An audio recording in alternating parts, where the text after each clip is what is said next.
Quick Transmigration Canon Fodder's Record of Counterattacks Chapter 174 to Chapter 259. How do you know I'm the godly doctor?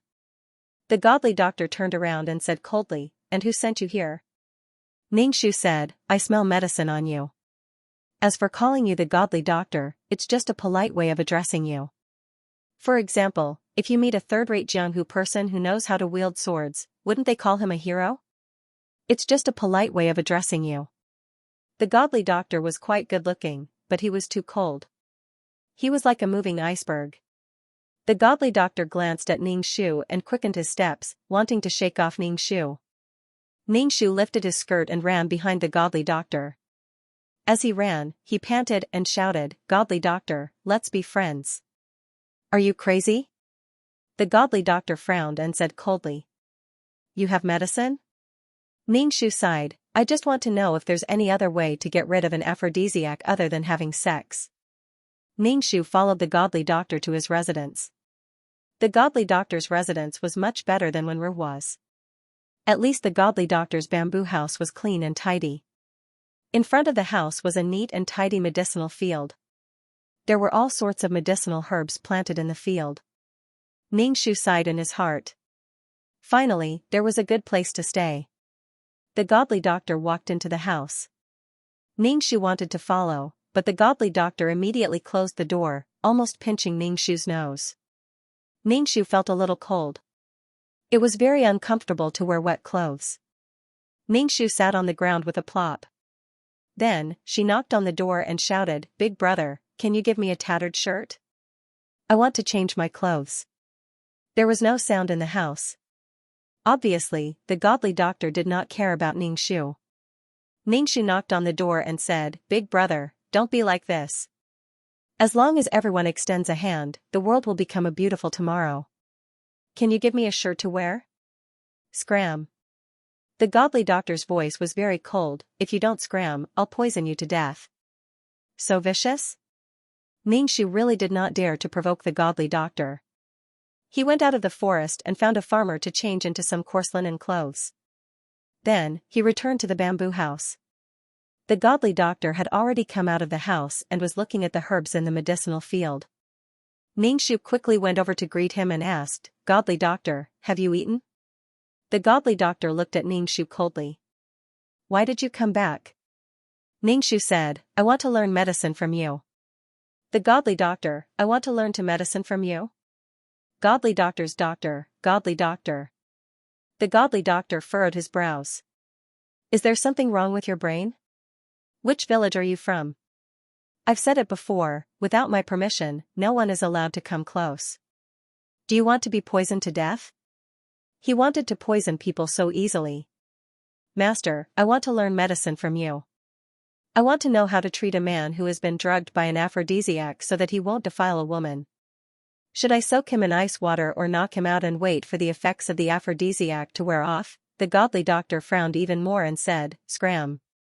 Xianxia saw that the godly doctor did not want to see him and wanted to scram. But when he thought of the godly doctor's medical skills, he wanted to learn from him secretly. Master, I really want to learn medicine from you. Just pretend that I don't exist. I'll help you tidy up the medicinal field and help you. Xianxia was the least worried when he was with the godly doctor. The godly doctor was the most cold-blooded and did not seem to be interested in sex. He did not have to worry about being pushed down. The only thing he was worried about was the aphrodisiac incident. Xianxia could avoid it if he prepared in advance. Scram. The godly doctor said coldly. Xianxia puffed up his chest. He was the female lead after all. How could he not be attracted to the male lead at all, the godly doctor did not even look at Xianxia, which made Xianxia feel very defeated. Xianxia had no choice but to wait outside the bamboo house every day. The godly doctor did not like Xianxia and ignored Xianxia from start to end. Xianxia could only shamelessly follow behind the godly doctor. Master, master, please accept me as your disciple.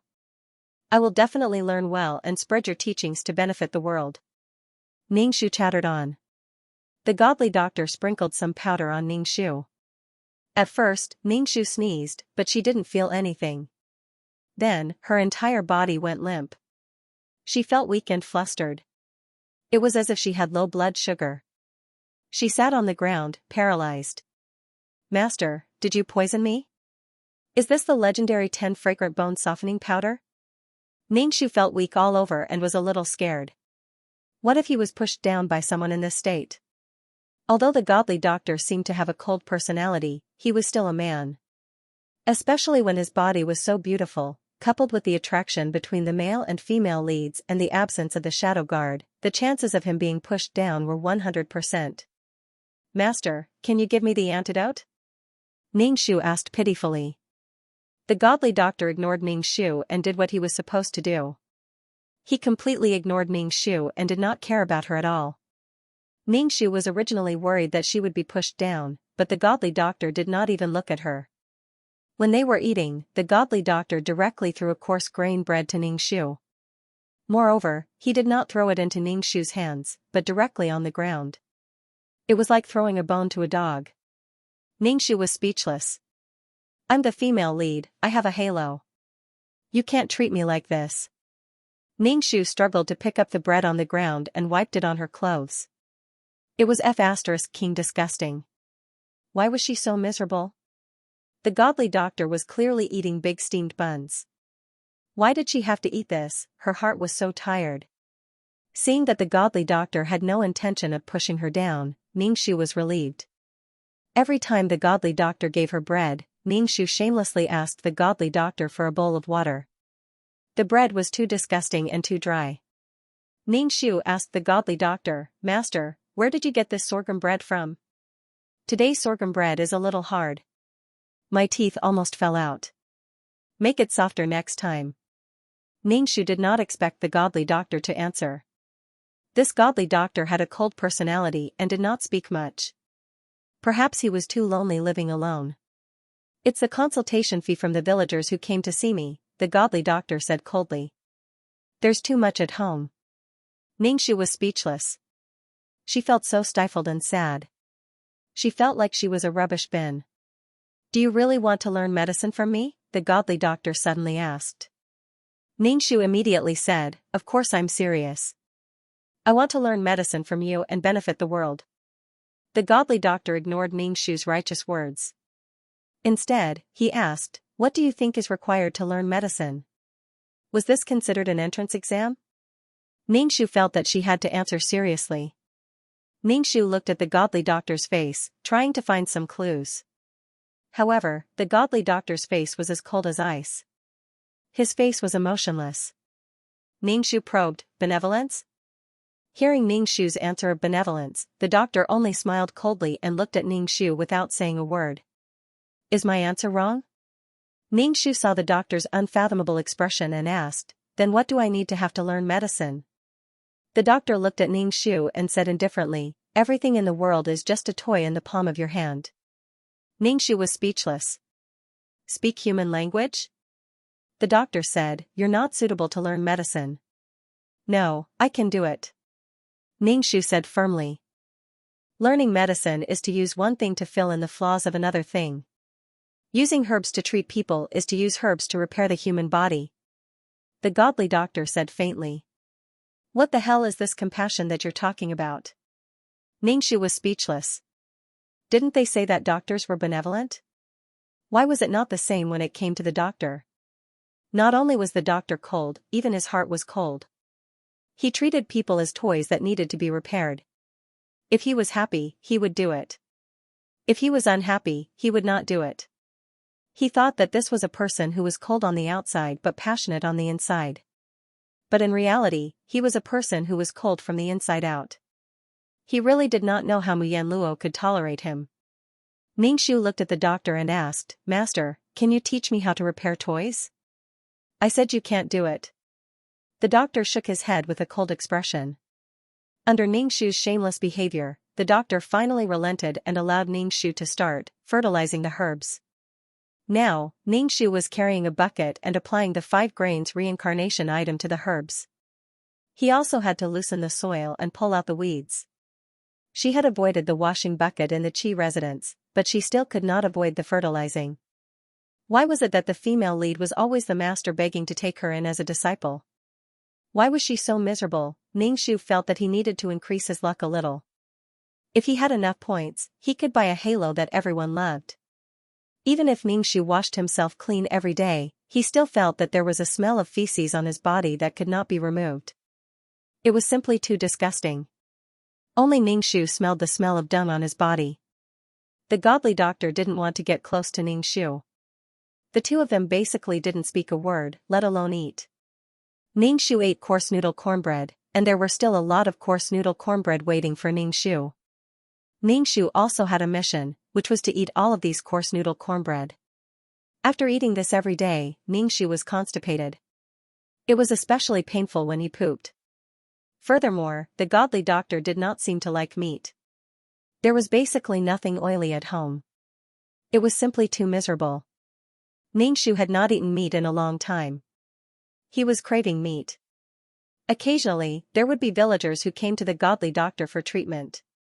Ningxu would watch from the side as the godly doctor treated these people. Then, these villagers would give him some vegetables, a bag of flour, or a small piece of meat. Then, Ningxu's eyes would turn green when he saw the meat. Basically, all of the meat would enter Ningxu's stomach. The days passed unhurriedly. Ningxu and the godly doctor's relationship did not improve. They did not even speak much. The godly doctor was busy in the house, while Ningxu was outside looking after the herb garden. Ningxu treated taking care of the herb garden as his job. Looking at the herb garden every day, Ningxu had already memorized all the herbs. When the godly doctor was not busy, he would ask about the characteristics and properties of these herbs. The godly doctor would explain to Ningxu, but it was usually only once.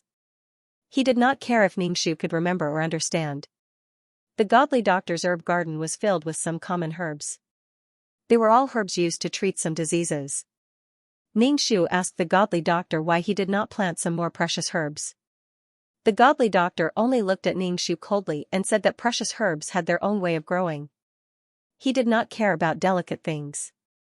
Most of the diseases were treated with common herbs. Ningxu wanted to talk to the godly doctor.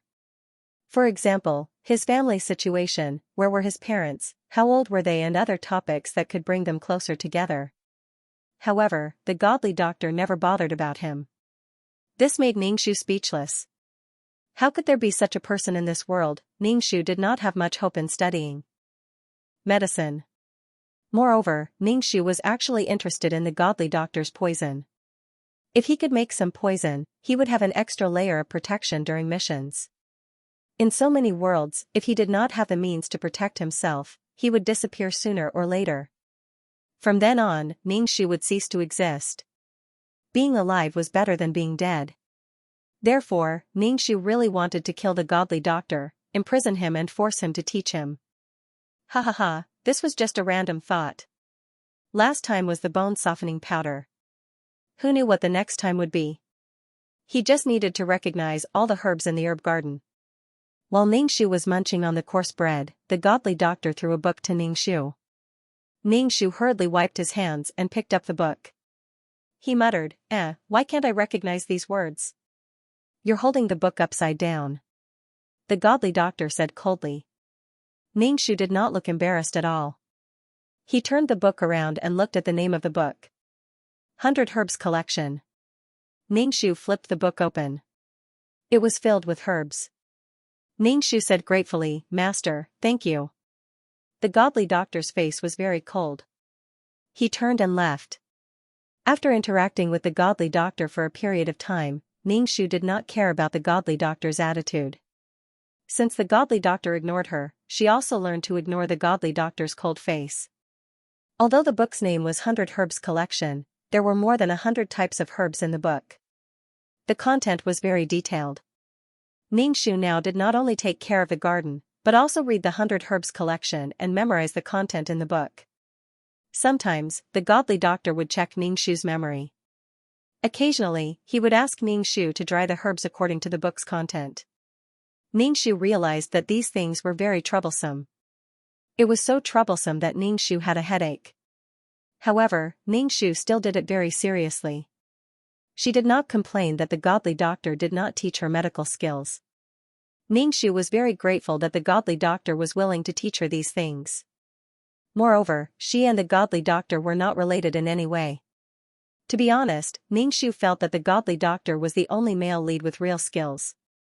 Although the other male leads were of noble status, they seemed to have nothing to do. They were all lovey-dovey with Mu Yanluo and did not seem to be doing anything serious. However, in the world of flesh text, there was no need for logic. It was fine as long as they had sex. Ningxu admired those who were capable. The godly doctor was indeed a capable person. Didn't he have sex with the female lead all day long? Compared to the others, it was too normal. It was just that he was a little cold and hard to communicate with. Ningxu was very busy every day. She was thinking about the contents of the 100 Herbs collection and working hard to complete the tasks given by the godly doctor. This was the first time Ningxu got along so well with the male lead since she came to this world. Previously, if she was not fighting with the male lead, she was guarding against these men. Ningxu wanted to become sworn brothers with the godly doctor, but the godly doctor did not like her. Ningxu didn't know how long he had been with the godly doctor, but his days were very fulfilling as he dealt with herbs every day. Then, the godly doctor gave Ningxu some books. They were all very simple treatment methods, but Ningxu was still very happy. Everything started from the simplest. For example, now that Ningxu was injured, he knew what herbs to use to stop the bleeding and reduce the inflammation. This made Ningxu very satisfied. If the injuries of the villagers were simple, the godly doctor would let Ningxu treat them. Of course, they were all superficial wounds. If it was an illness that required medicine, Ningxu wouldn't be the one to treat it. Moreover, Ningxu didn't have the ability to do so. Ningxu watched the godly doctor treat the patients. Although the godly doctor was cold, he was still very serious when it came to his work. Ningxu felt that her relationship with the godly doctor had improved. The most direct manifestation was that the godly doctor no longer let her eat coarse noodles and cornbread every day. Instead, he gave her cornbread that was a mixture of coarse noodles and flour. Although both of them were equally disgusting. The godly doctor sat in front of Ningxu and stretched out his hand in front of Ningxu. He said coldly, "From today onwards, you will learn to take my pulse." Take my pulse. Ningxu swallowed a mouthful of saliva. She was a little nervous. To be honest, she was a little afraid of doctors. This made her think of the perverted school doctor. Ningxu's hand trembled as she pressed on the godly doctor's wrist. She was stunned and said, "Master, you don't have a pulse?" "You pressed the wrong place," the godly doctor said coldly. Ningxu was speechless. Ningxu pressed on the godly doctor's pulse. A normal pulse would be strong and rhythmic, but the godly doctor's heartbeat was very chaotic. Ningxu suspected that she wasn't pressing on the godly doctor's pulse. How could a normal person's pulse be like this? Ningxu smiled awkwardly at the godly doctor. Then, she pressed on the godly doctor's pulse and confirmed that it was the same result countless times. The godly doctor definitely had a heart condition. "It's been almost an hour. What's the conclusion?" the godly doctor asked coldly. Ningxu retracted his hand and said, "Your disciple is inexperienced. I can't come up with any conclusions." The godly doctor looked at Ningxu with disdain and said coldly, "You can't even feel it when it's so obvious. You can't even feel such an obvious pulse? You're really not suited to learn medicine. My illness is a heart disorder. My pulse is so obvious. Can't you tell?" The godly doctor looked at Ningxu with disappointment. Ningxu was speechless. Godly doctors, godly doctoress was godly doctors'? The godly doctor looked at Ningxu indifferently and said, "This kind of disease is usually brought on when you're in the womb." Ningxu was speechless. He didn't know how to comfort the godly doctor. This kind of disease was incurable. Even in the modern era, where medical expertise was advanced, there was no cure. The only way was to change the heart. Ningxu finally understood that the godly doctor didn't have any emotions. This kind of disease was taboo to have emotional fluctuations. He was called a godly doctor, yet he couldn't even treat his own disease. It was understandable why the godly doctor wasn't interested in having sex. He was the complete opposite of the other male leads who were like wolves and tigers. This kind of vigorous activity wasn't good for the body. If he got too excited, he might get sick and die on top of Mu Yanluo. As for the fact that he joined Mu Yanluo's harem in the end, he probably still liked Mu Yanluo. Ningxu looked at the godly doctor with pity. The godly doctor ignored Ningxu's gaze. Ningxu asked, "How do you treat this kind of disease?" "It's an incurable disease," Ningxu said casually. The godly doctor looked at Ningxu. Ningxu immediately changed his words. "No, what I meant was that this kind of disease can't be cured easily. However, if you take good care of it and don't get too agitated, you'll be just like a normal person." "What medicine should I take?" The godly doctor looked at Ningxu and asked coldly. Ningxu said, "Use the heart-nourishing pill to dissolve the water." "What kind of herbs are used to make the heart-nourishing pill?" the godly doctor asked. Ningxu answered the godly doctor's question seriously. In the end, Ningxu shook his head and said, "You're not qualified. You don't have the right to inherit my legacy. I don't want the things that Master passed to me to end up in the hands of someone like you." Ningxu was speechless. "What's wrong with her?" "Master, what's my problem?" Ningxu asked. "Which part of me is not qualified? I can change it. I think I can still be saved. Come up with a new question." The godly doctor said indifferently, "You're a woman." "Damn. What kind of reason was this? Gender discrimination?" Alright, this reason was too strong. Ningxu didn't know how to refute it. Knowing that the godly doctor had a heart condition, Ningxu didn't dare to provoke him for no reason. She even wanted to make some heart-nourishing pills for him. Ningxu felt that this godly doctor treated her well, so she should treat him better too. Kindness must be repaid with kindness. The most precious herb in the heart-nourishing pill was ginseng. Ginseng was a herb that nourished qi. Ningxu carried the bamboo basket and prepared to go to the mountains to try her luck and see if she could get some ginseng. Of course, Ningxu also knew that she might have made a wasted trip. Ginseng wasn't that easy to get. Ningxu didn't have a single cent on her now. She was also separated from the secret guard and Yuelan. Fortunately, she had given half of her things to Yuelan. The secret guard and Yuelan had settled down. She didn't know when she would meet them again. "Where are you going?" the godly doctor asked when he saw Ningxu carrying the bamboo basket. Ningxu said, "I'm going into the mountains to pick herbs." The godly doctor didn't say anything. He waited until Ningxu was far away before he said coldly to Ningxu, "Be careful." Ningxu was stunned for a moment before she smiled and said, "I know." Ningxu wandered around the mountains, using a stick to push aside the thorns. He bent down to look for ginseng. To be honest, Ningxu was skeptical about whether he could find ginseng. It was mainly because this thing was too precious. Thinking back to how he had generously given Hidahua's father a ginseng, Ningxu's heart ached. He guessed that the ginseng had already been taken away by Jingruhua. After walking for a while, he was hungry. Ningxu took out his cornbread to eat. As expected, he didn't find any ginseng today. However, he did find some other herbs. It was considered a harvest. Ningxu once again decided to add all his attributes to his luck. It wasn't good to be too unlucky. It was a waste of time. When Ningxu returned to the bamboo hut, the sky was already dark. Moreover, the godly doctor was still waiting for him at the door. White clothes under the sunset. Ningxu suddenly felt touched. It was the first time Ningxu had such feelings for a male lead ever since he came to this world. This feeling had nothing to do with love.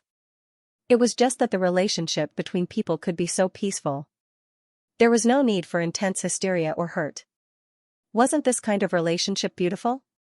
Ningxu walked in front of the godly doctor and smiled. "Master, were you waiting for me?" The godly doctor replied coldly, "No." Ningxu did not mind and asked the godly doctor, "Master, have you eaten?" The godly doctor ignored Ningxu and waited for Ningxu to put down the bamboo basket on his back before saying coldly, "There's some food on the table." Ningxu entered the house and saw that there were dishes and meat on the table. Furthermore, there were big steamed buns. Ningxu immediately drooled and asked the godly doctor in surprise, "Master, are these all for me?" "These were sent by a villager today.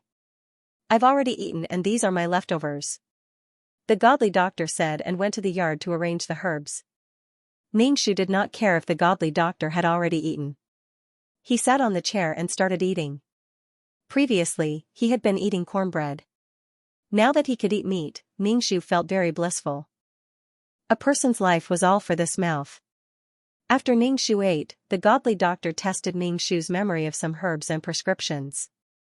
Then, he asked, "What herbs are you going to pick? Have you picked any?" Ningxu asked, "Herbs have to be found according to their characteristics. There's no need to run all over the mountain." Ningxu looked at the godly doctor and asked curiously, "Master, how did you know that I was running all over the mountain?"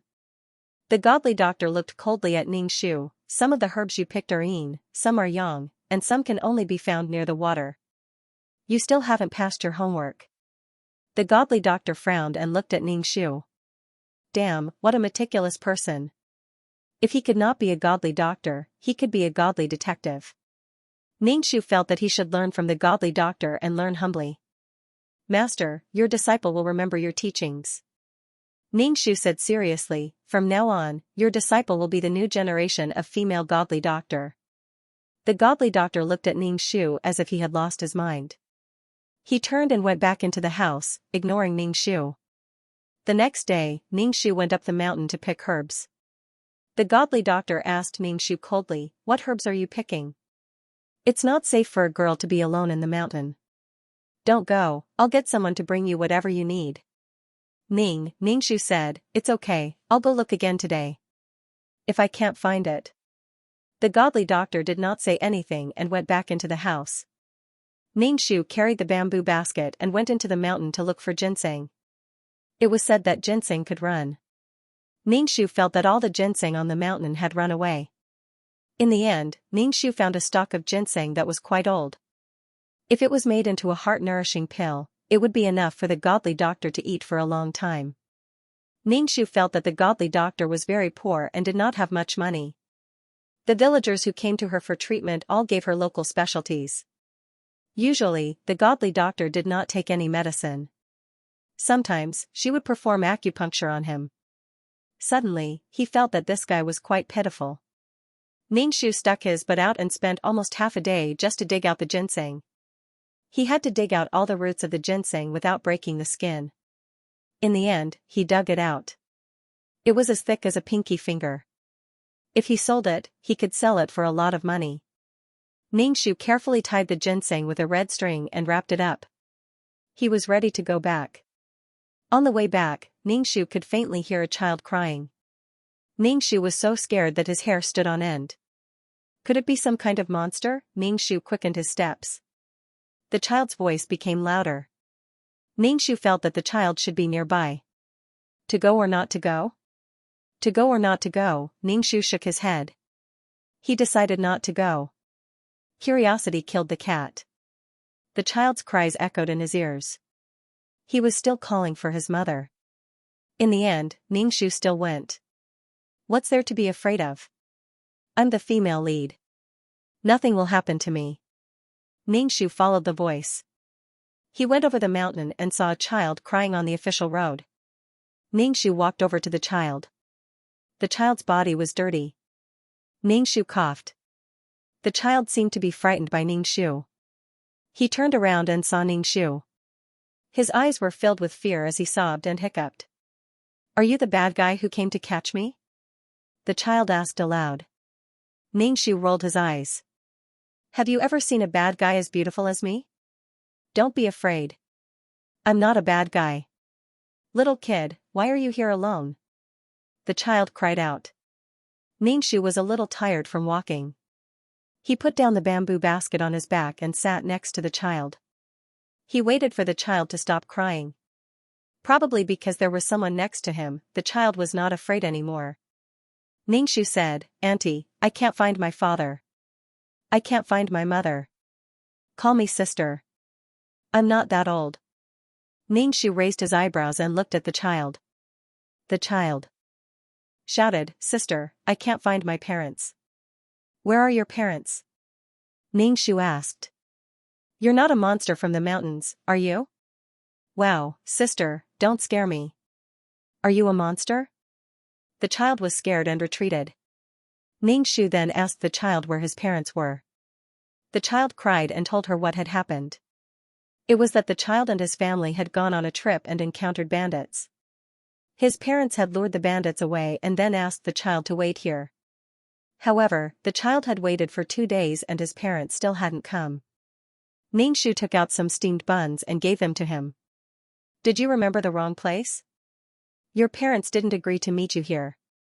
Yes, my father said that it was 5 miles down this road. The child said with certainty. Xianxia almost fainted. Did such a small child know how far 5 miles was? Did you get the wrong place? The child nibbled on the steamed bun and cried. Yes. Xianxia stood up, patted the dust on his butt and said, you continue to wait. I'll go first. The child pulled the corner of Xianxia's clothes and shouted, Sister, don't go. What if I don't go? Xianxia looked at him. Don't you still have to wait for your parents? Sister, don't go.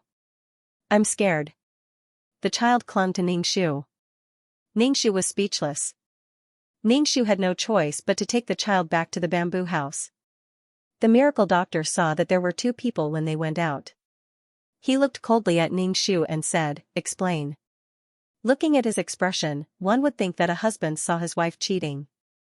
Of course, Xianxia was overthinking. The child hid behind Xianxia and looked at the doctor's cold face. He pouted and looked like he was about to cry again. Xianxia explained the child's origin very simply and concluded, if something really happened to this child's parents, this child might have to live with us. I found you an heir. He's a boy. Xianxia said and pulled down the child's pants to check. The child cried and grabbed his pants. I'm really a boy. See, I found you an heir. From now on, you have someone to pass on your legacy. Xianxia smiled and said to the doctor. The godly doctor was born with a sarcastic face. Even when facing a child, he didn't have much of an expression. Logically speaking, Xianxia had found a child for the godly doctor to inherit his legacy. Even if the godly doctor was perfunctory, he should at least say a few words of concern to the child. However, he didn't. The child stayed in the bamboo house, and the responsibility of taking care of the child fell on Xianxia's shoulders. This made Xianxia quite frustrated. Children were the most troublesome things to deal with. After the child was cleaned up, the child said that he was scared and insisted that Xianxia sleep with him.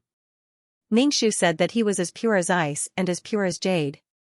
How could he sleep with a man? Although this child was only 5 or 6 years old, he was still a man. The godly doctor didn't say anything about Xianxia's uncaring actions. Xianxia said, Have the herbs you picked arrived? Oh right, after the child's disturbance, Xianxia had forgotten that he had gotten the ginseng. He took out the ginseng from the bamboo basket and said to the godly doctor, Look, I got the ginseng. I'm going to make a heart-nourishing pill for you. The godly doctor said coldly, That thing has no effect on me. You don't have to make it. It's a waste of good stuff. How can it not be? Don't you have a heart problem? You'll be fine as long as you take good care of it, Xianxia said.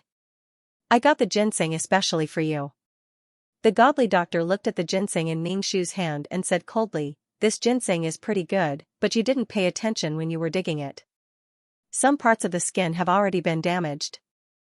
I told you to look and learn more, but you ruined all the good stuff. The godly doctor seemed to hate Xianxia for failing to live up to his expectations. Xianxia didn't mind and said, It's fine. I'll make it into a heart-nourishing pill soon. I'm not going to buy it. Don't worry about the appearance. The godly doctor said coldly, Whether or not you want to sell it, you should ensure that the medicinal properties of the herbs are preserved. You ruined the medicinal properties of the herbs.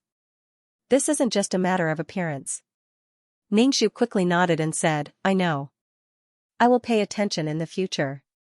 Xianxia's skin was the thickest that the godly doctor had ever seen. No matter what he said to her, she didn't seem to get angry. Even if he scolded her so harshly, she still didn't take it to heart. Was her heart big or not? The next day, under the little radish's pleading, Xianxia took the child to look for his parents. They didn't go far, they just wandered around. The godly doctor had wanted to tag along, but Xianxia considered the godly doctor's condition and decided that trekking was not suitable for him. Little Radish Head was quite smart. He followed the escape route and went back to search. Finally, he found 2 corpses in a forest. The corpses were unrecognizable. The clothes on the woman's body were gone. It was obvious that something had happened to her before she died. Little Radish Head clenched his teeth and didn't let himself cry. He helped his mother put on her clothes and then said to Xianxia, "Sister, I want to cremate my parents." Xianxia was a little surprised. The ancient people were particular about burial. Cremation meant that there would be no complete corpse. Why did the little Radish Head want to cremate his parents? "I want to keep my parents' ashes with me." Little Radish Head clenched his teeth, his cheeks trembling. "Okay." Xianxia nodded the little Radish Head. Little Radish Head personally lit the fire and held a jar of ashes in his hands. Xianxia asked, "What are your plans in the future? Do you have any relatives back home? If you don't, you can learn medicine from my master. There are relatives at home, but those relatives are not relatives. I'm afraid that they will be very happy if something happens to my father. I'm not going back." The little Radish Head shook his head. Although his face looked young, his words were not young at all. Children from rich families matured early. "Oh right, do you know what the robber who robbed you looked like?" Xianxia asked. Little Radish Head said, "It was a very good-looking man." Xianxia's heart suddenly skipped a beat.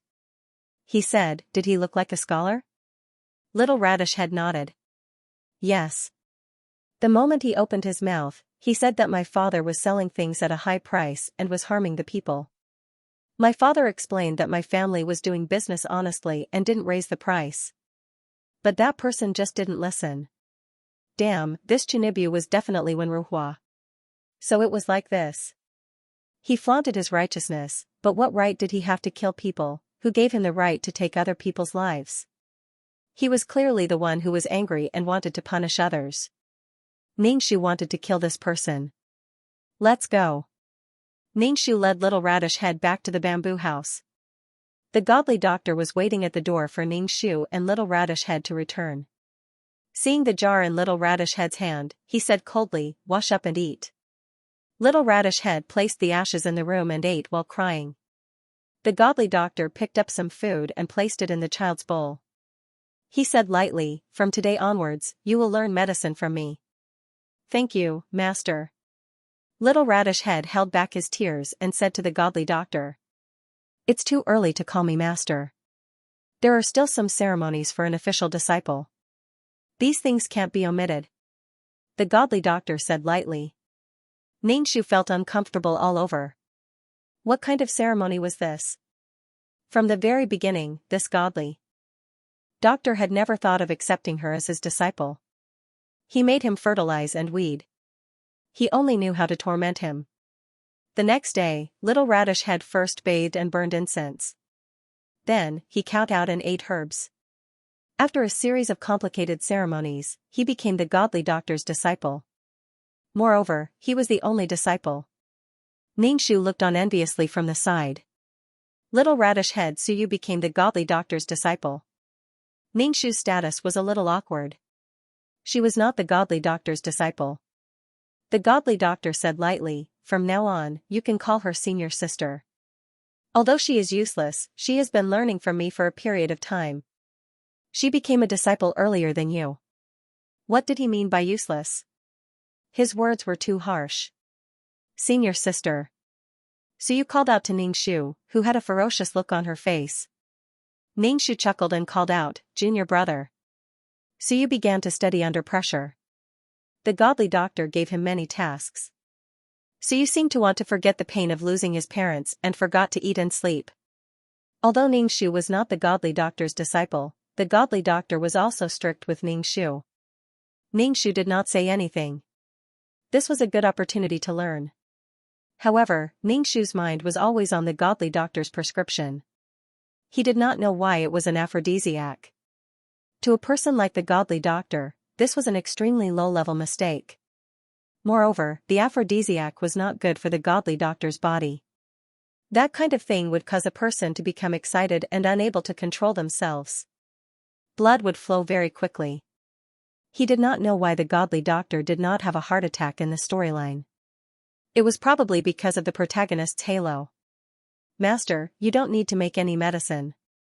If you want, let your disciple do it for you. If it doesn't work, there is still Suyu. Let him do it.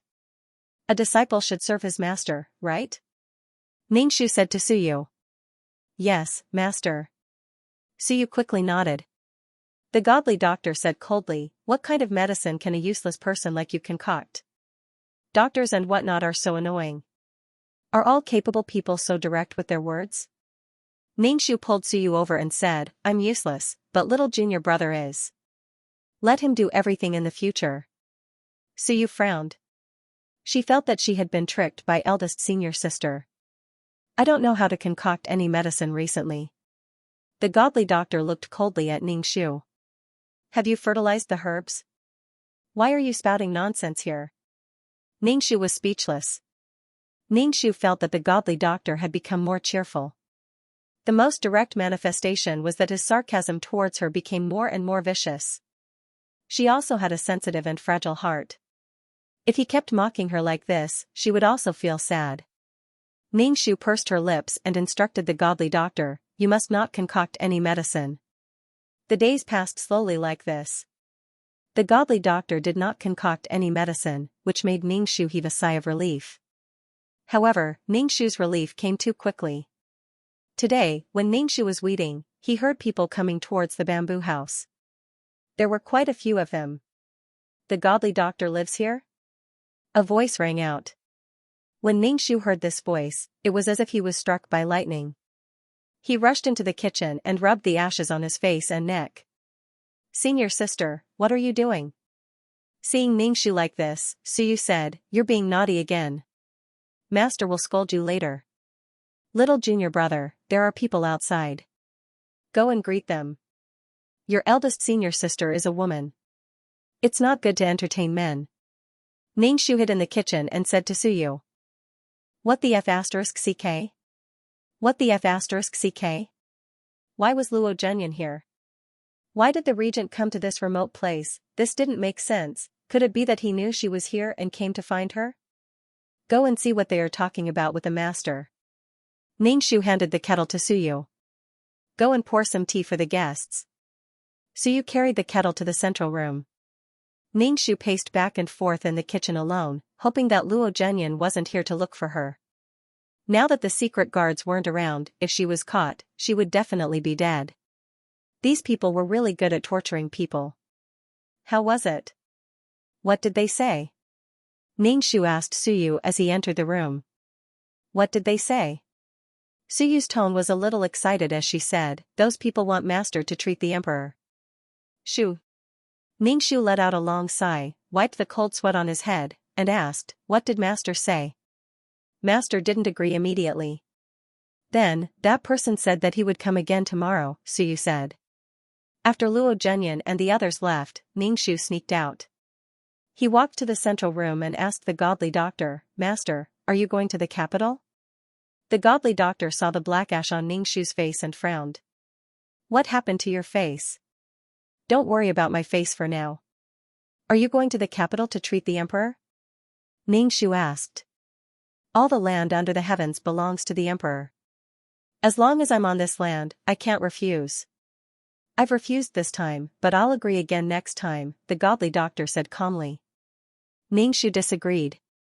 But is your body okay? We're not far from the capital. Are you hiding from those people? The godly doctor asked a completely unrelated question, and Ningxu didn't know how to react for a moment. Are you afraid of those people? The godly doctor asked again. This guy was really observant. Ningxu didn't say anything, and the godly doctor didn't ask any more questions. So you wanted to go to the capital as well, so she begged the godly doctor, Master, take me with you. I've never been to the palace before. Stay at home with your senior sister. Don't neglect your studies, the godly doctor said calmly. Then, he said to Ningxu, take good care of the house. Can't I not go? How did this thing come about? It felt like the plot had changed beyond recognition. The godly doctor said coldly, pack your things. Since you're afraid of those people, don't come out to see me off. Also, don't let them see you. Ningxu sighed and said, okay, master. I'll prepare the things. Master, there's only me and Suyu in this house. A woman and a child. It's really too dangerous. Master, why don't you teach us how to make poison? Ningxu said his purpose. The godly doctor glanced at Ningxu and nodded. Okay. Ningxu almost jumped up in joy. The godly doctor taught Ningxu and Suyu how to make poison. Poison is made by mixing poisonous herbs or poison together. It can also be made by increasing the dosage of certain herbs. The godly doctor gave Ningxu the poison scripture. It was filled with the methods of making poison. When it came to making poison, Ningxu learned it very quickly. The godly doctor said coldly, "You learn these crooked things pretty quickly." Ningxu laughed. "Keep this book and study it yourself. I'll be gone for a long time. Take good care of Suyu." The godly doctor said calmly. "I know. Don't worry, master." Ningxu promised. The godly doctor looked coldly at Ningxu. When Ningxu met his gaze, he was stunned for a moment before asking, "Master, is there anything else you want me to do?" "Nothing. You don't have to send me off tomorrow." The godly doctor turned and closed the door. "Wait, master." Ningxu pushed the door open and took out a bottle of medicine. "Master, these are the heart-nourishing pills I made for you." The godly doctor looked at Ningxu and poured out a heart-nourishing pill. He sniffed it and looked at its color. "You didn't make it well. The color and medicinal properties are not good. You've ruined the ginseng. I made this with Suyu. Master, take care of your health when you're outside." Ningxu had automatically ignored the godly doctor's sarcasm. "Oh, it was made by Suyu. It's not bad to make heart-nourishing pills at her age." The godly doctor said to Suyu. "Next time, take note of the fineness of the herbs." Ningxu was speechless. The next day, the godly doctor took the luggage and left with Luo Zhenyan and the rest. Suyu sent the godly doctor off at the door while Ningxu hid in the kitchen with a face full of soot. "Senior sister, master has left." Suyu walked in and told Ningxu. Ningxu nodded and washed the soot off his face. He said to Suyu, "Why are you still here? Go and memorize the medical books." "Senior sister, master isn't home. Let's go catch some fish." Suyu looked at Ningxu with anticipation. "There are many fish in the stream. Let's have grilled fish for lunch." This kid was so obedient and hardworking in front of the godly doctor. Now that the godly doctor had left, he showed this side of himself. However, this kid had lost both his parents. He was lucky that he didn't become autistic. Ningxu nodded and said, "Okay, let's have grilled fish for lunch." Ningxu took the poison book and followed Suyu to the stream. He read by the bank and checked on Suyu's condition. "You're a beauty. Come with me." A sexy voice suddenly sounded. When Ningxu heard the voice, he looked around but didn't see anyone. Suyu, who was catching fish in the stream, also came ashore. She hid behind Ningxu and said in fear, "Senior sister, is there a ghost? I'm so scared." "Senior sister, you have to protect me. You're so young, why are you so superstitious?" Ningxu pulled Suyu out from behind him. "You're a man. You have to protect a woman, don't you know? Hiding behind a woman like this isn't manly at all." "Hee, interesting." A person jumped down from a tree. His hair was loose and was casually tied up with a black ribbon. He was wearing black clothes with golden embroidery. The most important thing was that his face was androgynous. He was so beautiful that it was like a dream, and his whole body carried an evil aura. Standing there, he looked like an illusory datura flower, evil and beautiful. Ningxu looked at this person and said indifferently, "My master isn't home. You don't have to look for him." The man stared blankly for a moment, then smiled. His smile was devilishly charming. His toes touched the surface of the water, and he flew in front of Ningxu. Ningxu immediately smelled the fragrance on his body. "Wow, you're so powerful. You actually flew over." Suyu looked at the man with admiration. The man looked at Ningxu and asked, "What's your birthday?" Look, he didn't even ask for his name and directly asked for his birthday. Ningxu pulled Suyu back a step and said indifferently, "This is a secret." What if you find out my birthday and want to kill me? The man was speechless. Ningshu pulled Suyu and quickly ran. He looked back and saw that the demon sex leader didn't chase after them. Instead, he looked at her with interest. After returning to the bamboo house, Ningshu said to Suyu, "This person is very dangerous. You have to be careful in the future." Ningshu prepared a lot of dry food for Suyu and said, "You have to be careful when you're alone at home. You have poison on you. If you encounter any danger, use poison powder." When Suyu saw that Ningshu was giving such detailed instructions, she suddenly had a bad premonition in her heart. She pulled on Ningshu's sleeve and anxiously asked, "Senior sister, what's wrong? Where are you going?" "It's okay. I think I'll have to go out soon." "Be careful when you're alone at home," Ningshu said. In the plot, the demon sex sect master came here to ask the divine doctor to treat his internal injuries. At that time, he took a fancy to Mu Yanluo and learned that Mu Yanluo was born on a Yin day, Yin month, Yin hour, so he directly kidnapped her. She would probably have to leave with this guy later. But this time, he was going to make sure that this guy didn't get away with it. "Senior sister, don't go. I'm afraid of being alone at home." Suyu pulled on Ningshu, refusing to let Ningshu leave. "Yo, beauty, where are you going? Could it be that you've been mesmerized by this lord's beauty and want to elope with me?" The sect master's voice came from outside the room. When Ningshu went out, he saw the sect master sitting leisurely on a stone bench. His posture was enchanting, and his actions carried a kind of charming charm. However, it was clear that he was a man. Beautiful, flirtatious, and evil. The sect master's appearance was the highest among the 7 Calabash brothers. Gong Wumei looked at Ningshu and then glanced at Suyu. I haven't seen him for a while, and he actually took in 2 disciples. In a flash, Gong Wumei moved in front of Ningshu. His slender, white, and jade-like fingers lifted Ningshu's chin. He sized him up and said wickedly, "You're still a virgin. I thought you were that Ice Mountain's woman. He didn't even touch you, so he really thinks of you as his disciple." See, this was a man who had countless women. With one look, he could tell whether a woman was a virgin or not. Ningshu took a step back and said coldly, "You're late. Someone from the palace came to ask Master to treat a noble in the palace. That's not bad. With you around, this trip wasn't in vain." Gong Wumei looked at Ningshu with his peach blossom eyes. "Since you're Ice Mountain's disciple, what have you learned?" "My senior sister didn't learn anything at all. Master taught me all his medical skills. Don't make things difficult for my senior sister. I'll treat you." Suyu stood in front of Ningshu righteously. "My senior sister is an idiot. She didn't learn anything at all." Ningshu was speechless. She didn't like hearing this, even though it was to protect her. Ningshu pulled the little radish head behind him and said pretentiously, "I don't need to take your pulse. Just by looking at your face, I know what's wrong with you." Suyu looked at Ningshu with its senior sister, "Stop messing around, look." Gong Wumei raised his eyebrows and said with interest, "I've always been patient with beauties.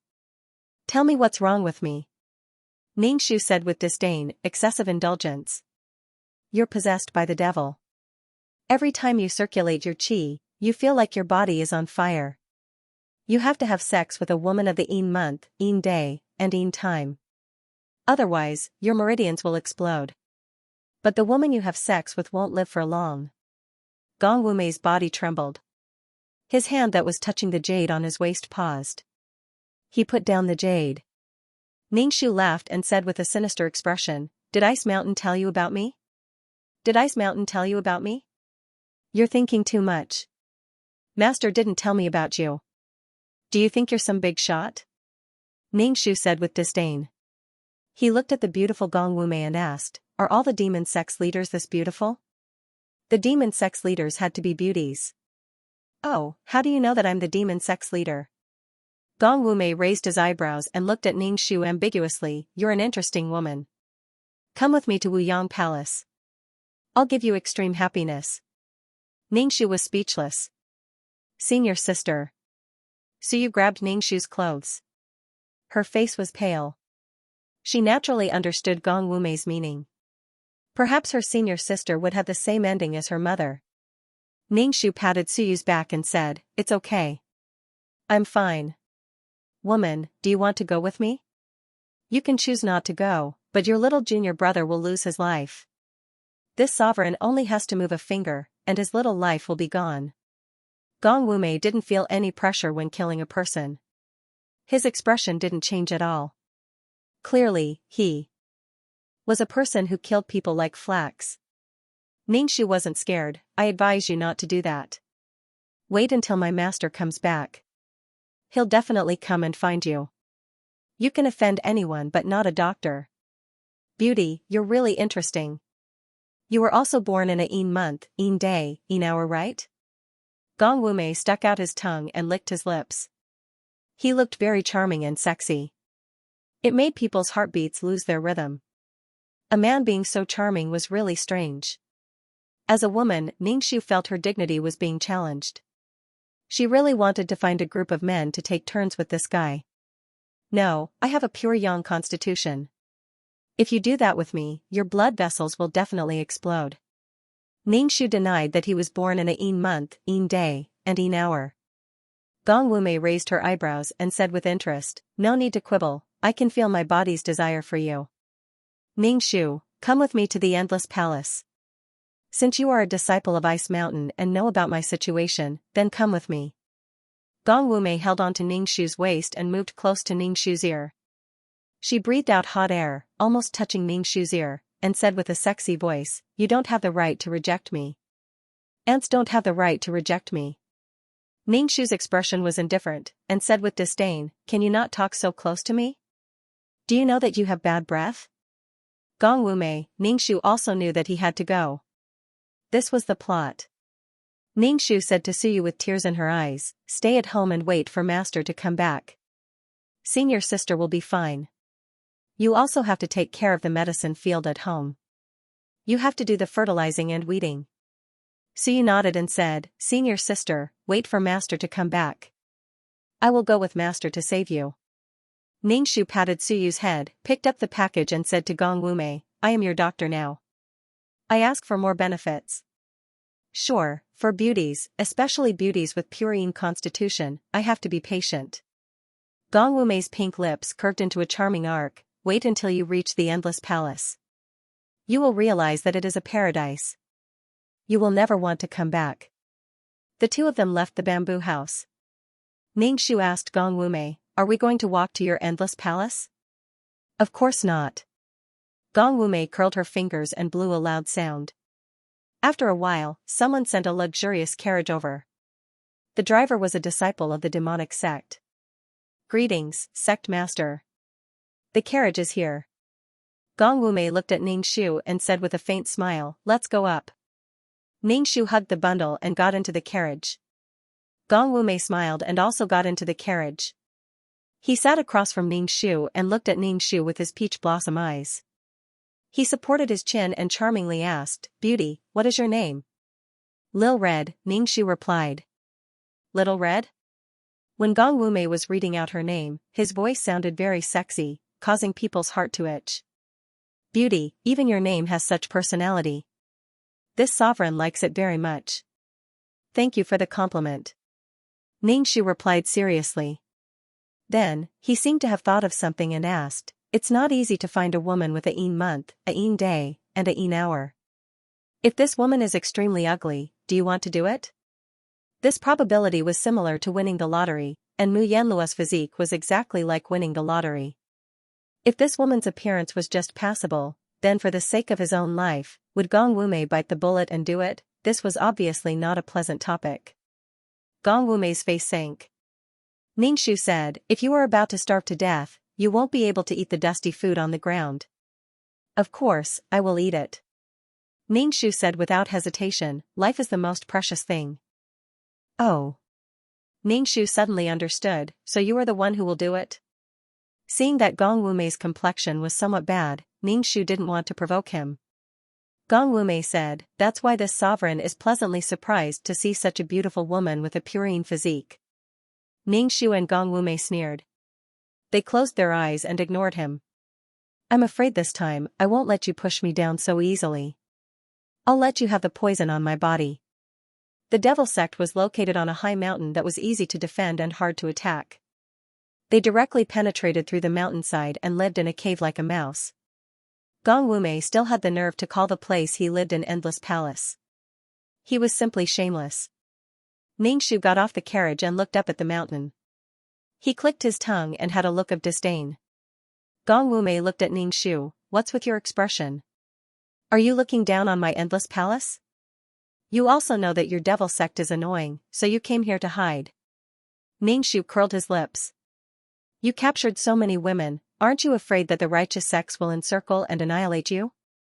Gong Wumei sneered, so what? This sovereign wants to see who dares to encircle this sovereign. Gong Wumei brought Ningxu to the front of the suspension bridge. Ningxu said, after crossing this suspension bridge, you will reach the sovereign's endless palace.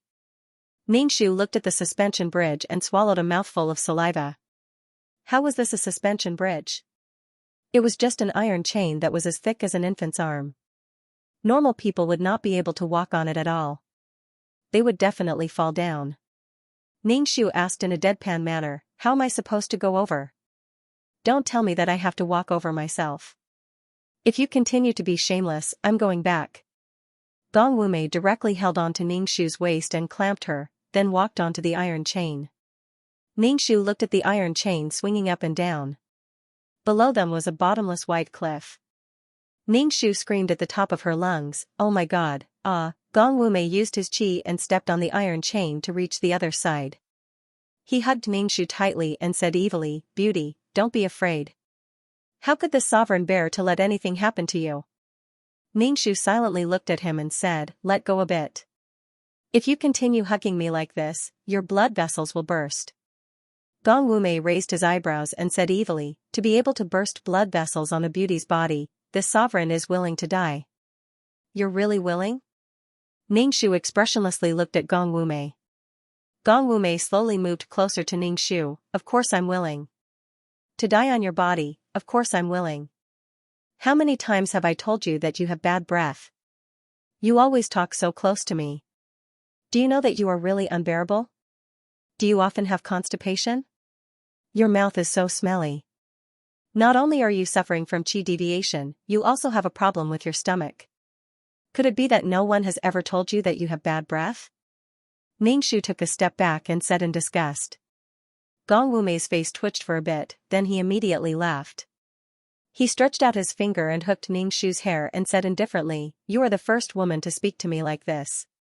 The women that I caught before were either crying and begging for mercy, or were infatuated with this sovereign's beauty and submitted to this sovereign's crotch. You mocked this sovereign like this, could it be that you are not afraid that this sovereign will kill you?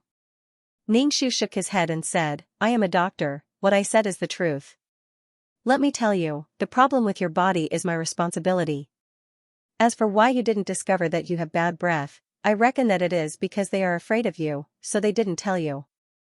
After all, you are the sect master of demon sect who kills people like scything flax. Are you relying on the fact that this sovereign doesn't want to part with you, so you are so impudent? Gong Wumei pulled the hair in his hand. Ningxu cried out in pain, F***ck, it hurts. Of course I know that you don't want to part with me. Right now, you are already unable to suppress the injury in your body, so you went to find my master. Ningxu rubbed his scalp that was pulled. Gong Wumei let go of Ningxu's hair, then placed his finger on his nose and took a sniff. His thin pink lips curled up, beauty's fragrance. What is he trying to do with this beast-like appearance? Let me tell you, don't seduce me, I won't fall for it. This is a man that should have a rotten dick. God knows how many women have been defiled by him. Furthermore, all of the women that he had slept with before, all of them did not have long to live. Ningxu despised this fella endlessly in his heart. Even if he is good-looking, he is still unable to withstand this beast-like appearance. Let's go. Gong Wumei walked in front and entered the cave. From the outside, the cave looked especially shabby. However, upon entering, it was just like entering an imperial palace. It was incomparably luxurious. Inside the cave, there were huge luminous pearls, and light muslin was dancing in the air. Ningxu touched the luminous pearls, and an astonished expression appeared on his face.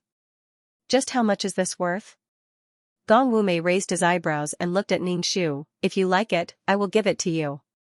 Ningxu retracted his hand. I am just casually looking at it. Furthermore, this thing does not have any F*king use other than lighting. It is simply trash. I don't like it at all. I like some practical things. Practical things? Gong Wumei raised his eyebrows and looked at Ningxu, then said with a devilish charm, there are only things that you can't say, there is nothing that I can't get. Big brother, Tomsu is sick, he needs to be treated.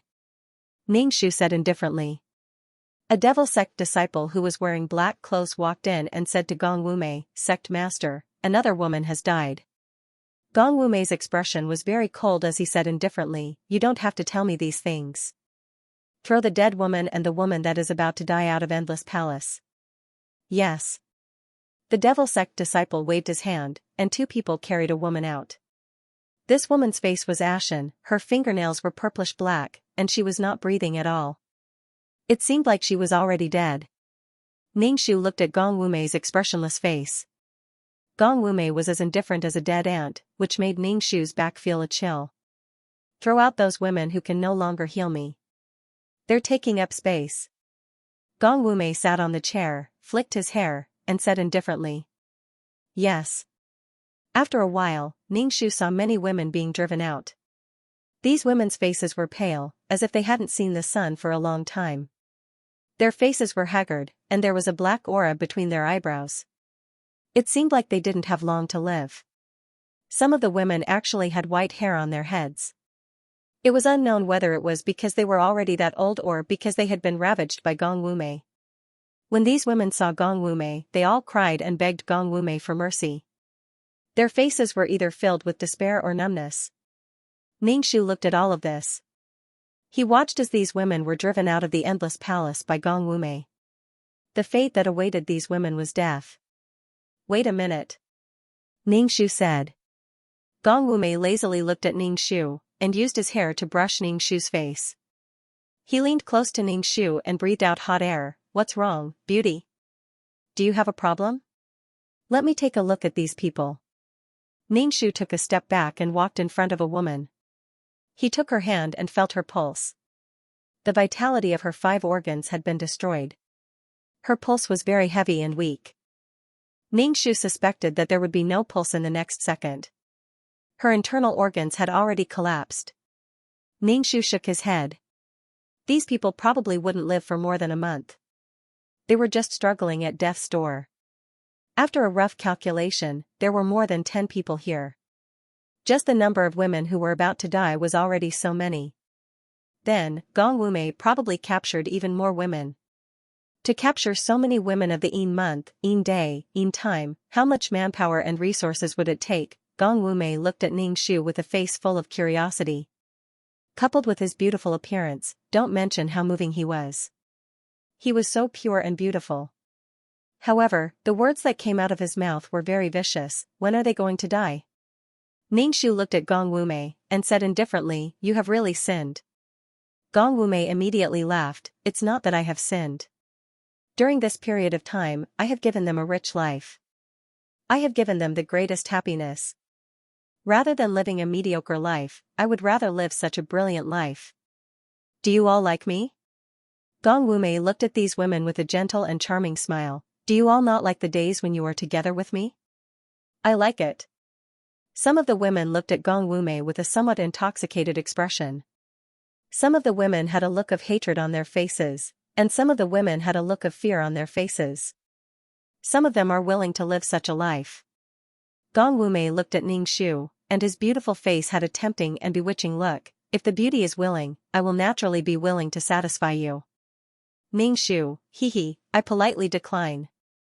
You are too dirty. Gong Wumei's face trembled, and he laughed again. He said to his subordinates, in any case, they have served me for so long. Just kill them directly. Otherwise, I will feel uncomfortable waiting for death. Yes. Gong Wumei's subordinates pulled out their swords, and without caring about the struggles of these women, they directly pierced their hearts. Blood splattered all over the ground, and after struggling for a while, these women stopped breathing. The air was instantly filled with a thick smell of blood. Gong Wumei stroked his sleeves, and with a frown, he said, "Hurry up and clean them up. I can't stand the smell." "Smell your own hands. You can't stand the smell of blood? You are so pretentious." Ningxu looked at him with disdain. Gong Wumei stretched out his jade-white fingers and sniffed them. He said faintly, "Every time I kill someone, I will wash my hands for a long time. There is no smell. Beauty, smell it. This smell of blood has already entered your bones and blood. There is no way to wash it away." Ningxu looked at Gong Wumei. "You are really a bastard. Showing off your power on women and taking away their lives. Beauty." Gong Wumei stuck out his tongue and licked his lips. "Don't challenge my patience. Sooner or later, you will also submit to my crotch like these women. So vulgar. You really think that you have a big tool? Leader, I sincerely advise you. You are drinking poison to quench your thirst. Quickly nourish your kidneys and eat more kidneys. Right now, do you feel that your waist is often sore? Every time you do it with a woman, you feel dizzy and you can't come back to your senses for a long time.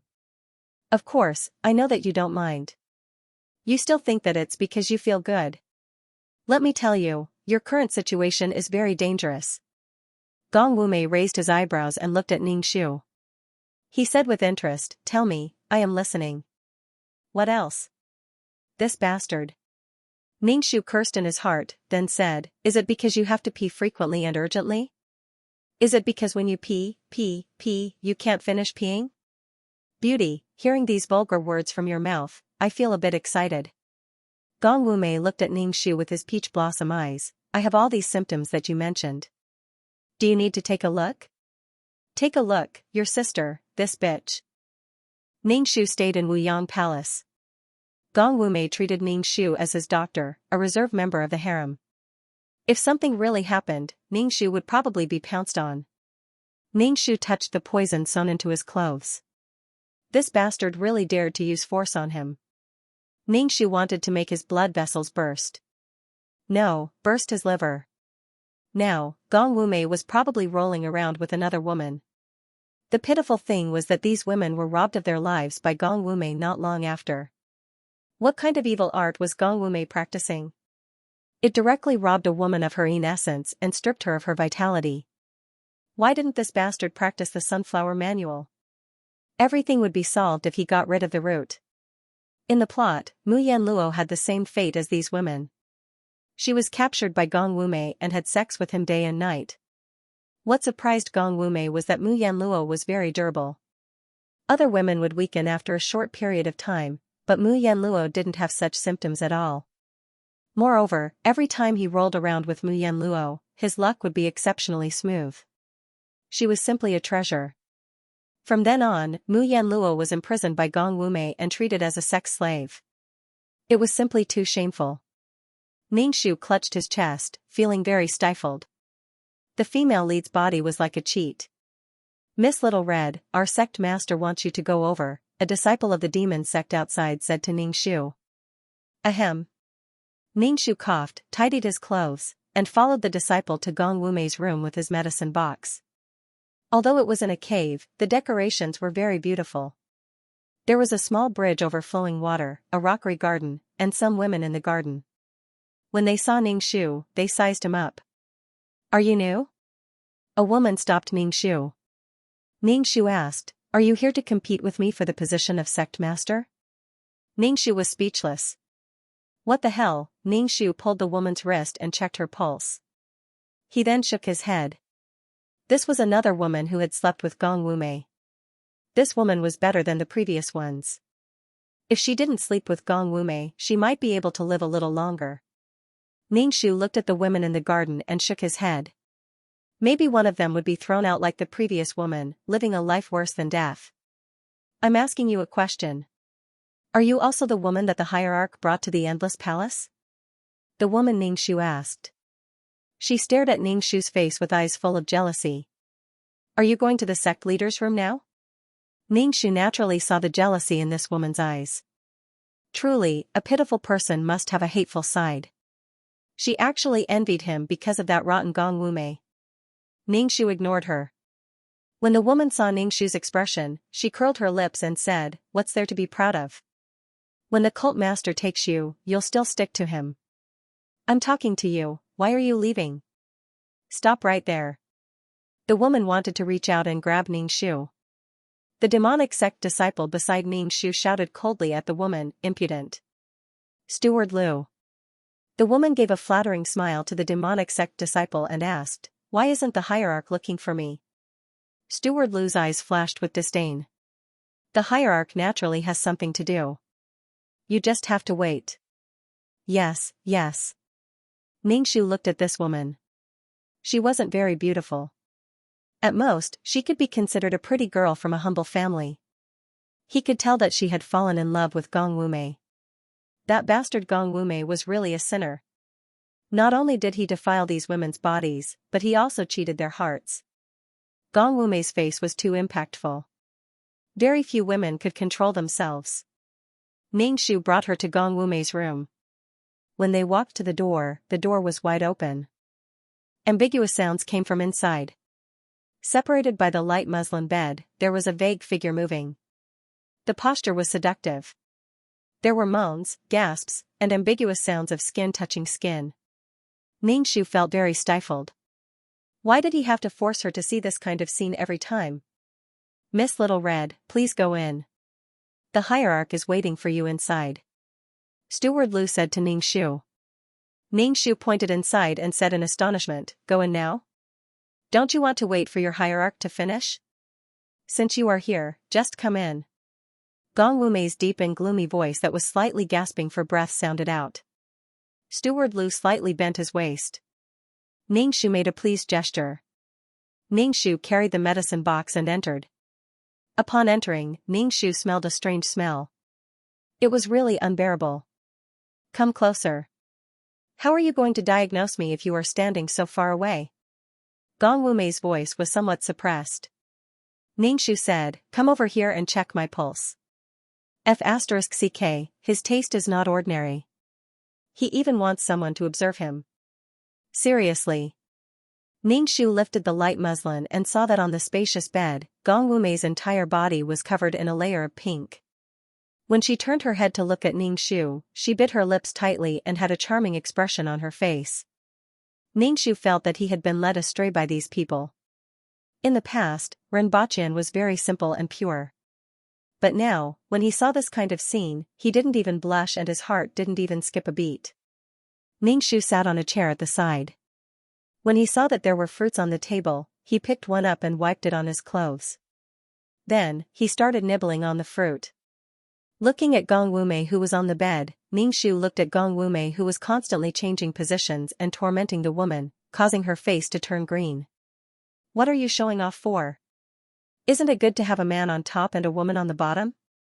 You already have a weak kidney, yet you are still tormenting like this. Seriously." Ningshu didn't know what to say. Ningshu crunched on the fruit and looked at the person on the bed who was tormenting the woman. Gong Wumei turned his head and looked at Ningshu who was nibbling on the fruit. Gong Wumei's eyes were unfocused. Gong Wumei let out a low roar. He raised his head and looked refreshed. His body was dripping with sweat. When he shook his head, water droplets came out. Ningshu looked at Gong Wumei. It was finally over. The woman also looked relieved. As soon as Gong Wumei was done, someone immediately came in and wrapped the woman in a blanket. Then, they took her away and opened the window to let in some fresh air. This Gong Wumei was simply living like an emperor. Ningshu put the fruit pit on the table and wiped his hands. He asked Gong Wumei, "Do you feel dizzy?" Gong Wumei wasn't wearing any clothes. He only used a thin blanket to cover the ugly thing between his legs. His body had a strong smell of hormones. Sweat slid down his chest and he looked especially seductive. When Gong Wumei heard Ningshu's words, he hooked up his pink lips. "Do I look dizzy to you? Go and wash up. Look at how weak your kidney is. I am a doctor. You'd better listen to me." Ningshu shook his head and said to Gong Wumei, "Do you need me to treat you or not? Do you want to use women to suppress your internal injuries for the rest of your life? What if you're old and can't do it anymore? What will you do?" Just wait for your liver to explode and die. Besides, if you don't control yourself, your thing won't be able to do it anymore. You're going to die. Rolling around with women every day is just a temporary solution. Ningxu tried her best to persuade him. Gong Wumei completely built his happiness on top of a woman's pain. When he was possessed, he had to roll around with a woman. Not only could he heal his internal injuries, he could also feel pleasure. It was simply too beautiful. Gong Wumei sat on the bed. His face was flushed red. When he heard Ningxu's words, he looked at Ning Shu with a pair of blurry eyes. Are you saying that because you're jealous of that woman just now? Jealous that I'm together with her and didn't pamper you? Are you unhappy? Gong Wumei touched his chin and looked at Ningxu. Ningxu rolled his eyes. His heart didn't waver at all. He even wanted to laugh. Thank you for your grace. TSK, TSK, tisk. Gong Wumei supported his chin. You said that you're quite beautiful. In this endless palace, there isn't a single woman who can compare to you. But the moment you open your mouth, you completely destroy the feeling. Do you know that you should be gentle, elegant, and have the weakness of a beauty? But I feel that your appearance and your personality don't match at all. A beauty should have the appearance of a beauty. Ningxu touched his own face. Anything a beauty does can be forgiven. I'm beautiful, I'm proud. I have the looks, I'm willful. I can do whatever I want. Gong Wumei sneered. I like your style. I really want to find a group of men to take turns with this person who is as beautiful as a woman. Gong Wumei laid down with an enchanting posture. His black hair spread out on the bed. His eyebrows were like a painting. He was simply too beautiful. Gong Wumei, Ningxu reached out his hand and said. Let's take his pulse now. To be honest, after seeing you, I don't even want to do those women anymore. Compared to you, they are too ugly. Ningxu's heart didn't waver. He just treated Gong Wumei as a fart. Ningxu put his hand on Gong Wumei's pulse and carefully felt Gong Wumei's pulse. Gong Wumei supported his chin as he looked at Ningxu. His eyes swept over Ningxu's face inch by inch. After that, he blew a mouthful of hot air towards Ningxu's face. The more I look at you, the more beautiful you are. My heart is really moved. Ningxu fanned the hot air that Gong Wuxiu exhaled. She was about to break down. Didn't I tell you that you have bad breath? Why do you always like to blow at people? Can you at least consider if other people can stand it? Ningxu let go of Gong Wumei's pulse. Gong Wumei looked at Ningxu lazily. How is it? Can it be cured? Of course it can be cured. However, you have to listen to me. Ningxu had an unfathomable expression. After it is cured, not only will your internal injuries be gone, your martial arts will also improve. You won't need to roll around with women every day. Are you sure you want to be cured? Gong Wumei sat up and looked at Ningxu seriously. Can it really be cured? Even your master can't do it. How can you do it? My master is too lazy to treat you. My master prides himself on being from a righteous sect. Naturally, he won't say anything to someone like you who kills people like flies. Ningxu almost described the godly doctor as the embodiment of justice. Gong Wumei sneered. That iceberg is definitely not like what you said. Righteous sect? Beauty, are you trying to make me laugh? Then I will believe you this time. If there is any problem, I will immediately rape you and kill you. After that, I will peel off your skin and keep it well. Gong Wumei's voice was sexy as he spoke vicious words. Coupled with his picturesque face, he really looked like a man-eating flower in disguise. Ningxu smiled and said, as long as you do as I say, you will naturally be cured. If you can't be cured, I will kill myself. You don't have to do anything. Beauty, how can I bear to let you die? Gong Wumei stretched out his hand, wanting to touch Ningxu's face. Ningxu took a step back to avoid Gong Wumei. He said indifferently, you touched your dick but didn't wash your hands. As a doctor, I suggest you be clean. Gong Wumei, first of all, the first step of treatment is to not sleep with women. Ningxu said in a deadpan manner. Gong Wumei raised his eyebrows. If my injury flares up and there is no woman, Do you want to see me explode and die? Do you want me to die? Gong Wumei's voice was very cold. Looking at Ning Shu, his eyes were filled with killing intent. Ning Shu's face was expressionless as she faintly said, every time your qi is disorderly, you release it in this way. It's a kind of harm to you and the woman you have intercourse with. I've said it before, since I become your doctor, I'll naturally be responsible for you. This is my medical ethics as a doctor. When Ning Shu said this, his face emitted a holy radiance, making him look imposing and tall. I will believe you this time. If anything happens, I will cook you and eat you. I don't know how your snow white and tender skin will taste. I want to eat you right now. Crazy, perverted heart. In order to show your determination to treat me, you should send all the women in your palace away. What if you can't control yourself and roll with them? You should send them away. Ning Shu looked at Gong Wumei and said. Gong Wumei's face suddenly revealed a smile.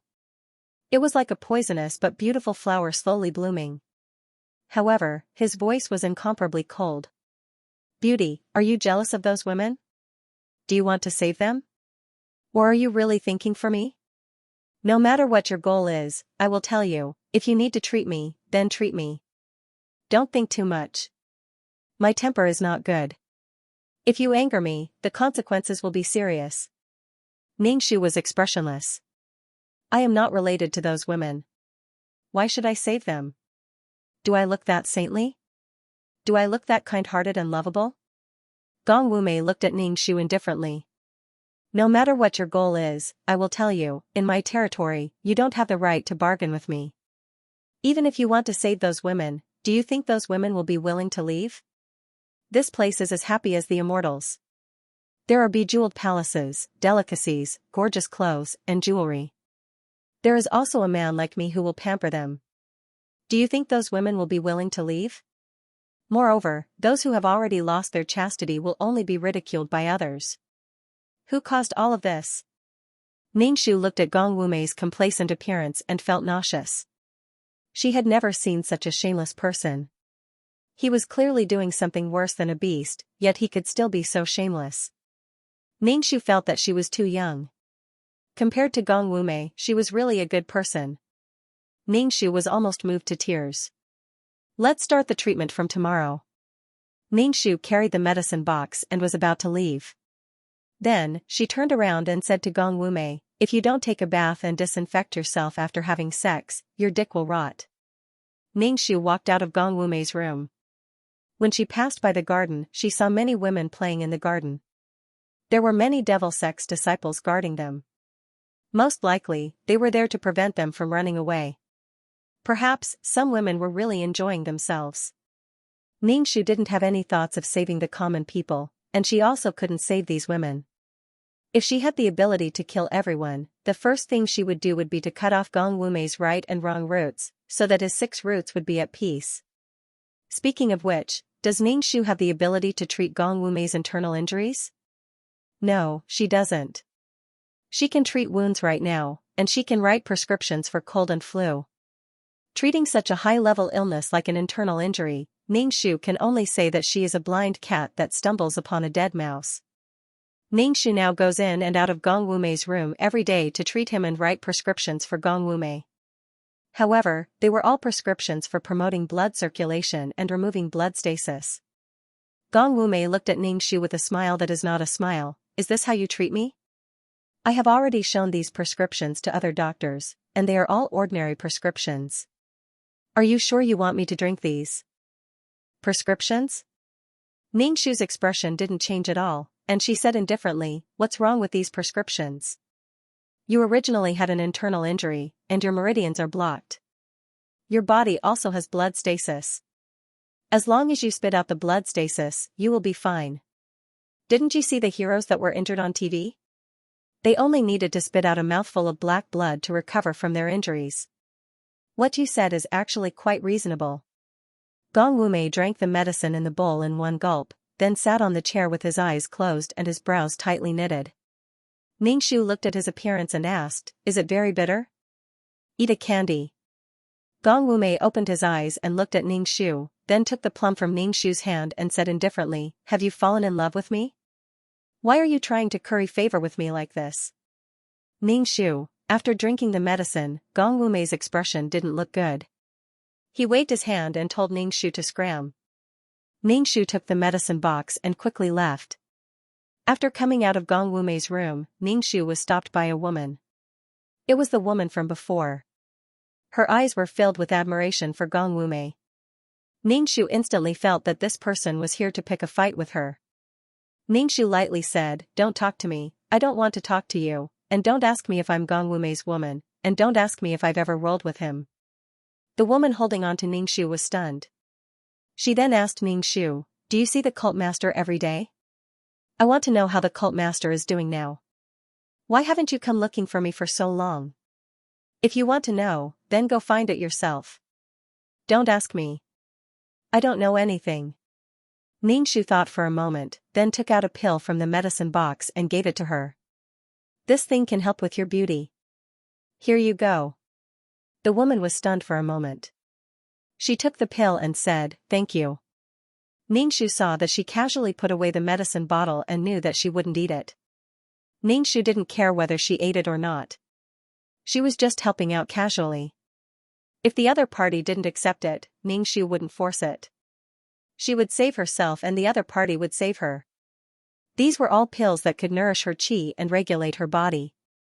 They were good for her body. Ningxu took the medicine box and left. He returned to his room. Just as he sat down, Gong Wumei's #1 lackey, Steward Liu, came. Ningxu hurriedly said, "Miss Little Red, the cult master's illness has flared up. He needs a woman to serve him now." Ningxu immediately took the medicine box and rushed to Gong Wumei's room. When he arrived at Gong Wumei's room, Gong Wumei's eyes were tearing apart a woman's clothes. Gong Wumei's eyes were red, and his entire body was filled with a violent and chaotic aura. The woman under Gong Wumei was the woman that Ningxu gave the pill to. At this moment, she was looking at Gong Wumei affectionately. Ningxu rushed over and directly pulled the woman up. He said to Steward Liu, "Take her away. Impudent, I want to see who dares." Gong Wumei's eyes were red. The woman grabbed by Steward Liu anxiously said to Steward Liu, "Steward Liu, I'm willing to serve the cult master. Beauty, since you chased her away, you can replace her." Gong Wumei and Ningxu stretched out their hands. Their eyes were even redder, like a wild beast that was about to devour a person. Hearing that Ningxu was going to replace her, the woman immediately looked at Ningxu with eyes full of jealousy and hatred. Ningxu looked at Gong Wumei. First, he covered his nose, then he sprinkled the medicinal powder. Gong Wumei didn't care about the medicinal powder, but not long after, his body became soft. "Drag him into the ice water," Ningxu said to Steward Liu. With a splash, Gong Wumei was thrown into the ice water. Gong Wumei shivered. His pair of peach blossom eyes looked at Ningxu sinisterly and ruthlessly. "You don't want to live anymore. You actually dare to treat this sovereign like this." Ningxu faintly said, "All of this is to treat your illness. Besides, you promised me that you wouldn't touch women. Once your illness acts up, you forget everything." Ningxu then fed Gong Wumei a bowl of bitter medicinal liquid. Gong Wumei choked to the point that tears came out. He looked at Ningxu very malevolently and said, "This sovereign wants you to die. Don't be angry." Ningxu quickly inserted silver needles into Gong Wumei's head. "Later, your blood vessels will really burst." Gong Wumei's body was slightly shivering. Even the muscles on his body were moving. His expression was somewhat painful. However, his body was soft and he couldn't exert any strength. The current Gong Wumei was in a lot of pain. Ding, abuse points 10. Ningxu, moi, you haven't seen me for so long. Did you miss me? 2333's voice sounded in Ningxu's head. It made Ningxu's ears ring. Ningxu, scram 2333, Ningxu saw that Gong Wumei's head was smoking. He quickly added ice into the bathtub. Gong Wumei looked at Ningxu with red eyes. "You better pray that you can see the sun tomorrow." Gong Wumei's voice was trembling. It seemed that he was enduring some kind of pain. Moreover, the little Gong Wumei was still very perky. Ningxu inserted some silver needles into Gong Wumei's arm. Then, he fed Gong Wumei 2 bowls of medicinal liquid. Gong Wumei was very tired. His shining peach blossom eyes were dim. Ningxu fed Gong Wumei medicine every hour. This made Gong Wumei's face turn green. Sect leader, are you feeling better? Ningxu asked Gong Wumei with a professional expression. Is the qi still running around in your body? Gong Wumei frowned. He shook his head and said, much better. It doesn't seem like the conflict is that bad. That's good. Ningxu nodded. Then, he removed the silver needles from Gong Wumei's arm and head. Ningxu knew that it wasn't because of his treatment. It was because Gong Wumei's body was weak. He didn't have the strength to circulate his qi. The more he circulated his qi, the greater the conflict in his body. Sect leader, every time you open it, you have to hold it in. Don't release it. Do you understand? Hold it in, hold it in. Ningxu said to Gong Wumei. What he meant was that when Gong Wumei wanted to release, he had to hold it in. When he wanted to ejaculate, he had to hold it in. Why? Gong Wumei looked at Ningxu maliciously. Although he didn't rely on intercourse with a woman to get through the crisis this time, it made Gong Wumei feel exceptionally painful. He didn't have the pleasure of intercourse with a woman at all. Gong Wumei looked at Ningxu with an extremely unhappy gaze. Ningxu ignored Gong Wumei's murderous gaze and said to Gong Wumei, this is all your energy. If you want to completely cure your illness, you have to calm down the chaotic aura in your body. You also have to repair your body that was damaged by the aura. The loss of your profound qi is not good for your body. Ningxu started to talk nonsense. Gong Wumei was livid and didn't say anything. Then Ningxu smiled wickedly. Then what should I do now? It can't be like this forever. Gong Wumei pointed at his crotch and slightly raised his chin. Ningxu said ambiguously, you're responsible for making it go down. Ningxu, haha. Endure it. Didn't I say that you have to endure it in the future?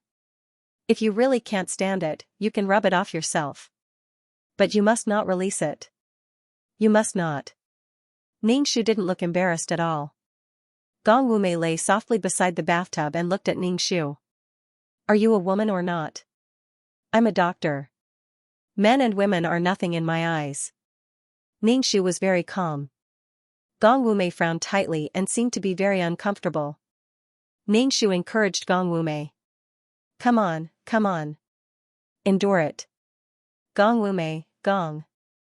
Wumei was a martial artist after all. The effect of the bone-softening powder soon disappeared.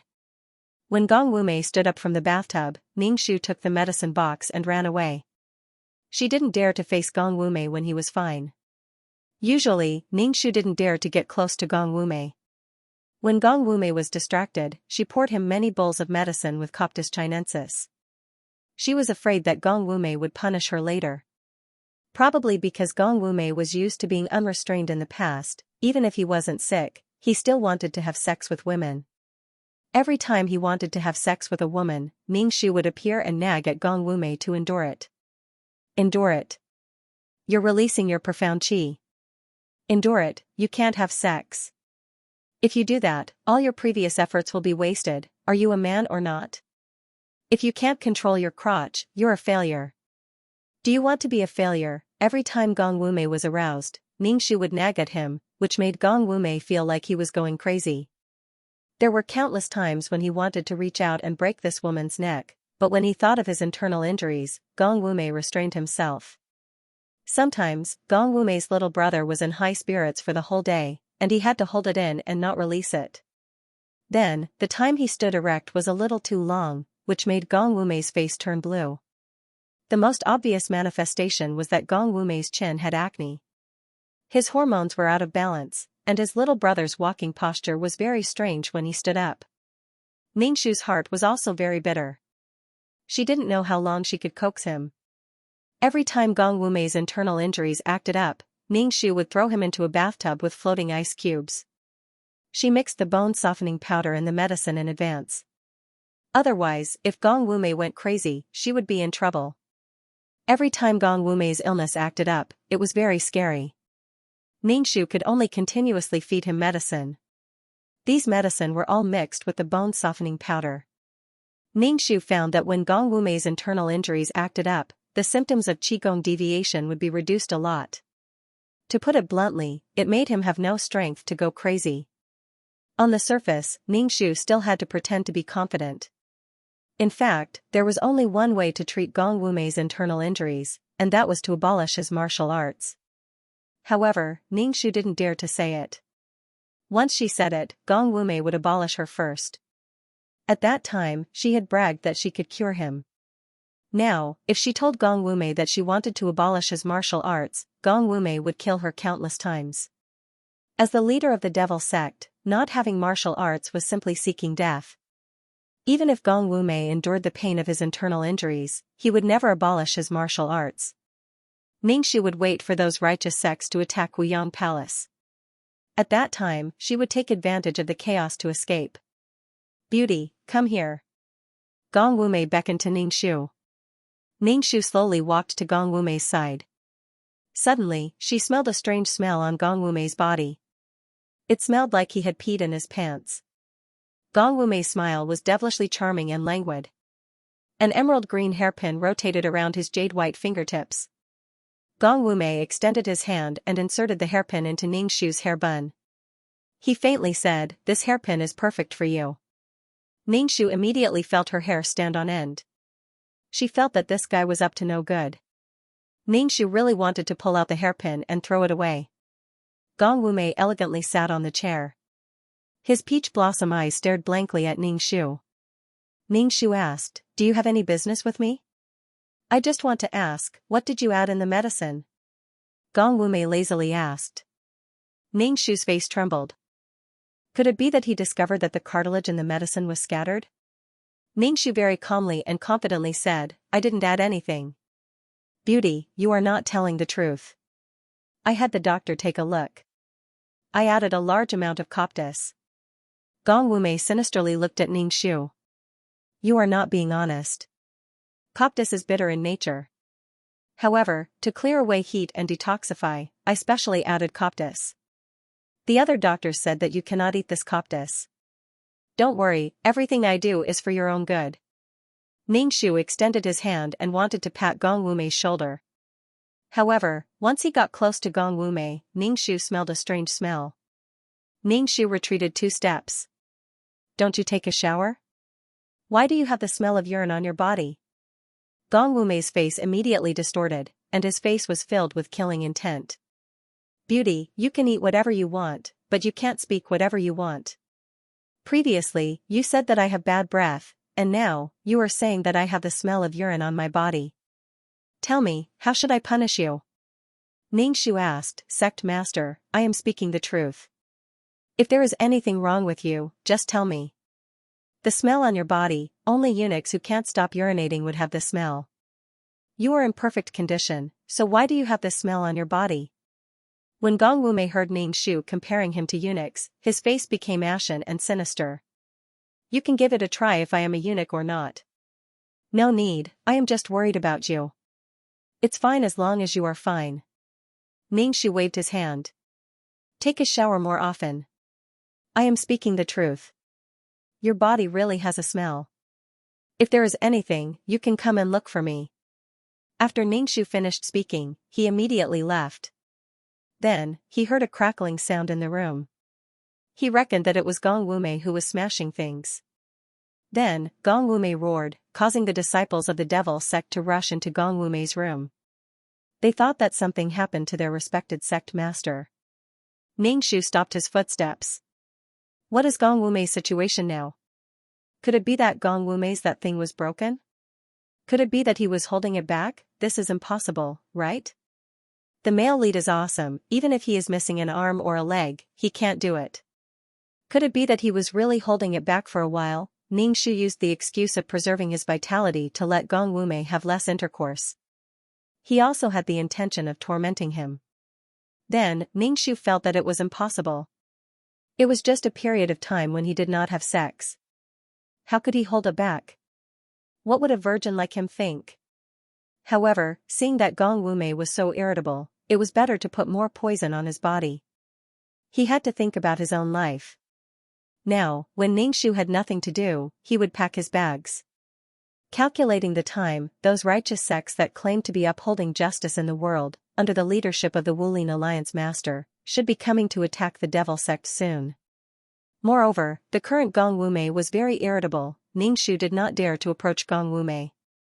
When he had nothing to do, he would smash the things in the room, or kill a maid. Anyone who provoked Gong Wumei would not have a good ending. Ningxu was quite afraid in his heart. He touched the tigers but did not dare to admit it.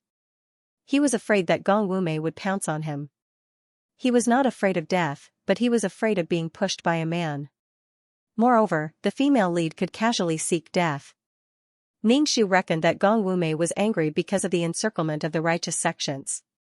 Miss Little Red, the sect leader is looking for you. Steward Lu came to find Ningxu again. Now, Ningxu was afraid to see this guy. This guy was loyal and devoted to Gong Wumei, causing Ningxu to want to throw a bag of poison at him. What he was afraid of really happened. Ningxu followed Steward Lu to Gong Wumei's room with a serious face. The door was closed, which made Ningxu very surprised. This was because Gong Wumei was very coquettish. Even when he was having sex, he would not close the door. Why would he close the door in the middle of the day? Ningxu suddenly did not want to go in. I reckon your sect leader is asleep, so I will leave first. Ningxu turned around and was about to leave. Steward Lu stopped Ningxu and said, "The sect leader is waiting for you inside." Ningxu glanced at Steward Lu's sword hanging on his waist and silently turned around. Steward Lu opened the door and let Ningxu in. Ningxu clenched the poison in his heart and slowly walked in. As soon as Ningxu entered, Steward Lu, who was outside, immediately closed the door. Ningxu suddenly had a bad feeling in his heart. He even closed the door. Was he going to kill and destroy the body? What are you still standing there for? Come over here. Gong Wumei's voice suddenly sounded. His voice was very gloomy. Ningxu slowly walked over and opened the curtain. Immediately, he smelled an unbearable stench. It was as if someone had urinated in their pants for a long time. The smell of fermentation almost made Ningxu vomit. However, when he saw Gong Wumei's ashen face, Ningxu held back and asked Gong Wumei, "Sect leader, what's the matter?" Gong Wumei's expression was very gloomy, and there was a green color between his eyebrows. His breathing was very chaotic, and there was a kind of decadence. He looked at Ningxu with deep suspicion and resentment, as well as a trace of expectation. Ningxu was baffled by Gong Wumei's gaze. He endured the stench and asked, "Stop, what's wrong with you?"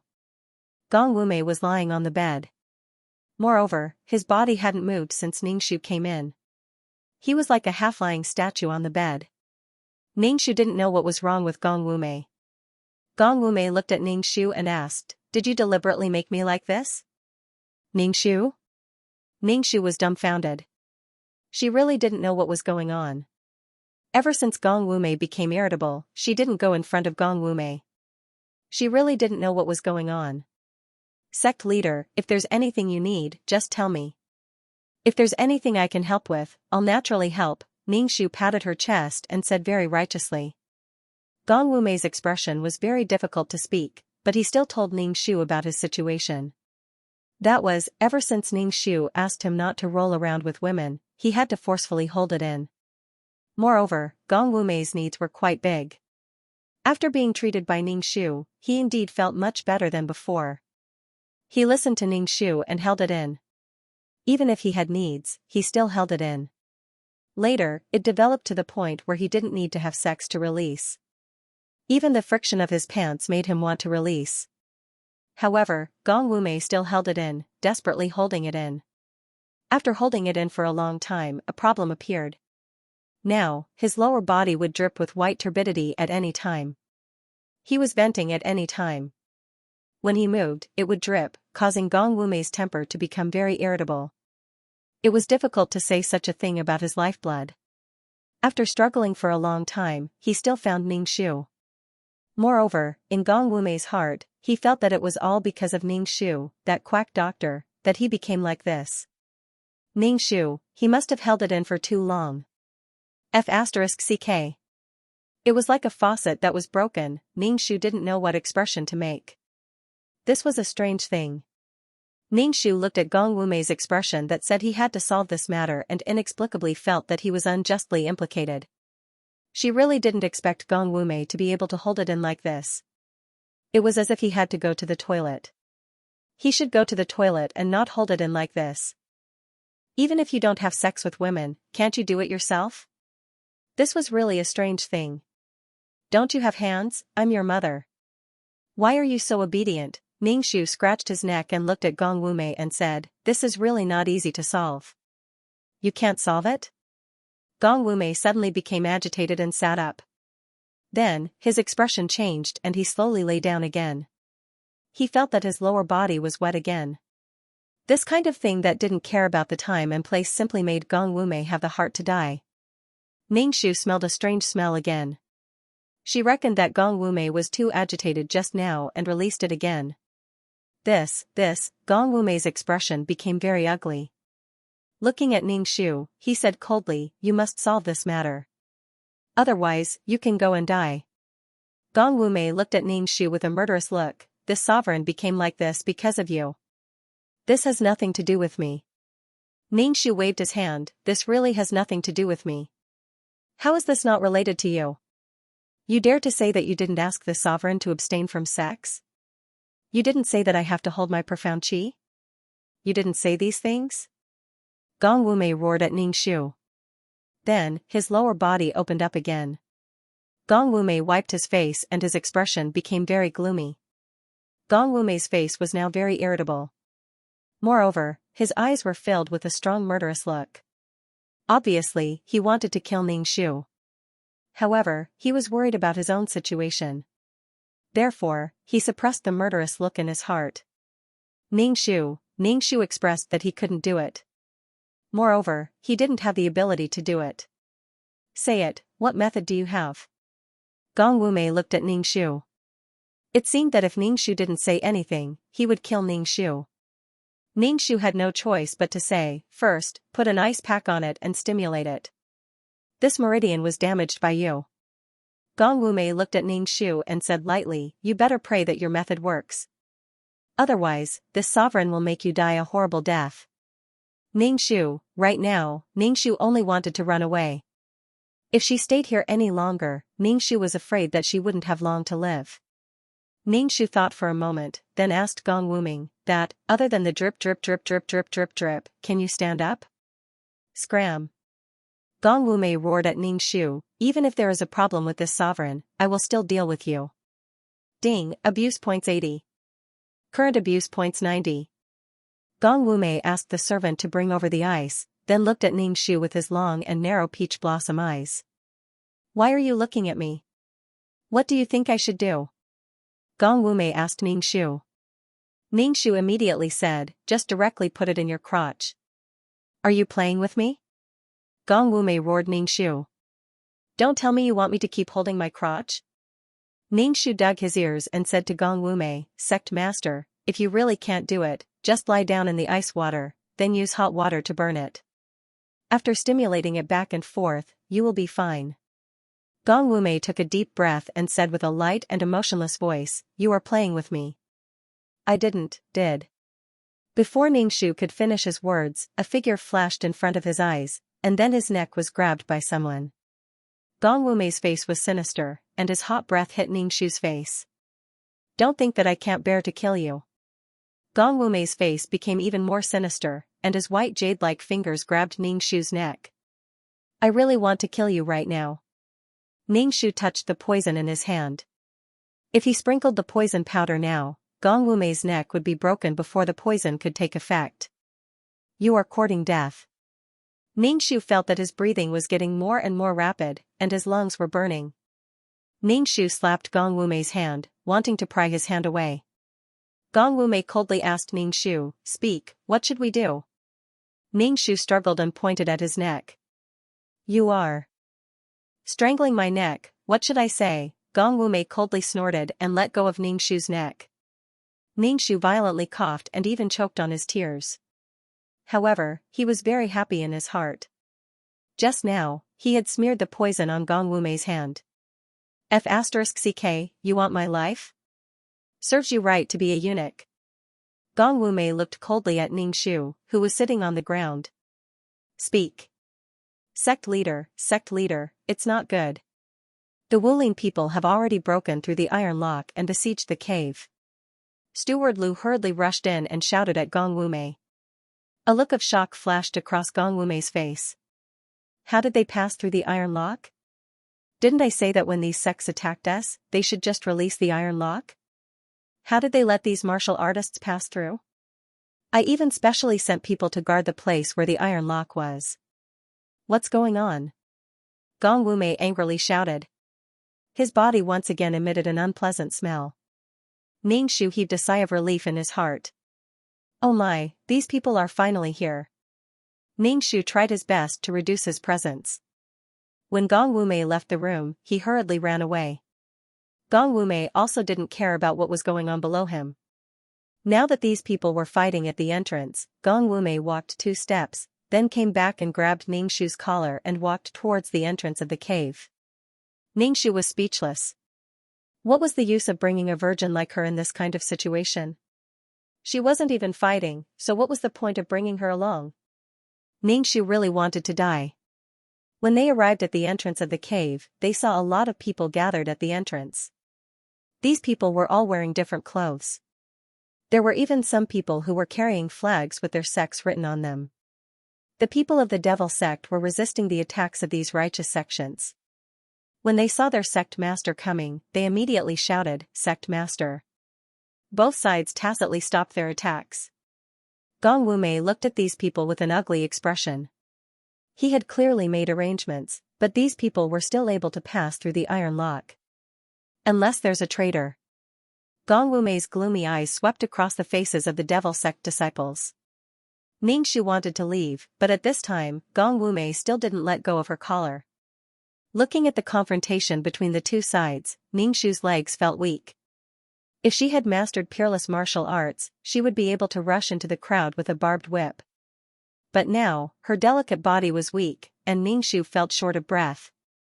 F***ck, does Gong Wumei want to drag me down with him? A person from the righteous sects walked out. This person was wearing blue clothes and held a sword in his hand. He just stood there and gave people a sense of righteousness. He was the handsome Wuling Alliance master with sword-like eyebrows, bright eyes, and a straight nose. When Gong Wumei saw this man, he coldly said, "Yan Nanju, this venerable one, and you have minded our own business. You brought people to knock down this venerable one's door. Are you trying to provoke a fight in the martial arts world? Gong Wumei, your devil sect has harmed the common people. You've robbed and killed the innocent.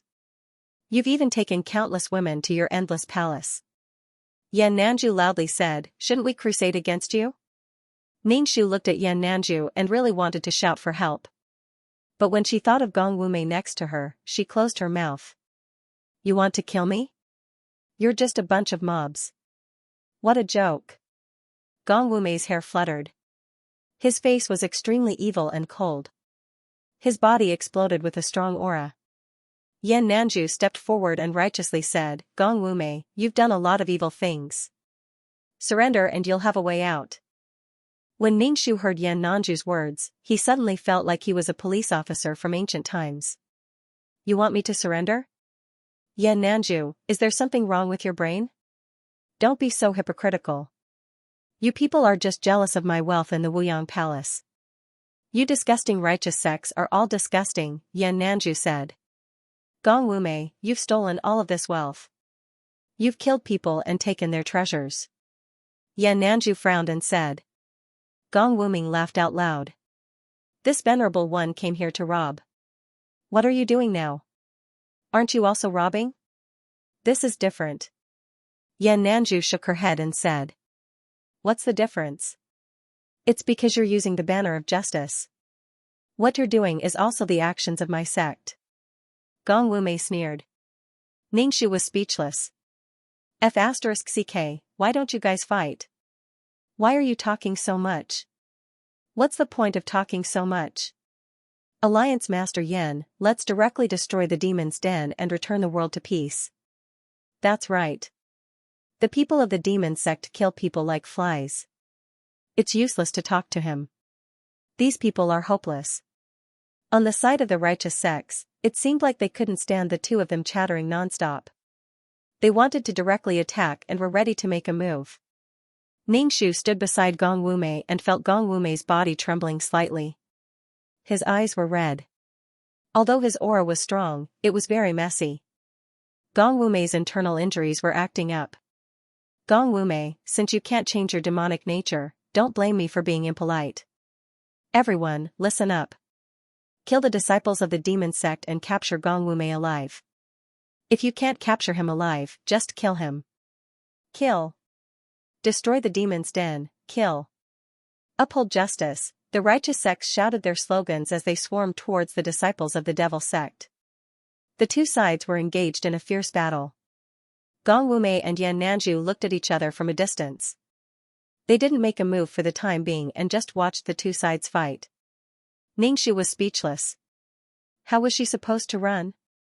Ningxu stood beside Gong Wumei and watched the two sides fight. Gong Wumei's aura was getting more and more chaotic. Ningxu knew that Gong Wumei wouldn't be able to hold on for much longer. Ningxu was afraid that Gong Wumei would push her to the ground to suppress his internal injuries in front of so many people. However, Gong Wumei didn't seem to have such an intention. If she wasn't careful, she would lose her life. Yan Nanju held a long sword in her hand and stared at Ningxu. Ningxu asked, "Who are you? Are you the girl that Gong Wumei kidnapped?" Ningxu nodded. She wanted to say yes, but Gong Wumei hugged her. She immediately smelled the disgusting smell of urine. She wanted to escape from Gong Wumei's embrace, but Gong Wumei held her tightly. Gong Wumei sneered and said to Yan Nanju, "This is not a girl that I kidnapped. She is the saintess of my sect." Ningxu, PFFF, how did she become the saintess of the demon sect? Ningxu immediately looked at Yan Nanju and shook her head. Gong Wumei moved closer to Ningxu and said coldly, "If you don't listen to me, I will kill you right now." Ningxu shut her mouth and looked at Yan Nanju with a righteous and innocent expression. However, Yan Nanju didn't receive Ningxu's gaze. When she heard Gong Wumei say that Ningxu was the saintess of the demon sect, she immediately looked at Ningxu with a look that said, "You are a beauty, why are you a thief?" That kind of pity, that kind of disappointment, made Ningxu's balls ache. Ningxu wanted to say that she was an innocent girl, but she was now the saintess of the demon sect. "Sect master, we can't hold on any longer." Steward Lu walked over with a bitter face and anxiously said to Gong Wumei, "Sect master, why don't we retreat first?" Gong Wumei frowned as he watched the demonic sect disciples fall one by one. He glared at Yan Nanju and said to Steward Lu, "Follow the original plan and send these disciples away." "Yes." Steward Lu bent over. Amidst the sparks, Steward Lu stabbed his sword into Gong Wumei's abdomen. Gong Wumei grunted and slapped his palm onto Steward Lu's chest. Steward Lu immediately spat out a mouthful of blood and was sent flying. Yan Nanju caught him. Gong Wumei pulled out the sword from his abdomen. Blood spilled out, and his expression was extremely gloomy. "Uncle Master Wu, are you okay?" Yan Nanju poured a pill into Steward Lu's mouth. Steward Lu sat cross-legged on the ground to heal his wounds. "So you're the traitor. I trusted you so much in vain. So you're a spy." Gong Wumei's expression was extremely ugly, and there was even a hint of defeat. Clearly, he knew that Endless Palace was at the end of the road. Gong Wumei ignored the bleeding wounds on his body. He carried Ningxu and stepped on the iron chain, preparing to escape. Gong Wumei still didn't let go of her. Ningxu was speechless. Gong Wumei really hated her deeply. Looking at the bottomless abyss under the iron chain, Ningxu was very afraid that Gong Wumei would throw her down directly. Biting her cheeks tightly, Ningxu didn't allow herself to scream. When Yan Nanju saw that Gong Wumei had run away, she couldn't care about anything else. She hurriedly stepped on the iron chain and chased after Gong Wumei. The two of them, along with Ningxu, who was clamped under Gong Wumei's arms, caused the iron chain to shake violently. Ningxu really wanted to say, "Can't you King take it slow? This is very dangerous." Gong Wumei glanced behind him and sneered. His wounds were bleeding. In addition, he was carrying Ningxu. His face was pale, and his usually pink lips were now white. Ningxu couldn't understand why Gong Wumei wanted to bring her along. She was a complete burden. While Ningxu was on tenterhooks, Gong Wumei finally reached the other side. Gong Wumei let go of Ningxu. He glanced at Yan Nanzhu, who was still walking on the iron chain, and said loudly to Ningxu, "Saintess, I'll leave the inheritance of the sacred sect to you. We'll run separately. When the time comes, we'll meet at Xianxia Temple. You must take good care of the inheritance of our sect. As long as the inheritance exists, our sect will exist. We will never be destroyed by these hypocritical righteous sections." Inheritance? Meet at Xianxia Temple? What the f***ck, I don't understand what you're talking about. Ningxu was dumbfounded. Then, Gong Wumei ran away before Ningxu could react. Ningxu looked at Yan Nanzhu, who was getting closer and closer. She quivered and ran in the direction that Gong Wumei ran. F***ck, she was tricked by Gong Wumei. What inheritance? It was just to make people pay attention to her. Gong Wumei, this be *tch. I'm not running in the opposite direction. I'm going to run with you. Yan Nanzhu followed behind Ningxu and chased after Ningxu. Ningxu saw Gong Wumei, who was not in front of him. His heart was galloping. Looking at Yan Nanzhu, who was getting closer and closer, Ningxu was very irritated. After running for a while, Ningxu couldn't run anymore.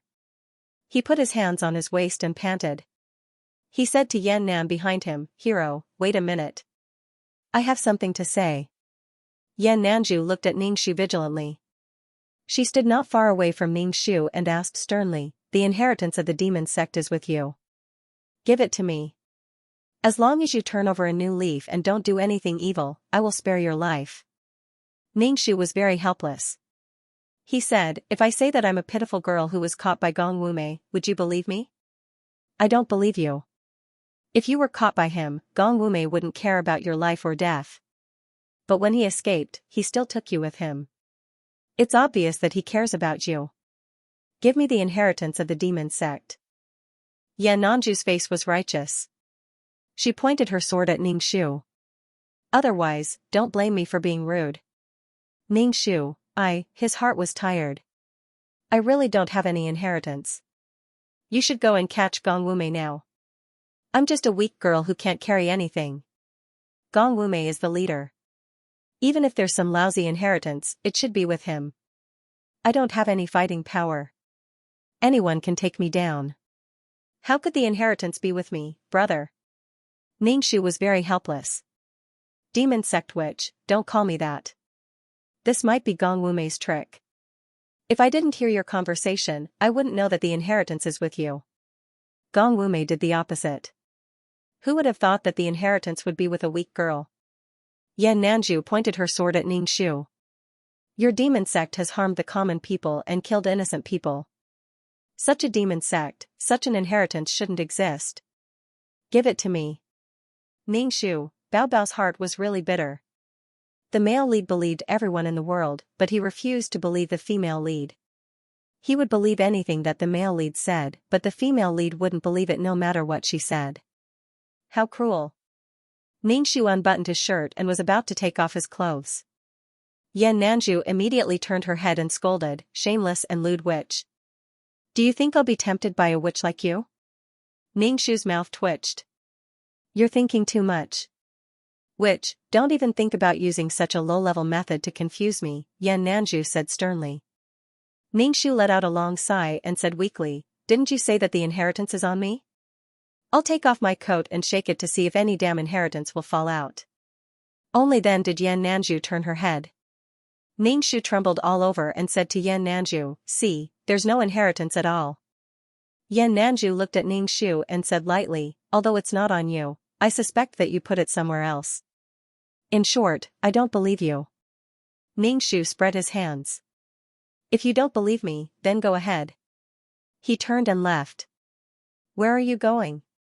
"You're now a remnant of the demon sect. Come back with me now." Yan Nanzhu chased after Ningxu.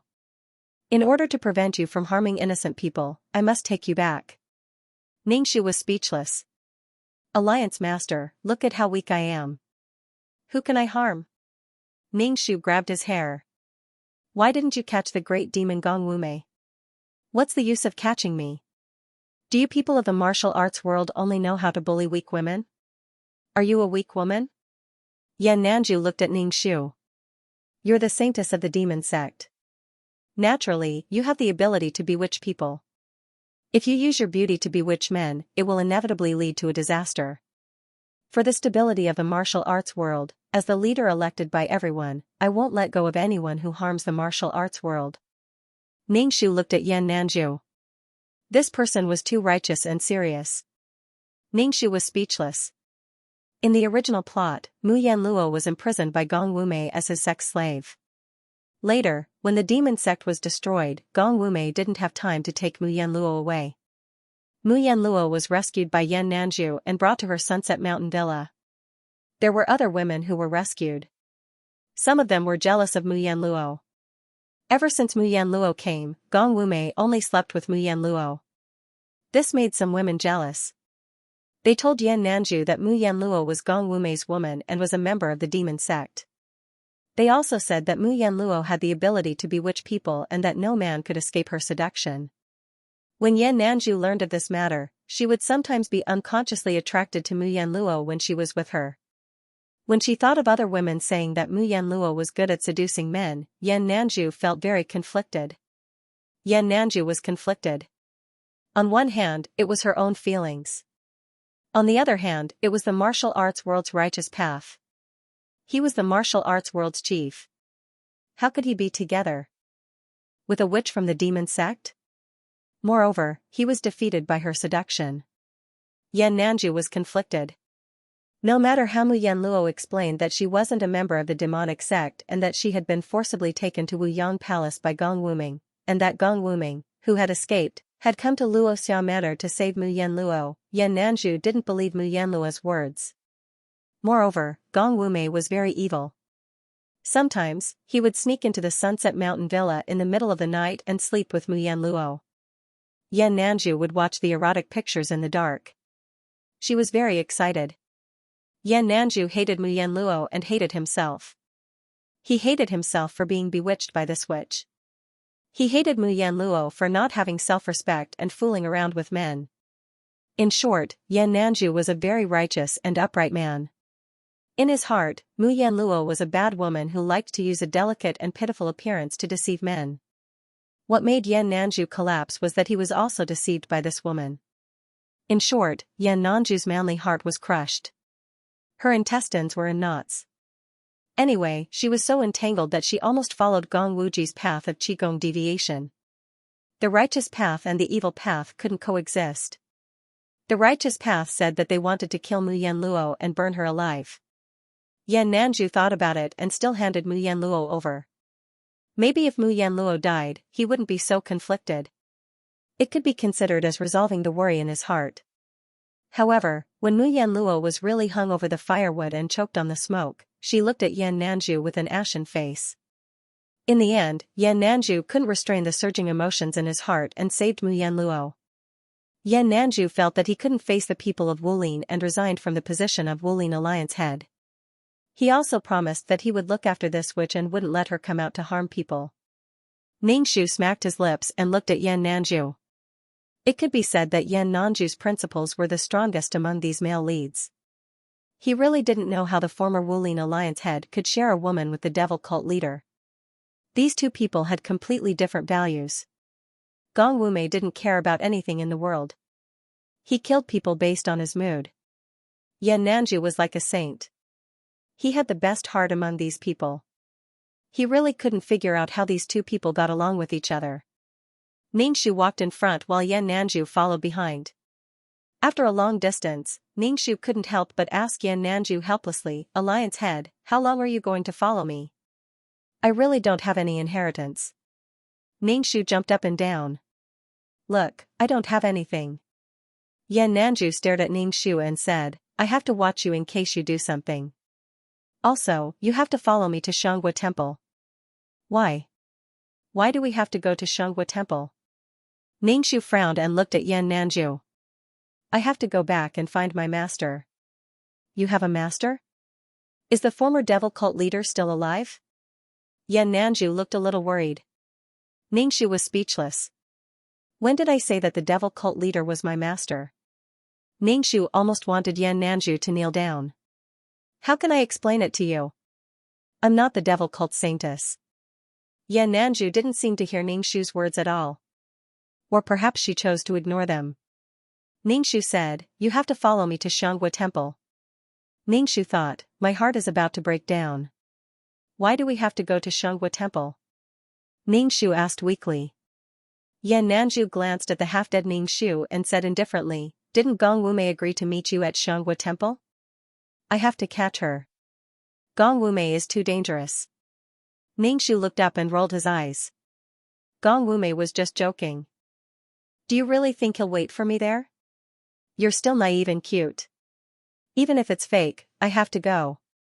As long as I can catch Gong Wumei, I have to go to Xianxia temple, Yan Nanju said seriously.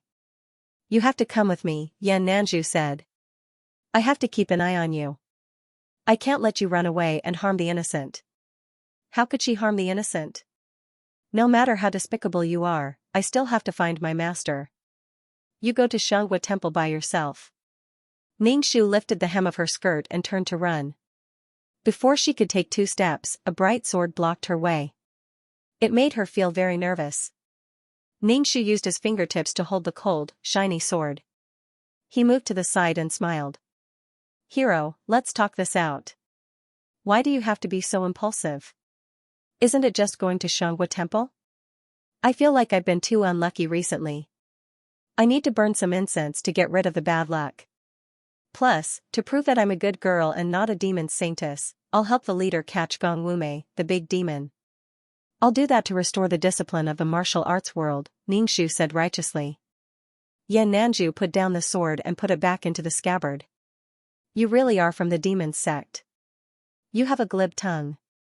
No matter what you say, I won't believe you. The people of the demon's sect are good at bewitching people. Lying is their second nature.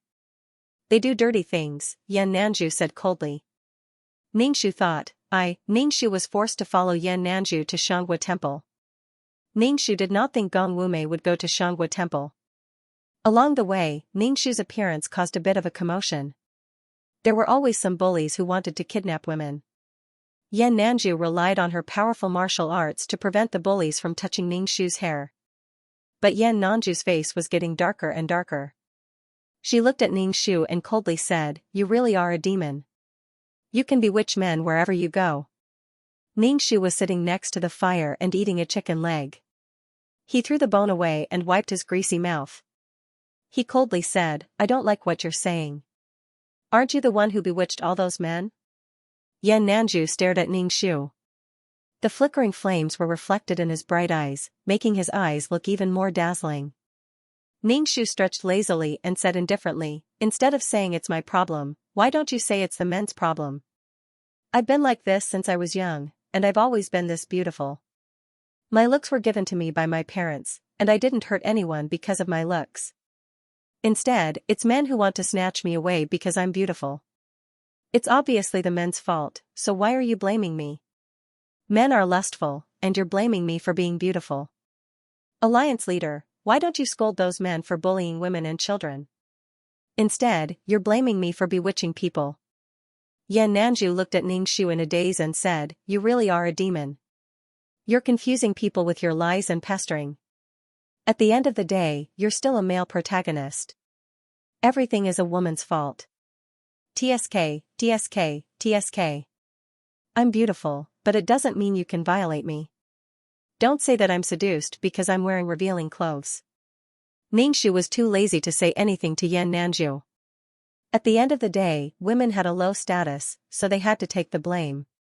Ningxu leaned against a tree and was about to sleep. Suddenly, he thought of something and opened his eyes. He said to Yan Nanju, Alliance leader, as the leader of the martial arts world, you can't be like those men and want my body, right? Yan Nanju's face instantly twisted. She said with disdain, I won't have any feelings for a demon like you. I'm particular about mutual love. That's good. I was afraid you would be bewitched by my beauty and do something stupid, Ningxu said happily. Yan Nanju was speechless. Ningxu really didn't want to stay with Yan Nanju because Yan Nanju wanted him to walk to Xianxia Temple. Ningxu didn't know where Xianxia Temple was, but after walking for a few days, Ningxu couldn't walk anymore. His feet had blisters and he felt terrible. She suspected that this guy was deliberately torturing her because he couldn't stand a demon like her. Why don't we get a carriage? Ningxu asked Yan Nanju while panting. Yan Nanju was expressionless. She wiped the sweat on her face and said, I came out in a hurry and didn't bring any money. Besides, why would I bring money to encircle the demon sect? Ningxu said, why don't you sell your skills and make some money? We can pretend to be brother and sister. We won't have any money to travel when we look for our relatives. You can go play a big knife and do a good job. Maybe you can even get some money. Yan Nanju's face turned serious. She looked very dignified and righteous. Martial arts are used to maintain the stability of the martial arts world, not for this. I'm the alliance leader of the martial arts world. I can't ruin the reputation of the martial arts world. Ningxu was speechless. She was so serious that it was too rigid. I'll let you live the life of an ordinary person and experience how difficult it is. You people of the demon sect kill people without batting an eye. These ordinary people are innocent. Yan Nanju looked at Ningxu. Your nature is not bad. Why did you become the saintess of the demon sect and help the evildoers? Ningxu was speechless. Get lost. I don't want to talk to you. When Ningxu arrived at the foot of Xianxia Temple, he was already using crutches. His shoes were so broken that 3 of his toes were exposed. Ningxu's face was covered in a layer of dust and he was in a sorry state. Ningxu's heart ached. This was the result of not being able to fight. If he had martial arts, he would have fought with Yan Nanju and left. He wouldn't have bitterly followed Yan Nanju to Xianxia Temple. Did Gong Wumei say where you'll meet up? Yan Nanju asked. Yan Nanju was also in a sorry state. Her blue clothes were covered in mud, and the color of her shoes couldn't be seen. Her hair was so dirty that it stuck together. In any case, she looked very sloppy. Ningxu said indifferently, Gong Wumei didn't tell me where we'll meet up. Are we going to wait at Xianxia Temple? Yan Nanju nodded. Then, Ningxu asked, if Gong Wumei comes, are you going to leave with Gong Wumei and do evil things with Gong Wumei? Ningxu immediately raised his hand and swore, I swear, I will never do anything that offends the heavens with Gong Wumei, and I will never return to the demonic sect again. Otherwise, I will die a horrible death. Alliance Master, is this okay? Along the way, Ningxu swore countless times. Ningxu and Yan Nanju stayed at Xianxia Temple. Ningxu finally took a bath and poked the blisters on his feet with a needle. Suddenly, the door opened with a bang. Ningxu, who was holding the needle, trembled and stabbed his flesh. Damn it! Ningxu raised his head in anger and saw Gong Wumei standing at the door. His aura was violent, his eyes were malicious, and his lips were purple. He looked at Ningxu with bloodshot eyes. Bitch, how dare you poison me? Gong Wumei's voice was cold and shocked. Alliance Master, save me! Ningxu screamed at the top of her lungs. She had never thought that Gong Wuyao would actually be at Xianxia Temple. Previously, when Gong Wuyao was strangling her, she had already poisoned him. Now that Gong Wuyao's poison had flared up, he was waiting for her at Xianxia Temple. Was this considered walking right into a trap? Give me the antidote. Otherwise, I will kill you. Gong Wumei walked in. Ningxu reached out and wanted to strangle Ningxu's neck. Yan Nanju, who had just finished bathing, rushed over. When she saw Gong Wumei, she immediately got into a fight with him. Ningxu crouched and prepared to run away. You two go ahead and fight. If one of you dies, there will be one less. Bitch, stop. When Gong Wumei saw that Ningxu was about to run, he dodged Yan Nanju's attack. Ningxu ran without looking back. When Gong Wumei saw that Ningxu had run away, he was extremely annoyed with Yan Nanju, who was pestering him. He roared angrily, get lost. With that, he chased after Ningxu. Gong Wumei, as long as I, Yan Nanju, am here today, you can forget about escaping from my hands. Yan Nanju blocked Gong Wumei's path, and the two of them tangled in a fight. However, Ning Shu, who had run away, ran back. When Gong Wumei saw Ning Shu coldly shouted, "Give me the antidote." Ning Shu ignored him. Instead, he watched as a group of people entered the courtyard. The leader gritted his teeth and looked at Ning Shu. His voice was low and filled with hatred as he shouted, "Mu Yan Luo." "Hello, Your Highness. What a coincidence. Are you also here to offer incense?" Ning Shu greeted Luo Zhenyan with a smile. He really felt like he was going to die. Why did he have to meet this guy? "Mu Yan Luo, I will make you suffer a fate worse than death," Luo Zhenyan said through gritted teeth. Ning Shu was speechless. There were now Luo Zhenyan, Yan Nanju, and Gong Wumei in the courtyard. There were 3 Nanju Juns. Could it be that the 7 Calabash brothers were about to be gathered? Ning Shu looked at the wall, wondering if he could climb over it with his own ability. The fight between Yan Nanju and Gong Wumei also stopped. Gong Wumei and Ning Shu walked over, but Yan Nanju stopped them. Gong Wumei coldly mocked Yan Nanju. "Have you fallen in love with this woman? Don't forget that she is the saintess of our saint sect. You are the leader of the martial arts world, yet you actually fell in love with someone from the devil sect." Yan Nanju's expression didn't change. "My target is you. As long as I kill you, I will naturally make sure that she can't harm anyone. Give me the antidote," Gong Wumei and Ning Shu said in a cold voice. Their crimson eyes were filled with thick hostility and killing intent, and their hair fluttered in the wind. They seemed to have crawled out of hell, and their entire body was surrounded by the unbearable smell of blood and urine. Ning Shu took a step back. What should he do now? Ning Shu was still thinking about how to escape when the sound of footsteps came from outside the yard again. The footsteps were orderly and heavy. Then, Situ Qingyu, dressed in armor, walked in, followed by a group of soldiers. As soon as Situ Qingyu came in, Luo Zhenyan almost jumped up like a cat whose tail had been stepped on. He pointed at Situ Qingyu and roared, "What are you doing here?" Situ Qingyu walked to Luo Zhenyan's side and reached out to stroke Luo Zhenyan's head. His voice was low and sexy, filled with passion. "I heard that you came to Xianxia Temple. I'm here to protect you." "I don't need your protection, Situ Qingyu. Get out of my way." Luo Zhenyan roared, his face red. "Yes, you don't need my protection. I'm the one who wants to protect you," Situ Qingyu said very generously, overflowing with doting and crazy love. Situ Qingyu looked at Luo Zhenyan with strong feelings and a predatory gaze. The two of them stood together, and the atmosphere between the two of them was particularly strange. Yan Nanju and Gong Wumei's expressions were a little strange. Then, Gong Wumei laughed and said wickedly, "So it's 2 men who like to walk the dry path and not the water path." Situ Qingyu looked at Gong Wumei with a sinister gaze. When his eyes met Gong Wumei's face, he paused and smiled. "You're not bad either. I want to suppress you." Gong Wumei's face suddenly turned green as if he had swallowed a pile of feces. Situ Qingyu casually retracted his gaze. When his gaze swept past Ning Shu, his gaze paused. Gritting his teeth, Ning Shu shouted, "Mu Yan Luo." Ning Shu wanted to cry. What was this? Ning Shu greeted Situ Qingyu. "General, long time no see. How are you?" "Thanks to you, I'm doing very well. In order to repay you, I've decided to torture you for the rest of your life and let you live a long life." Situ Qingyu gave Ning Shu a sinister smile that contained boundless malice. Ning Shu was speechless. "Do you believe me when I say that these are all misunderstandings?" Ning Shu made a final struggle.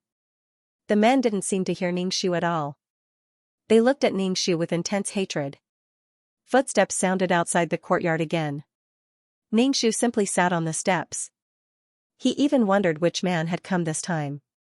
This time, it was Wen Ruhua who came in with a group of robbers behind her. Wen Ruhua, who had become a robber, was filled with hostility. She went around robbing and robbing. Her body was well trained and she no longer had the image of a weak scholar.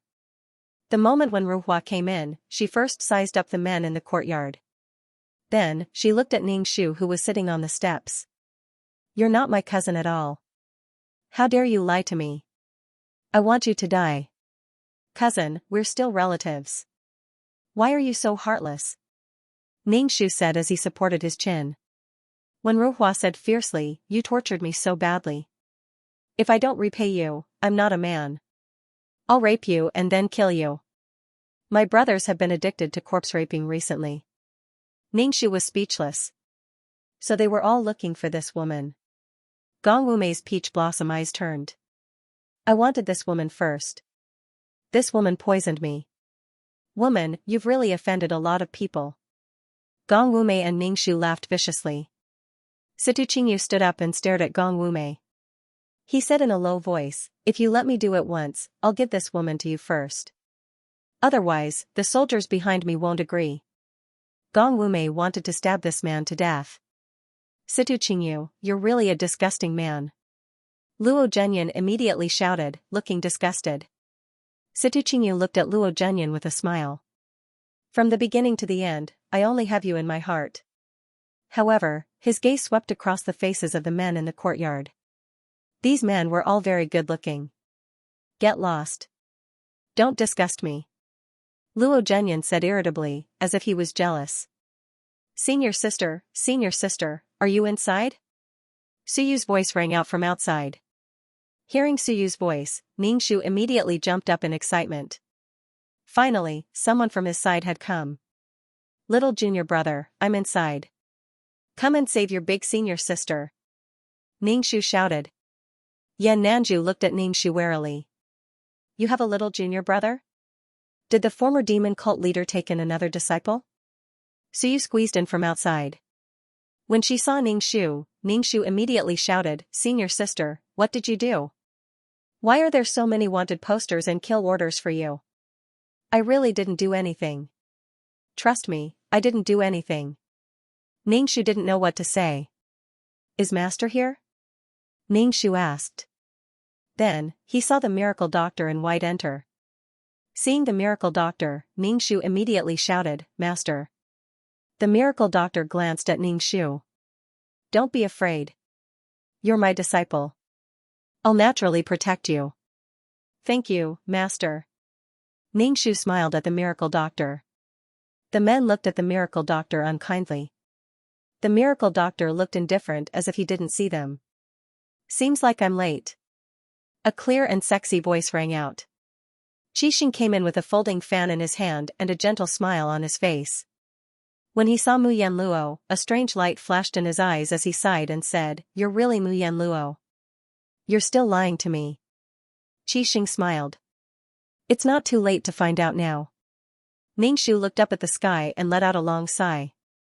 The 7 Calabash brothers had gathered. Was it time to suppress her, the demoness? They were going to fight for the top of the Forbidden City. Chaotic footsteps could be heard from outside. A group of Jianghu people rushed into the courtyard. When they saw Yan Nanju, they all shouted, Alliance Master, it's good that you're still alive. I thought something had happened to you. Ningxu looked at the people in the courtyard. They had surrounded the entire courtyard so tightly that not even a drop of water could trickle through. All of a sudden, Ningxu felt as though she had become the enemy of the entire world. The male leads who had loved Mu Yan Luo so much before now hated her so much that their teeth itched. They couldn't wait to tear her apart. Situ Qingyu said, I'm going to torture her to death. Luo Zhenyan said, I'm going to kill her. Qixing said, submit to my whip. When Ruhua said, I'm going to rape her corpse. The miracle doctor said, she's my disciple. How can she not die?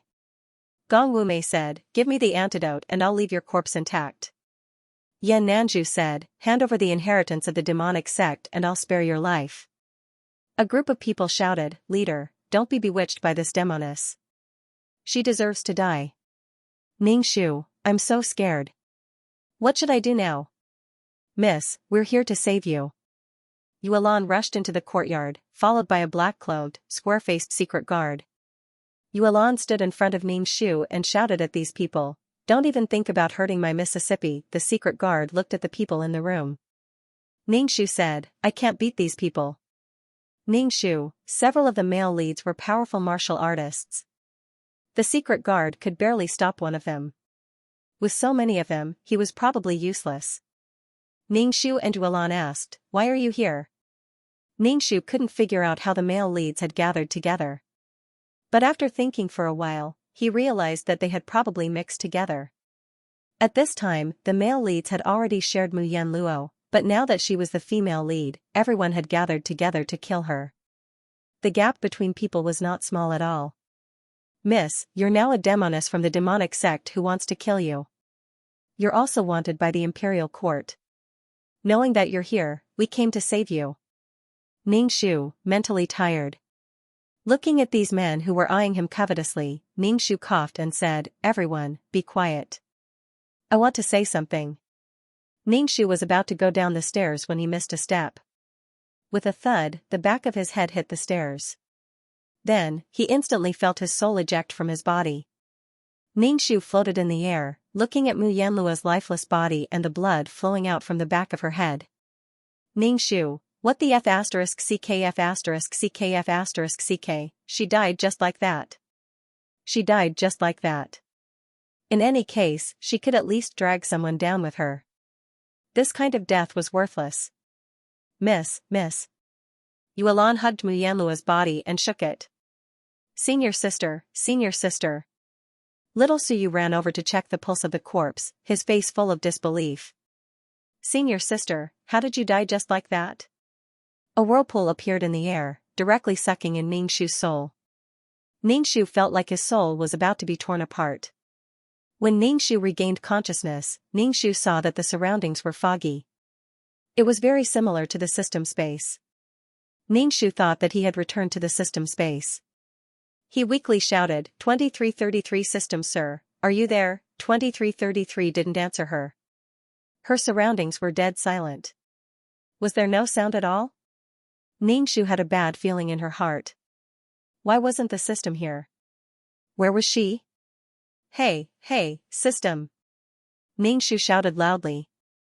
Her surroundings were empty, and her voice kept echoing in this misty place. What's going on? Ningxu was a little flustered. This isn't the system space. If this isn't the system space, where did he come to? Ningxu's heart was in a panic. Although he was a soul, Ningxu could still feel danger approaching. All the hairs on his body stood on end. Ningxu looked at his dim soul. There was no way to contact the system. He was very anxious. Ningxu forced himself to calm down. If it was a blessing, it wouldn't be a disaster. If it was a disaster, he couldn't avoid it. Ningxu sat on the ground. He wanted to absorb things like the system space to replenish his soul. He didn't know if this place had such an effect. To Ningxu's surprise, the materials in this space were better than the materials in the system space. When the materials flowed into his soul, he felt very cool. Ningxu tried even harder to absorb the materials. If there was a secret book for cultivating the soul, he might be able to do it even faster. Ningxu closed his eyes and didn't care about anything else. After an unknown amount of time, Ningxu suddenly heard 2333's voice in his head. Ningxu, can you hear me? I can hear you. Ningxu hurriedly said. 2333's voice was sometimes far and sometimes close. It was as if the signal was bad. Good, I'll send you back now. 2333's voice carried with it the sound of static. It was as if something was interfering with it. Before Ningxu could react, it was as if his consciousness was taken away. He didn't know anything. So weak. This was Ningxu's last thought. When Ningxu woke up again, he was in the system space. It was the system space that gave him a sense of security. 2333 system sir, what happened just now? Where was that? Ningxu asked 2333. 2333's voice sounded very tired. That's not something you can know now. To put it simply, you destroyed the plot. The law of heaven and earth realized that you are like a virus and decided to let you be reborn. Let the plot return to the beginning and restart the plot. Ningxu's hair stood on end as she said, if you hadn't sent me back, would I have been reborn like Mu Yanluo? When Ningxu's soul was exhausted and there was no more Ningxu in this world, she would have to replace Mu Yanluo in the plot. F***ck, I feel like I've been tricked by Mu Yanluo. Mu Yanluo wanted to find someone to replace her? Yes, you will be forced by the law of heaven and earth to continue the plot. 2333 said painfully. I used up all my energy to save you. I was almost thrown into the recycle bin. Oh my god, I was scared to death. F*CK, I was the one who was scared to death. Ningxu was really scared. If this mission is so dangerous, why did you let me do it? Ningxu asked 2333. I don't really know how dangerous this mission is. After all, I'm just an intern. I'll learn more in the future and be a qualified system sir. 2333 swore. Ningxu. Sensing Ningxu's displeasure, the system said, you've profited from a disaster, haven't you? You've absorbed some primal chaos energy, which is the most precious thing in a plane. Primal chaos energy can form planes and worlds. Your soul is now very tough. But what about me? I don't have any energy left. I didn't get anything. I feel so wronged. 2333 sounded like he was about to cry. He sniffled as if he was about to cry. Ningxu opened his mouth, but in the end, he comforted, don't worry. I'll get you whatever energy you need later. Ningxu, you're the best. 2333 said happily. Ningxu, let's see how many points I got this time. Ningxu said helplessly. Okay. Ningxu's information appeared in front of him.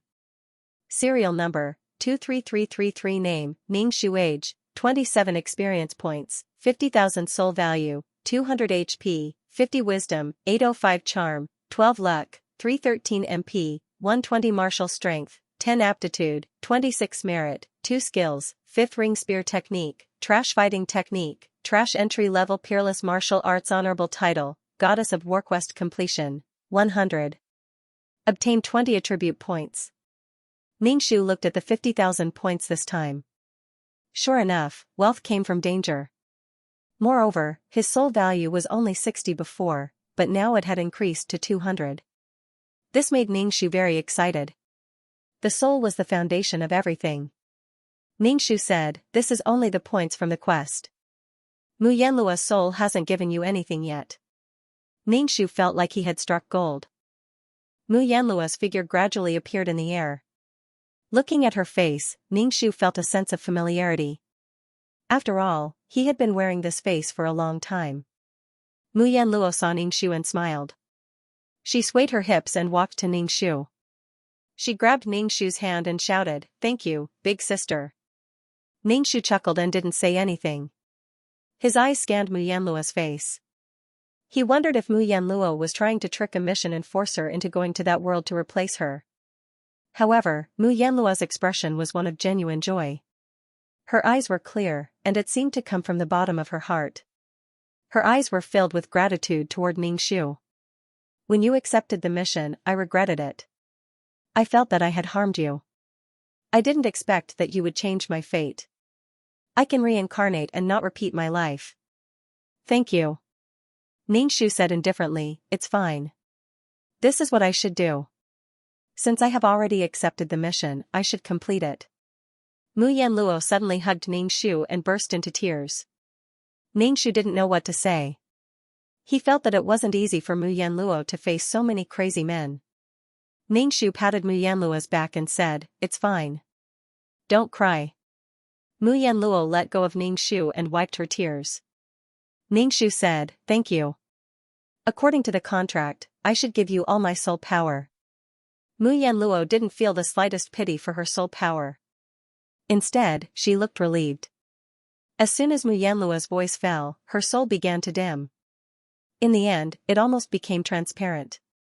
Her soul was extremely thin. Ningxu smiled and said, I should go reincarnate. Big sister, Yanluo wishes you well. It was reasonable to say that Mu Yanluo's soul power wasn't weak. She could easily become a mission enforcer. Ningxu asked, why don't you become a mission enforcer? You can avoid the pain of reincarnation. Mu Yanluo shook her head, I don't want to live like this. Besides, people say that I can't become a mission enforcer with my personality. Yanluo wants to start anew. Ningxu felt that he was overthinking things. With Mu Yanluo's personality, how could she find someone to replace her in reincarnation? Mu Yanluo was truly a kind person. After Mu Yanluo left, 2333 Ningxu said, Mu Yanluo's soul power isn't weak. Your soul is much stronger than before. Ningxu suddenly asked 2333, does every mission enforcer have to sacrifice their soul to counterattack? It doesn't have to be the soul.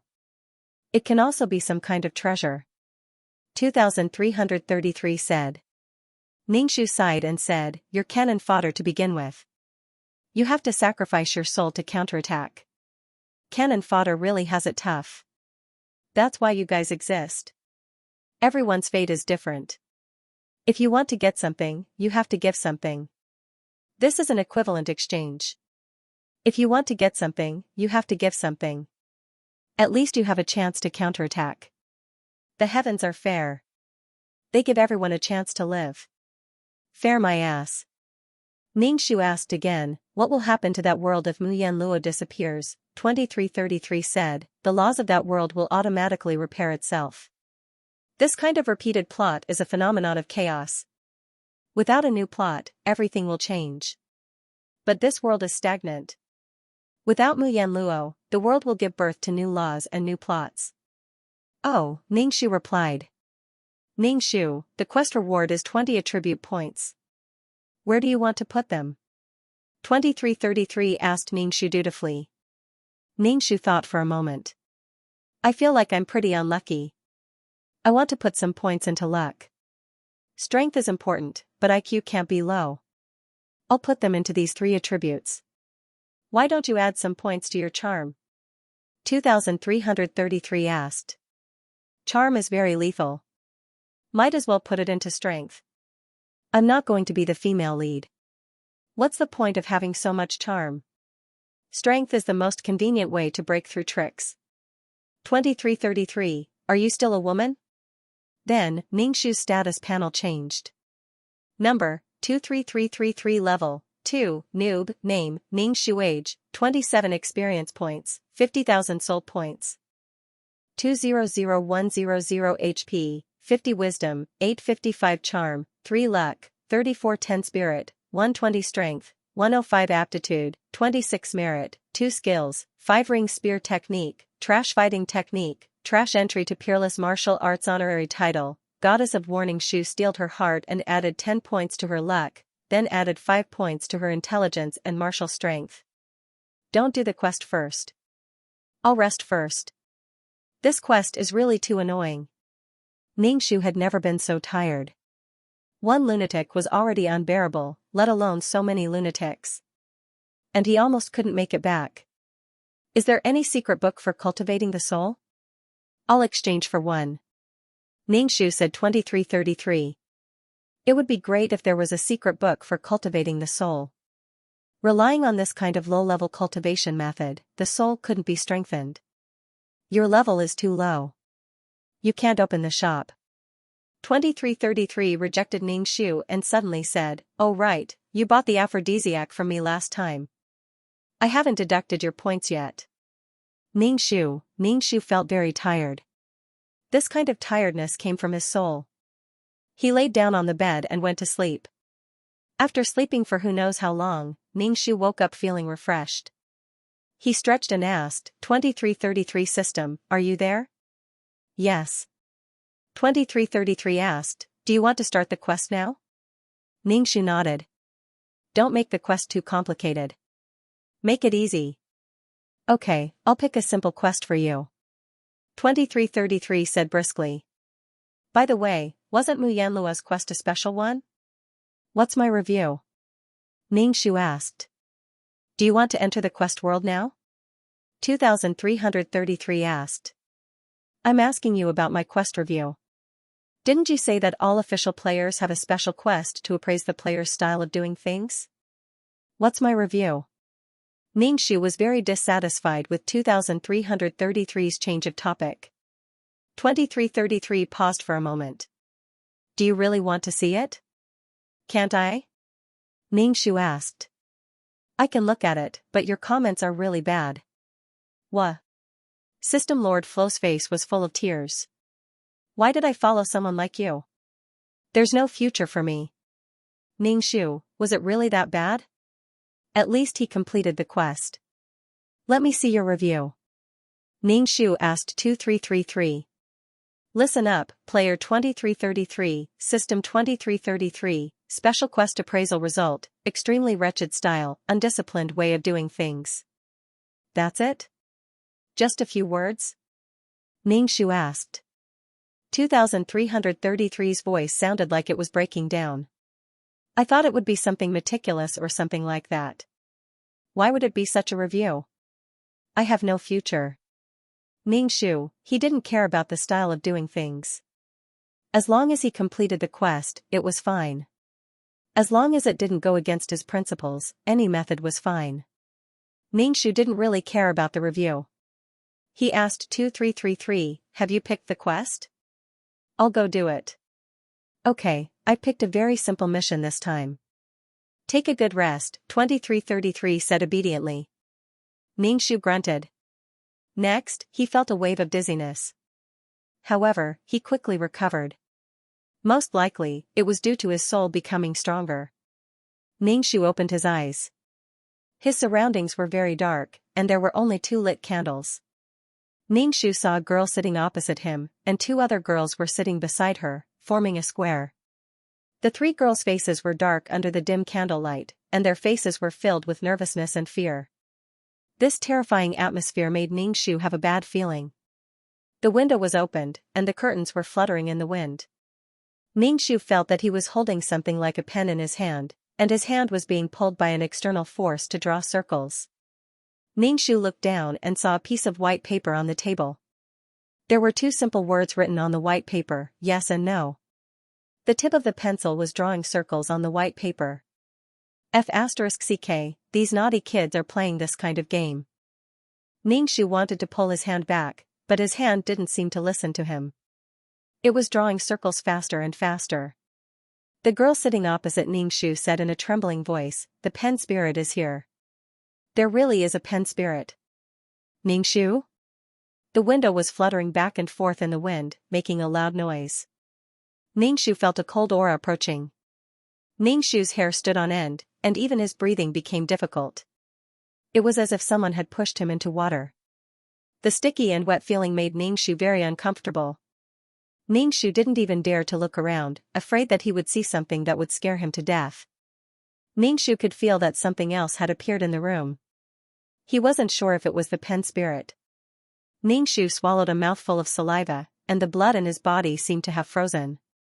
This was the easy mission 2333 mentioned? He even told her to rest. F*ck, such an exciting and adrenaline-pumping activity was called an easy mission. Ningxu felt that this thing was standing right next to him. He could even feel something dripping on his body. Ningxu was so scared that his eyes almost rolled back in his head. Then, the feeling subsided a little, and he guessed that this thing had temporarily left his side. Ningxu wanted to cry. The girl sitting opposite Ningxu asked first, pen spirit, please tell me, will Qingyuan and I have a future? Will we be together in the future? The pen paused for a moment, and finally stopped on the yes option. The girl who asked the question immediately smiled. Her face was blushing, and under the dim candlelight, it looked very strange. With the previous person's demonstration, the girl sitting on Ningxu's left immediately asked, pen spirit, please tell me, will I become a superstar in the future? The pen spun and finally stopped on the yes option, and the girl's face lit up. After the 2 girls asked their questions, Ningxu felt the chill in the room increase, and goosebumps appeared all over his body. However, when he saw that the other girls didn't feel anything, Ningxu suspected that his soul power had increased, and his senses had become sharper.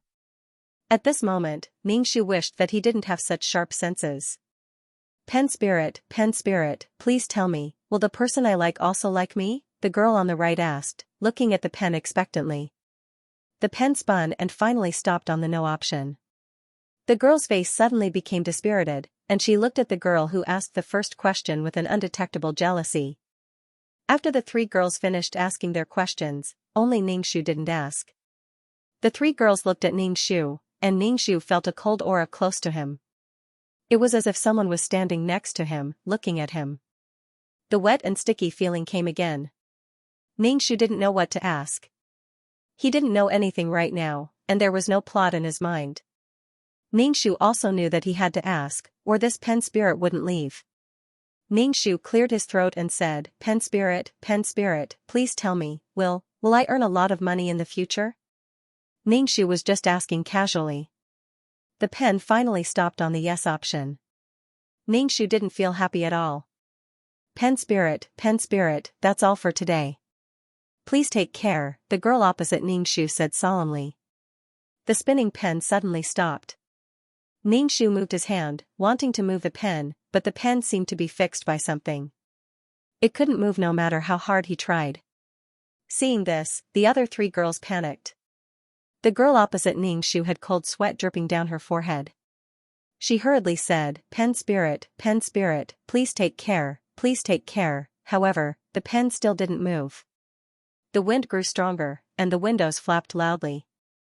The candles were blown out, and the room was pitch black, as if it was covered in thick black ink. The room was so quiet that only the sound of each other's breathing could be heard. The four of them felt like they were being strangled and couldn't even scream. Ningshu's back was drenched in cold sweat, and he could feel a chill seeping into his skin. Ningshu said, pen spirit, please leave. The girl sitting across from Ningshu also reacted. Pen spirit, please leave. We'll continue tomorrow night. Please leave today. Ningshu had a bad feeling in her heart. After some time, Ningshu felt his hand lighten. He let go of the pen, and his whole body was drenched in sweat. With a click, the lights were turned on. Ningshu felt that the light was too bright and covered his eyes with his hands. It took him a while to adjust to the strong light, but it made him feel at ease. Darkness was always strange and eerie. The person who turned on the lights was the girl sitting across from Ningshu. She was very pretty and had a pair of bright eyes. At that moment, there was a hint of fear in her eyes, but compared to the three people lying on the table, she was in the best state. For a while, no one spoke. They were obviously frightened. It was so quiet that they could hear each other's heartbeats.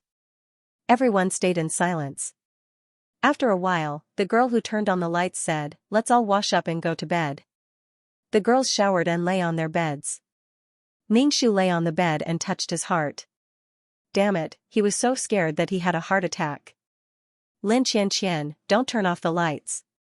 I'm scared, the girl sleeping on the lower bunk under Ningshu said in a trembling voice.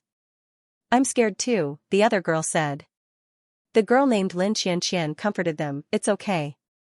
Pen spirit is gone. Ningshu curled up under the blankets. He felt very cold, as if his organs had been invaded by cold air.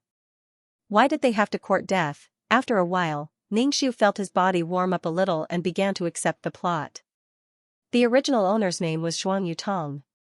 She was a new student in university this year. She was a girl from the countryside. She got into Z University with her excellent grades. Her tuition was half free. However, Xianxia's three roommates were all kids from the city. Every day, they would talk about cosmetics and boys. They would talk about how much a piece of branded clothing cost and how much a limited edition bag cost. Xianxia couldn't get a word in. Moreover, the other three subconsciously rejected the rustic Xianxia. Xianxia didn't have any friends when she came to Z University. She was alone, but she didn't have a choice. One day, Xianxia, who liked all sorts of weird things in the dormitory and had joined the paranormal club, suggested playing pen spirit and asking it questions. She invited Xianxia to the activity. Xianxia came from the countryside and was very respectful of ghosts. Not only were the villagers superstitious, but there were also more ghosts in the countryside than in the city. Xianxia advised the other three not to play, as it was easy to get into trouble. The three of them said that Xianxia was a coward. If she didn't want to play, she wouldn't be considered a member of the dormitory. Xianxia had no choice but to bite the bullet. After all, it didn't feel good to be ostracized. When they saw you, they would immediately stop talking and hide your things as if you were a thief. Xianxia wanted to fit in. Even if she couldn't, at least she wasn't ostracized. Then, the pen spirit incident happened. But then, strange things happened. Many strange things happened in the dormitory. At night, there was always a ghost in front of the window. There were also strange sounds and blood coming out of the faucet. Only the four of them could hear these sounds. Every one of them was very unlucky and all sorts of things happened. Until one day, Zhang Yuyan, who wanted to be a superstar, jumped out of the dormitory window. This completely ignited the fear in the dormitory. Another girl, Su Manyu, blamed Lin Xianxian. She said that Zhang Yui's death was because she played with the pen spirit and attracted a malicious spirit. After this happened, Lin Xianxian was under a lot of pressure. She complained to her boyfriend, Ji Qingyuan. Ji Qingyuan's family was rich. When he heard what happened to his girlfriend, he told Lin Xianxian that he should find a Taoist priest to catch the ghost.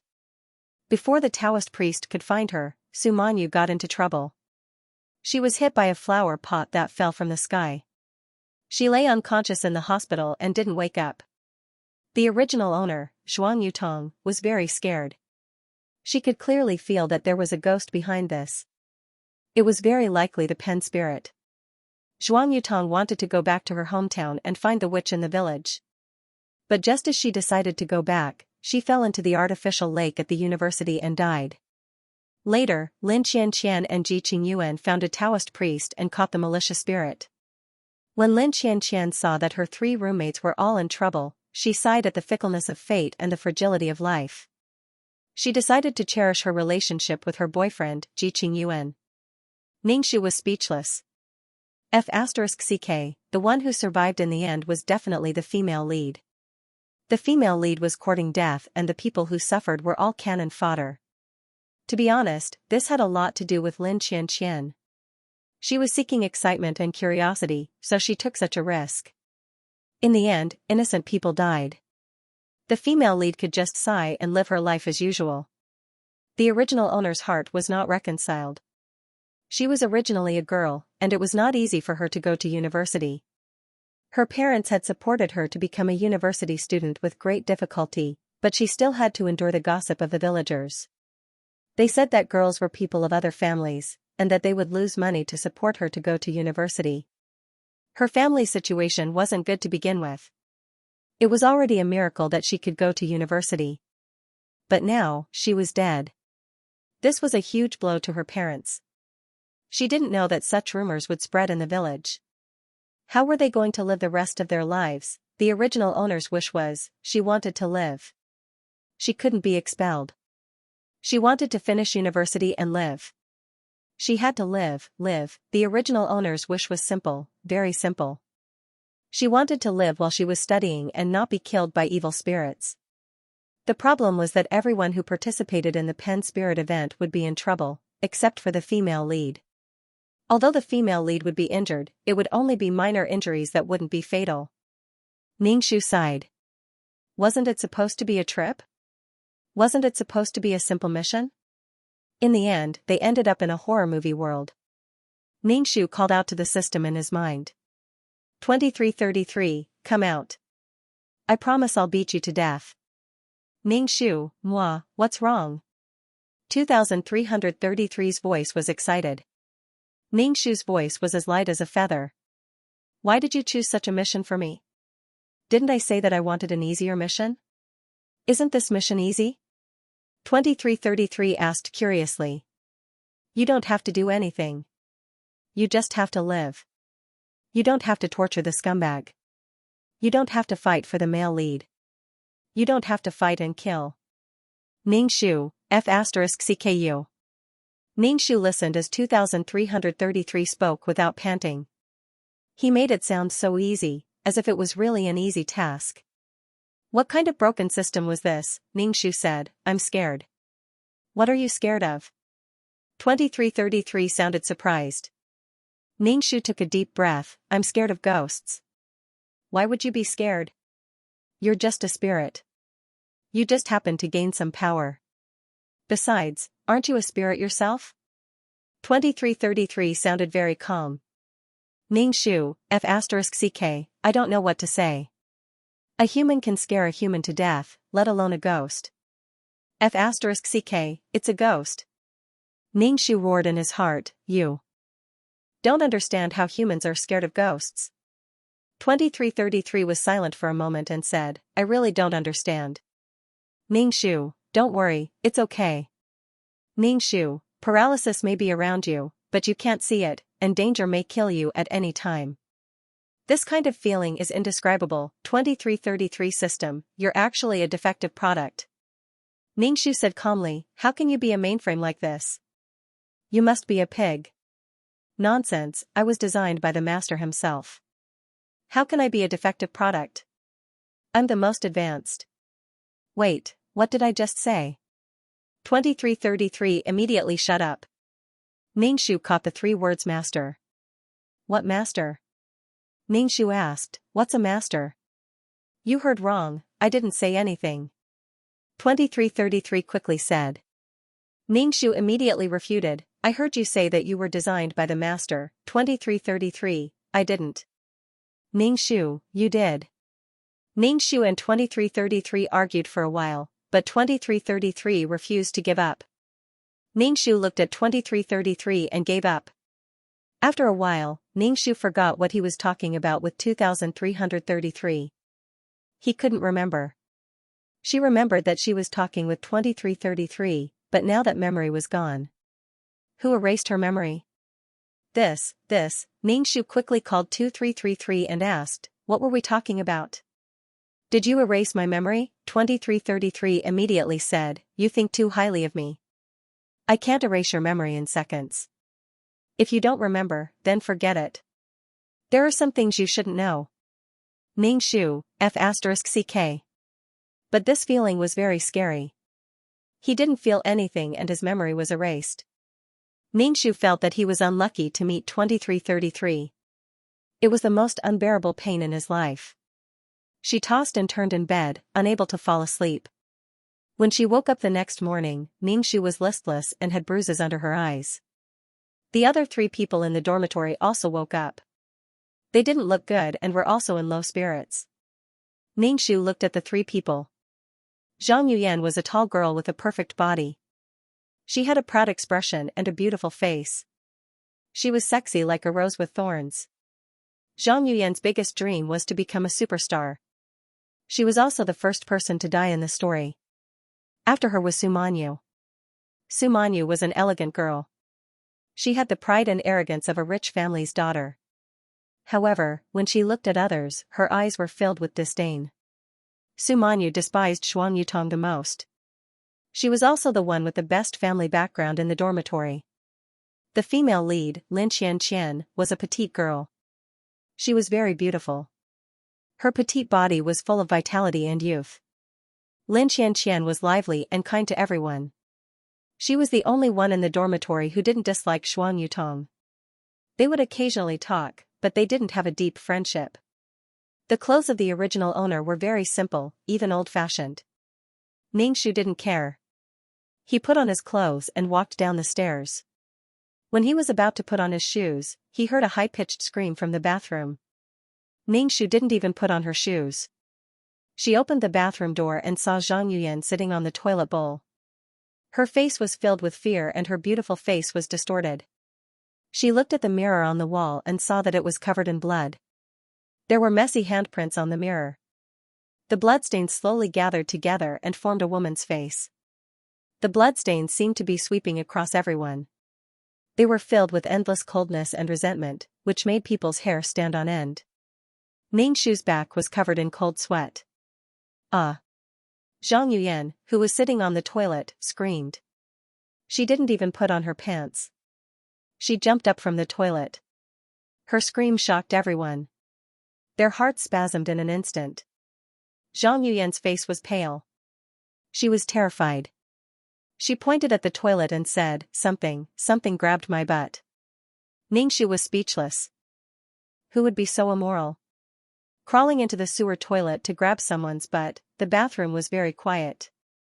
Only the sound of people chattering could be heard. Ningshu took a breath and moved over. He carefully looked into the toilet. It was very clean. There was nothing. Ningshu turned around and shook his head at Zhang Yuyan. Zhang Yuyan's face was very pale. She looked like a rose that had been ravaged by a storm. She was listless. Her usually sharp eyes were dim. I felt it. Zhang Yuyan held up her pants. Her body was trembling. I felt it. It was very painful. Ningxu thought for a moment. He walked over and pulled up Zhang Yuyan's pants. There was nothing on her white and tender but the wall. The blood on the wall is gone too. Lin Xianxia pointed at the mirror. The mirror was as clean as before. There was no blood at all. It was as if they had been hallucinating. The four of them came out of the bathroom. Their faces were pale and terrified. Lin Xianxia said, "It was just a hallucination. It's okay." Zhang Yuyan looked at Ningxu and Su Manyu and said agitatedly, "Hallucination? Did all four of us hallucinate at the same time? You, and you, did you see it just now?" Zhang Yuyan pointed at Ningxu and Su Manyu and asked sternly. Su Manyu and Ningxu both nodded. The atmosphere in the room was dead silent. Ningxu coughed to break the silence. "I think we need to take some precautions. Whether it's a hallucination or reality, we need to be prepared." The three of them didn't say anything when they heard Ningxu's words. Perhaps they didn't care about Ningxu at all. After all, Ningxu's presence was the weakest in the room. Even if he spoke, no one would listen. Lin Xianxia's expression didn't look good. She said, "We still need to investigate what happened. Maybe it was a prank." To put it bluntly, Lin Xianxia didn't want to take the responsibility of attracting evil spirits because of her suggestion. Lin Xianxia was also feeling uneasy. After Lin Xianxia finished speaking, everyone in the room fell silent. Finally, Su Manyu said, "Maybe it's because of what happened last night. We're too nervous." In the middle of the mountain range, there was a tombstone by the side of a lake. The tombstone was already covered with lush weeds. A woman dressed like a married woman, followed by a man in black, carried a food box. They walked to the tombstone, put down the food box, and took out the offerings. The woman grabbed the grass on the tombstone and cried, "Miss, this servant is so pitiful. You shouldn't have died like this. This servant always felt that you didn't die. You shouldn't have died like this." Yuelan couldn't believe that such a lively person would die like this. She just fell and died. Yuelan couldn't forget the stunned faces of the people present at that time. That kind of shock was like a person who should have been a scourge for 1,000 years suddenly died like this. This kind of feeling was too unreal. The square-faced secret guard comforted Yuelan, "Don't cry. Miss will be sad to see you like this." Yuelan wiped her tears and said to the secret guard indignantly, "So what if I'm crying? So what if I'm crying for my miss? Don't tell me you won't allow me to cry for my miss? I know you were ordered by the master to protect Miss and don't have deep feelings for her. But I grew up with Mississippi. Can't I cry?" The secret guard's face became even more square. He silently took 2 steps back and looked at Yuelan wailing. Finally, he couldn't help but say, "Don't cry. You're pregnant now." Yuelan cried until she hiccuped. She wiped her snot and said to the tombstone, "Miss, as you wish." This servant actually got together with the secret guard. His face is so square. What if the child is born with a square face? It's fine if it's a boy. But if it's a girl, what should this servant do? "Miss, this servant is so pitiful." "Secret guard, someone is coming. Don't cry." The secret guard said to Yuelan. He stood in front of Yuelan and pulled out his sword, looking at the incoming person vigilantly.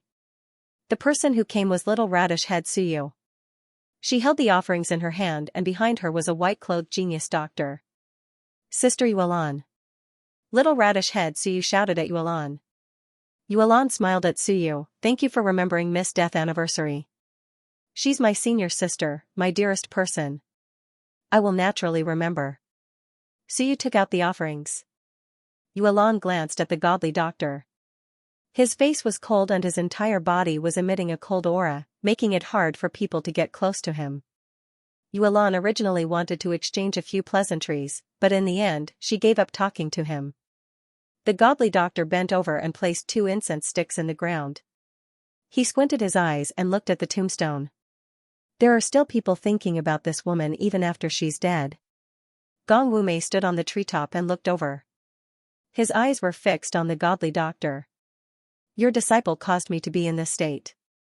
You have to cure me. Bah, what did my young miss do to you? You're a man, and you're saying that you were harmed by my young Mississippi. My young miss has a delicate body, how could she harm you? Can you have some shame? Yulan spat at Gong Wumei. Gong Wumei's peach blossom eyes swept over Yulan, causing the secret guard's nerves to tense up. He protected Yulan behind him and said to Yulan, others have angered him. Do you really want to compensate your family's young miss? Gong Wumei looked at the godly doctor. If you're not willing to cure me, I'll dig up this woman's grave and whip her corpse. Hearing this, the godly doctor's face was indifferent. He nodded his head and said, then cure her. The godly doctor turned and left. Gong Wumei sneered and followed the godly doctor. So you took out some pills and gave them to Yulan. Sister Yulan, these are to protect the baby and nourish your body. Take one every day. It's good for your body. Thank you. Yulan took the pills and stared blankly at the tombstone. Mu Yanlua's name was written on it. Let's go. Yulan said indifferently and turned to leave. The secret guard followed beside Yulan. The light breeze blew their voices far away. I won't think of taking revenge for young Mississippi.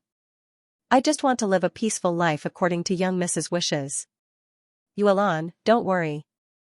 I will protect you and the child well. Why is your face so square? I was born with it. Young Miss said that your face is special. The world was in chaos. Gong Wumei and Yan Nanju were fighting each other. Gong Wumei re-established the demon sect and Yan Nanju made it her life's mission to destroy the demon sect. Killing could be seen everywhere. The battle between good and evil was intense. When Ruhua's team grew stronger and stronger. Everywhere they went, there would be bloodshed. They killed many of the corrupt officials, tyrants, and greedy businessmen that when Ruhua mentioned.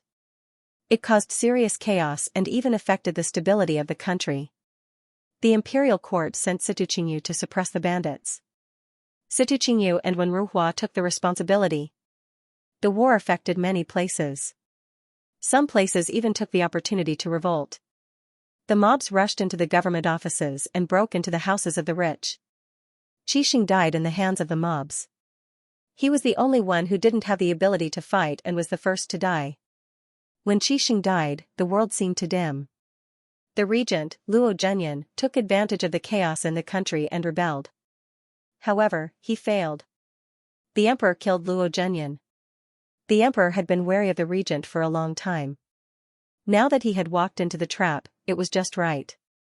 When Situqingyu, who was still fighting, heard the news, he spat out a mouthful of blood. He was stabbed to death by Wen Ruhua in a daze. Wen Ruhua's team grew stronger and could even fight against the imperial court's army. However, Wen Ruhua was killed by her own subordinates. Just like how he killed the bandit leader, Wen Ruhua was killed by her ambitious subordinates. It was as if the entire world had been reshuffled, wiping out those who had great luck. The entire world was in a state of chaos and chaos. People were restless. The godly doctor stood in front of the bamboo house. Suyu said to him, Master, I want to go out and practice medicine. Go. The godly doctor said indifferently. He looked up at the gray sky and said, Be careful. The people outside are not what they used to be. A child like you should be careful. Master, are you really going to let me go alone? I'm still a child. I want you to go with me so I can take care of you, Suyu said. The godly doctor said coldly, There's no need. It's not suitable for me to go out now. Doctors don't treat themselves. My body can't hold on for much longer. Master. Suyu looked at the godly doctor. I'm not going out. I want to stay and accompany you. The godly doctor looked at Suyu indifferently. His face was frighteningly pale, without a trace of blood. It was as if he was transparent. One could even see the blood flowing slowly in the veins at his temples. Master. Suyu cried out. Master, you'll be fine. Life and death are predestined. Heaven's will is unpredictable, the godly doctor said indifferently. He turned and walked into the house. From the corner of his eye, he saw a woman watering the herbs. She called out to him, Master. A few days after the bathroom incident, nothing unusual happened. It was as if what happened in the bathroom that day was just an illusion. Everyone in the dormitory showed relaxed and comfortable expressions. Lin Xianxia was still energetic. She went out with her boyfriend until late at night. Zhang Yuyan had a part-time job as a model and was busy with work. Su Manyu's family was rich, so she went shopping when she had nothing to do. Ningxu was the only one in the dorm during the day. When there were classes, Ningxu would go to class, but she couldn't understand a thing. She wasn't the original owner. The original owner was a very smart student, but she couldn't do the same. She tried her best to reduce her presence in class, afraid that the professor would ask her to answer questions. Ningxu felt that it was necessary for her to study properly. In the past, when she stayed in the hospital, she did not study. When her life was threatened by the disease, her survival was challenged. Naturally, she put everything aside and only thought about surviving. Ningxu found that the original owner was really poor. There was no money in her meal card, and she didn't have any money on her. Ningxu had no idea how the original owner survived. There were also some pickles in the box. Ningxu didn't mean to mock her. Life was hard, but she still tried to live. The original owner could have graduated from university and had a good future. She could have made her parents proud, but because of a joke, her life ended. Every ghost story was caused by people looking for death. Ningxu called 2333 in her heart and asked, "System, do you have any learning pills that can save me the trouble of studying high school and university?" She was here for a mission, but if she kept asking questions, she would be exposed. "Yes, you need points to exchange," 2333 said cheerfully. "Exchange. Okay, 5,000 points for a high school pill, 10,000 points for a university pill. Do you want to exchange?" 2333 asked. "Why is it so expensive?" Ningxu's heart bled. "It's daylight robbery. It's abnormal if it's not expensive. Everyone else is studying seriously and honestly. You only need to take 2 pills and save so much time. You call it expensive? Why don't you go to heaven?" Ningxu gritted his teeth and said, "I'll do it." As soon as Ningxu's voice fell, 2 white pills appeared in his hand. They were exactly the same as pills. He placed them at the tip of his nose and sniffed. There was no smell. Ningxu hesitantly mixed the pills with water and swallowed them. He smacked his lips and didn't feel anything. He really didn't feel anything. Fake goods? Ningxu was still suspecting that the medicine was fake when he started to feel dizzy. Then, the world started spinning. The side effects of this medicine were too great. Ningxu endured the dizziness, climbed onto his bed, and fell unconscious on the bed. "Hey, Zhuang Yutong, wake up, wake up. Why are you sleeping in broad daylight? Wake up." Ningxu was awakened by someone. When she opened her eyes, she saw a ferocious-looking man with disheveled hair and a pale face. His face had been slashed by a knife and was bleeding crimson blood. His pupils were dilated and somewhat empty, containing boundless and deep-rooted hatred. Ningxu quickly sat up and hugged the blanket. He almost stuffed his fist into his mouth to stop himself from screaming. Ningxu used the blanket to cover his head. Although it was a bit deceiving, Ningxu really saw such a terrifying scene. Ningxu shuddered as she felt the chill all around her. Waves of yin qi invaded her pores. "Oh my god, I'm so scared. Zhuang Yutong, what's wrong with you?" Zhang Yuyan pulled Ningxu's blanket away. "Are you sick? If you're sick, go see a doctor." When Ningxu saw Zhang Yuyan, he froze for a moment. He looked left and right but didn't see the female ghost. It was said that when people woke up, it was easy to see things they weren't supposed to see. The position of the female ghost was where Zhang Yuyan was standing. Was this female ghost by Zhang Yuyan's side? Ningxu wiped the cold sweat off his forehead.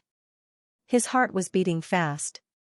If this happened a few more times, his heart wouldn't be able to take it. Zhang Yuyan looked at Ningxu with disdain and said, "Lin Xianxia said there's a party tonight. You should go too." "What party?" Ningxu asked. She was invisible in this dorm. If there was an event, the 3 of them would never invite her. Zhang Yuyan was a little impatient. Whenever she was annoyed, a wisp of black fog would appear between her eyebrows.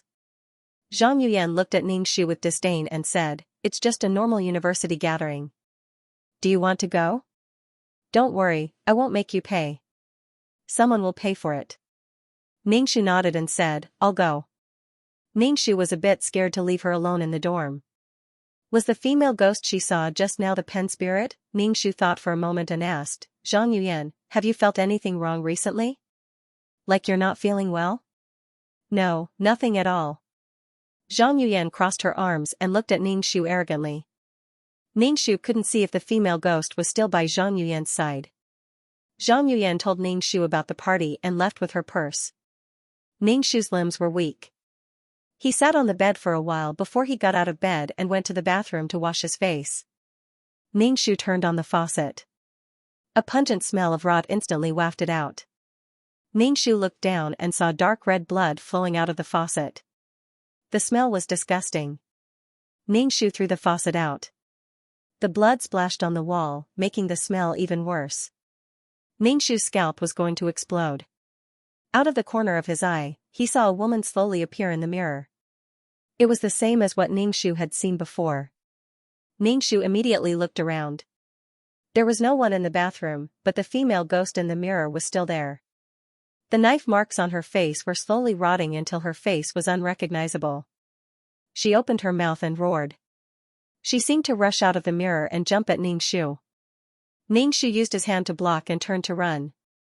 Suddenly, he felt an extremely cold presence invade his body. It was so cold that his body was numb. Ningxu's heart was filled with hatred. Mother *Ker, I have no enmity with you, but you still want to harm innocent people after your death. You deserve to be beaten up by the Taoist priest.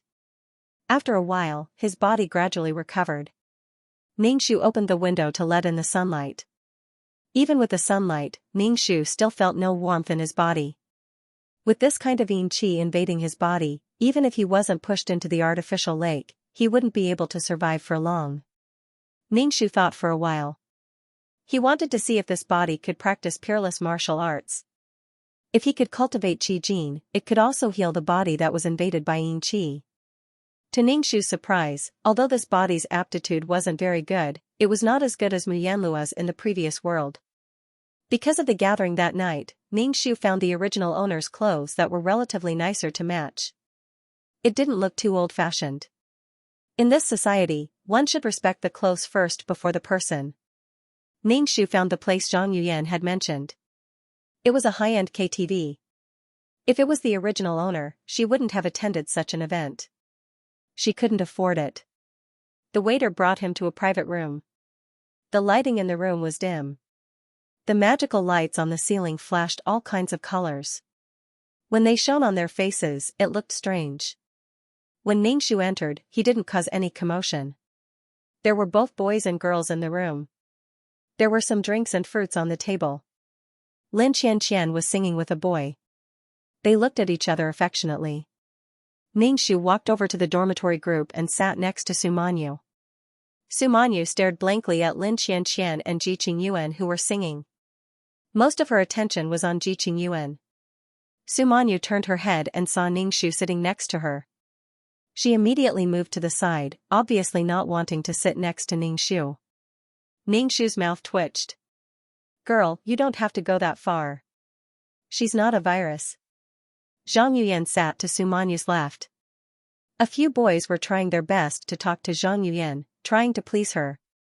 But Zhang Yuyan didn't care about them at all. She looked very arrogant. The air in the room wasn't very good.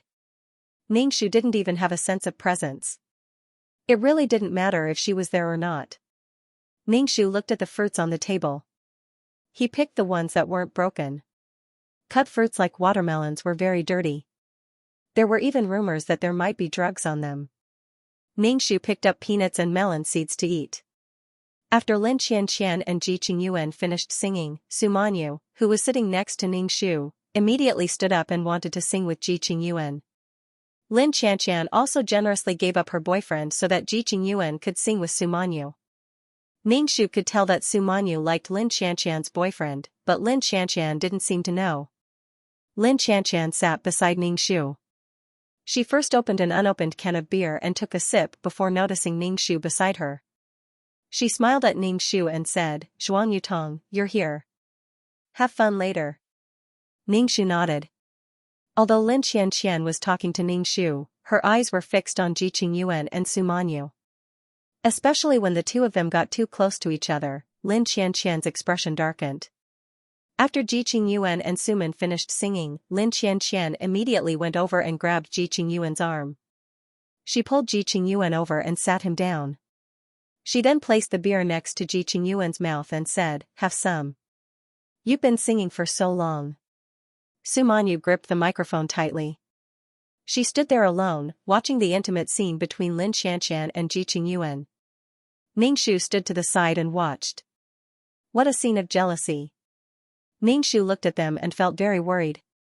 She didn't know what was hiding in the dark and wanted to capture everyone in the dormitory in one fell swoop. These people were still here thinking about these romantic things. Ningxu didn't know how to deal with spirits. Perhaps the system store had something that could deal with evil spirits, but she didn't have the right to access it yet. So she still had to rely on herself. Ningxu wasn't interested in this activity at all. If it weren't for the fact that he was alone in the dormitory and had to face the pen spirit alone, Ningxu would never have come. Ningxu was deep in thought when he felt a pair of hands touching his thigh. Ningxu turned his head and saw a guy pretending to be serious. He didn't even look at Ningxu, but one of his hands was touching Ningxu's thigh. Ningxu lifted one of the guy's fingers and pulled it in the opposite direction. The guy cried out in pain. Everyone looked at him.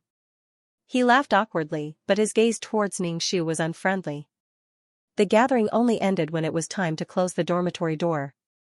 The four people from Ningxu's dormitory were walking together. Lin Qianqian, who was walking in front, suddenly stumbled as if she had tripped over someone. She screamed and rolled down the stairs. In the end, her forehead hit the wall, bruising and bleeding. In the blink of an eye, Lin Qianqian had already rolled down the stairs. Everything happened so quickly that Ningxu didn't even have time to react. Su Manyu and Zhang Yuyan were also confused. Jiqing Yuan, who was walking in front and talking to someone, ran back. He anxiously asked Lin Qianqian, "Qianqian, how are you?" "My head hurts. My legs hurt." Lin Qianqian wanted to move her legs, but the pain made her tear up. "Su Manyu, why did you push me?" Lin Qianqian asked Su Manyu as she endured the pain. Su Manyu was confused. She then said firmly, "I didn't push you. You rolled down the stairs yourself." Jiqing Yuan glared fiercely at Su Manyu. His handsome face was cold. "Did you push Qianqian?" "I didn't. I really didn't." Faced with Jiqing Yuan's questioning, Su Manyu felt wronged. "I didn't push her. Why would I push her? I didn't do anything." Jiqing Yuan frowned and picked up Lin Qianqian. Blood flowed down Lin Qianqian's face. "I clearly felt you push me from behind. You pushed me down." Lin Qianqian endured the pain. "I really felt someone push me from behind." "Manyu, why did you push me?" Lin Qianqian seemed determined to get to the bottom of this. She didn't even care about the wound on her forehead. Su Manyu said in annoyance, "I said I didn't do anything. Am I the kind of person who doesn't dare to admit what I did? If I really pushed you, then I'll die a horrible death. Did you see me do anything?" Su Manyu, Ningxu, and Zhang Yuyan asked. Zhang Yuyan shook her head and said, "Everything happened too quickly. I only saw Lin Qianqian roll down the stairs." Ningxu also shook her head. She felt like this thing was standing right next to them. Maybe it was next to her, or maybe it was next to Su Manyu, or maybe it was next to Zhang Yuyan. They couldn't see her. Maybe she was smiling viciously. Ningxu believed that Su Manyu didn't do anything. He also believed that Lin Qianqian wasn't lying. He just didn't expect that Lin Qianqian would be the first to get into trouble. "Let's go to the hospital first." Ningxu interrupted. Jiqing Yuan carried Lin Qianqian out of the KTV. As he left, he glanced at Su Manyu's face and said coldly, "I'll get to the bottom of this." Su Manyu's face instantly turned ugly. Her eyes turned red. She was so angry that she turned around and left. Obviously, she wasn't going back to the dormitory. Zhang Yuyan glanced at Ning Shu. She brushed her thick wavy hair and said to Ning Shu, "Since they're not going back to the dormitory, I'm not going back either." Zhang Yuyan left after saying that. Ning Shu thought, F***CKU. After all this time, she still had to stay in the dormitory alone tonight. As soon as Zhang Yuyan left, Ning Shu felt her surroundings become cold. She felt a chill on her face. Ning Shu wondered if that thing was touching her with its hands or licking her with its tongue. However, she couldn't see anything. She could only imagine the scene in her mind. Ning Shu was scared to death. Ning Shu hugged her body and recited the formula of a peerless martial art in her mind. At the same time, she tried to circulate her qi to resist the yin energy in her body. Why did she feel so cold? The other three didn't have as big of a reaction as Ning Shu when they came in contact with the otherworldly item. Ning Shu hurried back to her dormitory. To be honest, Ning Shu didn't want to go back to her dormitory. However, since that thing would follow them wherever they went, she might as well go back to her dormitory. Tap tap tap. Ning Shu heard footsteps behind her. Ning Shu didn't turn around and quickened her pace. Ning Shu sped up, and the footsteps behind her became hurried. Suddenly, a hand landed on Ning Shu's shoulder from behind. Ning Shu's heart spasmed. She grabbed the hand and threw him over her shoulder without thinking. The man who was thrown to the ground groaned and screamed in pain. Ning Shu used the dim light of the street lamp to see who it was. Wasn't that the boy who touched her thigh in the KTV? How bold of him to chase after him. The boy stood up with his hands on his waist and bared his teeth. Ning Shu looked at him and found him to be ordinary. Ning Shu, who was used to seeing beautiful men, felt uncomfortable. Ning Shu was used to seeing dozens of beautiful men. She felt that this guy was really ugly. "Why are you doing this to me?" the boy asked Ning Shu. Ning Shu said coldly, "You attacked me from behind. I was just defending myself." Ning Shu didn't want to say anything more to this guy. She turned around and left. The boy chased after her. Ning Shu said, "I was wrong about the KTV. I heard that your family is very poor. Be my girlfriend. I will pay for your living expenses." Ning Shu stopped and looked at the boy. The boy asked happily, "Do you agree? My name is Song Ming. It's so late. Do you still want to go back to your dormitory? Let's go outside." Song Ming pulled Ning Shu's hand. Ning Shu took a step back and coldly looked at the boy called Song Ming. "I don't sleep with the male lead. How can I sleep with you?" This boy called Song Ming just wanted to trick her into bed. Ning Shu sneered. She stretched out her leg and kicked Song Ming's crotch. Song Ming immediately covered his crotch. It was so painful that he wanted to die. Ning Shu grabbed his collar. "Don't have any ideas about me. In the future, if you approach me with such dirty thoughts, I will directly cripple you, beast." Ning Shu loosened her collar, turned around and left.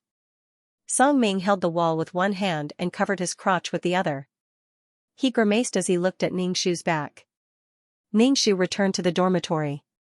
She turned on the light and prepared to go to the bathroom to wash up. However, when she thought of what happened during the day, she was afraid that the faucet would bleed.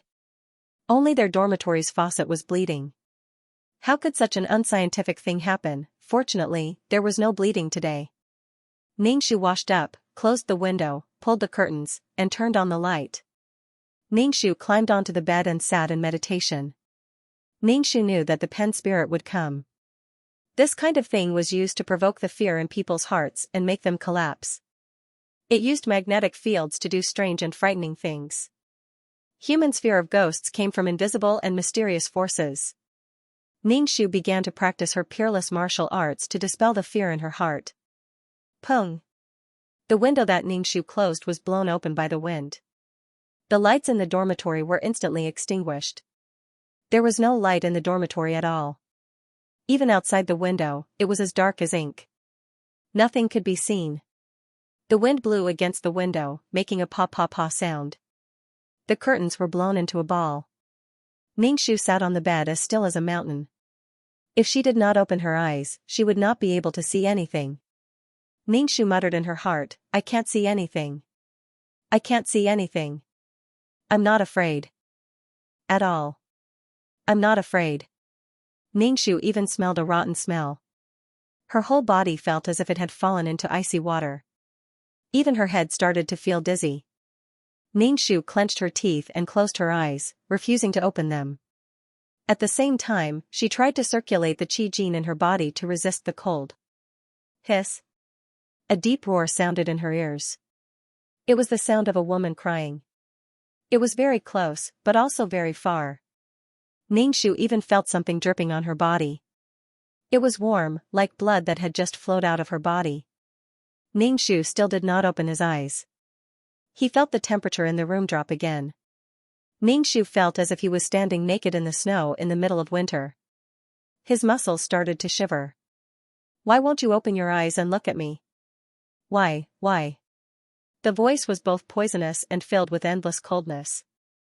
Ningxu circulated the qi gene in his body, trying to resist the pen spirit's influence. After an unknown amount of time, Ningxu did not know how long he had endured. When he opened his eyes again, it was already daytime. The window was wide open, and the curtains swayed gently in the breeze. It was another beautiful morning. There was nothing out of the ordinary in the dormitory. If not for the numbness in his body, Ningxu would have suspected that the previous night had been an illusion. Ningxu sat on his bed for the whole night. Ningxu yawned and felt particularly tired. She got out of bed and opened her cupboard. She found a neatly folded piece of clothing in the cupboard. It was a bright red woolen coat. Ningxu raised his eyebrows. This shirt did not belong to her. The original owner did not have such a beautiful shirt. The color of the shirt was very beautiful. It was an eye-catching red, and wearing it gave off a cold and elegant feeling. Whose shirt was placed in her cupboard? Ningxu suspected that it was Zhang Yuyan's. The shirt fit Zhang Yuyan's style perfectly, proud and elegant. Ningxu thought for a moment and picked up the shirt. When he touched it, Ningxu felt something was wrong. The shirt was wet and sticky. He put his hand to his nose and sniffed. There was a rotten smell. Ningxu immediately understood that the pen spirit had placed the shirt in her cupboard. Ningxu suddenly felt something cold approaching him. Waves of yin energy entered his pores, and a thought appeared in his mind. For this reason, why not try on this beautiful shirt? Ningxu took the shirt out of the cupboard. There were muddy water stains where the shirt had been placed.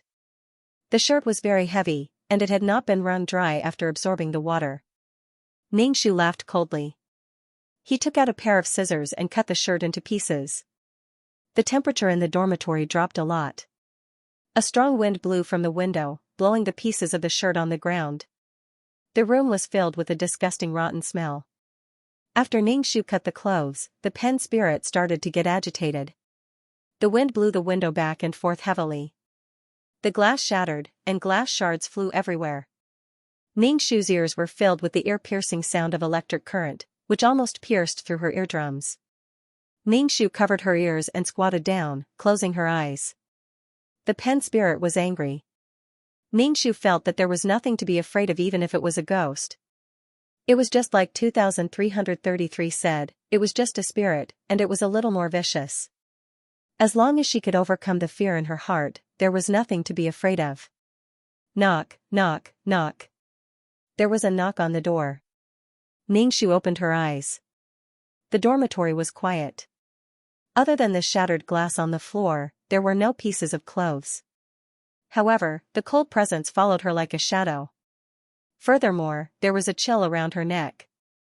Ningxu suspected that this malicious spirit was strangling her neck. Ningxu channeled the qi gene in her body and opened the door. The dorm manager was standing at the door.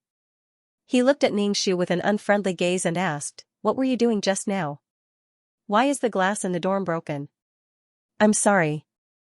I used too much force when I closed the window, and the glass shattered. I will fix it as soon as possible." Ningxu did not argue and apologized directly. The manager saw that Ningxu's attitude was good, so he told her to fix it as soon as possible. Then, he said to Ningxu, "Someone is looking for you downstairs." Ningxu was a little surprised. Who would be looking for her? Ningxu went down the stairs and saw Song Ming standing under a tree.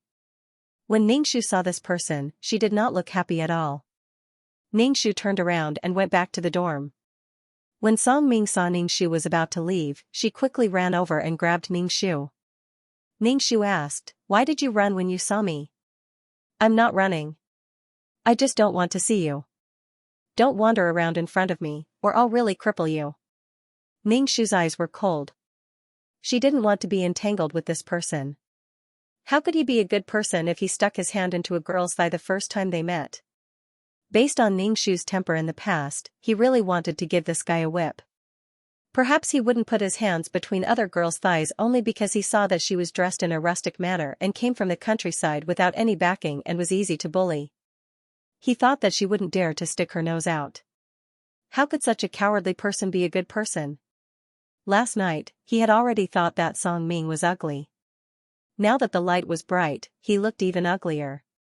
His face was full of pimples, and there were even pimples on his chin.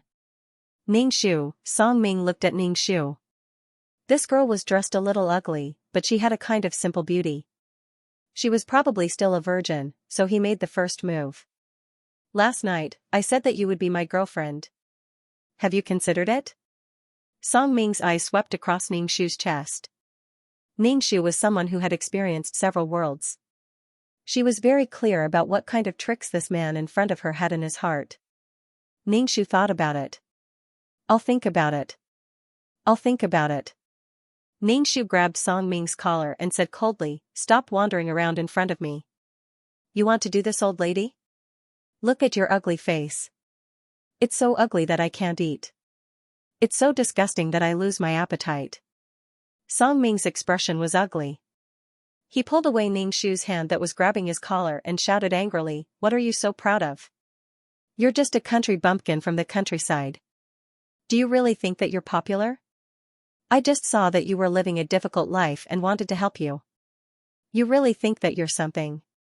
There were really scumbags everywhere. The pen spirit didn't find these disgusting men and scare them to death. Instead, she only knew how to hurt innocent girls. TSK, TSK, TSK. As expected, women were good at making things difficult for other women. The 4 girls in the dormitory might have some small problems, but they had never hurt the pen spirit. However, the pen spirit wanted them dead. From all the signs, the pen spirit was probably killed by someone when she was alive. Then, she was filled with resentment and wanted to kill someone. Ningxu looked at Song Ming and sneered. He raised his leg and kicked Song Ming's lower body. Song Ming's eyes were about to pop out. Tears came out of her eyes. She cried out in pain and bent over to cover her crotch. This was the entrance of the female dormitory. There were many girls coming and going. The girls pointed at Song Ming. Song Ming's face was red. The pimples on her chin were a lot bigger. It was very disgusting to look at. "You, Zhuang Yutong, you." Song Ming pointed at Ningxu. Ningxu said coldly, "I've said it before.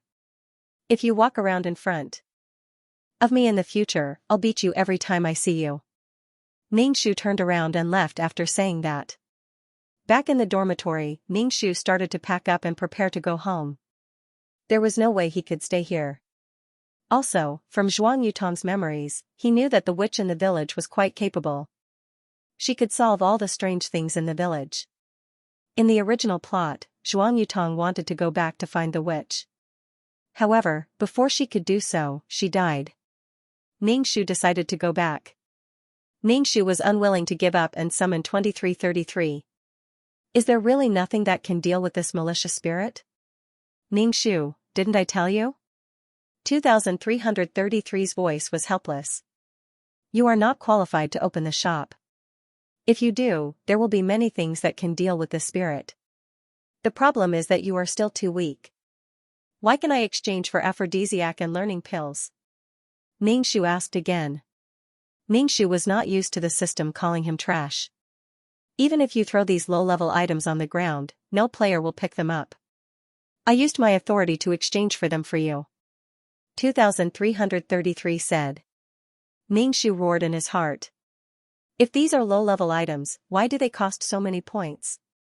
Why? Why? Even though it's a low-level item, it's still something from the system store. It's still very powerful. Alright, stop talking to me.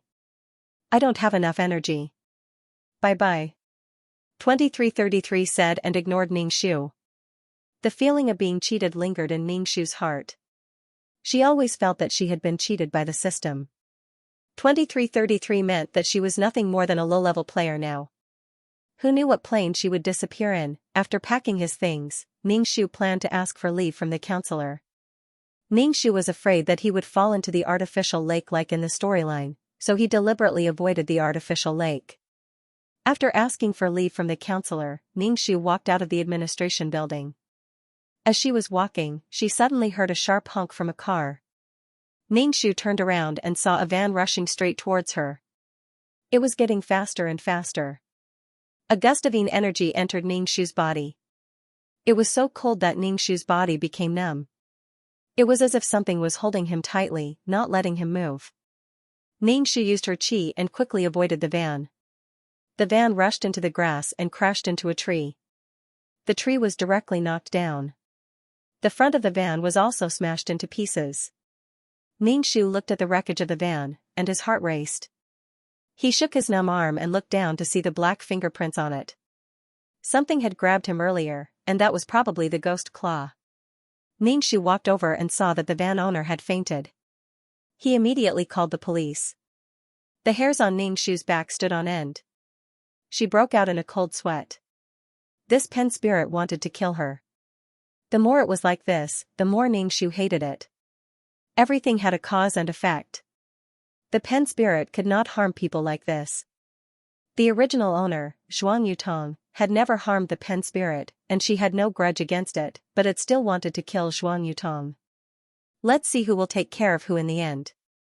Ningxiu chased away the chill in his body as he walked back to the dormitory. When Ningxiu opened the door, he saw Zhang Yuyan, who had returned at some point, climbing up the window.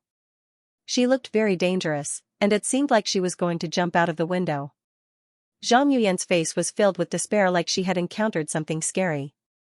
Her eyes were blank, and she looked like she had lost her soul. Her movements were slow as she stood by the window. The dormitory was very cold, and he could hear something roaring. The hatred and coldness were suffocating. Ningxiu quickly ran over to grab Zhang Yuyan's hand. He wanted to pull her down, but he could not. It was as if someone was trying to push her off the balcony. Zhang Yuyan, wake up. Hey. Ningxiu took a deep breath and used his qi to pull Zhang Yuyan down. Zhang Yuyan fell on top of Ningxiu, and Ningxiu could not stop coughing. Zhang Yuyan had already fainted. Ningxiu carried Zhang Yuyan onto the bed, and he saw a ghost claw mark on her other wrist. Zhang Yuyan's body was very cold. Her body was trembling and her face was pale. Ningxiu covered her with the blanket and then covered her body with her own blanket. She took Zhang Yuyan's hand and rubbed it. Ningxiu was now a martial arts practitioner, and martial arts practitioners were full of vitality. He hoped it would be of some use to Zhang Yuyan. Zhang Yuyan's face was very pale, and she no longer looked as sexy and proud as a rose. Ningxiu sighed. These girls were really unlucky. Curiosity killed the cat. Sometimes, one shouldn't play with fire. It was one thing for Lin Xianxia to be curious, but she even dragged them down with her. In the end, only Lin Xianxia survived. Ningxiu sat on the edge of the bed the whole time. In the middle of the night, she couldn't take it anymore, so she leaned against the edge of the bed and fell asleep. Zhang Yuyan, who was sleeping on the bed, suddenly sat up and lifted the blanket with a numb expression. Ningxiu was awakened by Zhang Yuyan. Seeing Zhang Yuyan like this, she knew that she was being controlled again. Ningxiu grabbed Zhang Yuyan tightly, but Zhang Yuyan's strength increased, and she slowly dragged Ningxiu to the window. Ningxiu thought, F***ku. Let's see who wins today. Ningxiu exerted all his strength, causing the veins on his forehead to bulge as he pulled Zhang Yuyan back.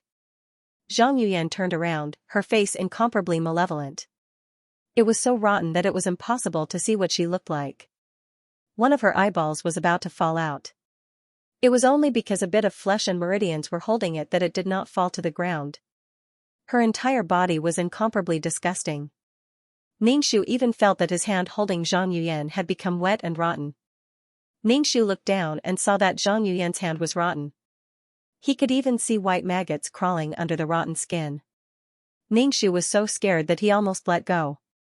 He closed his eyes and said in his heart, "I'm not scared. I'm not scared at all. This is a trick. This is Zhang Yuyan's hand. I can't let go.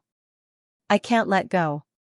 It wasn't that Ningshu wanted to save Zhang Yuyan out of kindness. It was that Ningshu was fighting against the plot.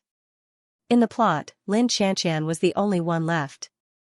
Everyone else was dead. Saving these people was the same as saving himself. Ningshu gathered his strength, and the muscles in his arms were trembling. He held Zhang Yuyan's hand tightly. After an unknown amount of time, Ningshu felt his hand lighten. Zhang Yuyan fell to the ground with a thump. She no longer looked hideous and rotten. Ningshu placed Zhang Yuyan on the bed and shook his trembling hand. Finally, the sun rose. Ningshu was exhausted.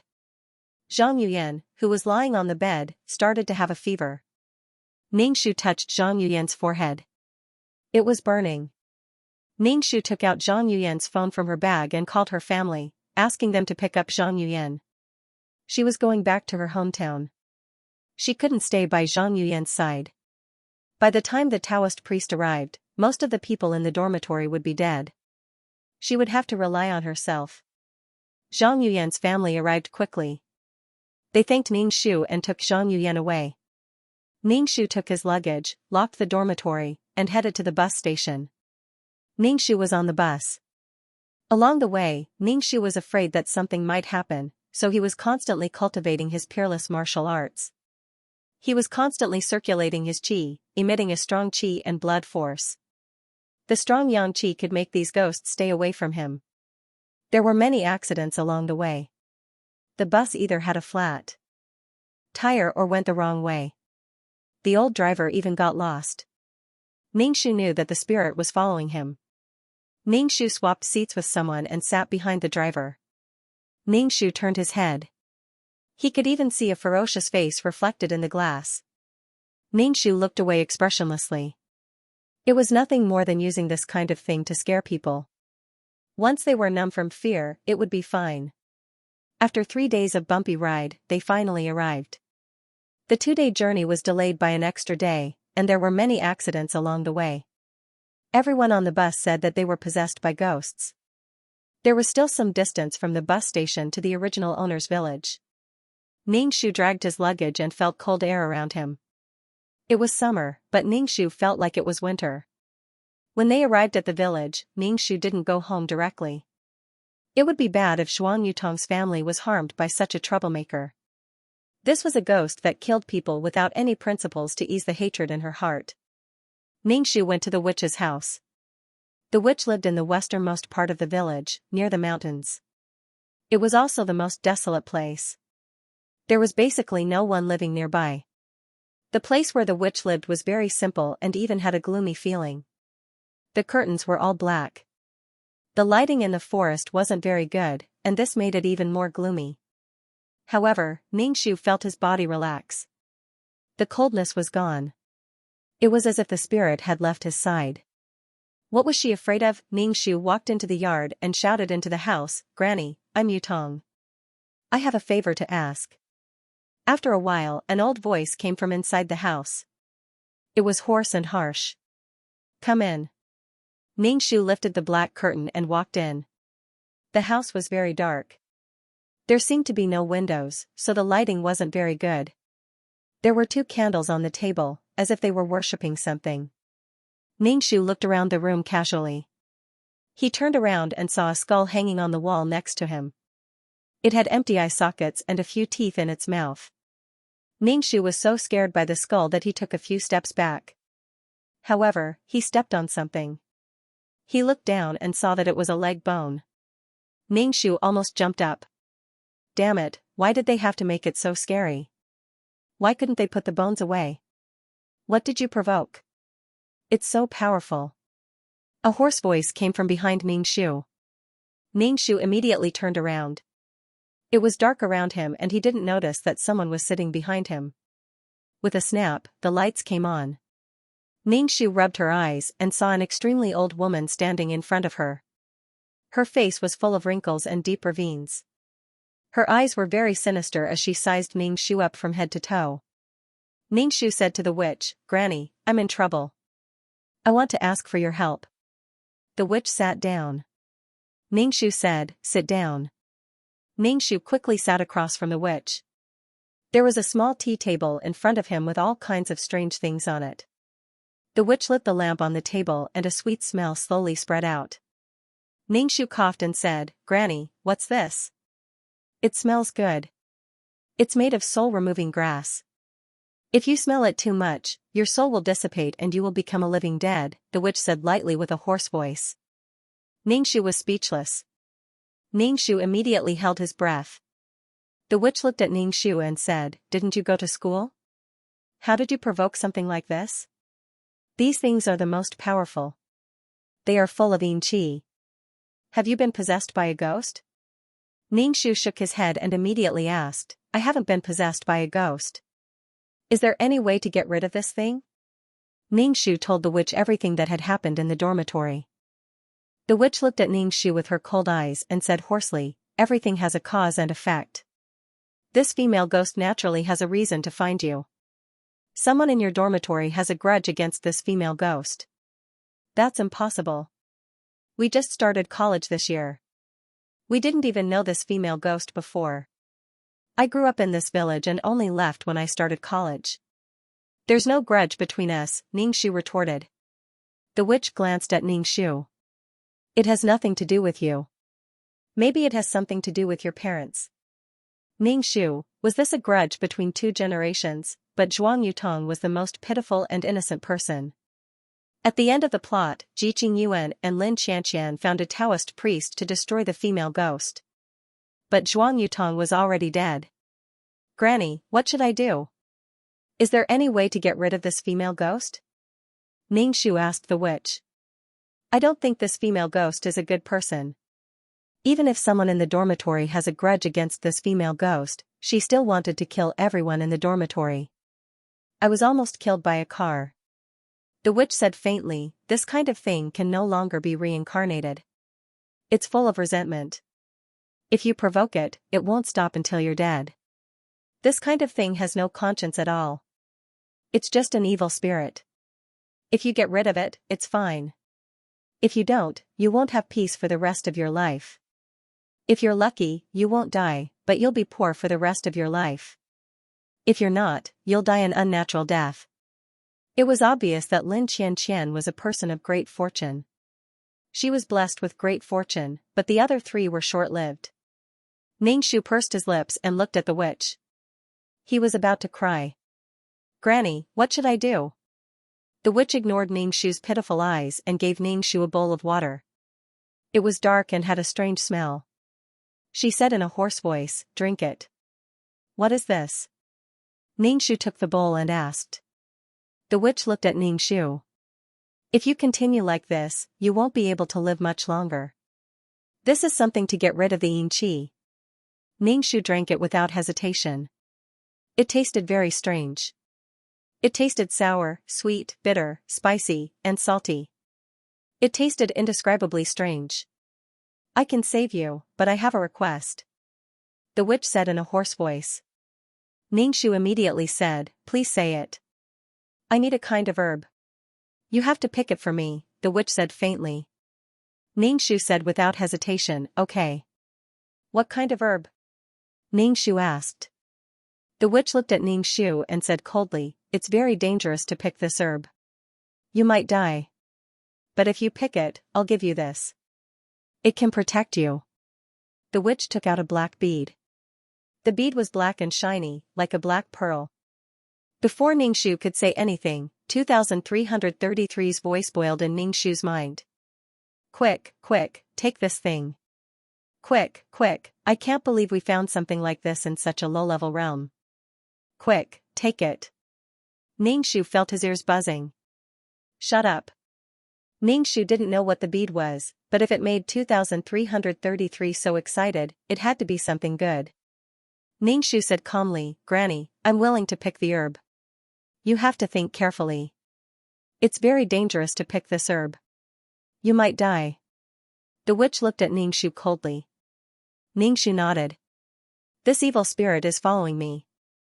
Something bad will happen if I go back early. I might as well pick the herb for Granny.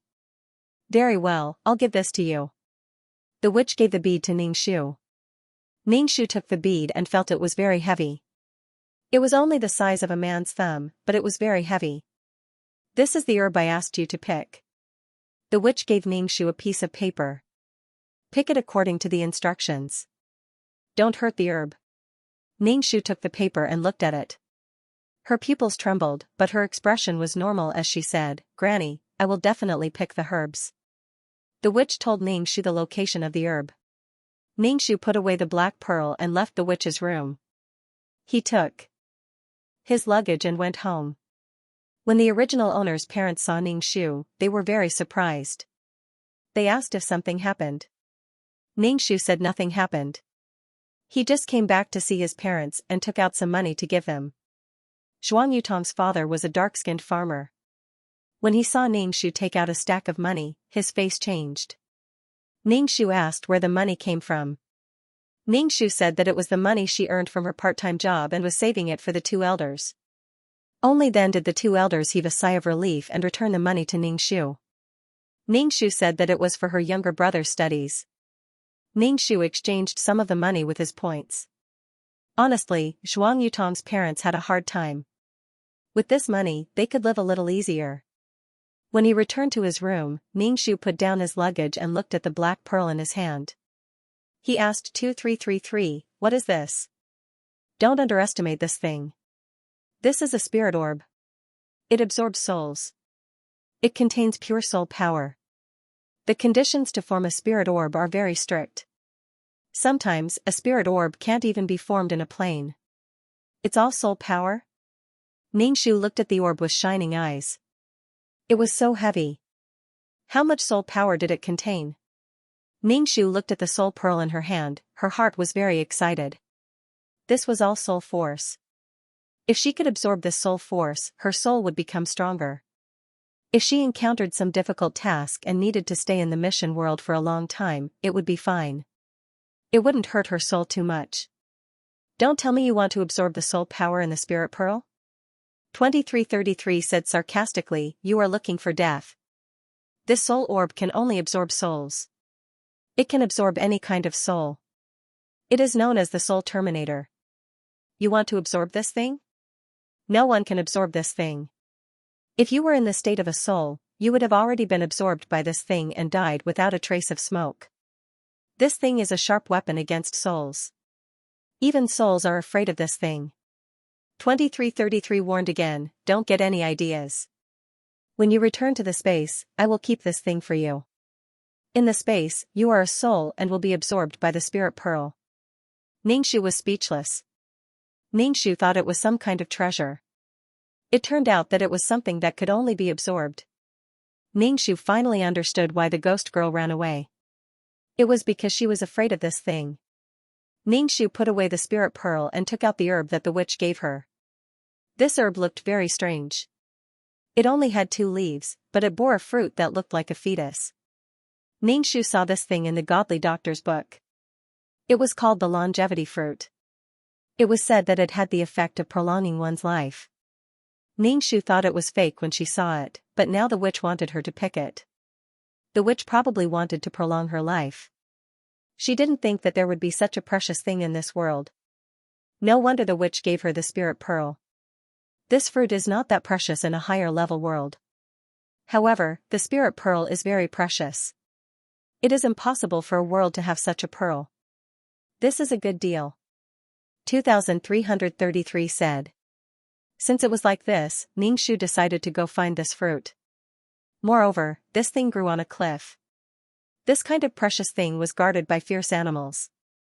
As a weak girl, she might really die. Fortunately, Ningxu had practiced a peerless martial art.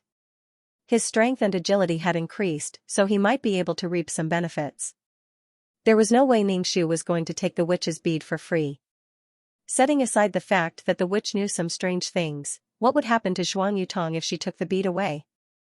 Zhuang Yutong had not been killed by the malicious ghost, but by the witch. The next morning, Ningxu was woken up by the two elders for breakfast. Then, she took a bundle of rope and went to the mountains behind the village. Father Zhuang saw Ningxu holding a bundle of rope and a hatchet, and asked her where she was going. Ningxu said that she was going to the mountains to get some wild mushrooms and bring them to school for the teachers to eat. When Father Zhuang heard this, he only told Ningxu to be careful. Ningxu followed the route on the paper and headed deep into the mountains. The further he went, the deeper the fallen leaves on the ground. There was a lot of animal feces on the ground. The trees were also very thick and looked quite old. The forest was lush and green. When the sun shone down, it formed small spots of light through the leaves. Ningxu reached her destination. This thing grew on a cliff. Ningxu had to hang on the rope and slide down to where the longevity fruit grew in order to pluck it. Ningxu looked down the cliff and suddenly felt dizzy. Damn, she was afraid of heights. Ningxu wiped the cold sweat off his forehead. He tied the rope securely to the tree and tied another rope to himself. He pulled the rope and slowly slid down. For the sake of this bead, Ningxu was quite desperate. He slid down beside the longevity fruit. Looking at the fruit up close, it was even more frightening. It was completely in the shape of a fetus. It was curled up and even had facial features on its face. Damn, was it going to grow into a child? Ningxu remembered that in the miracle doctor's medical skills, this thing was a kind of plant. However, it was really surprising that a plant could grow like this. 2333 System, sir, what exactly is this thing? Ningxu reached out to pluck the longevity fruit. It's nothing more than a kind of spiritual herb. Don't make a fuss about it. When you reach the cultivation world, you will see all kinds of spiritual herbs, 2333 said indifferently. His tone was dispirited.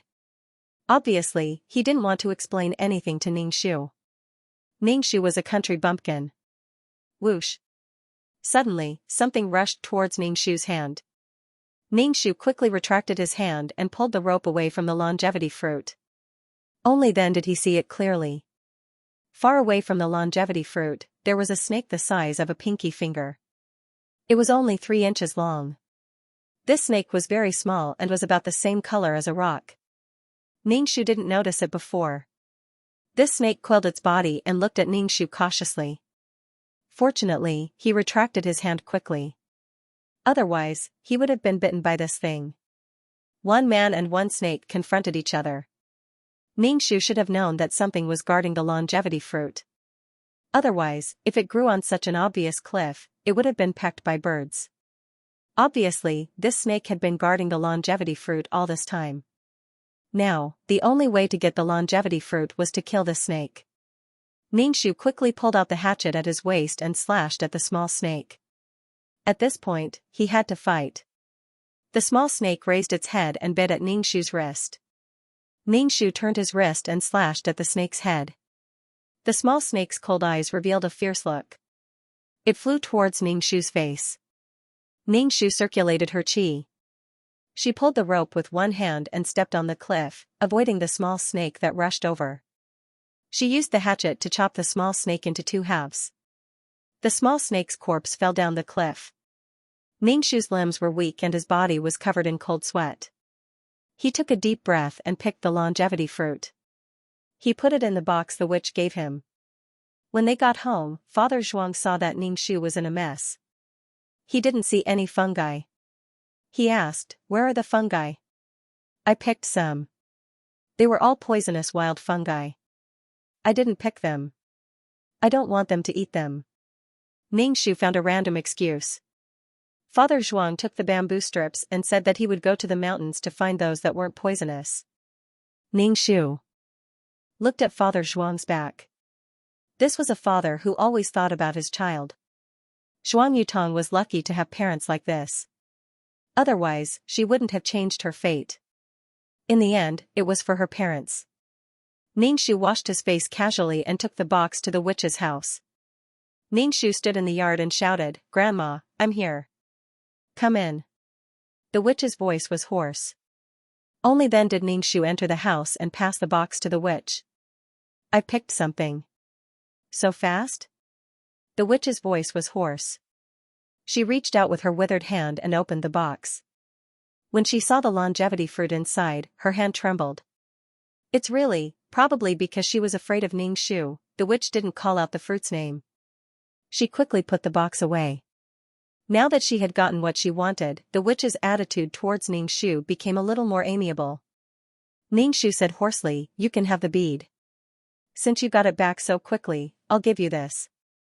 Ningxu took the bottle and asked, "What is this?" "It's some powder to remove yin qi. The girls in your dorm are absorbing yin qi into their bodies," the witch said in a hoarse voice.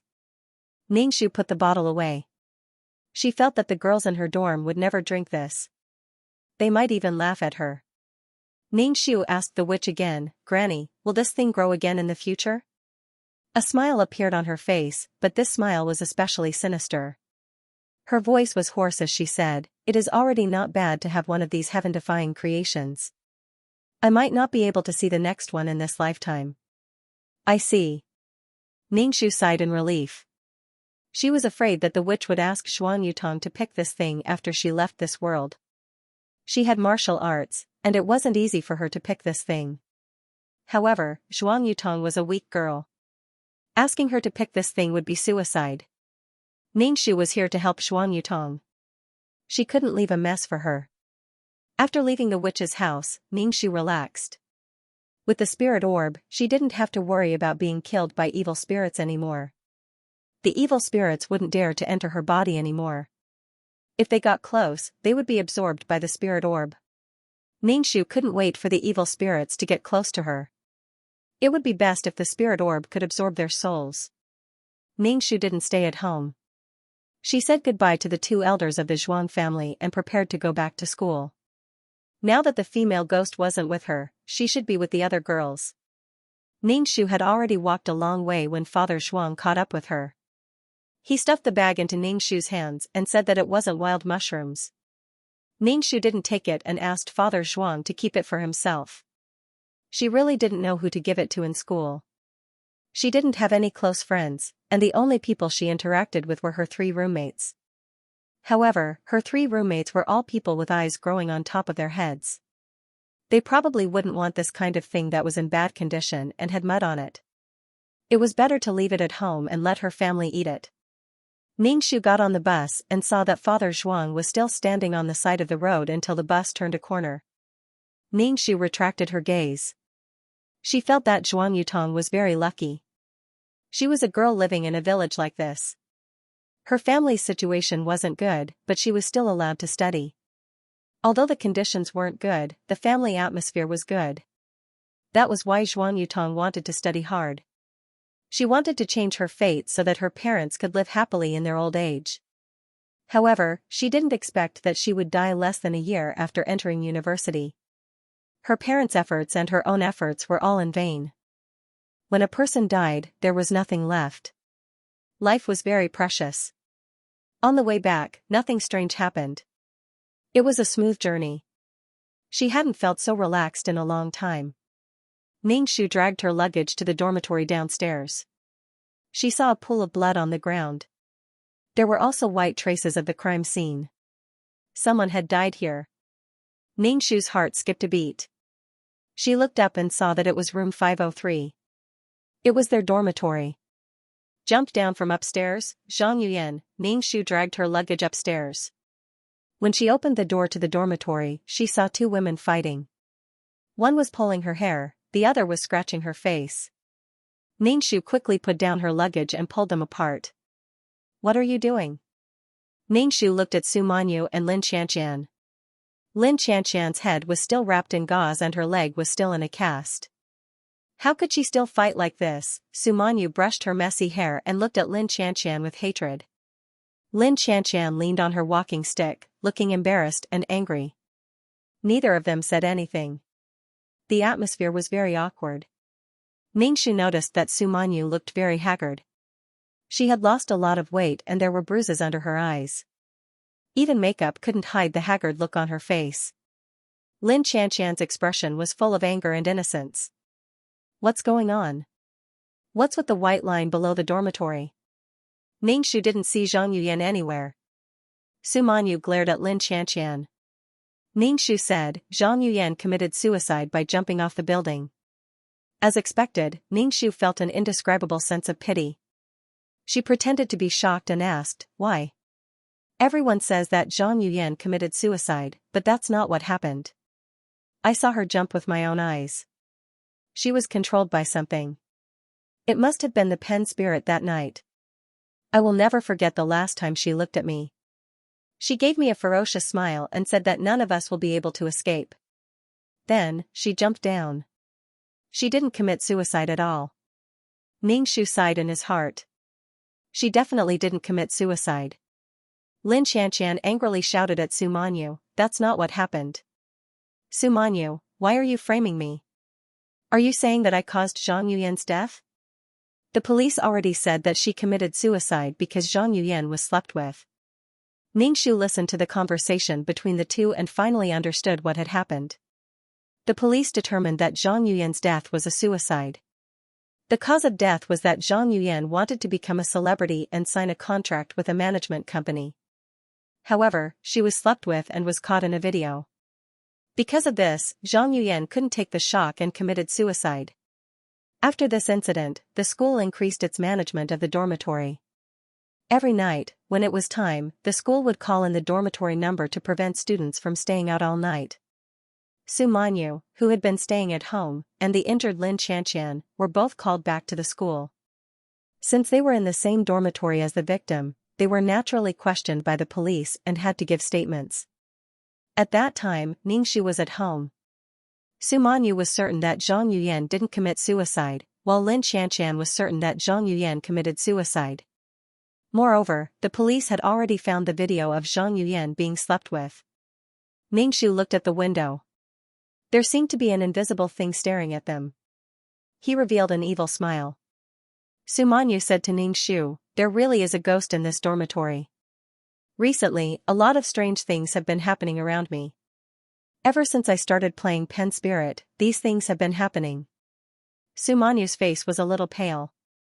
She gathered her clothes together. It was the hottest day of summer, but Su Manyu was wearing 2 layers of clothes. Lin Xianxian bit her lip and didn't say a word. She sat on the bed with a terrible expression. Ningxu took out the medicine from the witch from his bag. He poured some water from the thermos and made a cup for Su Manyu. He said, drink some medicine. This is to prevent you from catching a cold. The weather is so hot, yet you're wearing 2 layers of clothes. Su Manyu's condition was a sign of yin energy entering her body. She was afraid of the cold. Before long, her organs would be corroded by the yin energy and she would eventually die. Su Manyu looked at the teacup in Ningxu's hand and her nose twitched. She covered her nose with her hand and said in disgust, what's that smell? Folk remedies from the countryside are very effective, Ningxu said. If Su Manyu didn't drink it, Ningxu couldn't do anything about it. Su Manyu took the cup. Perhaps because she was really uncomfortable, she pinched her nose and drank the medicine. Her face contorted, it's disgusting. Su Manyu smacked her lips and felt that the taste was even stranger. Su Manyu picked up her bag.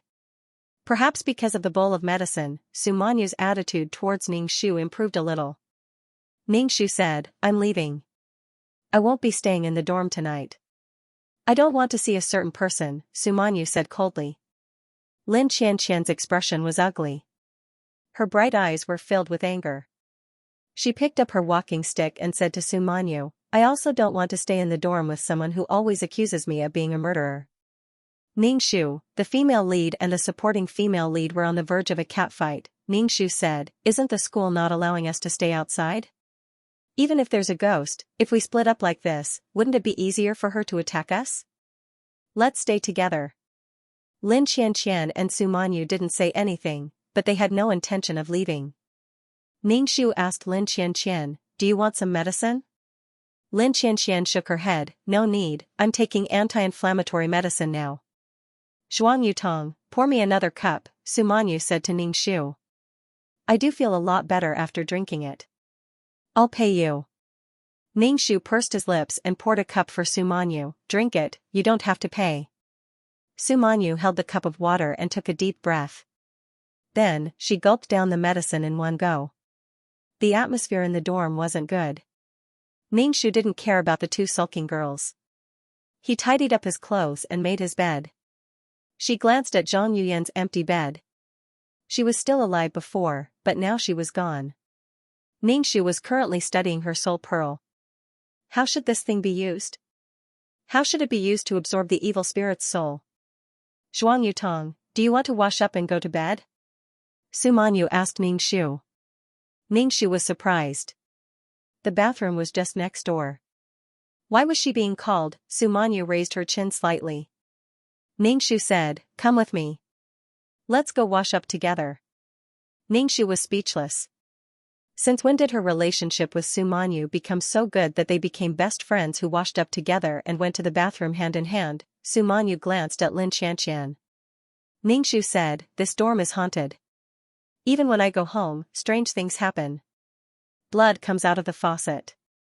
The reason why Su Manyu went back to school was because her family was in a mess. She might as well go back to school. Su Manyu was afraid that blood would come out again when she washed up, so she called Ningxu. Ningxu put away the soul pearl and took the basin into the bathroom. Su Manyu followed Ningxu into the bathroom. Seeing that the faucet Ningxu turned on wasn't blood, she let out a sigh of relief. He turned on the other faucet. Ningxu asked, Zhuang Yutong, do you believe me? There really is a ghost here? Ningxu nodded and said, I believe you. I've also encountered a lot of things. One is a coincidence, but two isn't. Now that Zhang Yuyan is dead, who will be the next? Su Manyu bit her lip. The water in the basin overflowed. Ningxu turned off the faucet and said to Su Manyu, there must be a way. I suspect that it's because of the pen spirit that night. If I had listened to you, this wouldn't have happened. Su Manyu looked haggard. Zhuang Yutong didn't want to play the game, but Lin Xianxian said that the pen spirit could predict the future and answer their questions. Everyone couldn't help but look forward to the future. Ningxu washed up. Seeing that Su Manyu was still in a daze, he comforted her, it's okay. Su Manyu sighed in the end. The two washed up and walked out of the bathroom. They saw that Lin Xianxian was already lying on the bed. Her foot was in a cast. She didn't even wash up before lying on the bed. Lin Xianxian saw the two of them walking out of the bathroom intimately and felt uncomfortable. She felt like she was being ostracized. Before, it was Zhuang Yutong who was ostracized, but now it was her. It didn't feel good. Lin Xianxian closed her eyes. Su Manyu shrunk into the blanket and curled up into a ball. Ningxu walked to the window and looked at the night sky that was as dark as ink. She smiled coldly at the empty space. I'm not afraid of you.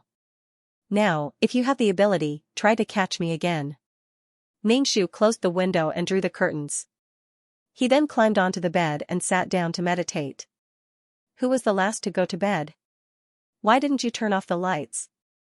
Lin Xianxian asked as she opened her eyes. I can't sleep with the lights on. It's too bright. Ningxu was the last to go to bed. Lin Xianxian's words were directed at Ningxu. Before Ningxu could say anything, Su Manyu, who was sleeping on the lower bunk of Ningxu, immediately said, just turn on the lights. There's a ghost in the dorm. I'm scared. Su Manyu, do you have to keep saying there's a ghost? Is the dorm's electricity free? Lin Xianxian said to Su Manyu in a bad tone. I'll pay for the dorm's electricity this month. Turn on the lights. I'll tear apart whoever turns them off, Su Manyu said coldly. She looked at Lin Xianxian with a sharp gaze. Ningxu was speechless. So domineering. Even the female lead was rendered speechless by his words. In the end, she didn't turn off the lights. The surroundings were quiet. Ningxu was sleeping soundly on the bed. He wasn't afraid of the female ghost at all. As soon as the female ghost came close, she would be sucked into the spirit pearl and turned into pure spiritual energy, becoming a part of the spirit pearl. In the middle of the night, the window was blown open by a gust of wind. It was as if a bone-chilling wind had blown in. The temperature in the room dropped instantly. The lights in the room went out. There were ghostly figures wandering outside the window. There was also the sound of resentful crying and whispering vicious curses. You're all going to die. Give me your lives. Ningxu sat up. Looking at the ghostly figures outside, he gave them the middle finger. What's the big deal outside? Come in if you dare. Ningxu knew she was afraid of the spirit pearl and didn't dare to come in. Come in, I'll deal with you. Lin Xianxia was shocked. She rubbed her eyes, wondering if what she was seeing was an illusion. Lin Xianxia's fingers clutched the blanket tightly. She was so scared that she didn't know what to do. Su Manyu was trembling in fear. She climbed onto Ningxu's bed and wrapped herself in Ningxu's blanket. Su Manyu's teeth chattered. She pulled Ningxu down and hugged Ningxu tightly. Her limbs wrapped around Ningxu. Ningxu was speechless. Outside, the ghostly shadows were everywhere. It was so eerie that it was like a graveyard. Ningxu didn't sleep well that night.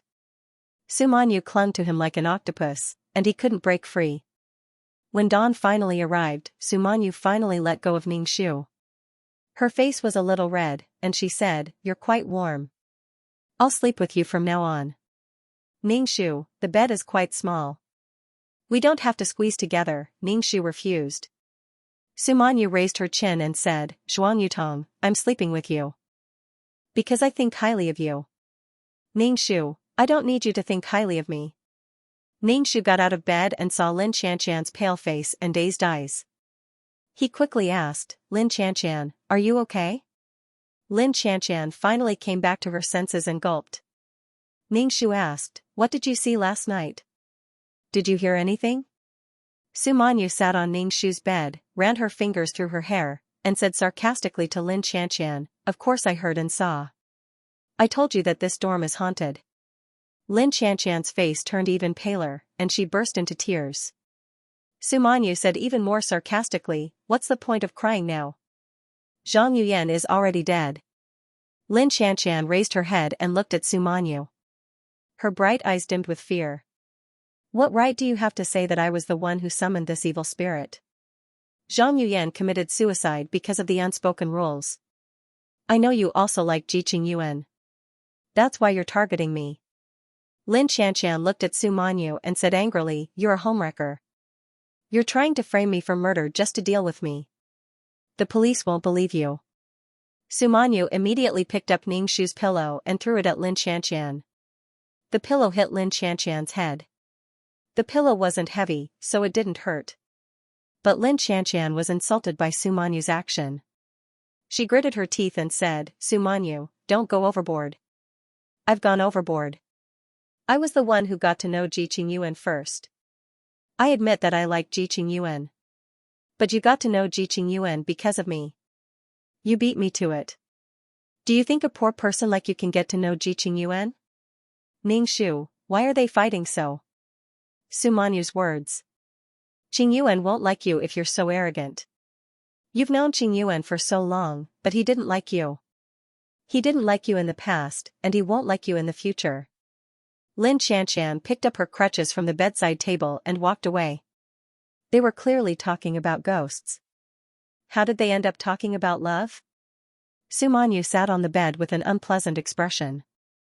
Seeing Ningxu staring at her, she couldn't help but say, don't tell me you also think I'm a homewrecker? No, I'm just thinking about how we should deal with this ghost. Now that the hostile ghost had stayed away from her, Ningxu couldn't see where it was. Speaking of ghosts, Su Manyu's expression became worried. She got off the bed. Ningxu was about to leave when Su Manyu immediately asked Ningxu, where are you going? I'm going to eat.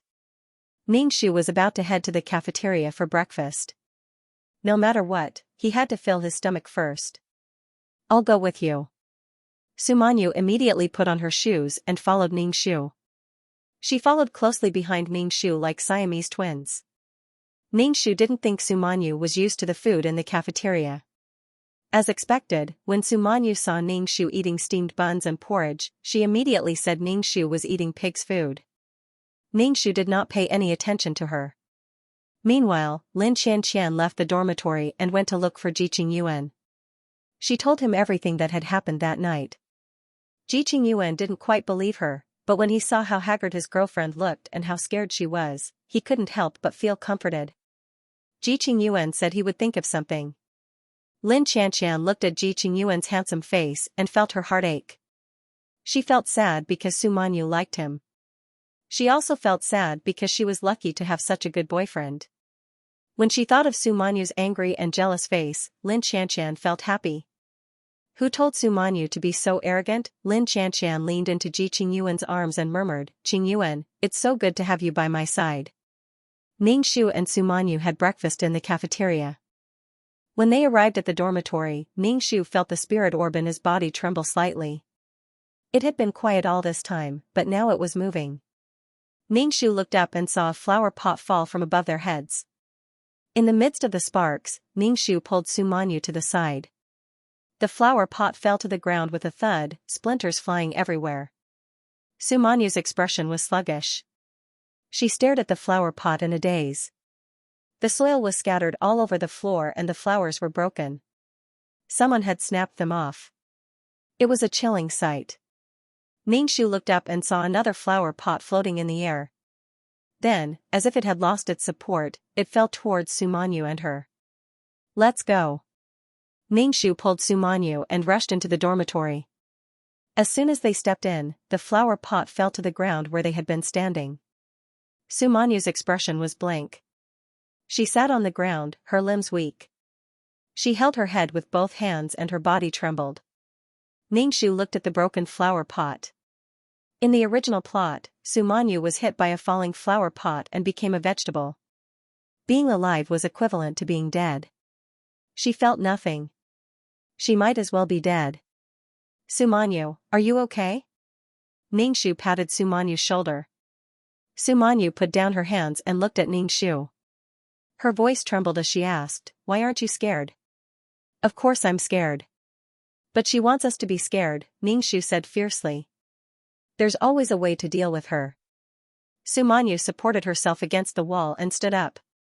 She wiped the tears from her face and gritted her teeth. The muscles on her face were trembling. I'm going to destroy this bastard. Although Su Manyu said that, her body was trembling uncontrollably. She supported herself against the wall and walked up the stairs, but her body was too weak. Su Manyu asked Ningxu, can you give me a hand? My legs are too weak to walk. Walk on your own. My legs are weak too. Ningxu didn't want to help her. He wasn't her servant. Su Manyu watched as Ningxu walked up the stairs without any weakness in his legs. She was scared. She dragged her weak legs and followed Ningxu. Back at the dormitory, Ningxu opened the door and saw Lin Xianxia. He wasn't surprised to see Lin Xianxia, but he didn't expect Ji Qingyuan, a guy, to be in the girls' dormitory. Su Manyu saw Ji Qingyuan and said sarcastically, you really can't bear to leave. The dormitory is everyone's place. If you want to be all lovey-dovey here, you have to consider the others. Ji Qingyuan frowned at Su Manyu and said unhappily, Xianxia is already injured and in a bad mood. Why are you still talking to her like that? When Su Manyu heard how Ji Qingyuan was defending Lin Xianxia, her expression darkened even more. On top of that, she had almost been hit by a flower pot. If Zhuang Yutong hadn't been by her side, she would have been done for. Now, seeing Lin Xianxia hiding in a corner, pretending to be innocent and asking Ji Qingyuan to stand up for her, Su Manyu was so angry that her chest was about to explode. She said coldly to Ji Qingyuan, this has nothing to do with you. Get lost. Su Manyu, how can you speak like that? Ji Qingyuan was displeased. Did you eat dynamite? How can you speak like that as soon as you come in? Ningxu said, this is a female dormitory. Why are you here? Ji Qingyuan ignored Ningxu and Ningxu. Instead, he looked at Su Manyu and said, Lin Xianxia is my girlfriend. I hope you can respect her. Why should I respect her? Who is she to me? Ji Qingyuan, you bastard, you just see that I like you. How can you insult me like this? If your girlfriend wants me to respect her, I'll respect your entire family. Su Manyu was incomparably valiant when she opened her mouth, as if she wanted to vent the fear that she had encountered previously. Ji Qingyuan's face was dark. He was clearly angered by Su Manyu's words. Are you crazy? Su Manyu rolled her eyes. She glanced at Lin Xianxia and spat, Lin Xianxia, this is the first time I've realized how disgusting you are. Ji Qingyuan's face was stern as he defended Lin Xianxian. I'm here because Xianxian is worried about you guys. She said there's a ghost in this dormitory. I applied to the school to sleep here tonight to see if there's really something up. Su Manyu chuckled and glanced at Lin Xianxian, who remained silent. Ningxu ignored the love and hate between the three of them. He took out a bottle of medicinal water and drank it. When Su Manyu saw Ningxu drinking the medicine, she quickly said, "Leave some for me." Suddenly, the dormitory was filled with a strange smell. This smell was really strange. Ji Qingyuan frowned and endured it. When he saw Su Manyu drinking this strange thing, he couldn't help but say, "Su Manyu, what are you drinking? It smells terrible. Why do you care what I drink?" Su Manyu pinched her nose and drank the medicine. Then, she took out a set of cosmetics from her cabinet and gave it to Ningxu. She said, "This is for you. Thank you for saving me today. From now on, you are my friend." Ningxu thought about it and accepted it. Since Su Manyu had expressed her goodwill, Ningxu naturally had to accept it. Besides, the original owner of the body wanted to integrate into this small group. Ningxu took out a triangular talisman from his bag and gave it to Su Manyu. "This is for you. It was given to me by the witch in my village. Keep it with you." Su Manyu snatched the amulet and put it in her pocket. Ningxu said, "You're a good person." Ningxu was speechless. Lin Xianxian sat on the bed and watched the two exchange gifts, leaving her alone. She felt very awkward. Ji Qingyuan stayed by Ningxu's side the whole day. When Ningxu went to class, Su Manyu followed him closely. This made Ningxu speechless. He said to Su Manyu, "Can you stop following me around? I'm scared if I don't follow you." Ever since Zhuang Yutong saved her, Su Manyu's heart had become dependent on the thin and weak Zhuang Yutong. Seeing her calm, Su Manyu felt her heart calm down. Now, wherever Su Manyu went, she felt that the ghost would kill her. She didn't dare to leave Zhuang Yutong's side. Moreover, it was easy to follow Zhuang Yutong. Ever since she was haunted by the ghost, her whole body felt heavy. It was as if the ghost was on top of her. After a shower, Su Manyu planned to weigh herself. However, she was a lot heavier than usual. She wasn't fat, but she was a lot heavier. Su Manyu felt as if the ghost was sitting on her shoulders. That heavy feeling was trying to push her down. Ningxu didn't say anything. Since Zhuang Yutong was following him, then so be it. She wouldn't do any harm to him. Ningxu said to Su Manyu, "Pay attention to your surroundings when you walk, especially when you see buildings. Be sure to look out for things falling from the sky." "Of course I know," Su Manyu said stubbornly. She then turned to Ningxu and said, "Since the witch in your village is so powerful, why don't you bring her here to take care of this ghost? Granny won't come back. She's old. Plus, she doesn't want to mess with things like this. Once you mess with it, it won't stop until you're dead."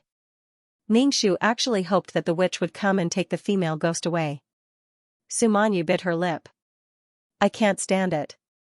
I'll ask my father to find someone to take care of this ghost." Ningxu was wondering when the male and female protagonists would be able to find the Taoist priest with high cultivation in the plot. Ningxu and Su Manyu returned to the dormitory. Ji Qingyuan and Lin Xianxian were sitting on the bed, whispering to each other. The atmosphere was very sweet. Su Manyu snorted, breaking the sweet atmosphere. Su Manyu looked at the two of them in a strange way, making Lin Xianxian feel very uncomfortable. Ningxu and Su Manyu washed up and went to bed. Su Manyu didn't say anything and climbed onto Ningxu's bed. She then looked coldly at Ji Qingyuan, who was lying on the floor next to Lin Xianxian's bed. "It's okay. I'm by your side. I'll protect you," Ji Qingyuan comforted Lin Xianxian. Lin Xianxian nodded obediently. Su Manyu saw that Lin Xianxian and Ji Qingyuan were looking at each other with sweet eyes. She felt jealous and spat at them. Ningxu looked at Su Manyu. He used to think that Su Manyu was very arrogant, but now it seemed that she was even more arrogant and domineering. She was labeled as an evil female supporting character. Even if she was killed by a ghost in the end, no one would sympathize. Su Manyu clung onto Ningxu, tightly clinging onto his body. Ningshu pried her hands away and said calmly, let's sleep. I don't feel comfortable with you hugging me like this. Sumanyu let go of her hands, but she still clung onto Ningshu tightly. The night was quiet. The campus was silent. Ji Qingyuan lay on the floor, unable to sleep. Besides, it was a strange feeling to sleep in a female dormitory. There was no movement at all. Ji Qingyuan couldn't help but laugh. It was just the girl's imagination that made her crazy.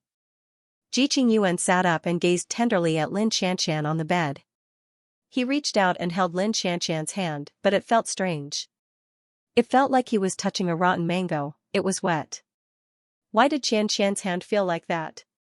The dormitory was dark, so Ji Qingyuan couldn't see what was going on. He nudged Lin Xianxian's body and called out, Xianxian, wake up. But Lin Xianxian seemed to be fast asleep. No matter how Ji Qingyuan nudged her, she didn't wake up. Ji Qingyuan's heart suddenly trembled. He quickly got up and found the light switch. He wanted to turn it on, but the lights in the dormitory wouldn't turn on. Instead, he touched a sticky and warm liquid. Ji Qingyuan's hand was wet from touching it, but he couldn't see what it was. Ji Qingyuan hesitated for a moment, then brought his hand to his nose and sniffed it. He instantly smelled a rotten stench. It was so rotten that it made him dizzy. Ji Qingyuan's heart was filled with fear. The 3 girls in the dormitory were all asleep. It was completely different from when he was awake. Ji Qingyuan hurriedly wiped his hands on his body and rushed to Lin Xianxian's bedside. He shook Lin Xianxian's body and screamed, Xianxian, wake up. Wake up. What the F***ck is going on? Ji Qingyuan screamed very loudly, but none of the 3 girls in the dormitory woke up. It was as if he was the only one left in the world. The surroundings were dead silent. There was no sound. There were no cicadas chirping, no car horns, and not even the breathing of the 3 girls. Xianxian, Xianxian. Ji Qingyuan grabbed Lin Xianxian's arm, trying to pull her up. But Ji Qingyuan pulled hard and managed to pull Lin Xianxian's arm off the bed. However, Lin Xianxian still didn't react. She didn't feel any pain and didn't make a sound. Ji Qingyuan's eyes widened to their maximum. His pupils contracted violently. He was still holding on to Lin Xianxian's arm. Ji Qingyuan screamed. He threw away the arm in his hand and bent down to pull Lin Xianxian off the bed. A ray of moonlight shone through the window and illuminated Lin Xianxian's face. It was a face that was completely unrecognizable, like a pile of rotten meat. It gave off a foul smell, but it was smiling strangely at him. Its mouth opened and closed, spitting out words that were filled with hidden bitterness, resentment, and treachery. You've finally come to find me. I've been waiting for you. I've always been waiting for you. Why are you so cruel? Why are you so cruel? I hate you. Be with me. Ji Qingyuan was so frightened that he fell to the ground. He kicked his legs and kept retreating. He watched as the body with only one arm crawled towards him like a pile of rotten flesh. Ji Qingyuan's back was covered in cold sweat. He shouted, Don't come here. Don't come here. I hate you, I hate you, I want you dead, ah. Ji Qingyuan, who had been lying on the floor, sat up.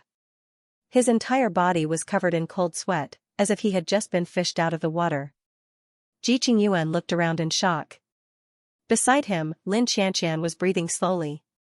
Ji Qingyuan let out a long breath. It turned out to be a dream. He must have been too nervous and was affected by Xianxian's nervous mood to have such a dream. Xianxian. Ji Qingyuan called Lin Xianxian's name. He wanted to wake her up. His whole body was cold, his heart was pounding, and his mouth was dry. Lin Xianxian's body moved. She lifted her head and looked at Ji Qingyuan. You're here, she said in a strange tone. Ji Qingyuan suddenly felt his heart stop for a moment before it started beating violently again. What did he see? Lin Xianxian's rotten face was exactly the same as it was in his dream. Ji Qingyuan felt like his brain was about to explode. All the blood rushed to his brain, causing his brain to go blank. Ji Qingyuan quickly got up and distanced himself from Lin Xianxian. What's wrong, Qingyuan? Lin Xianxian rubbed her eyes and looked at Ji Qingyuan. When Ji Qingyuan heard Lin Xianxian's voice, he took a closer look. It wasn't the rotten face from before. Ji Qingyuan let out a sigh of relief, secretly lamenting that he had been too nervous. Lin Xianxian lifted the blanket and got out of bed. Her foot was still in a cast, but she didn't feel any pain as she walked. She walked over to Ji Qingyuan. "Xianxian, be careful with your foot. Use the cane to support yourself," Ji Qingyuan hurriedly said to Lin Xianxian. Lin Xianxian had a smile on her face as she walked over to Ji Qingyuan. She suddenly reached out and hugged Ji Qingyuan. Ji Qingyuan laughed heartily. "You little girl, you're really..." Before Ji Qingyuan could finish speaking, Lin Xianxian grabbed him by the neck. Ji Qingyuan's face turned red from the lack of oxygen. Lin Xianxian was very strong. She grabbed Ji Qingyuan's neck and lifted him up. Ji Qingyuan tried to pull Lin Xianxian's hand away, but he couldn't. Ji Qingyuan's mind was in a mess. He felt like he was going to die, and he was going to die at the hands of his girlfriend. Lin Xianxian's expression was numb. She kept muttering, "Why? Why? Why? Why? Why? Why?" Ningxu lay on the bed. He felt like the entire dorm room was like an ice cellar. When he sat up, he saw Lin Xianxian grabbing Ji Qingyuan by the neck. Without thinking, Ningxu took out the spirit pearl and threw it at Lin Xianxian. Then, he jumped off the bed. Lin Xianxian, who was hit by the spirit pearl, let out a shrill cry. The next moment, her body went limp. She let go of Ji Qingyuan's neck. Ji Qingyuan fell to the ground. He covered his neck and coughed violently. Ningxu picked up the spirit pearl on the ground. Seeing that Lin Xianxian had already passed out, he touched her body. It was extremely cold. Ji Qingyuan coughed and looked at Lin Xianxian with fear in his eyes. "Wake up. Why are you still sleeping? Get up and help." Ningxu woke Sumanyu up. Sumanyu opened her eyes. She looked displeased. "What are you doing? Can't you let me sleep?" "Lin Xianxian is being controlled. They want to kill Ji Qingyuan," Ningxu said with a frown. Sumanyu woke up with a start. Seeing Lin Xianxian lying on the ground and Ji Qingyuan's pale face, she quickly climbed down the bed. Ningxu asked, "What happened?" "How would I know? Help me get Lin Xianxian onto the bed." Ningxu pulled on Lin Xianxian's clothes. Sumanyu didn't dare to touch Lin Xianxian. She looked at Ningxu and said, "I'm scared." "What are you scared of? The female ghost isn't on her anymore." Ningxu rolled his eyes. Ji Qingyuan wanted to stand up and help, but his body was so weak that he couldn't even stand up. He said to Sumanyu in a hoarse voice, "Manyu, help me." Sumanyu looked impatient. She helped Ningxu get Lin Xianxian onto the bed. Sumanyu patted the dust off her hands. She looked at Ji Qingyuan, whose face was red from holding his breath, and asked with concern, "Are you okay? Why did Lin Xianxian want to kill you?" There were obvious choking marks on Ji Qingyuan's neck. It was obvious that Lin Xianxian had used a lot of strength to kill Ji Qingyuan. If it weren't for Ningxu, Ji Qingyuan would have been strangled to death by Lin Xianxian. Lin Xianxian is being controlled. Ningxu opened his cupboard and took out some medicinal powder for Lin Xianxian to drink. Ji Qingyuan saw that Ningxu was about to give his girlfriend something strange. He ignored the pain in his body and stopped Ningxu. "What did you give Xianxian?" "Lin Xianxian has been possessed by a female ghost. Yin energy has entered her body. If she doesn't drink the medicine, it will cause great harm to her body. She's very cold right now," Ningxu explained to Ji Qingyuan impatiently. She was trying to save someone, not harm them. It was really annoying to see him looking at her with such vigilant eyes. Ningxu originally wanted to give Lin Xianxian the medicine, but Ji Qingyuan was sitting by the bed in front of Ningxu. It was obvious that he didn't want Lin Xianxian to drink the medicine. Without the approval of the Ministry of Health, how could she drink the medicine? If she doesn't want to drink it, then so be it. After all, Lin Xianxian is the unlucky one. Let's keep it for ourselves. Zhuang Yutong, since she doesn't appreciate it, let's keep it for ourselves, Sumanyu said, rolling her eyes. Ningxu looked at Lin Xianxian's pale face and pale lips. He asked Ji Qingyuan, "Are you sure you don't want to drink it? The longer you drag it out, the worse it will be for your health. Su Manyu and I have both drunk this medicine." Ji Qingyuan waved his hand. "I'm not drinking it." "Fine, if she doesn't want to drink it, then so be it. After all, the female lead won't die." Su Manyu took the medicine from Ning Shu and said, "I just touched Lin Xianxian and felt cold all over. Let me drink this medicine." Su Manyu snatched the medicine from him and gulped it down. Ning Shu was speechless. It felt like this girl was eating the medicine like it was candy. Ji Qingyuan held on to Lin Xianxian's hand with an unpleasant expression and asked Su Manyu, "What's going on? What's going on? Isn't this a malicious spirit that Lin Xianxian summoned?" Su Manyu asked coldly. "A malicious spirit?" Ji Qingyuan touched his neck, his expression unreadable. Ning Shu was more curious about why the malicious spirit had controlled Lin Xianxian to strangle Ji Qingyuan. It was quite surprising. Ning Shu kept looking at Ji Qingyuan.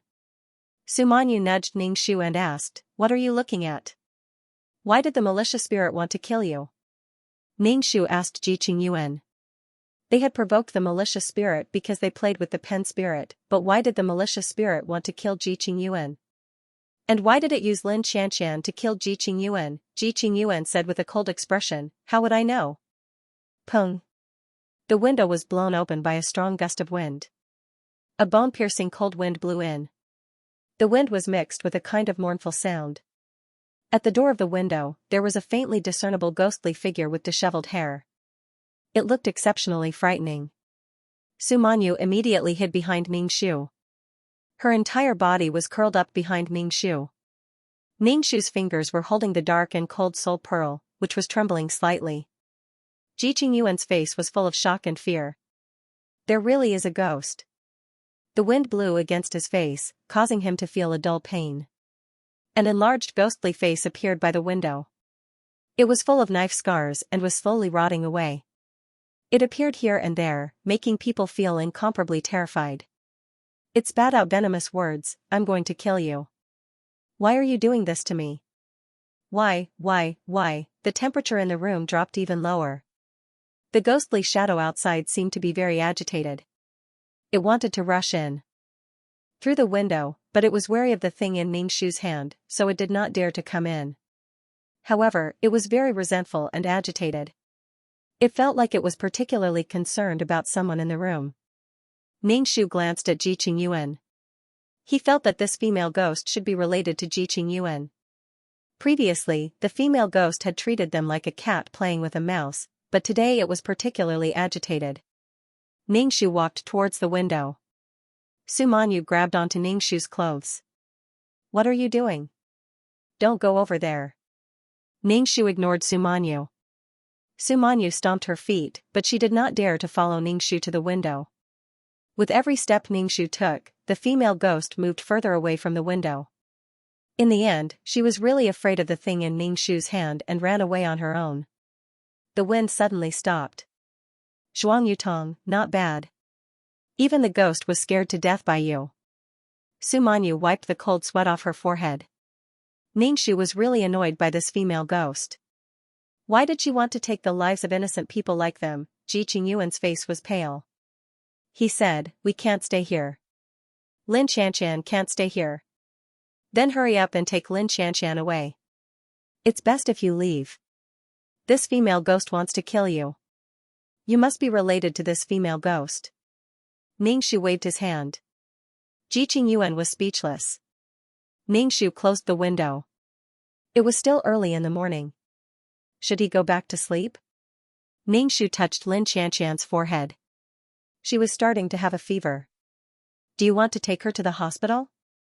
"Lin Xianxian is sick," Ning Shu asked Ji Qingyuan. Ji Qingyuan's face was pale, and his eyes were lifeless. Suddenly encountering such a situation, Ji Qingyuan felt like his worldview had been turned upside down. When he heard Ning Shu's words, his eyes were in a mess. For a moment, he didn't know what to do. "Sick?" Ji Qingyuan frantically touched Lin Xianxian's forehead. His face was full of anxiety. But seeing that it was so dark outside, he didn't dare to take Lin Xianxian to the hospital. Yuan, you should take Lin Xianxian to the hospital. If this drags on, she might burn her brain, Su Manyu said to Yuan. Yuan looked hesitant. Su Manyu continued, it's so late now. Let's drink Shuang Yutong's medicine. That's all we can do. Yuan rubbed his forehead. His entire person appeared to be very tired and afraid that he could not get rid of. Ningxu pursed his lips. He poured the medicine into Lin Xianxian's mouth and poured it in. She should have drunk it earlier. It's morning. Let's take Lin Xianxian to the hospital, Ningxu said calmly. That night, no one slept well. Yuan didn't sleep at all. As soon as the sun rose, he took the unconscious Lin Xianxian and left. Su Manyu saw how much Yuan cared about Lin Xianxian. She pursed her lips and asked Ningxu sourly, is Lin Xianxian really that good? She's not good looking and doesn't come from a good family. At most, she's from a well-off family. Her personality is even worse. She's evil like a white lotus. What's so good about her? Su Manyu was very dissatisfied. Ningxu was speechless. You make it sound like your personality is good. You're sharp-tongued, arrogant, and domineering. But Su Manyu had the right to be arrogant. She came from a good family and was beautiful. She was better than Lin Xianxian in every aspect. What's so good about Yuan? What do you like about him? Ningxu asked. Just because he's handsome? Su Manyu thought for a moment and said, I don't know. I just like him. Ningxu pursed his lips. You're pretty and your family is as rich as Yuan's. Why would you like him? That does make sense. Su Manyu nodded. Now that the female ghost is a threat, I don't have the energy to focus on these things. Ningxu thought for a moment and asked Su Manyu, do you think there's a way to see a ghost? Aren't we seeing a ghost now? Su Manyu rested her chin on her hand. If this isn't called seeing a ghost, then what is? I'm talking about seeing a ghost. I heard that if you put cow's tears on your eyes, you can see a ghost. Ningxu looked at Su Manyu. Su Manyu, can you get some cow's tears? Ningxu wanted Su Manyu to get some cow tears. She really didn't want to stay in this mission world anymore. She was always on tenterhooks and didn't get a good night's sleep. Although she had the spirit orb, she couldn't rest until this female ghost was dealt with. I don't want it, Su Manyu shook her head. I'm scared to death right now. I want to see her. I don't want it. Ningxu said, Granny gave me something that can deal with her. If I see her, I'll definitely be able to deal with her. Are we just going to live like this forever? Su Manyu thought for a moment. Where do you want me to get cow tears for you? I'll think of a way. Ningxu nodded. Try to be quick. The longer we delay, the worse it will be. What if something happens to us? Yuan, who had sent Lin Xianxian to the hospital, returned and said to Su Manyu, I'm going to find a Taoist priest to deal with this evil spirit. I'll leave Xianxian in your care. Su Manyu rolled her eyes and said, I can't take care of Lin Xianxian. This female ghost appears and disappears like a ghost. I can't even take care of myself, so how can I take care of Lin Xianxian? If anything happens to Lin Xianxian in the future, you'll hate me for the rest of your life. I don't want to do something so strenuous and unrewarding. You'd better take Lin Xianxian with you. Su Manyu's words were so direct that Yuan was speechless for a moment. Yuan said, I also want to bring Qian along, but Qian is really not feeling well right now. Moreover, her injured leg got worse last night. There's no way to bring Qian along. Ningxu also said, you should take Lin Xianxian with you. There was a lot of luck between the male and female leads. Even if something happened, it wouldn't be life-threatening. Yuan originally wanted Su Manyu to take care of Lin Xianxian. Yuan knew that Su Manyu liked him and would probably agree to take care of Lin Xianxian. But he didn't expect Su Manyu to reject him. This made Yuan feel a little uncomfortable. Besides, he was here for this dorm. If it weren't for Lin Xianxian being here, he wouldn't even care about this mess.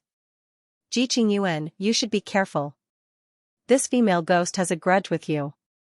She wants to kill you. Ningxu felt that they had provoked the female ghost because of Lin Xianxian, who was Ji Qingyuan's girlfriend.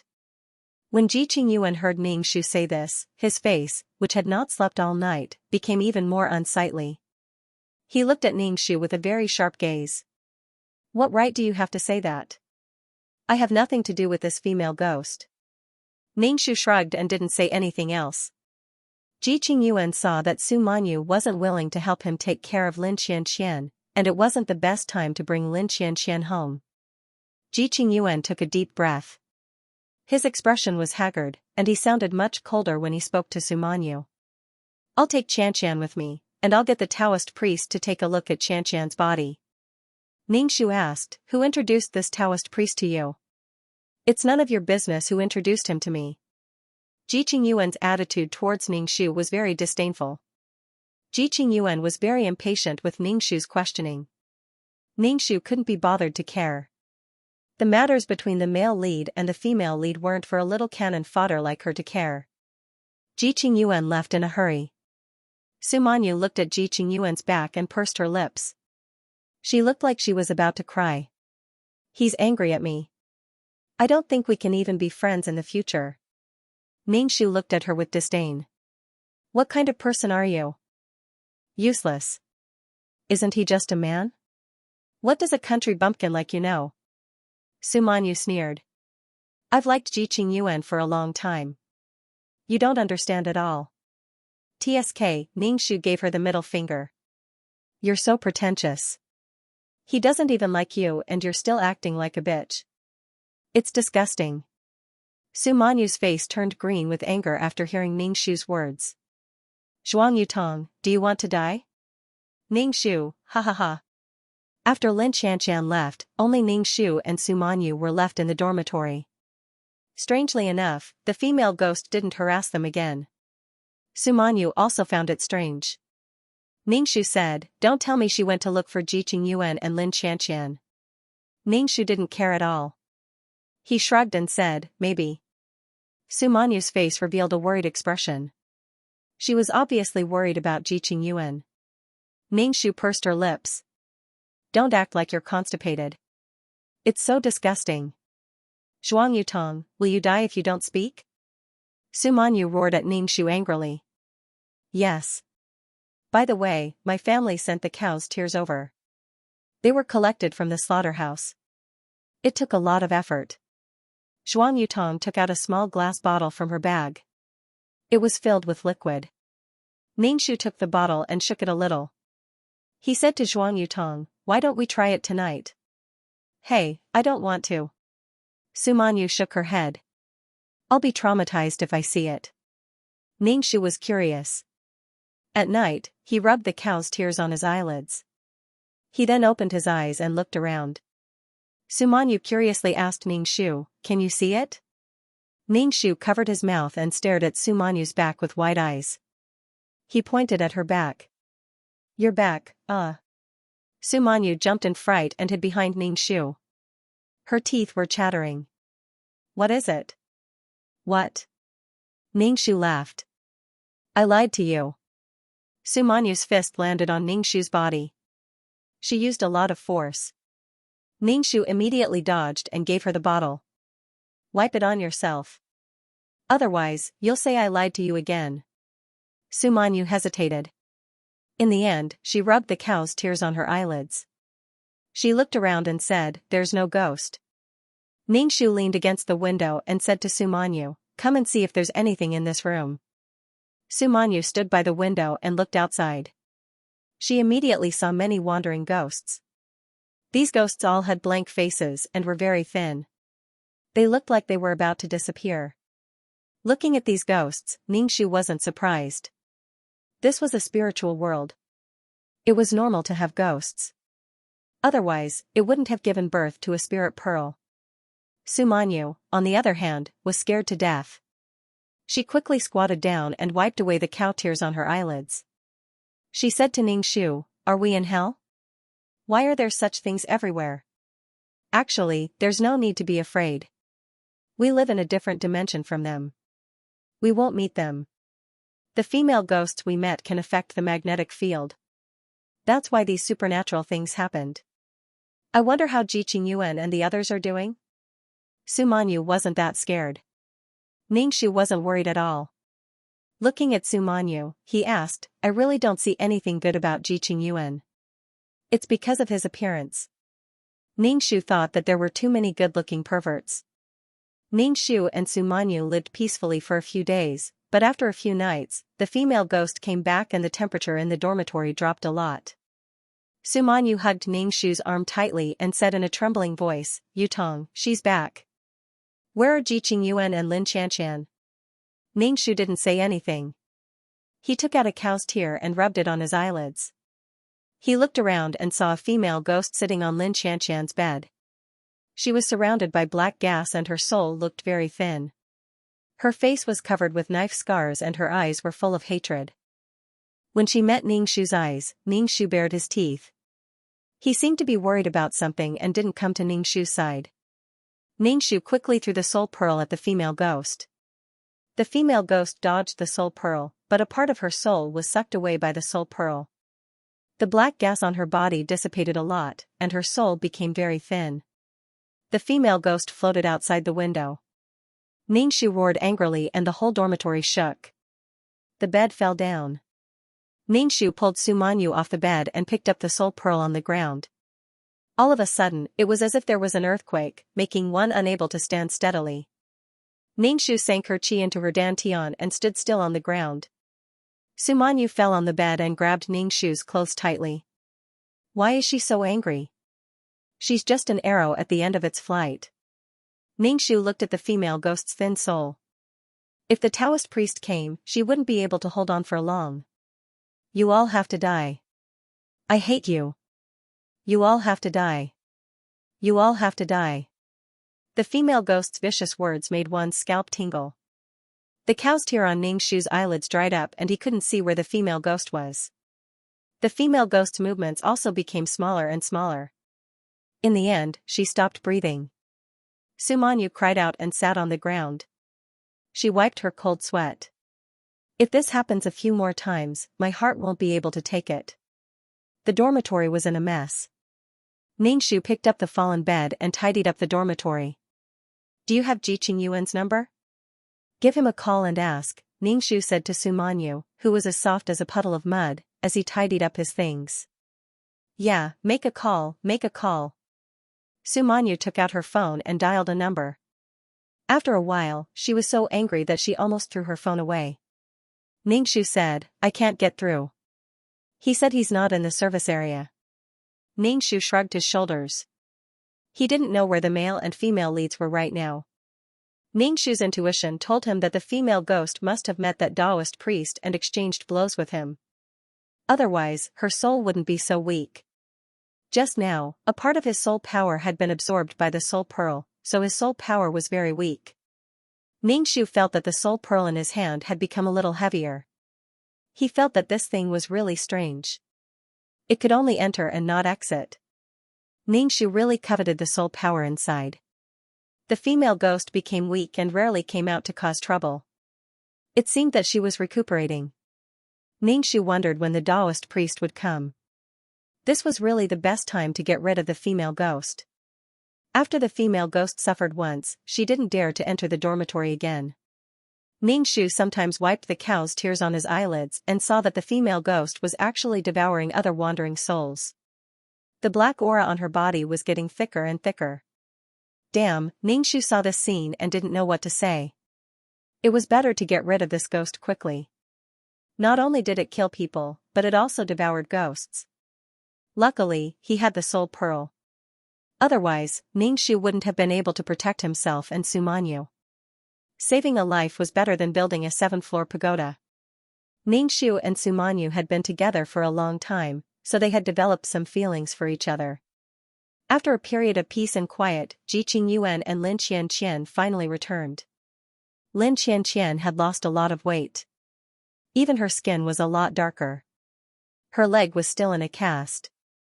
Jiqing Yuan was also travel-worn. Jiqing Yuan helped Lin Xianxian sit on the bed. Su Manyu asked Jiqing Yuan, where did you guys go? Why couldn't I get through to your phones? Jiqing Yuan rubbed his forehead. He looked tired and said, the signal is bad. Why are you guys in such a mess? Was the journey not peaceful? Su Manyu poured a glass of water for Ji Qingyuan, ignoring Lin Xianxian. Ji Qingyuan took the glass and passed it to Lin Xianxian. He asked Lin Xianxian, "Does your leg still hurt?" Lin Xianxian frowned. She touched her leg and said, "My leg hurts. The doctor said that you have to take care of your leg. Nothing bad will happen to it." Ji Qingyuan said seriously.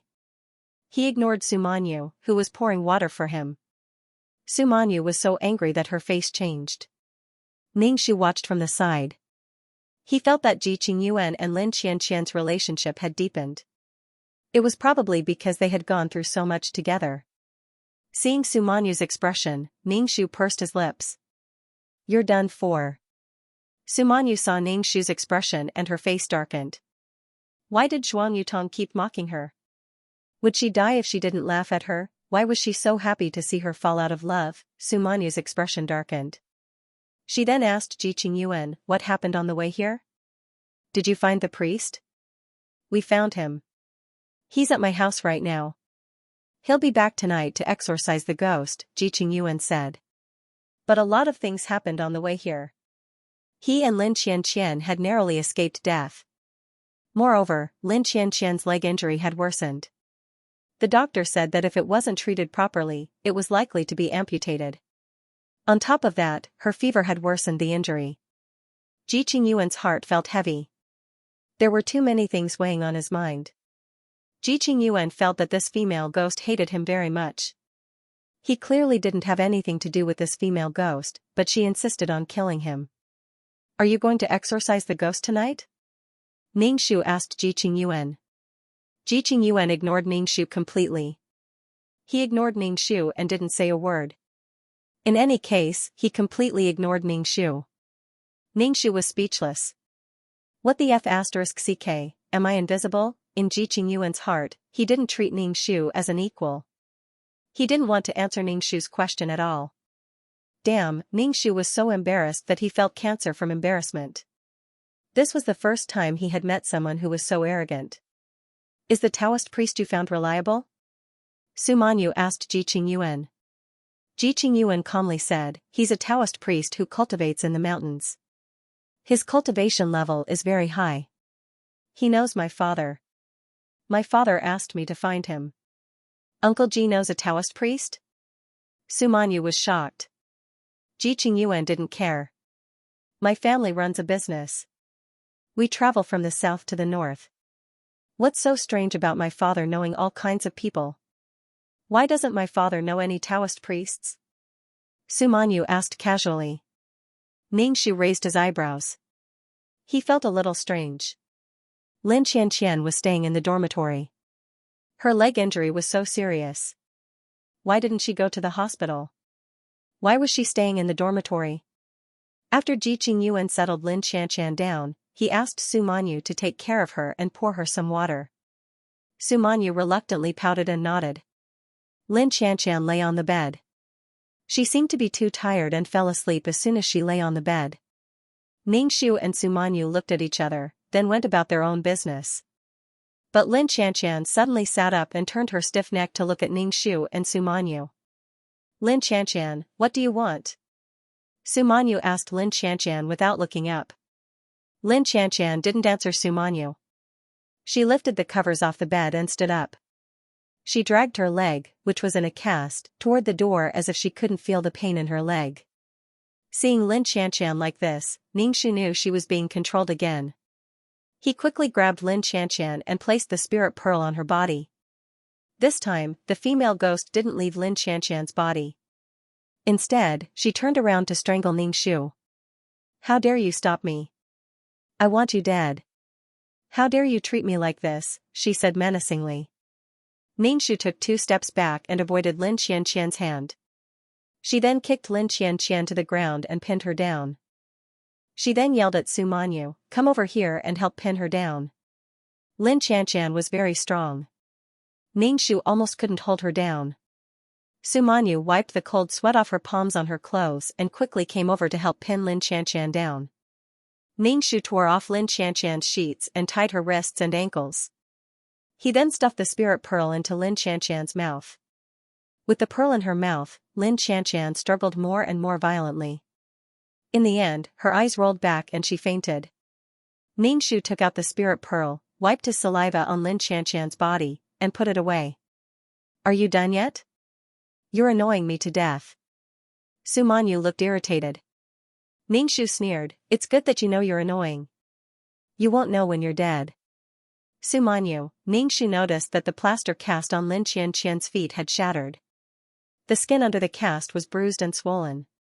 It seemed that Lin Xianxian's legs were in serious condition. Previously, when she had only rolled down the stairs, it wasn't this serious. But now that she had dragged it out and had traveled with Ji Qingyuan, her legs were getting worse. Give Ji Qingyuan a call, Ningshu said to Su Manyu.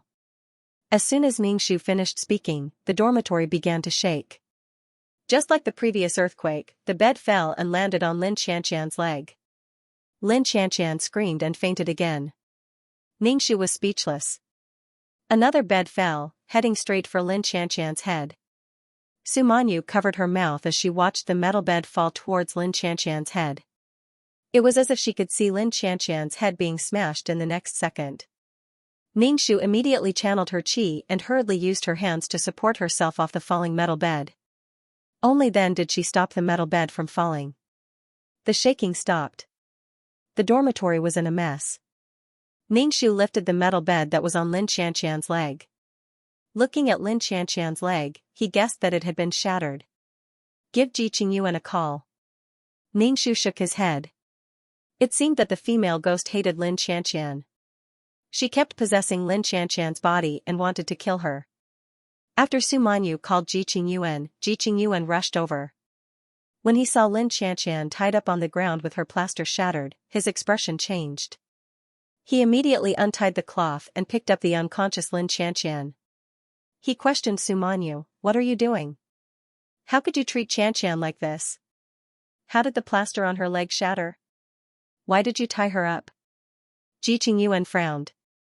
He looked at Su Manyu with hostility. Su Manyu was confused by Ji Qingyuan's question. She couldn't help but say, she's been possessed. Shouldn't we tie her up? The longer she's possessed, the worse it is for Lin Xianxian's health. What do you want us to do? You're so hard to please. Take your Xianxian and leave. Don't blame us for everything. You're so annoying. Ji Qingyuan, I've been tolerating you. Do you think I'm easy to bully? Su Manyu wasn't polite at all. She waved her hand. Get lost. Ji Qingyuan's face turned green with anger. You're being unreasonable. You're the unreasonable one. Your whole family is unreasonable, Su Manyu immediately retorted. Ji Qingyuan carried the unconscious Lin Xianxian and left. Su Manyu was angry at Ningshu. She said, who's the unreasonable one? How dare an unreasonable person call someone else unreasonable? *CK, as long as it has anything to do with Lin Xianxian, I'm always so angry. Su Manyu's face was contorted. Ningshu curled his lips and said sarcastically, it's all because you like Ji Qingyuan and Ji Qingyuan likes Lin Xianxian. You're not happy about it. That's why you're being so sarcastic. It makes my teeth ache. Su Manyu said, Zhuang Yutong, do you want to die? Can you not mock me? Can you? Ningshu said, yes. Su Manyu was speechless. Meanwhile, Ji Qingyuan took Lin Xianxian to the hospital. After an X-ray, it was just as Ningshu had expected.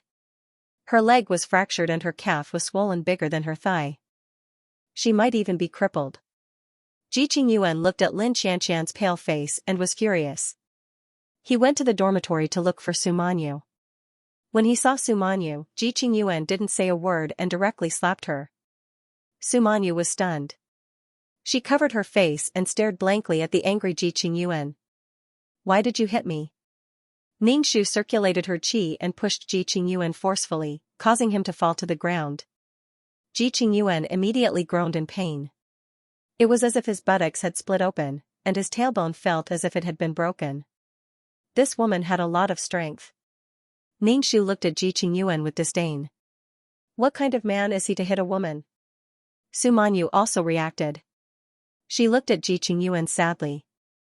Why did you hit me for no reason? Ji Qingyuan, don't go too far. Ji Qingyuan got up from the ground.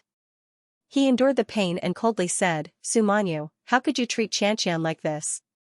You pushed Xianxia down the stairs and today you hit her leg with the metal bed. She might be crippled. Su Manyu, I was wrong about you. I didn't expect you to be so cruel. What did I do? I didn't do anything.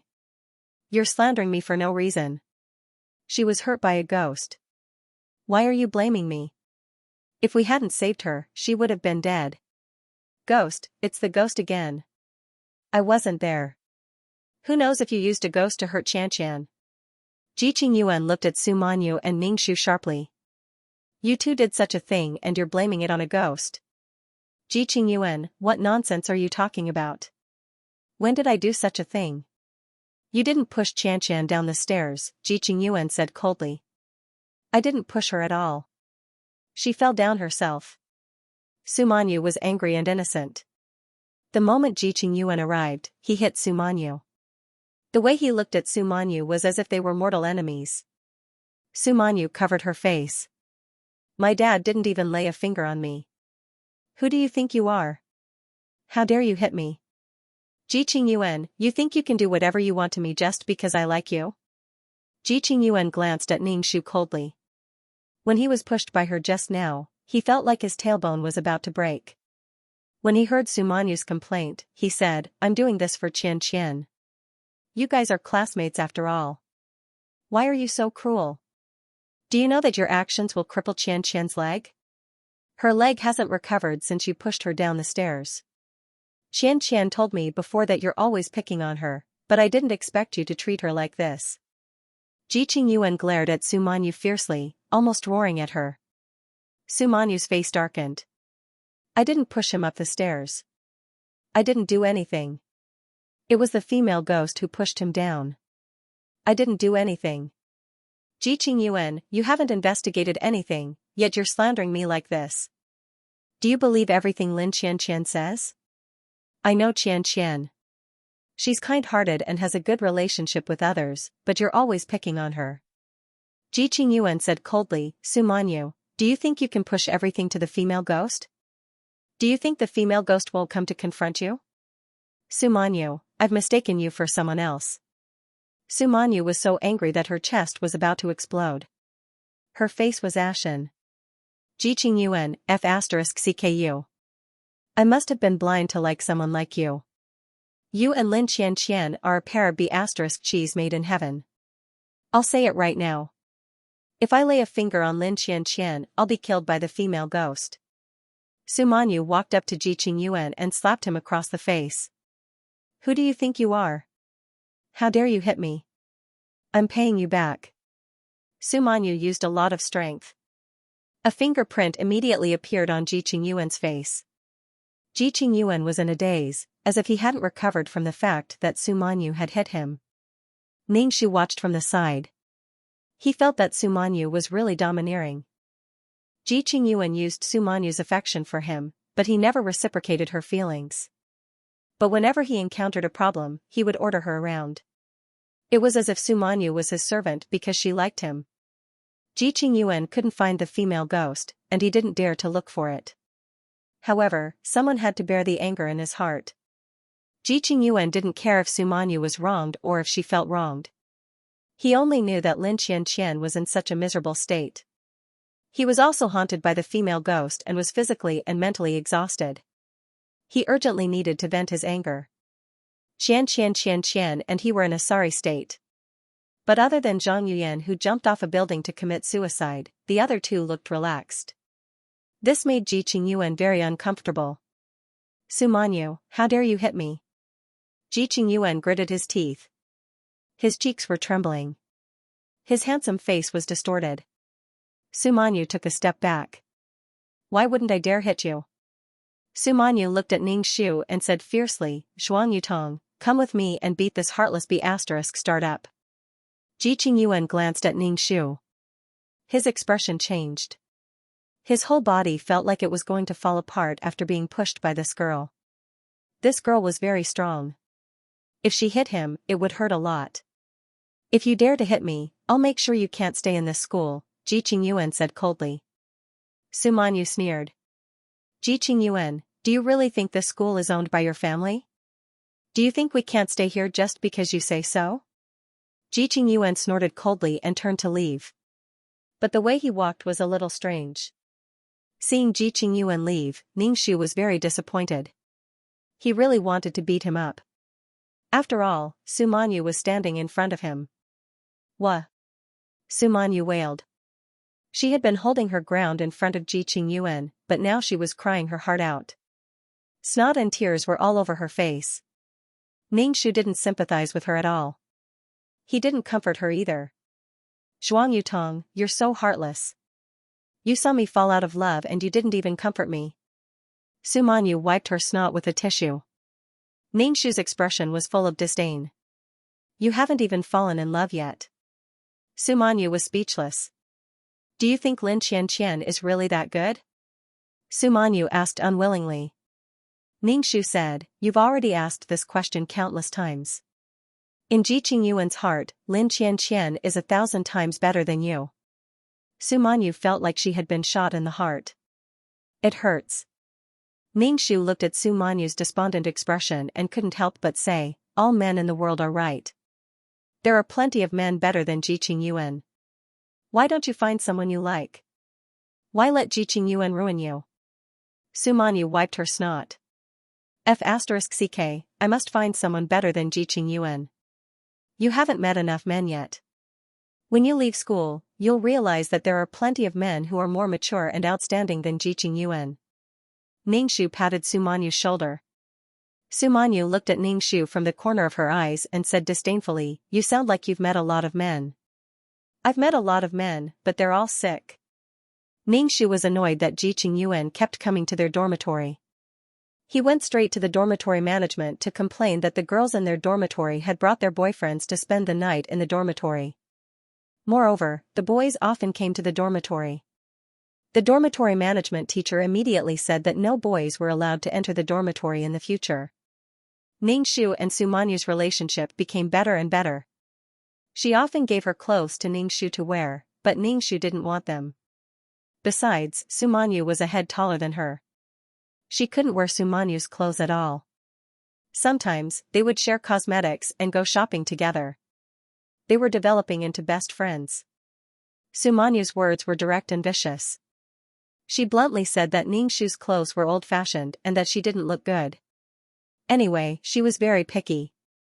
She degraded Ningxu as if she was worthless. Ningxu didn't pay any attention to her. If it were someone else with a small heart, they would probably be angered to tears by this girl. Although Su Manyu disliked Ningxu, when they went out, she still held hands with Ningxu. Ningxu thought that she was afraid of ghosts.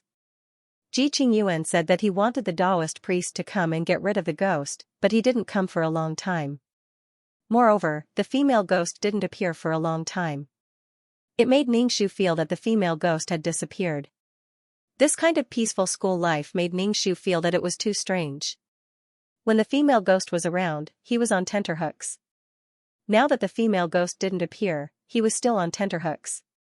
Could it be that Ji Qingyuan had made a fool of himself in front of her and Su Manyu last time and decided not to get rid of the ghost first to scare them? Su Manyu held on to Ningxu's arm as the two of them walked out of the dormitory. As soon as they walked out of the dormitory, someone blocked their path. Ningxu and Su Manyu saw this and turned their heads away at the same time. Su Manyu said, "Why is such an ugly person blocking our path?" Ningxu said, "No." Song Ming, whose face was full of pimples, looked at the arrogant Su Manyu. Ningxu said, "Zhuang Yutong, I have something to talk to you about." "Do we know each other?" Ningxu raised his fist. "I said that I would beat you up every time I see you." Song Ming's face twitched as if she had thought of something. Ningxu said, "Are you still angry?" "I was in the wrong last time. Besides, you punished me." Ningxu was speechless. "What's wrong with this idiot?" Su Manyu looked him up and down with an arrogant gaze. She brushed her hair with her hand and said with disdain, "Your figure is not good. Your face is too ugly. You have too many pimples. Your face is too oily. You didn't wash your face when you went out. Your hair is dirty and oily. Your body smells like instant noodles. Your socks are tied to your pants, and your shoes are covered in mud. Su Manyu raised her eyebrows and looked at Ningxu. She asked, "Is this your man?" "Zhuang Yutong, I really admire your taste. You usually laugh at me." "TSK, TSK, TSK."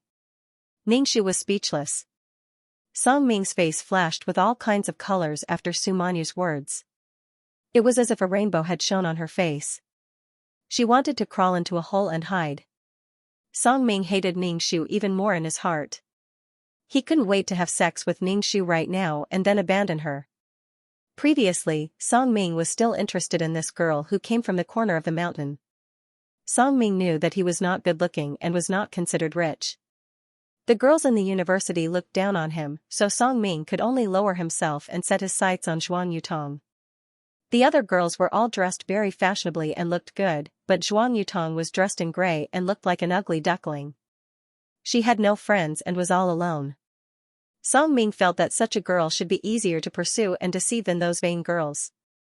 However, he didn't expect her to be so fierce and always go for his crotch. As soon as Song Ming met Zhuang Yutong's cold eyes, he knew that this girl was not to be trifled with. Song Ming didn't want to have anything to do with Zhuang Yutong anymore.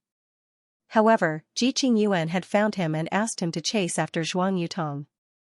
If he could make Zhuang Yutong suffer and create a scandal, such as getting pregnant, being expelled from school, or being abandoned by him, Ji Qingyuan would let him directly enter Ji Qingyuan's family company after graduation. He could also pick up women. Now that he had a job after graduation, Song Ming could only bite the bullet. Two pairs of cold eyes looked at him. Song Ming was so nervous that he couldn't even speak. He swallowed a mouthful of saliva. Ningxu said gently, "Zhuang Yutong, I have something to tell you. Let's go to the side and talk." Su Manyu held on to Ningxu's arm and flicked her nails. She said arrogantly, "Go to the side and talk? Is there something that I can't listen to?" Song Ming's eyes hurt from Su Manyu's arrogant look. He just looked at Ningxu. Ningxu looked at Song Ming coldly. Scram. Song Ming's face trembled. In the end, he forced out a smile, making his face even more unsightly. He almost gritted his teeth. Ningxu said gently, "I'll come back tomorrow." Ningxu raised his eyebrows and watched Song Ming run away as if his butt was on fire. "Oh my god, my eyes are going blind. I need to wash my eyes." Su Manyu took out eye drops from her bag. She looked up at Ningxu with watery eyes. Ningxu gave her a thumbs up. "Zhuang Yutong, your taste really surprised me. I didn't expect you to like this type of man." Ningxu curled his lips. "This man wants to *CK me. He thinks I'm a village kid who doesn't know anything." Su Manyu looked at him with disdain. He doesn't even look at himself. "Zhuang Yutong, don't be taken away by a man like this. Otherwise, when I see you in the future, I'll think of you rolling around with him." TSK, I'm disgusted." Ningxu was speechless. However, for some reason, Song Ming went to the girls' dormitory every day to deliver flowers. Every time, he would look at Ningxu with affectionate eyes. This made Su Manyu, who was beside Ningxu, extremely disgusted. Every time Su Manyu saw Song Ming, she would attack Song Ming in all aspects. For example, she would say that the roses were from yesterday and that they could be bought at half price. She would also mock Song Ming for having 10 pairs of socks that cost $10. She would throw them away after wearing them once and never wash them. She would also say that the pimples on Song Ming's face had turned white and that it was time to squeeze them. She would also say that Song Ming was going bald and that his kidneys were too weak. Song Ming basically ran away with his tail between his legs. However, he still came the next day. Some meddlesome people asked Ningxu to accept Song Ming. Song Ming really liked her. Ningxu just spat. He didn't know what kind of power was supporting Song Ming to go to the girls' dormitory every day to embarrass himself. He was mocked by Su Manyu every day and even had a basin of water poured by Su Manyu. Needless to say, he was so embarrassed and pitiful. However, Ningxu and Su Manyu felt that something wasn't right. Ningxu knew that he wasn't some peerless beauty. For someone to like him so much, it had to be him. With his pitiful 3 points of charm, Ningxu didn't think that he was loved by everyone. Sumanyu found someone to investigate and found out that it was Ji Qingyuan's idea. She was so angry that she wanted to flip the house open. Ningxu said angrily, "I didn't expect Ji Qingyuan to be such a despicable person. He actually used such a method to take revenge on you." Ningxu raised his eyebrows. Last time, she had pushed Ji Qingyuan. It seemed that Ji Qingyuan was holding a grudge. This method was actually quite vicious. It ruined someone's reputation and caused her to be abandoned. If she really liked Song Ming, how painful would it be for her to be cheated by Song Ming and then abandoned by him? Ningxu was speechless. Why didn't he find a handsome guy to chase her? She wasn't blind. It could be said that 99% of girls wouldn't choose Song Ming. Actually, Ji Qingyuan had asked Song Ming to disgust her. Ningxu admitted that she was disgusted. Seeing Song Ming's serious and affectionate expression, Sumanyu and Ningxu almost vomited on his face. It was extremely disgusting. Why don't I find someone to beat him up? Don't let him come again. I can't take it anymore. Sumanyu frowned and said impatiently, "There's no female ghost, and now there's such a person. I really can't take it anymore. When Zhuang Yutong is with you, there's always something that changes my worldview. You're just too ugly. Why don't you tidy yourself up and attract such a disgusting person?" Ningxu said indifferently, "You tidy yourself up well and are beautiful. The person you like isn't someone like Ji Qingyuan." Ahem. Sumanyu coughed. Ji Qingyuan's family is in the business. When doing business, sometimes you only care about the results and not the process. As long as the results are achieved, the means are secondary. Sumanyu and Ningxu decided to think of a way to stop Song Ming from bothering them once and for all. Sumanyu said that they should give him a taste of his own medicine and kick him out of school. Ningxu spun the spirit pearl in his hand. He thought for a moment and said to Sumanyu, "What if he sees a ghost?" See a ghost? Sumanyu suddenly realized. She took out the cow's tears and said, "I'll scare this B****starred to death." That night, Ningxu asked Song Ming to meet him at the female dormitory. Song Ming came excitedly. He thought that Sumanyu had finally been won over by his romantic attacks. Moreover, it was in the middle of the night. He was glowing with excitement. When he arrived at the dormitory, he saw 2 people standing under the street light. When he saw Sumanyu, Song Ming's heart suddenly became timid. Sumanyu's mouth was poisonous, and her family was rich. She pressured him until he couldn't breathe. Song Ming tidied up his clothes and immediately put on a gentle smile. It was as if he had put on a fake mask, but there was a disgusting desire in his eyes. Song Ming walked in front of Ningxu and immediately reached out to grab Ningxu's hand. Ningxu's face was cold as he took a step back. Song Ming cursed in his heart. She was looking for a man in the middle of the night, and now she was pretending to be reserved. "Yutong, why are you looking for me so late at night?" Song Ming asked gently. Sumanyu immediately said, "You've been chasing Yutong for a while now." When Song Ming heard Sumanyu's words, his heart jumped. Sumanyu didn't have anything good to say. "I really like Yutong. I think she's the only woman I like in my life." Song Ming looked at Ningxu and said gently. Sumanyu's face turned green, and she was about to vomit. Ningxu saw Sumanyu's face and laughed unkindly. He said to Song Ming, "Tonight, we asked you to play a game with us. Are you interested?" Song Ming saw the smile on Ningxu's face. This country bumpkin looked quite good when he smiled. She rarely smiled, and when she faced him, she was always as cold as ice. When she suddenly smiled like this, it gave people a stunning feeling. Song Ming suddenly felt that it was worth it to chase after this country bumpkin. He decided to abandon her later. Playing a game so late? Song Ming immediately felt her abdomen heat up as hot blood rushed to her face. She felt that the acne on her face was a little itchy. Song Ming controlled herself from scratching her face. "The 3 of us are playing a game?" Song Ming looked at the arrogant and beautiful Sumanyu. Although he felt that it was wishful thinking, he could not help but fantasize. 3 people, hee hee, Su Manyu saw the expression on Song Ming's face.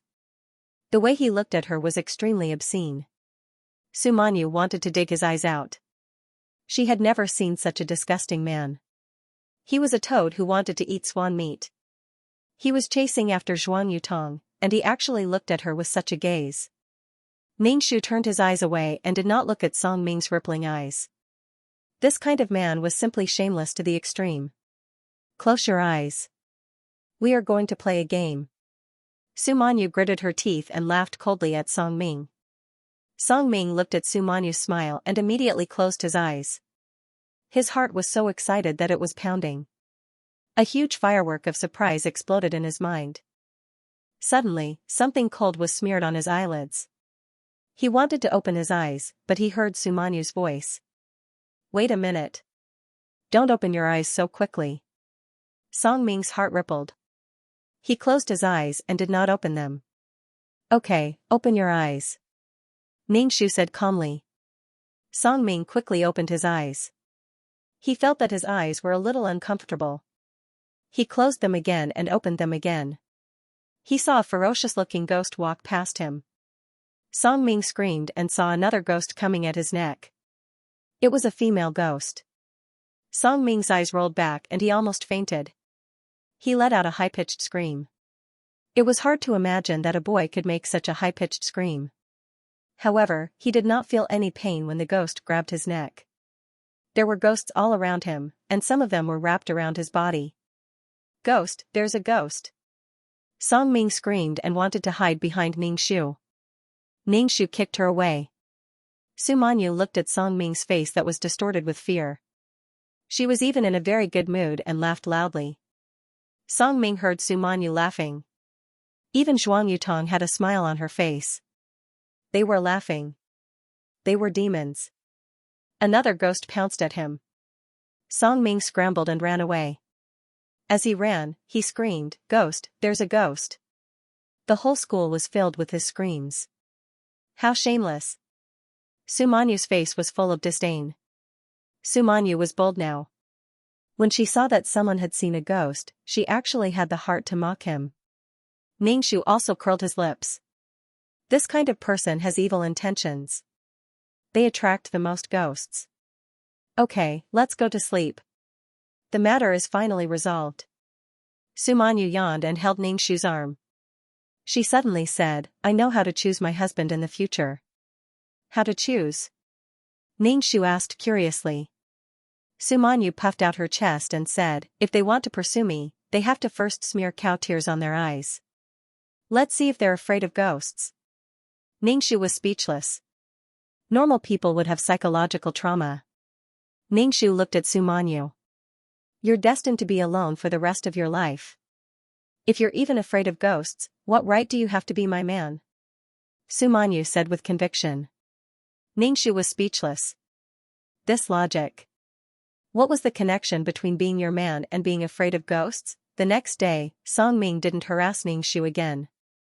When he saw Ningxu and Su Manyu, he took a detour. It was as if Ningxu and Su Manyu were evil ghosts. When Su Manyu saw Song Ming, she even smiled very brightly at him. Her smile was like a flower. However, when Song Ming saw Su Manyu's smile, he immediately jumped up in fright. When Song Ming looked at Su Manyu now, he felt that Su Manyu's face was twisted and ferocious. It was as if an evil ghost was smiling at him. Seeing Song Ming like this, Su Manyu smiled even brighter at him. Song Ming ran even faster. Now, Song Ming was like a god. He kept saying that there were ghosts. One moment, he said that there were ghosts in the bathroom. Then, he said that there were ghosts in the bed. He even slept with people at night. It was very annoying. After the cow tears dried up, Song Ming couldn't see ghosts anymore. However, no matter where he went, he felt that there were ghosts in the place. Song Ming couldn't take it anymore and transferred schools. When she heard that Song Ming had left, Su Manyu looked at him with disdain. How long has it been? He hasn't even met a powerful female ghost. He probably scared himself to death before he did anything. Ningxu drank his soy milk and said to Su Manyu, do you think that the female ghost hasn't appeared in such a long time? Could it have been subdued by the Taoist priest that Ji Qingyuan hired? I don't know. Su Manyu shook her head. This ghost is so annoying. What's wrong with Ji Qingyuan? He's not telling us anything. Could it be that the female ghost has gone to pester Lin Xianxian? That better be the case. Every injustice has its perpetrator and every debt has its debtor. He should go look for Lin Xianxian, Su Manyu gloated. Lin Xianxian, whom Su Manyu had been talking about, had returned. On the way back, Ning Shu and Su Manyu bumped into Lin Xianxian lying on a stretcher. Lin Xianxian was being carried into the dorm. Ning Shu frowned. Su Manyu asked Ning Shu, why are they carrying her into the dorm looking like she's about to die? Ning Shu shook his head and looked at Ji Qingyuan's back. He didn't understand what the male and female leads were doing. Ning Shu followed him back to the dorm and saw Lin Xianxian sitting in a wheelchair. Lin Xianxian's face was very thin, very thin. She was wearing a cotton-padded jacket in the middle of summer.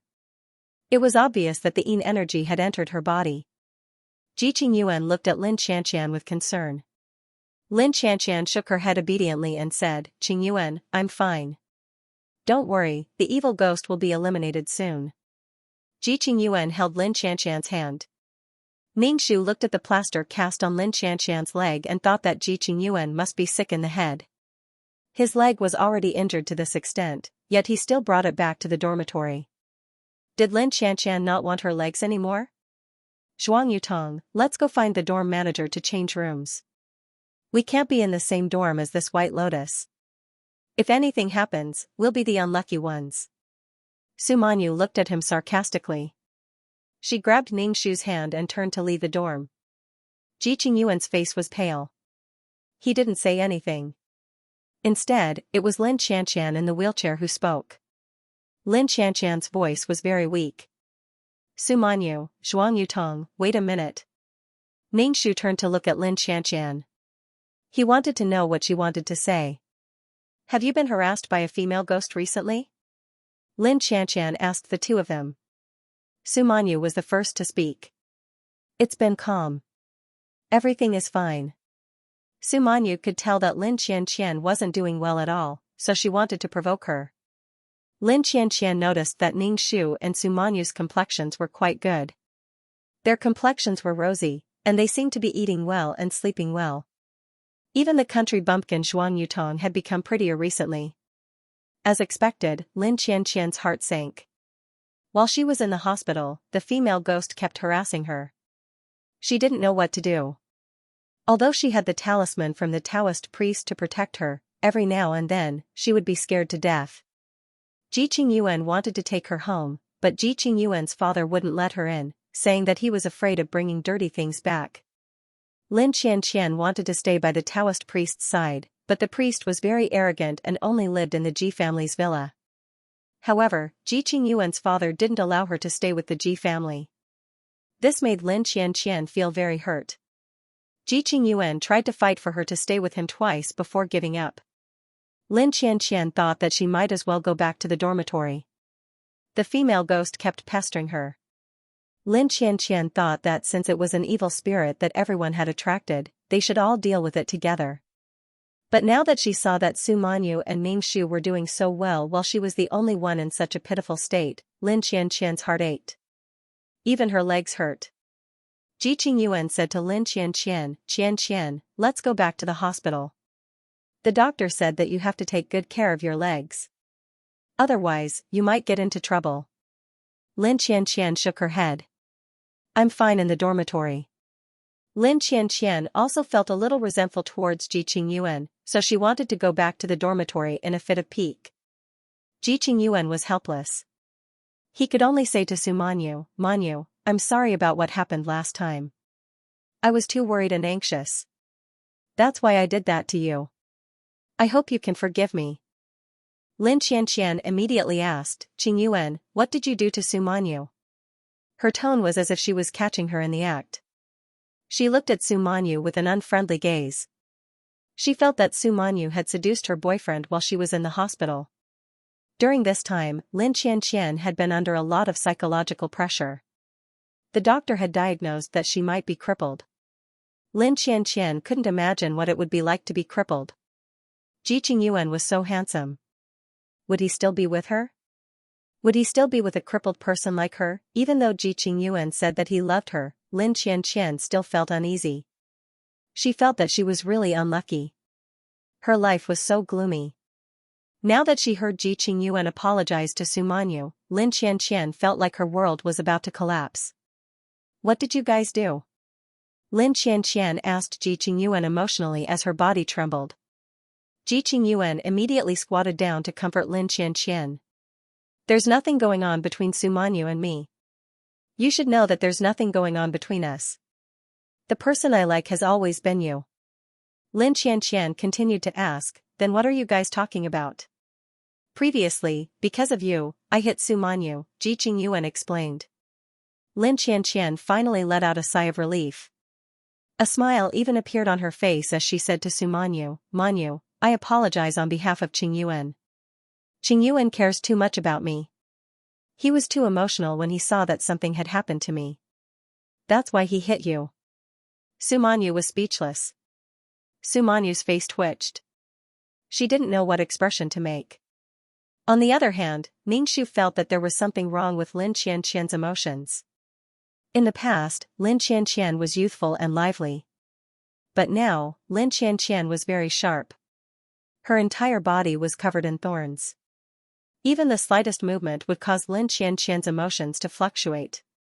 Now, Lin Xianxian felt inferior. She felt inferior in front of Ji Qingyuan, but she couldn't leave him.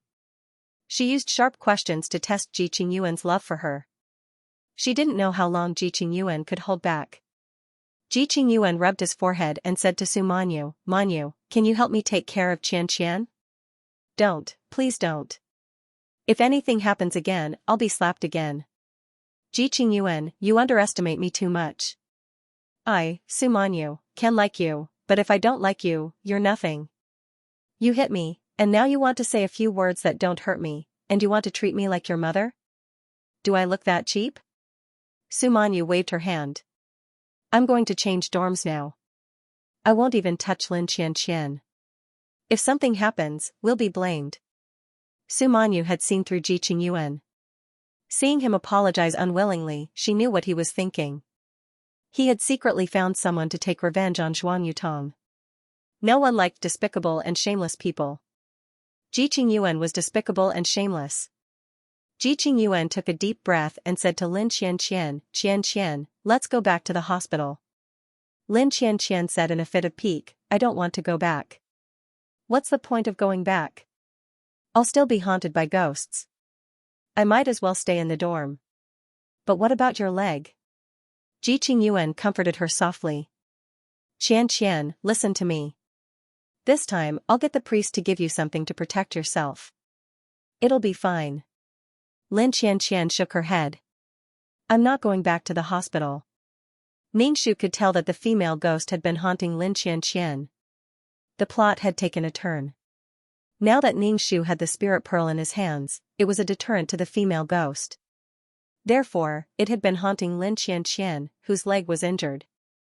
Ji Qingyuan tried his best to persuade Lin Xianxian to go back to the hospital.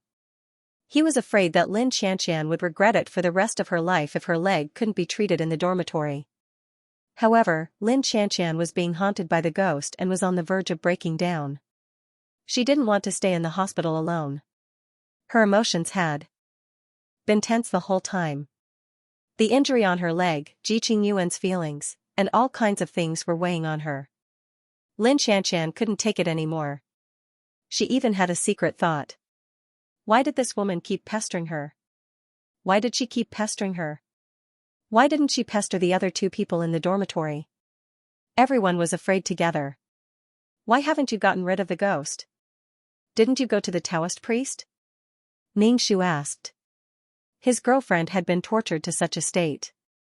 Why hadn't they gotten rid of the ghost? Ji Qingyuan originally didn't want to talk to Ningxu, but he remembered that his girlfriend still needed them to take care of her, so he said, the Taoist priest said that we need to get rid of the ghost when the yang energy is at its strongest. That's when the ghost is weaker. Ningxu was speechless. Didn't they know that the ghost could devour other souls? Could it strengthen their own souls? The longer they delayed, the more the ghost would slowly recover, and more people would die. Did it have to be like in the plot?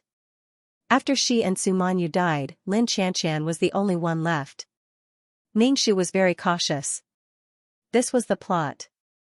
It seemed that Shi and Su Manyu had to be careful. She didn't want to die like in the plot.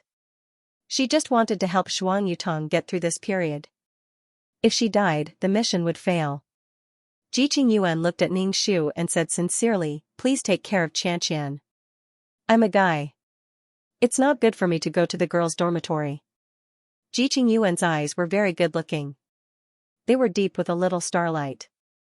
When he looked at someone, it was as if you were the whole world. It made people's hearts pound. Ningxu's mind was thinking about how this brat had secretly asked that disgusting man, Song Ming, to cheat on her feelings. Ningxu didn't like this guy at all. She said directly, "I want to change dormitory with Manyu." Jiqing Yuan's face twitched. He felt humiliated. He had already lowered his voice, but Lin Qianqian still rejected him. Su Manyu pulled Ningxu and left. She found the dormitory management teacher to change their dormitory. In the end, they were changed to the dormitory next door. Ningxu thought about it and said, "Why don't we not change dorms? We are the ones who are haunted by ghosts. What if the female ghost haunts other people in the dorm? That shouldn't be the case. She's the one who pestered the 4 people in our dormitory. She probably won't kill the girls in the other dormitory." Ningxu shook his head. Who could say for sure?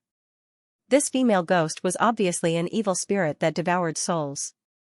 What principles could she have? Ningxu was here to counterattack, but he couldn't implicate the innocent. Everyone's life was precious, and it was shameful and vicious to take someone's life for no reason. In the end, Su Manyu said, "I'll take responsibility for my own actions. Let's just go back." In the end, Ningxu and Su Manyu went back. When Lin Qianqian saw Ningxu and Su Manyu, surprise flashed across her face. She was surprised that the 2 of them had returned. Jiqing Yuan paid a high price to hire 2 caregivers to take care of Lin Qianqian in the dormitory, but the 2 caregivers didn't even want to be paid the next day. Scary things always happened at night.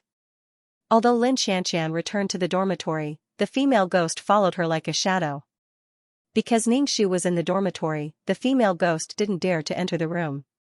She only roared at Lin Qianqian from the window. The 2 caregivers were scared to death. The next day, they packed their things and left. Ningxu held the spirit orb in his hand. Su Manyu seemed to have gotten used to this situation. She was still able to fall asleep. Lin Qianqian basically didn't sleep the whole night. When she saw Su Manyu wake up and stretch her back, looking much better, Lin Qianqian felt as if something was raking her heart. It was very painful. She couldn't even remember the last time she slept soundly. Her legs hurt so much that every second felt unbearable. Lin Qianqian looked at Su Manyu and Ningxu with an unfriendly gaze. Ever since Su Manyu pushed her down the stairs, Lin Qianqian felt as if her life had completely changed. It was as if she had fallen into hell. Why did Lin Qianqian and the angry evil spirit only follow her? Why were they so tolerant of Shuang Yutong and Su Manyu? Lin Qianqian hated this evil spirit. She was also jealous of the 2 people who were living leisurely. She was struggling in hell while they were enjoying themselves. "Su Manyu, why did you push me down the stairs? If you hadn't, I wouldn't be in such a sorry state right now," Lin Qianqian suddenly said. Lin Qianqian's voice was hoarse and full of resentment. Ningxu was stunned at first. He looked into Lin Qianqian's deep eyes. Lin Qianqian's eyes had been lively before. Her eyebrows were full of spirit, but now she was very deep. "Lin Qianqian, are you looking for trouble this early in the morning? I already said that I didn't push you. You were the one who fell down the stairs," Su Manyu said coldly. Su Manyu said coldly, "I'll pay you the medical fees, but just because I'm giving you money doesn't mean that I'm the one who did it. I'm just pitying you. Instead of blaming me, why don't you blame yourself for suggesting the pen spirit game? If it weren't for the pen spirit game, how could this have happened? This is all your own fault. Don't push all the blame onto me. I, Su Manyu, won't buy it." Su Manyu's expression was cold. She wasn't polite to Lin Xianxian. Don't forget how Zhang Yuyan died. She was killed by a ghost. You indirectly caused her death. What right do you have to blame me? Lin Xianxian's face turned even paler. What evidence do you have to prove that Zhang Yuyan was killed by a ghost? Zhang Yuyan had suicidal tendencies. She was already under the influence of the unspoken rules. You and Jiqing Yuan are a pair of B***cheese. You always like to push the blame onto others, Sumanyu said coldly. Lin Xianxian, don't think that I won't do anything to you just because you're disabled. If anything happens to you, I'll still be fine. Don't mess with me. Don't think that I won't do anything to you just because you have Jiqing Yuan to back you up. Jiqing Yuan's family is rich, and so is mine. Sumanyu really looked like a spoiled brat. Ningxu watched as Sumanyu made Lin Xianxian tremble in anger. What a vicious female supporting character. I don't want your money. I don't want your stinky money. Lin Xianxian gripped the wheelchair handle so hard that her knuckles turned white. Sumanyu shrugged nonchalantly. Forget it if you don't want it. My family's money doesn't grow on trees. I'd rather give it to Zhuang Yutong than give it to you. I'd rather buy some clothes for her. Ningxu thought, you guys can talk. Why are you dragging me into this? She was just a bystander. Lin Xianxian glanced at Ningxu and said sarcastically, you're just a bootlicker. Ningxu was speechless. You're injured like this and you still care about whether I'm a bootlicker or not. You really have nothing better to do, Ningxu said calmly. It was exciting to go against the female lead like this. When Sumanyu and Lin Xianxian started arguing, Jiqing Yuan came over.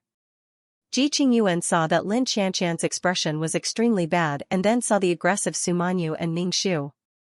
He knew his girlfriend had been wronged. Jiqing Yuan wanted Lin Xianxian to move out. Why bother staying in the dorm? But Lin Xianxian was determined to stay. She was very stubborn. Jiqing Yuan couldn't figure out why she was staying. It was meaningless. Lin Xianxian said to Jiqing Yuan, if I want to leave, I want to go to your house and stay with the priest. Jiqing Yuan's face immediately showed signs of hesitation. Seeing Jiqing Yuan like this, Lin Xianxian's expression darkened. She laughed at herself and said, I knew it would be like this. Jiqing Yuan, don't you love Lin Xianxian a lot? What's wrong with bringing her to your house to stay? Sumanyu added fuel to the fire. Hearing Sumanyu's words, Lin Xianxian's expression darkened even more. She looked gloomy. In addition, Lin Xianxian had lost a lot of weight recently. Even her cheekbones were showing. She no longer looked as lively and sweet as before. Sumanyu, would it kill you to stop talking? Jiqing Yuan couldn't help but scold Sumanyu in a low voice. Ningxu said, let's go eat. Sumanyu pursed her lips and followed Ningxu. Ningxu asked, do you still have feelings for Jiqing Yuan? Why are you trying to drive a wedge between them? Don't get involved. Pfft, I don't like Jiqing Yuan anymore. Let him and Lin Xianxian love and hate each other.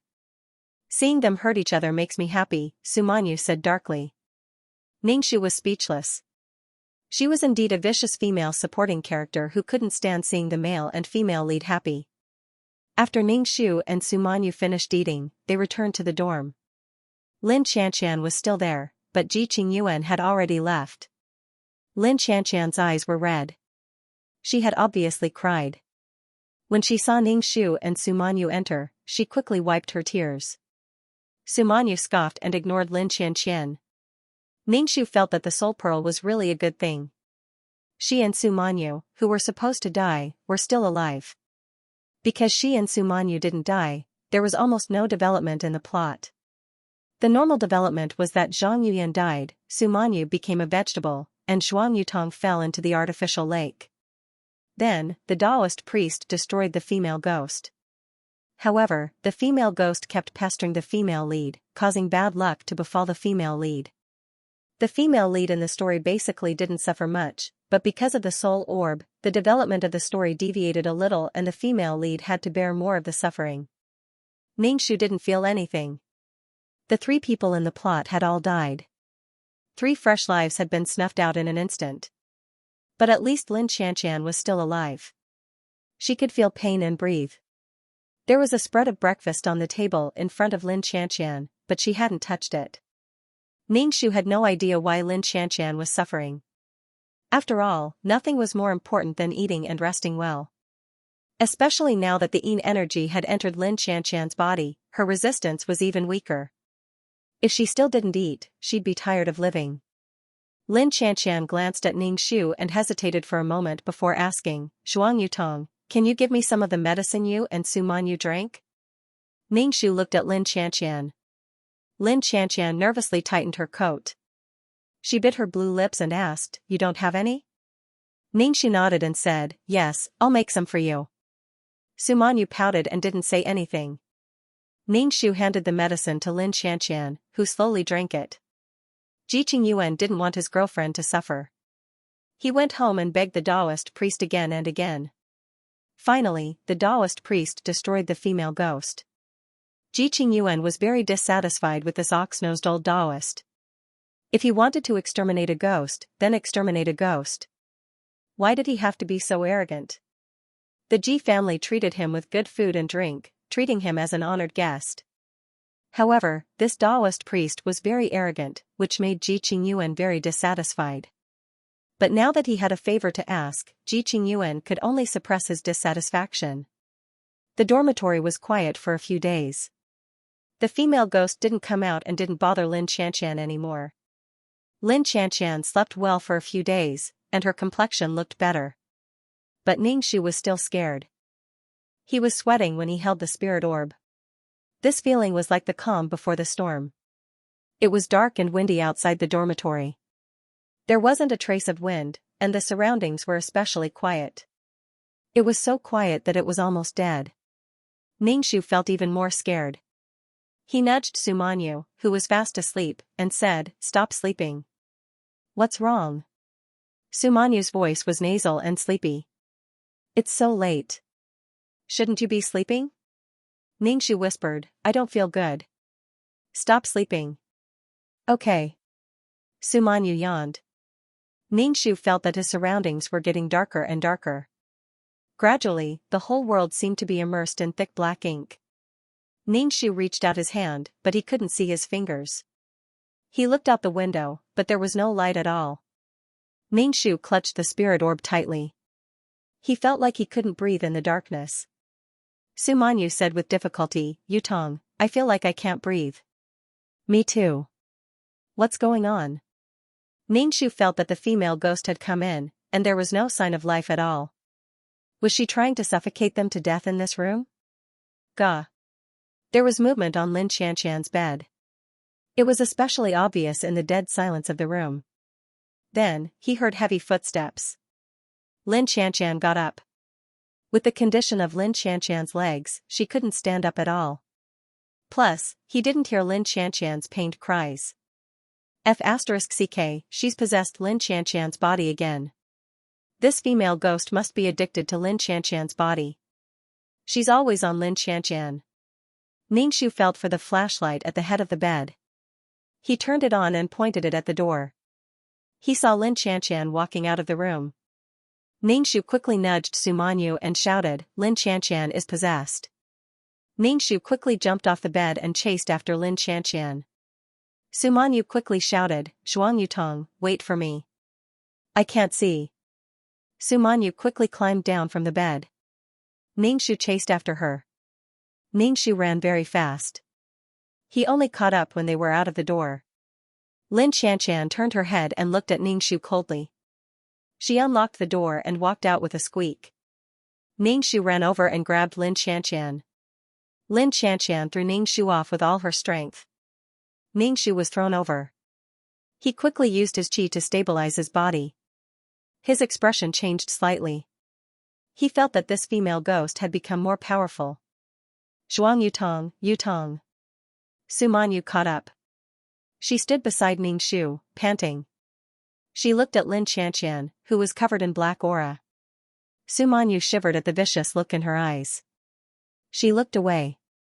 "If you continue to follow me, you'll die." Lin Xianxian's voice was hoarse and sharp. It sounded like nails scratching on a blackboard. It was unpleasant to the ear. Lin Xianxian's face was twisted.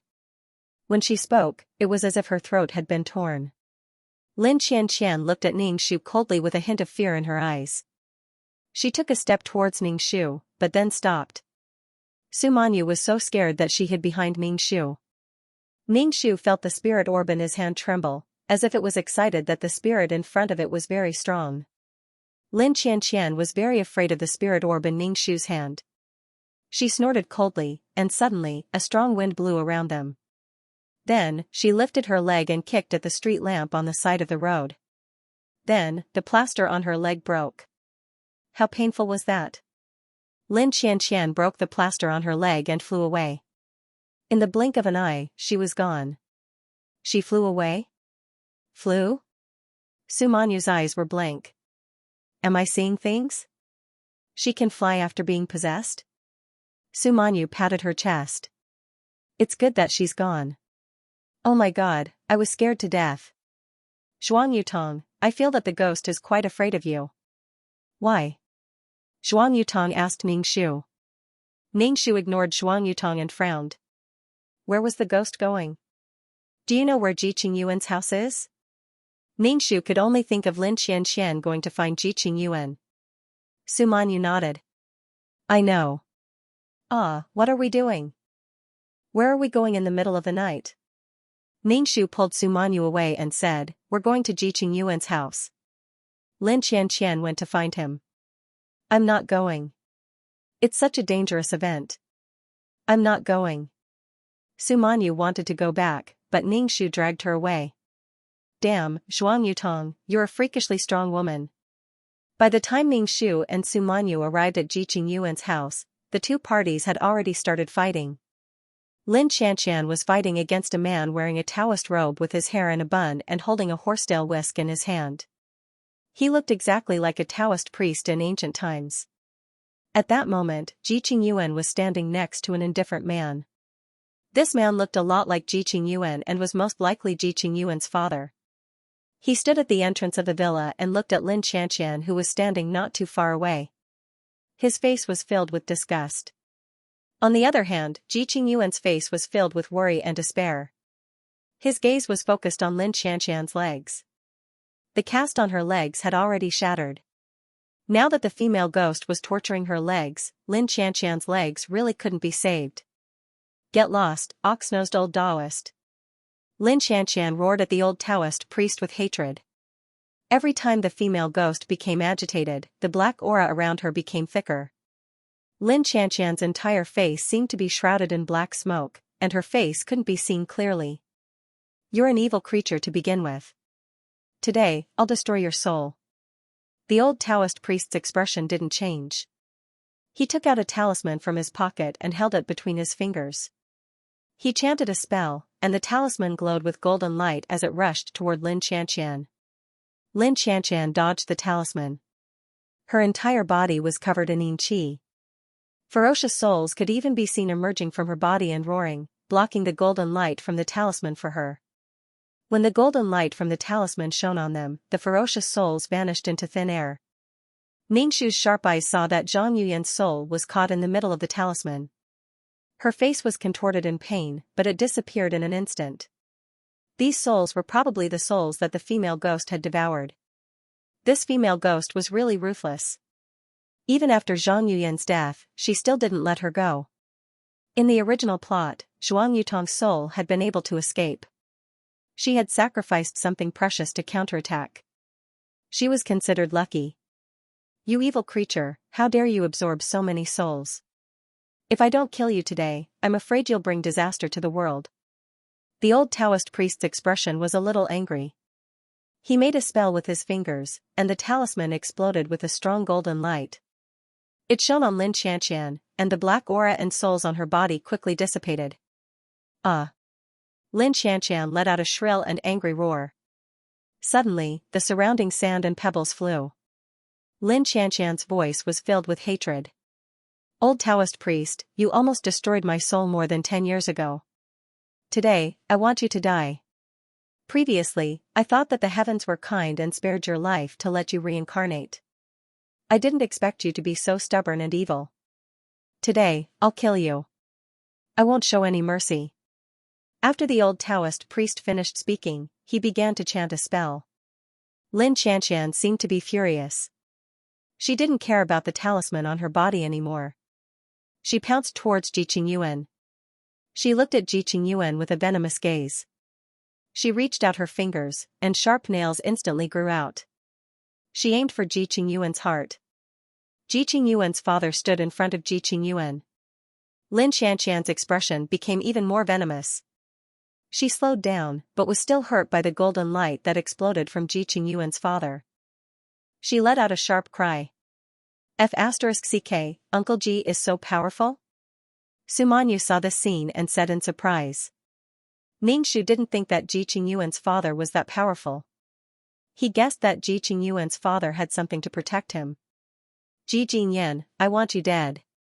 I want you dead. I'll drag you to hell. Ji Jinyan, the female ghost roared at Ji Qingyuan's father. Ji Jinyan's expression was indifferent. He looked at Lin Xianxian with disdain. Who do you think you are? How dare you attack my son? Tears of blood flowed out of Lin Xianxian's eyes. She looked at Ji Jinyan with hatred and sadness. Why are you doing this to me? Why not? Who do you think you are? Ji Jinyan's expression was indifferent.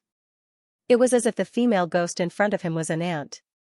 Sumanyu raised her eyebrows. Does this female ghost know Uncle Ji? There must be some grudge between them. Ningxu felt that everyone in the dormitory was implicated. Look at the male lead's father. When the female ghost came to his door, he was still arrogant and looked disdainful and indifferent. On the other hand, the female ghost in front of Ji Jinyan looked like a little girl who had been hurt. She was unwilling, resentful, and full of resentment. A man and a woman. It was obvious what was going on. Ningxu felt that it was boring. It was this kind of love thing again. Ningxu said to Sumanyu, I dare say that this female ghost loves your Uncle Ji, but your Uncle Ji doesn't like her.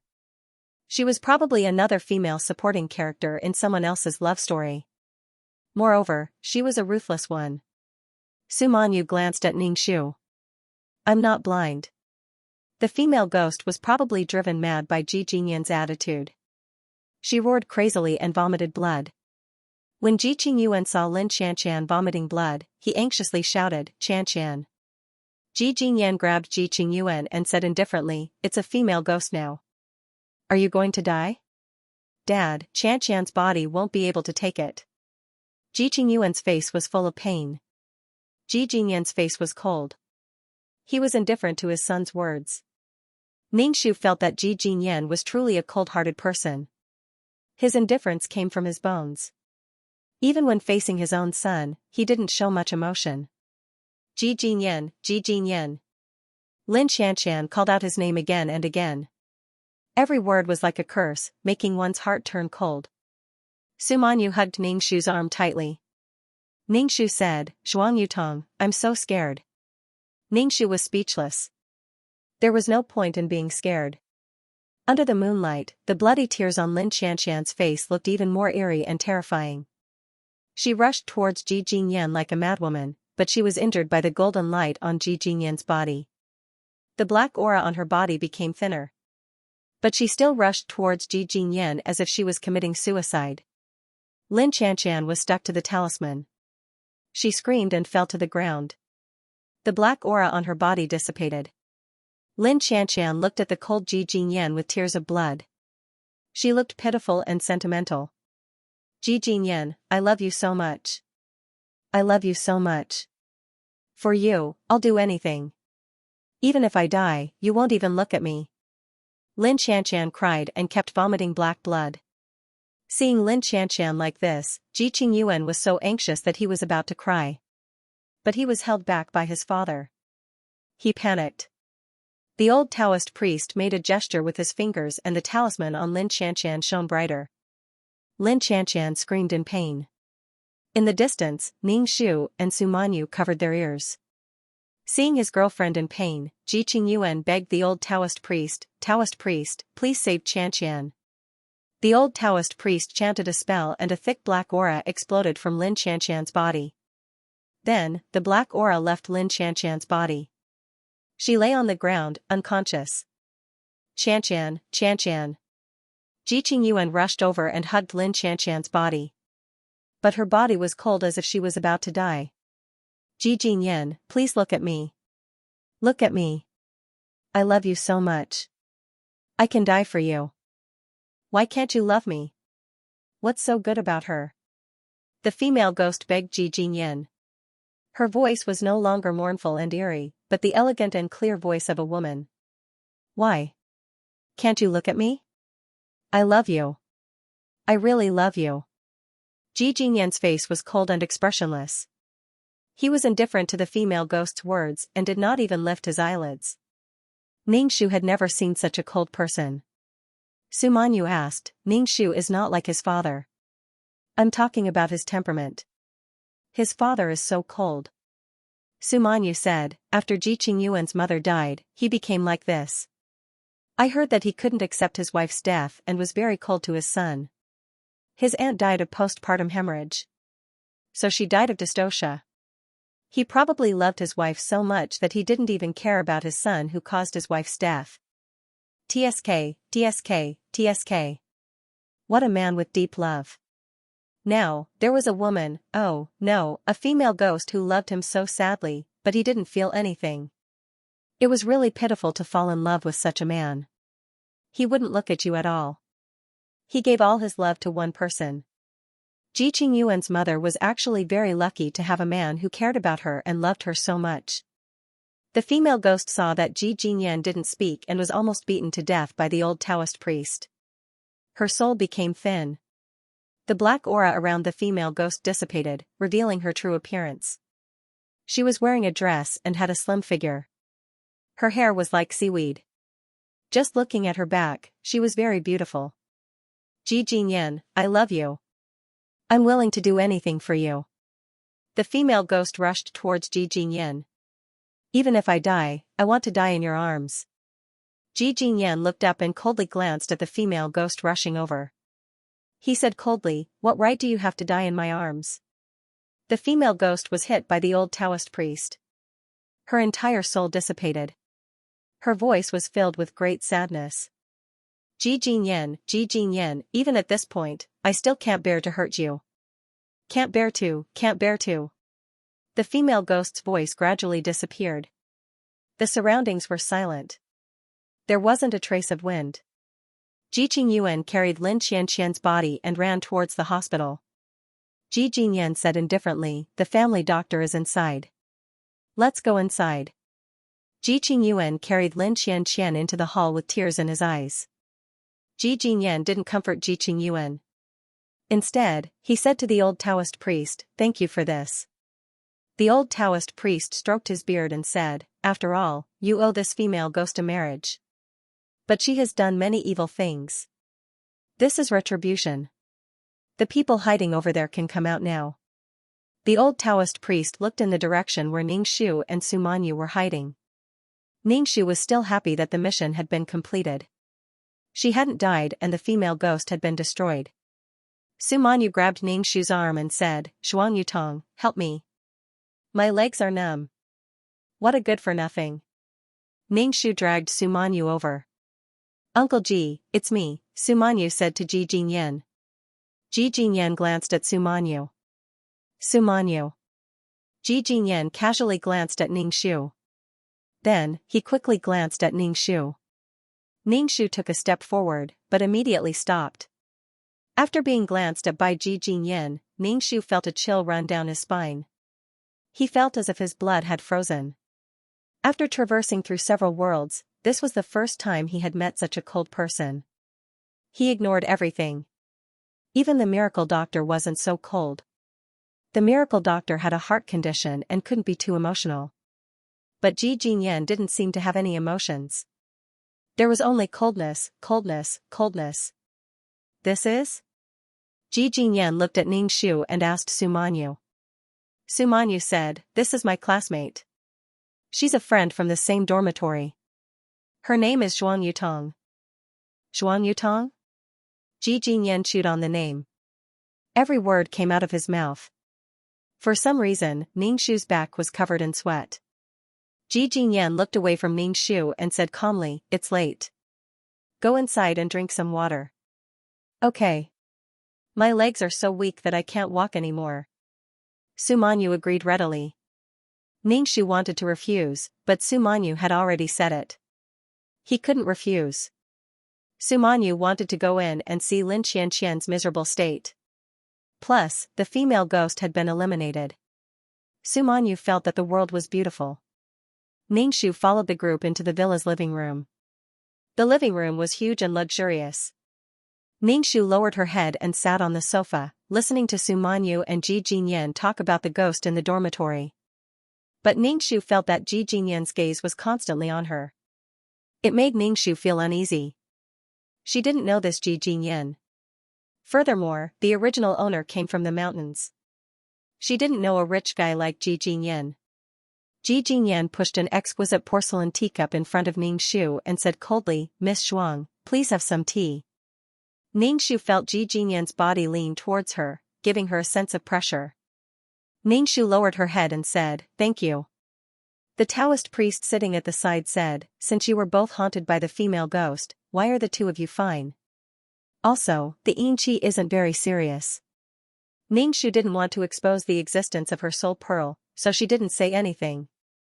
Su Manyu said, "Yutong went home and found a witch to prescribe some medicine to remove the Yin-Chi. We drink it often, so the Yin-Chi hasn't entered our bodies." The old Taoist priest touched his beard. "So that's how it is. You should have something on you to protect yourself. Otherwise, you wouldn't be so relaxed." The old Taoist priest looked at Ning Shu. Ning Shu said, "Granny gave me an amulet." The old Taoist priest touched his beard and didn't say anything. Ji Jinyan said to Ning Shu, then, "Miss Shuang, do you still have the medicine? I hope to give some to the little girl upstairs." "That girl is the girl Ji Qingyuan likes." Su Manyu pouted. Ning Shu nodded. "Sure." The corners of Ji Jinyan's mouth curled up slightly. Previously, the light outside was not very bright, but looking at Ji Jinyan now, he only felt that his face was exquisite, cold, and proud. Although he was Ji Qingyuan's father, he looked like he was only in his 30s and had a strong aura. This was an extremely handsome man. No wonder the female ghost loved him so much. Now that he smiled, Ning Shu felt that his smile could topple a country. "Then, Miss Shuang, please bring the medicine over tomorrow." Ji Jinyan looked at Ning Shu, who had her head lowered. Ning Shu nodded and said, "Sorry for disturbing you for so long. Manyu and I will leave first." "No rush. It's already late. You can leave tomorrow," Ji Jinyan said. Ning Shu was speechless. "I'm not familiar with you at all. Since you're Su Girl's friend, you don't have to be polite. It's not safe for two girls to walk at night." Ji Jinyan picked up the exquisite teacup on the marble coffee table and took a sip. "There's no need." Ning Shu held Su Manyu's hand and walked away. He could feel the gaze following him like a shadow. What's going on? After leaving the villa, Ning Shu let out a sigh of relief. Su Manyu, who was beside him, was very happy. "We finally got rid of the female ghost. Oh my, we can finally live a peaceful life." Ning Shu also smiled, and his heart relaxed. "Oh my, I can finally leave this world." When they returned to the dormitory, the sky was still dark. Ning Shu and Su Manyu went back to sleep. When Ning Shu woke up, he realized that his soul pearl was gone. Ning Shu looked around for a while, but he couldn't find his things. Ning Shu almost turned the entire dormitory upside down. Did he drop it on the road or did the old Taoist take it away? F***ck, where's my pearl? I'm going blind from crying. Zhuang Yutong, what are you looking for? Su Manyu saw Ning Shu's bitter and hateful expression. And felt distressed. Nothing, one of my shoes is missing. Ning Shu's voice was so distressed that the tone of his voice changed. Shame, it's just a pair of shoes. I'll give you a pair. It's enough for you to buy a pair. Su Manyu waved her hand and said disdainfully. Ding, quest completed. Leaving the character world. 2333's voice suddenly sounded. Zhuang Yutong's voice went limp, and Ning Shu's soul was roaring. My pearl, my soul pearl. Back in the system space, Xianxia was still howling. The whole system space was filled with Xianxia's roars. Oh right, I'll keep this pearl. You're now a soul, so you can't get close to the soul pearl. Your soul will be sucked away by the soul pearl. Why didn't you say so earlier? I thought I lost it. My heart was bleeding. Xianxia said unhappily. 2333 retorted, didn't I say that when you return to the system space, I'll take away the soul pearl? Why didn't you tell me when you took it away? Xianxia's tone was very bad. 2333 was really an idiot. He wasn't reliable at all. Why was he so different from the system mainframe? 2333 system stiffly changed the topic. Let's see how many points I earned this time. Xianxia's status panel appeared in front of him. Number, 23333 name, Xianxia age, 27 experience, 50000300000 soul, 200 life, 50 wisdom, 85 charm, 3 luck, 34 spirit, 120 martial strength, 10 aptitude, 26 merit, 23 skills, 5th ring spear technique, trash fighting technique, trash entry to peerless martial arts honorary title, goddess of war mission completion progress, 100. Obtained 10 attribute points. The mission this time gave him 30,000 points. The points weren't very high. He obtained 10 attribute points and 3 merit points. Xianxia didn't know what the use of merit points was. Xianxia allocated the attribute points to wisdom, luck, and martial strength. His status panel changed. Number, 23333 name, Xianxia age, 27 experience, 50000300000 soul, 200 life, 50 wisdom, 85 charm, 3 luck, 343 spirit, 120 martial strength, 107 aptitude, 26 merit, 23 skills, 5th ring spear technique, trash fighting technique, trash entry to peerless martial arts honorary title, goddess of warning. She realized that martial strength was really important. Just like this mission, if it wasn't for his agile body and reaction speed, he would have died in the hands of the female ghost. He wouldn't have been able to obtain a treasure like the soul pearl. Xianxia, add some attribute points to your charm, 23333 said.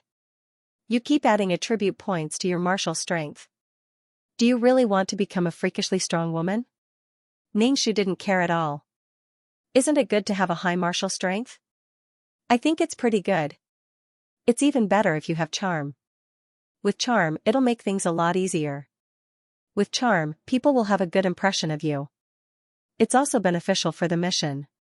23,333 advised. Xianxia said faintly, it's better to rely on myself than on others. I'm not going to fall in love. Why would I need such a high charm? Xianxia knew very well that he wouldn't be able to stay in the mission world for long. Once she left, the original owner would return to his body and start a new life. Xianxia suddenly asked 23333, I've been traveling from one world to another. I've been fighting for all kinds of people. I've been living like this for a long time. It's a bit tiring. 23333 was silent for a moment. Then he said, rest well. Your soul is a bit tired. What you've done is very meaningful. Not only have you fought for those who desire to change their fate, but you've also stabilized the realm. You can live forever. Although this kind of longevity is a bit bitter, although your time in the mission world is short, you will never disappear unless you fail the mission and are killed. Maybe one day you'll be strong enough. Strong enough to transcend everything. Then you'll be free. 23333 comforted Xianxia. You're the same as those who want to fight for survival. You're all fighting for your life to change your fate. Xianxia let out a long sigh. It was as if he wanted to exhale the turbid air in his heart.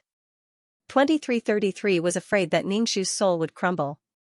Players had completed too many quests and their minds couldn't take it anymore. Naturally, they would vanish into thin air. Therefore, the quest takers not only had to complete the quest, but they also had to adjust their mentality. Some quest takers became bloodthirsty, and some lost their minds. They used their abilities to wreak havoc in the quest world and caused the world to collapse. Xianxia felt that she was being unreasonable. She was supposed to die, and now she was given this opportunity. As long as she stayed true to her heart, there was nothing she could not do. Ningxu sat cross-legged on the ground and began to absorb the materials in the dimension to replenish her soul. Just like 2333 said, she was immortal to a certain extent. Although she existed as a soul, she had failed her mission as a human. Even if Ningxu died now, Ningxu had no regrets. Ningxu, are you okay? 2333 asked Ningxu. Ningxu opened her eyes and heard 2333's words. She said, I'm fine. I'm fine. Phew, that's good. I thought I was going to be thrown back into the recycle bin. You scared me. 2333 said happily, thank goodness you're fine. Ningxu closed her eyes and ignored 2333. She tried to absorb the materials in the system. Ningxu wanted to strengthen her soul. After some time, Ningxu opened her eyes. She felt relaxed. She said to 2333, let's start the quest. Okay. After 2333 said that, Ningxu felt dizzy. The dizziness did not last long. Ningxu's soul was now so strong that she could clearly feel her soul fusing with her body. After she got used to it, Ningxu heard a child crying beside her ear. The child was crying loudly, calling for his mother. There were people beside him trying to console the child, but the child was still crying very sadly. Ningxu opened his heavy eyelids. He rolled his eyes and saw a fair and tender child crying beside the bed. Her Highness the Empress is awake, Your Highness. The palace maid serving her immediately said happily. Imperial Mother, Imperial Mother. Little Munchkin grabbed onto Ningxu's hand and looked at Ningxu with teary eyes, melting his heart. Ningxu comforted her, Mother is fine. Don't cry. Ningxu wanted to get up, but his body was very heavy. Furthermore, he felt like he couldn't breathe properly. His heart ached faintly. Ningxu had learned medical skills from the godly doctor for a period of time. To put it bluntly, he was angry at himself. Help me up, Palace Maid Ningxu said weakly. Imperial Mother, I will help you. Little Munchkin was originally a child, about 4 or 5 years old. There were still traces of tears on his face. As he held onto Ningxu's arm, his face was red. Ningxu felt a warm and soft feeling in his heart. It should be a reflection of this body. Ningxu was not used to it.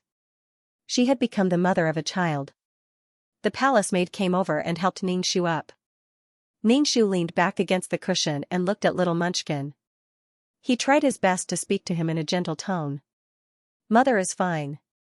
Don't worry. Imperial Mother, I am so scared. I am so scared that Imperial Mother will leave me. I will not be naughty in the future. I will study seriously and make Imperial Father happy. Little Munchkin grabbed onto Ningxu's hand tightly. Ningxu said to little Munchkin, Mother will be fine. Mother will never leave you. Ningxu tried her best to coax the child. She felt dizzy, her heart was palpitating, and her breathing was short. This child's body was too weak. Ningxu felt tired just by saying a few words. Go and wash your face. Ningxu asked the palace maid to take the child away. Little Munchkin looked at Ningxu reluctantly, but still obediently went down with the wet nurse. Once the child left, Ningxu wiped the cold sweat off his forehead. Just a slight movement and his entire body was covered in sweat. Your Highness, it's time to drink your medicine.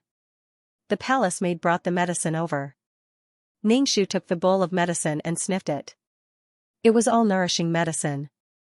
It was not poisonous, but it was useless for this body. The original owner of this body was overthinking. Take it away. I want to rest, Ningxu said lightly. The palace maid hesitated and looked at Ningxu. She lowered her head and said, The imperial physician said that Your Highness has to take the medicine on time. I know. Leave. Ningxu was very impatient. The palace maid immediately took the bowl of medicine and left. Ningxu lay down and prepared to accept the plot. The original owner of this body was the Empress of the Yin Kingdom. Her name was Xiao. Her grandfather was the Grand Marshal. During the fight for the throne, the original owner of this body was the most sought-after concubine among the princes.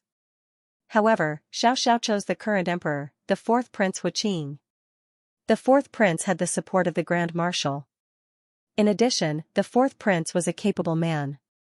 He successfully ascended the throne and the original owner of this body became the empress. Huqing was very deep and cold. He did not care about women and had no interest in the women in the harem. The original owner of this body married Huqing for 5 years before she gave birth to a baby. It was the little boy just now, Huqing Wang. Xiaoxiao worked hard to take care of the harem. Otherwise, Huqing would worry. Every month, Huqing would come to her palace on the 15th. Sometimes, he would roll with Xiaoxiao. After the original owner of this body gave birth to Huqing Wang, she always wanted to have children. However, she could not conceive. She gave up and put all her hopes on Huqing Wang. Huqing Wang was now a child, but the original owner of this body forced him to study. Huqing also raised Huqing Wang as an heir. Xiaoxiao was a woman, and she was the empress's woman. She gradually felt that Huqing did not love her. He married her to get the support of her grandfather. However, Huqing was tall and handsome. Moreover, he was an emperor. Xiaoxiao put her heart on Huqing and tried her best to do what a wife should do. She thought that she would live like this until she grew old and be buried in the same grave as Huqing. However, fate took a turn. This matter began when Huqing brought back a golden fox from the hunting grounds. This golden fox was very smart and very human. Huqing doted on this golden fox very much. No matter what he did, he would bring this fox with him. When eating, the fox would squat on the table and eat drumsticks. When sleeping, they would sleep together. Even when bathing, they would be together. Other than going to court, Huqing and this fox were inseparable. Huqing came to the harem less and less. He did not even go to the empress's palace on the 15th of every month. He did not summon the harem concubines to sleep with him for a few months. It was simply too abnormal. As a man, Huqing suddenly had no needs. This caused all the women in the harem to die of thirst. They clearly had a man, but they were like widows. Under the cries of the harem women, the original owner of this body decided to ask Huqing what was wrong. Xiaoxiao suspected that Huqing was hiding a woman. Otherwise, he wouldn't summon the harem women to his bed for half a year. However, Huqing was the emperor. Even if he had a woman, she, as the mistress of the harem, should know. Why hide a woman? Xiaoxiao went to ask Huqing why he hadn't been to the harem for so long. Huqing impatiently said that he had matters to attend to in the previous court and had no time to go to the harem. He brought up the matters of the previous court. As a harem woman, Xiaoxiao naturally couldn't interfere in court affairs. She also couldn't ask what he was busy with. Xiaoxiao saw Huqing holding the little fox in his arms. His gaze was especially doting. Xiaoxiao didn't care at all. In the end, it was just an animal. However, she didn't expect Huqing to dote on this fox to an unprecedented extent. It turned the harem upside down. Today, it broke the imperial concubines' vases. Tomorrow, it would tear Jiayu's clothes. It was so gluttonous that it ate everything. It often sneaked into the imperial kitchen to steal food. In short, it was especially naughty. This caused the harem concubines to be very resentful. They ran to Xiaoxiao to complain. Xiaoxiao went to find Huqing to discipline this fox. The harem was really out of control. Huqing just dotingly tapped the little fox's forehead. He was very dissatisfied with Xiaoxiao making a fuss over nothing. She was bickering with an animal. Xiaoxiao was so angry that she almost fainted. After that, she was teased by the little fox. Xiaoxiao wanted to beat this animal to death. However, Xiaoxiao didn't dare. Even if this animal set the palace on fire, Huqing wouldn't say anything.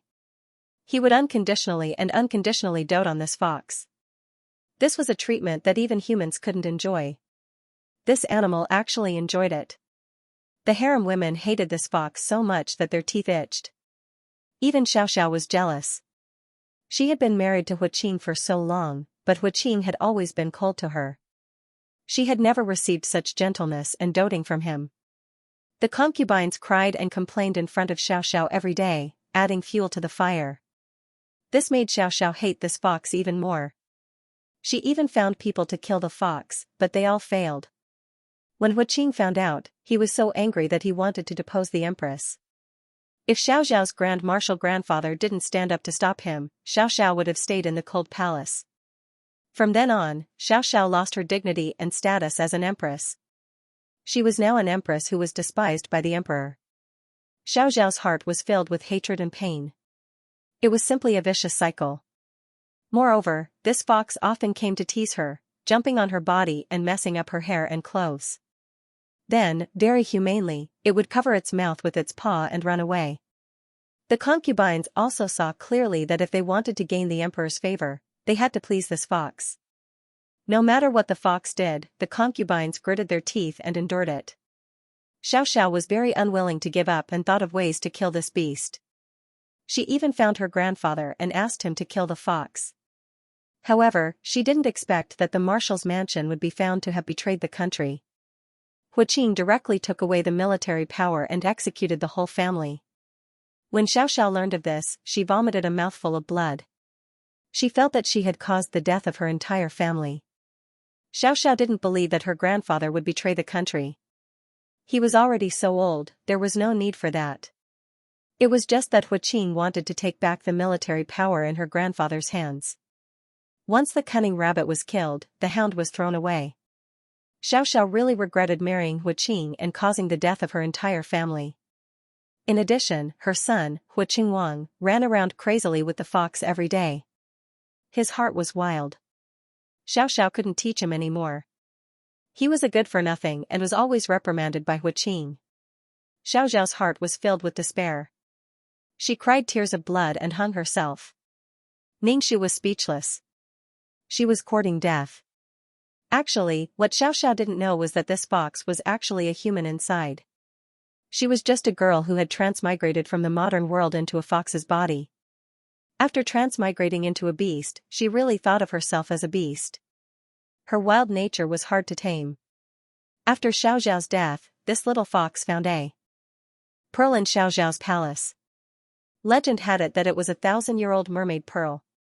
It was the original owner's dowry.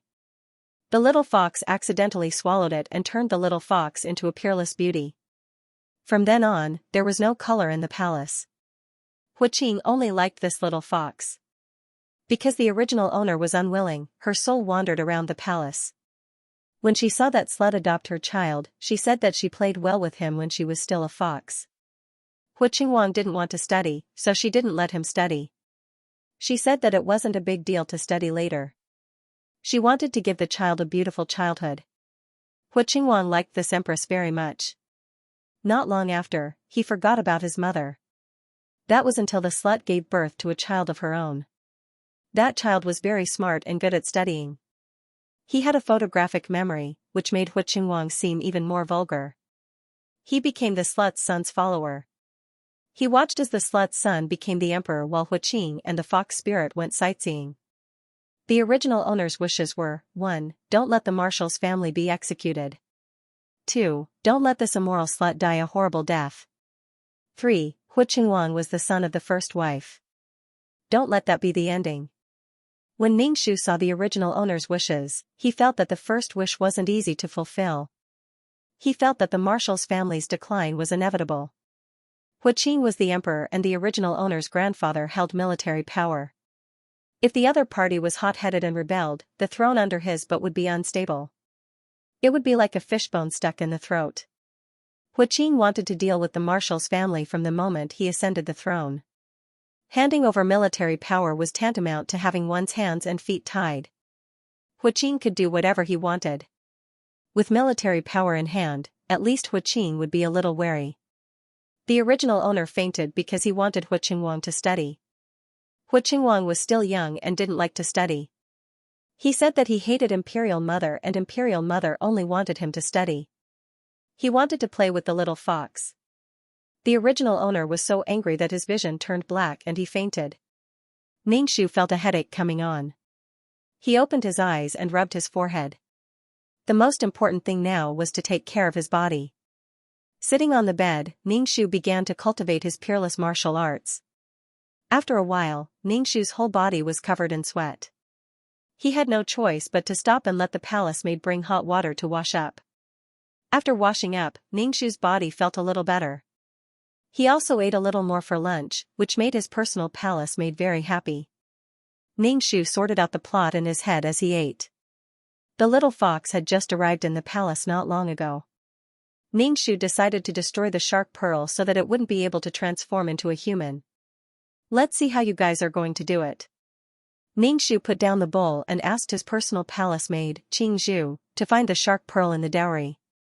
Qingzhu was stunned for a moment before she found the shark pearl. Ningxu looked at the shark pearl. Although it was called a shark pearl, it was just a big and round pearl. Perhaps it had some mysterious power that could allow the little fox to transform into a human. He sneered and picked up a stool and smashed it on the pearl. The pearl didn't shatter. Ningxu smashed it a few more times before the pearl finally shattered. Ningxu didn't stop and continued smashing the pearl until it turned into powder. Ningxu blew at the powder, causing it to fly up and fall to the ground. Qingzhu, oh, Zhuang Yutong, you're awake. I thought you were possessed by a ghost. You scared me to death. Zhuang Yutong opened her eyes and saw Sumanyu complaining. Although she was complaining, Sumanyu's eyes were filled with worry. Are you all right? You fainted all of a sudden. Sumanyu looked at Zhuang Yutong. What's wrong with you? Zhuang Yutong felt a little dizzy. She said to Sumanyu, I'm fine. Sumanyu looked at Zhuang Yutong with an evil expression as she said, should we go check on Lin Qianqian? Didn't you promise Uncle Ji to deliver her medicine? You can send the medicine over. I won't go. I'm not feeling well, Zhuang Yutong said. Sumanyu saw that Lin Qianqian did not look well. She nodded and left with the medicine bag. Before she left, Ningxu said, when I come back, I'll tell you about Lin Qianqian's terrible condition. Zhuang Yutong felt like she was in a dream, but she remembered it clearly in her mind. It didn't feel like a dream. After Sumanyu left, Zhuang Yutong closed her eyes and slept for a while. Suddenly, there was a knock on the door.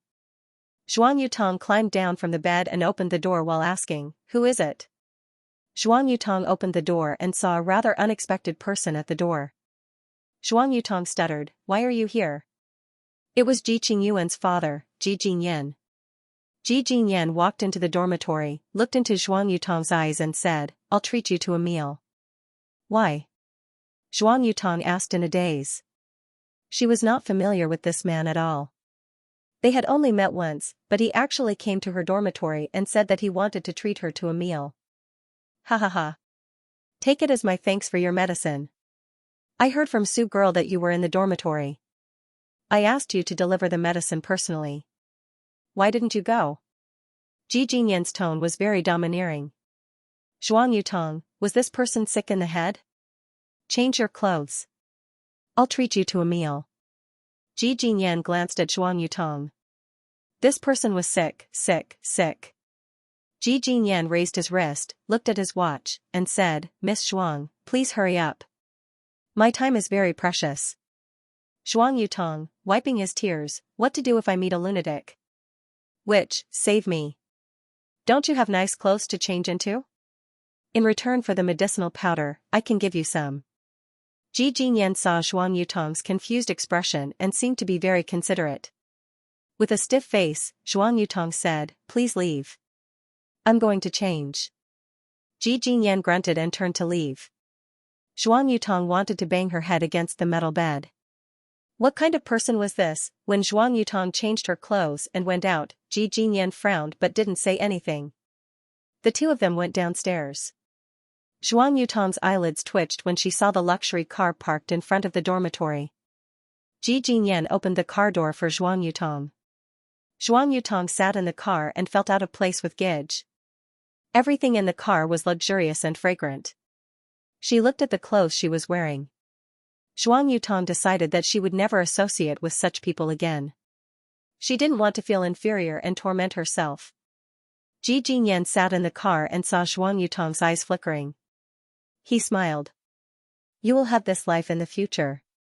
Zhuang Yutong didn't comment. Instead, she was more concerned about why this man was looking for her. They were eating at a Western restaurant. Zhuang Yutong sat opposite Ji Jinyan and said lightly, sorry, I don't know Western dining etiquette. Ji Jinyan said, I can teach you. No need, Mr. G. I want to know why you're looking for me? Zhuang Yutong asked. You're making me lose my appetite.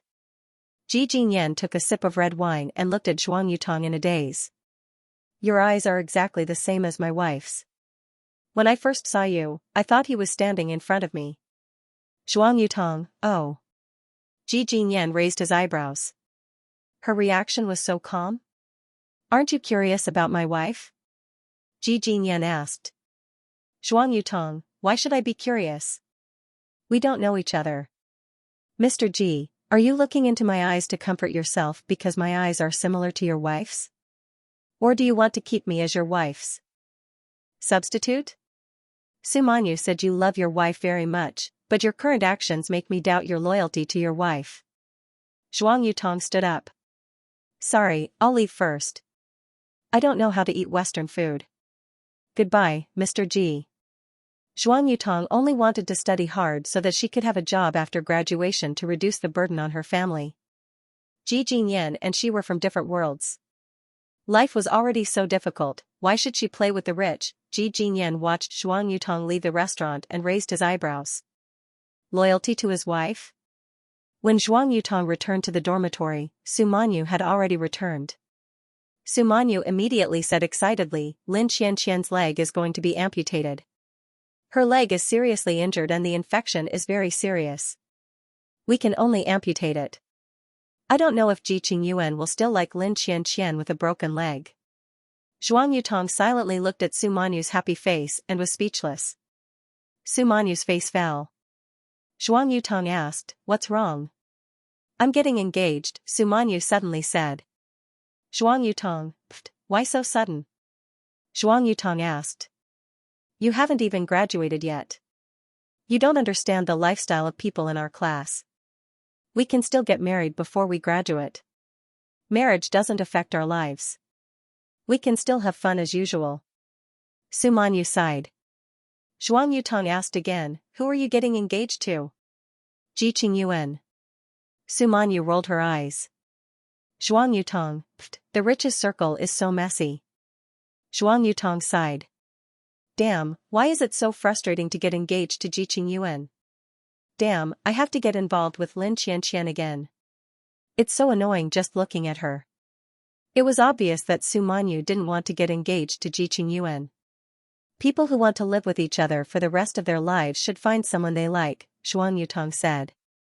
Zhuang Yutong said with disdain, you're indeed a country bumpkin who doesn't know anything. We're combining interests. It has nothing to do with feelings. Don't you like Ji Qingyuan? Zhuang Yutong looked at her from the corner of her eyes. Damn, let's not talk about this dark history. I'd rather like a country bumpkin like you than Ji Qingyuan, Sumanyu said. Zhuang Yutong's mouth twitched. I don't need you to like a country bumpkin like me. You should go and like Ji Qingyuan. When did I say I liked you? I was just making an example. It means that Ji Qingyuan is not worth mentioning in my heart, Sumanyu quickly said. Zhuang Yutong, damn, what a vicious word. Look at how scared you are. Why would I like a country bumpkin? Sumanyu said with disdain. Her expression didn't look too good. She couldn't help but push Zhuang Yutong. I won't like you. Zhuang Yutong, what's wrong with you? My lady, what are you doing? Qing Zhu saw Ning Shu smash the shark pearl and quickly said, my lady, this is the dowry that the marshal gave you. There is only one in the world. There was only one in the world, so it was good. Rather than giving it to the little fox, it was better to smash it herself. Ning Shu clapped her hands and said, I am not in a good mood, so I smashed a pearl for fun. My lady. Qing Zhu looked at Ning Shu and did not know what to say. Clean up the things on the ground. I am going to take a nap. Ning Shu returned to her bedroom and prepared to cultivate her peerless martial arts. She needed to take care of her body first. She meditated for half a day. Ning Shu felt hungry and opened her eyes. It was already dark. Qing Zhu was anxiously pacing around outside. When she saw Ning Shu come out, she let out a sigh of relief and asked, my lady, do you want to eat dinner now? Yes. Ning Shu sat on a chair as a palace maid served the dishes. Beside her, Xianxia said, "Your Highness, the little prince came over in the afternoon. I told him that your highness was resting, so the little prince left." Xianxia made a sound of acknowledgement and ate the food. It tasted really good. Xianxia carefully looked at Xianxia and advised, "Your highness, the little prince is still young, so he's naturally a bit playful. Perhaps it's because studying is really too hard." Xianxia put down her chopsticks. Xianxia's expression changed. She quickly bowed and said, "I have overstepped my boundaries. I deserve to die." Xianxia looked at this girl. She grew up with the original owner of the body. After the original owner died, she went into hiding. She wanted to take revenge for the original owner. She wanted to poison the little fox, but her plan was seen through and she was poisoned by Huaqing. Xianxia was born in the marshal's residence. The marshal's residence was executed and her family was killed. In order to take revenge for her master and family, she took the risk. Of course, the result was tragic. "Xianxia, get up." Xianxia lightly said, "Being born in the royal family, how can there be a beautiful childhood? They are provided for by the common people of the world. They wear luxurious clothes and have servants to serve them. They are not like ordinary children who don't have enough to eat or warm clothes. Ordinary children even have to run around for their family's livelihood when they are very young. What kind of good childhood is there to speak of? You have to bear the responsibility of your position." Xianxia said indifferently. In the end, Huaqing ended up in such a pitiful state. Why would he have to pay for his own laziness and willfulness? Of course, it was also because of the self-righteous indulgence of the little fox. If one didn't have the life of a main character, then one should work hard. Xianxia did not know how to educate the child. She had never given birth to a child before, so she did not know how to educate a child. For the time being, she did not want to see the little munchkin. Xianxia comforted Xianxia, "The little prince will definitely understand her ladyship's painstaking efforts."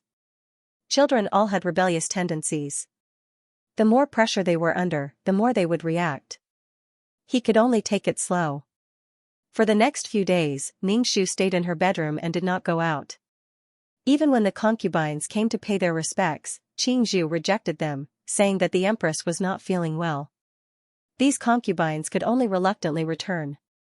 Even when the news spread in the palace that the empress was sick, Huaqing did not step into the harem to ask about the empress's health. He did not even pretend to comfort her. Xianxia did not care very much. She even felt very fortunate.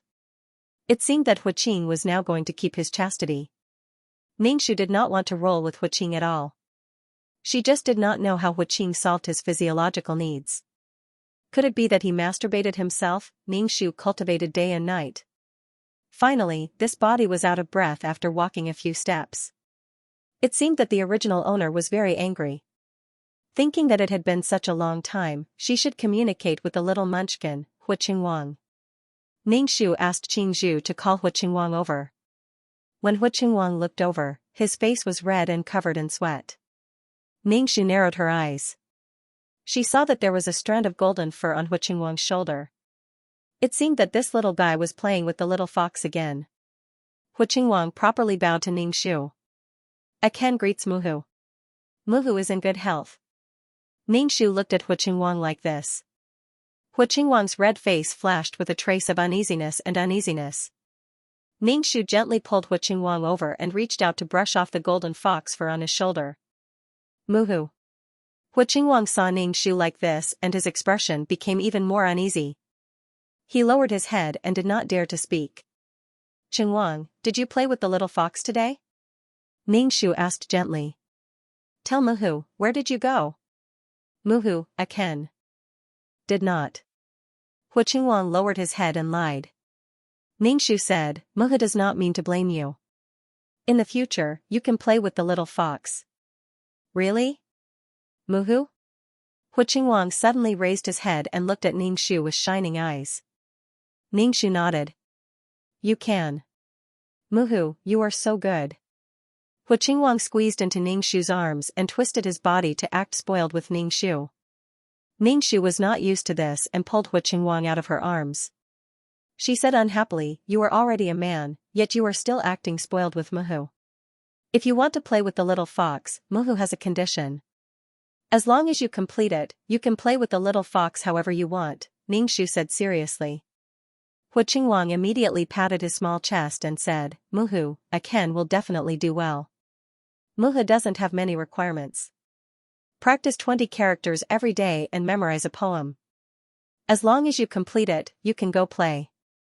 The sooner you complete it, the longer you can play with the little fox. Ningxu gently coaxed him. Rather than make him study day and night, it was better to set a number. At least he would have a goal to strive for. Yes, Muhu. I will definitely complete it. Hu Qingwang promised, his face shining. Ningxu nodded. As long as you can complete it, that is good. But you must complete it before you can play, understand? Qingwang, you really like the little fox. Yes, the little fox is very cute and very smart. I have never seen such a smart animal. Hu Qingwang nodded repeatedly. He looked very cute. Ningxu played with her nails and said with a smile, is that so? I heard that your father also likes it. The little fox is so cute. Who wouldn't like it? Hu Qingwang said matter-of-factly.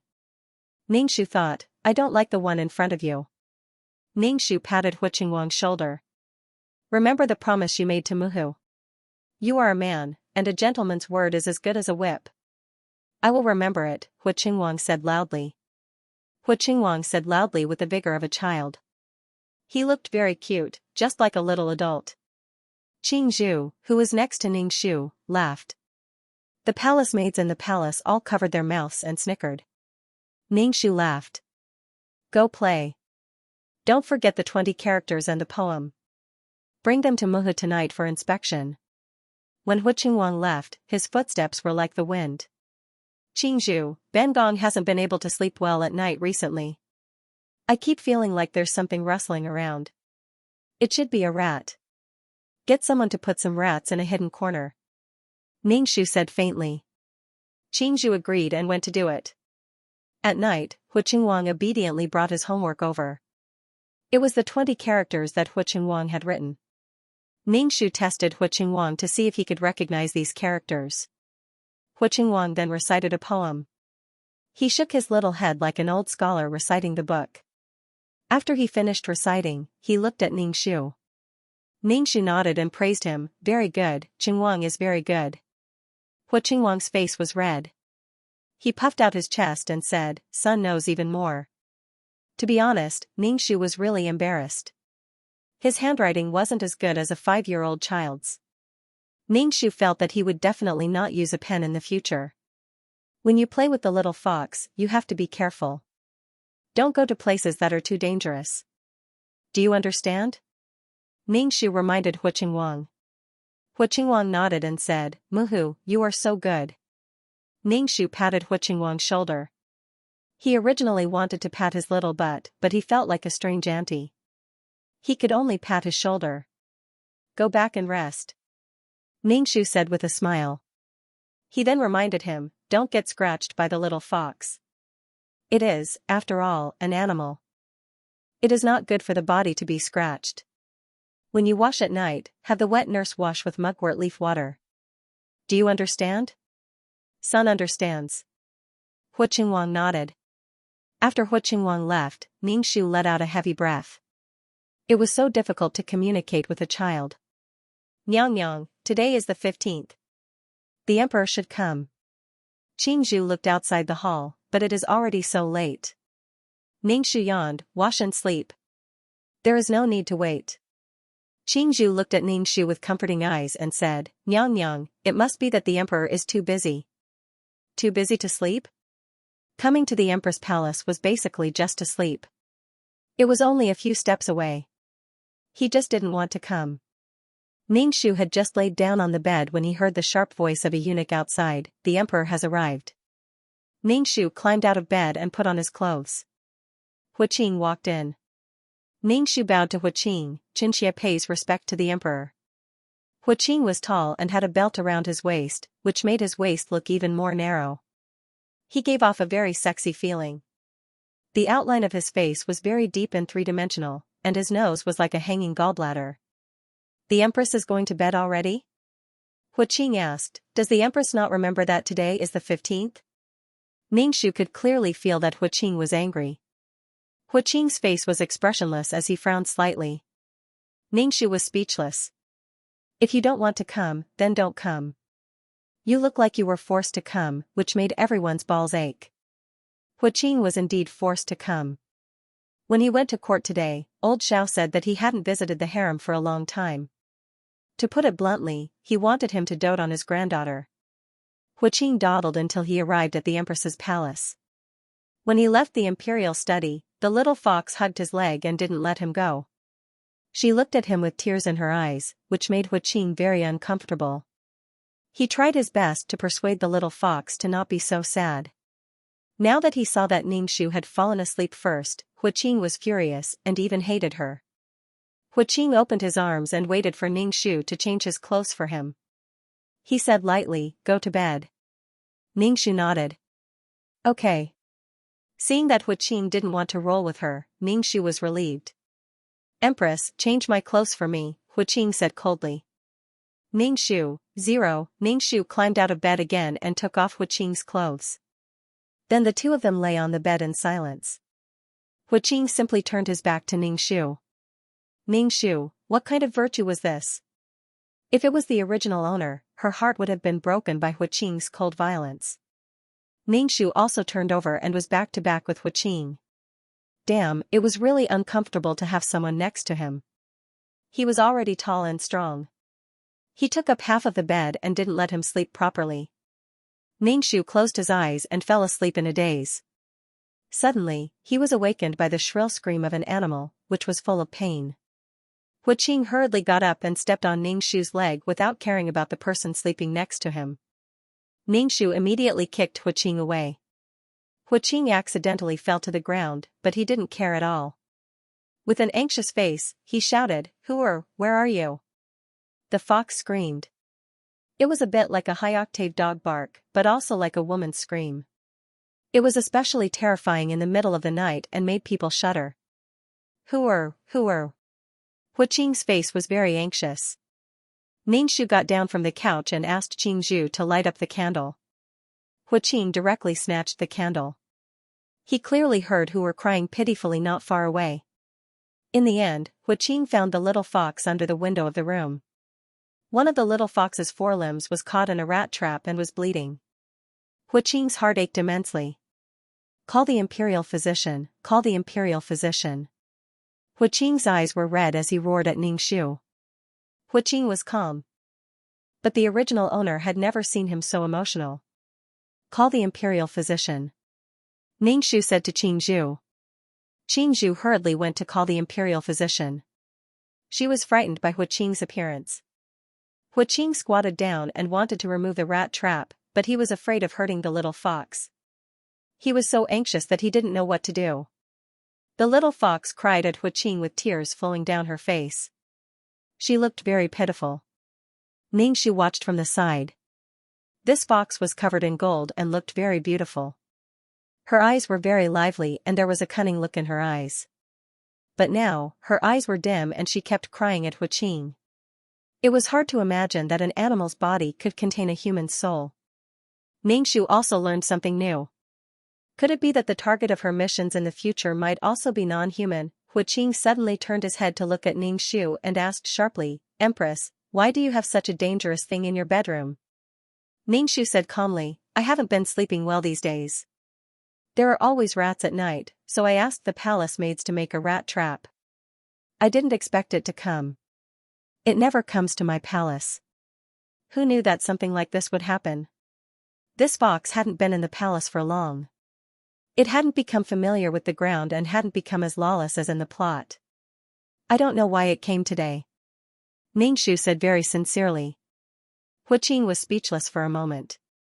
He couldn't say that it was because he was here and who relied on him. As the emperor, Huaqing would never say such words. At least, he wouldn't say such words in front of Ningxu, the empress. Huaqing touched the little fox's head and comforted her, it's okay. The imperial physician will be here soon. Woo. The little fox lay on the ground. Her voice was very weak from the pain. She was cursing in her heart. How could she be so unlucky? How could she be caught by this thing? Ugh, it hurt. It was all because of Huaqing, that bastard. If she didn't follow him, she wouldn't be injured. The more the little fox thought about it, the sadder she felt. She felt wronged and the pain in her wound made her cry. Huaqing wanted to hug the little fox. Ningxu looked at Huaqing's gentle appearance. It was clearly a person and a fox, but there was an indescribable ambiguity between them. Oh my God, love really could transcend race and gender. The imperial physician rushed over in a hurry. Before he could salute, Huaqing said anxiously, "Quickly save my pet." Yes. The imperial physician didn't even have time to catch his breath before he rushed to save the little fox. Huaqing watched from the side. When he saw the imperial physician touching the little fox's body, his face immediately darkened. He stared fiercely at the imperial physician's hand. He almost chopped off the imperial physician's hand. It was a strong sense of possessiveness. The little fox whimpered. The wound on its leg was very painful. Huaqing said repeatedly, "Be gentle. Be careful." Yes, yes, Your Majesty. The imperial physician had to pay attention to his subordinates while being nagged by Huaqing. Ningxu didn't say anything. He drank water at the side. He poured a cup of water for Huaqing and said, "Your Majesty, have some tea. It will be fine." Huaqing was already anxious, but this tactless empress still wanted him to drink water. Could he drink it now? Huaqing directly pushed Ningxu's hand away. The teacup fell to the ground and the porcelain pieces shattered. Ningxu hurriedly apologized, "Your Majesty, it's Xianxia's fault. Please don't be angry." There was still an imperial physician in the room. Huaqing took a deep breath and said, "It's fine. I don't blame you." Woo woo woo. The little fox whimpered in pain. It looked at Huaqing with its watery eyes. Huaqing and the little fox's eyes met. He immediately moved away from Ningxu and comforted, "Don't be afraid, Huer. I'm here. You will be fine."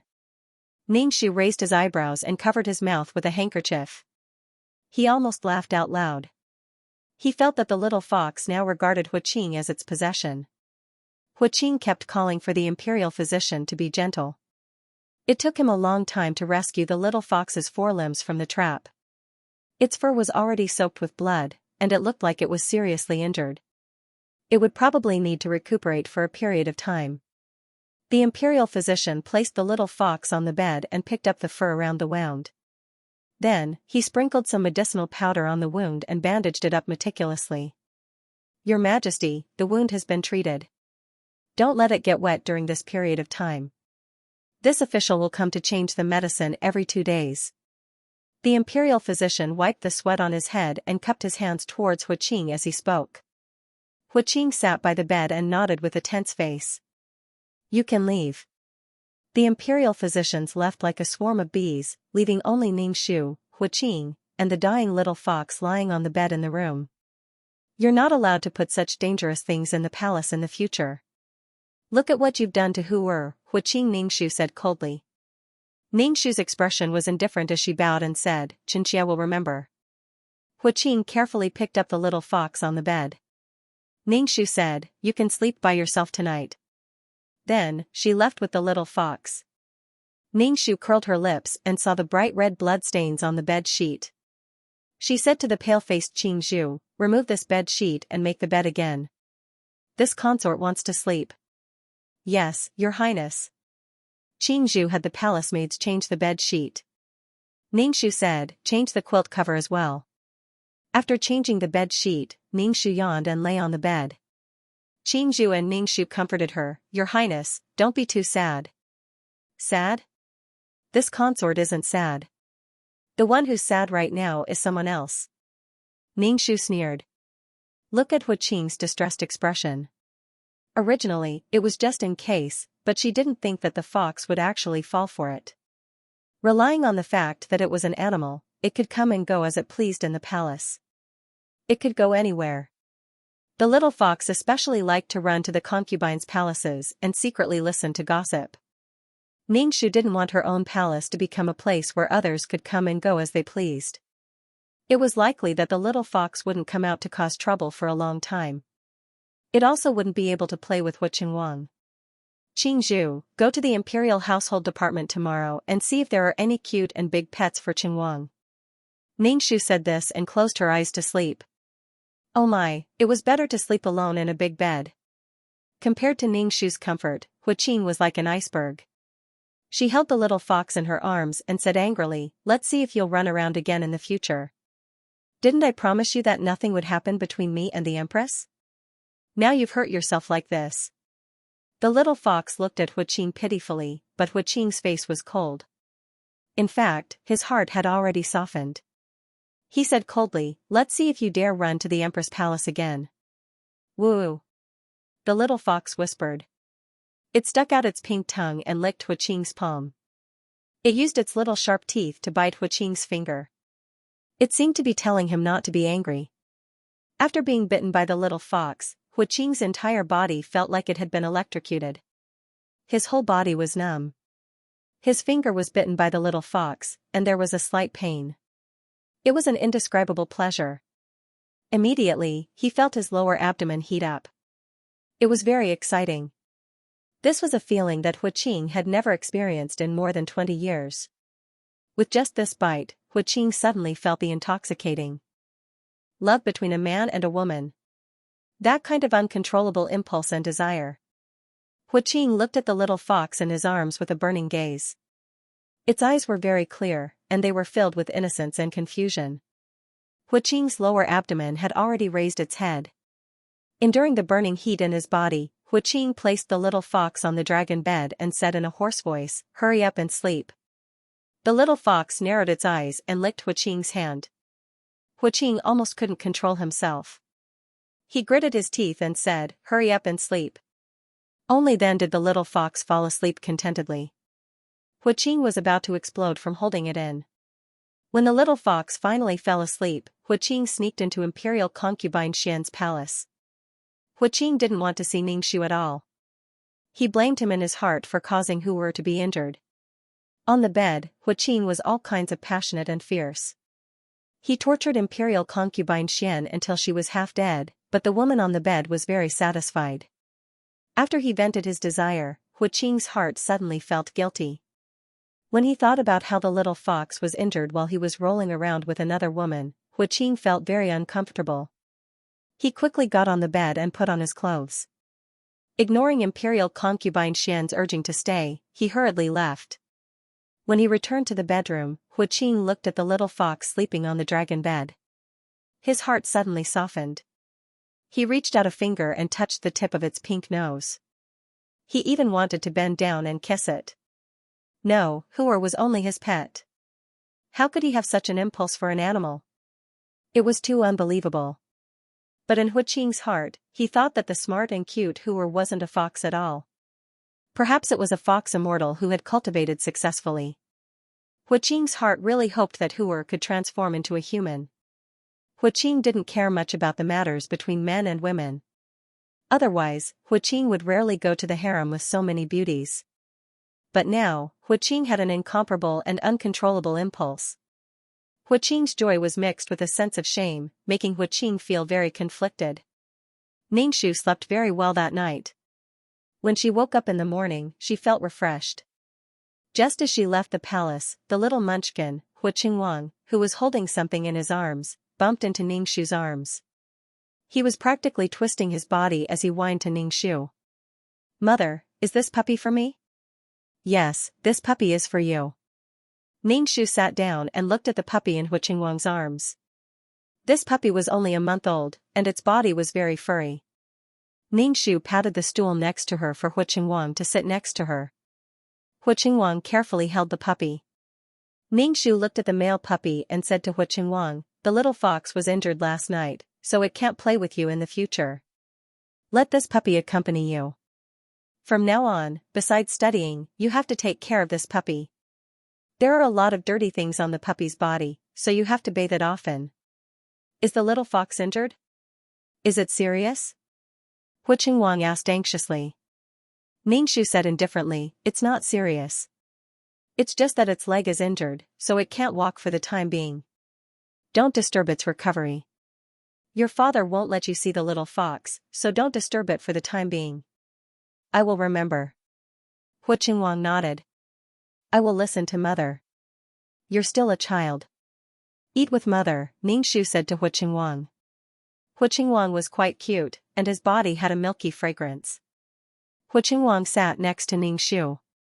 Ningxu gave him some food, and Hu Qingwang quickly said, "Thank you, mother." Ningxu smiled. What a polite child.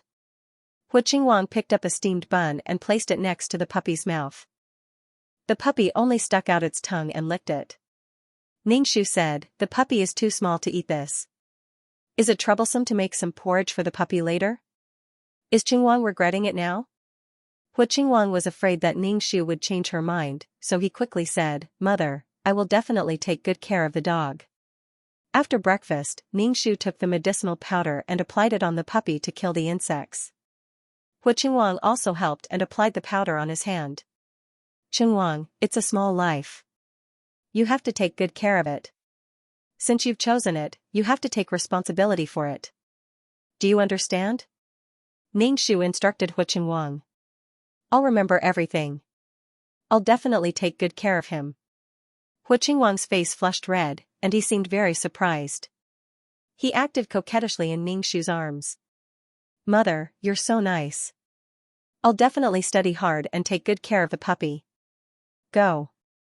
Ningxu patted Hu Qingwang's shoulder and instructed Hu Qingwang's wet nurse to not let the little prince be scratched by the puppy. After Hu Qingwang left, Qingzhu bowed to Ningxu and said, "Nyang Nyang, the concubines of the various palaces have come to pay their respects. Let them in."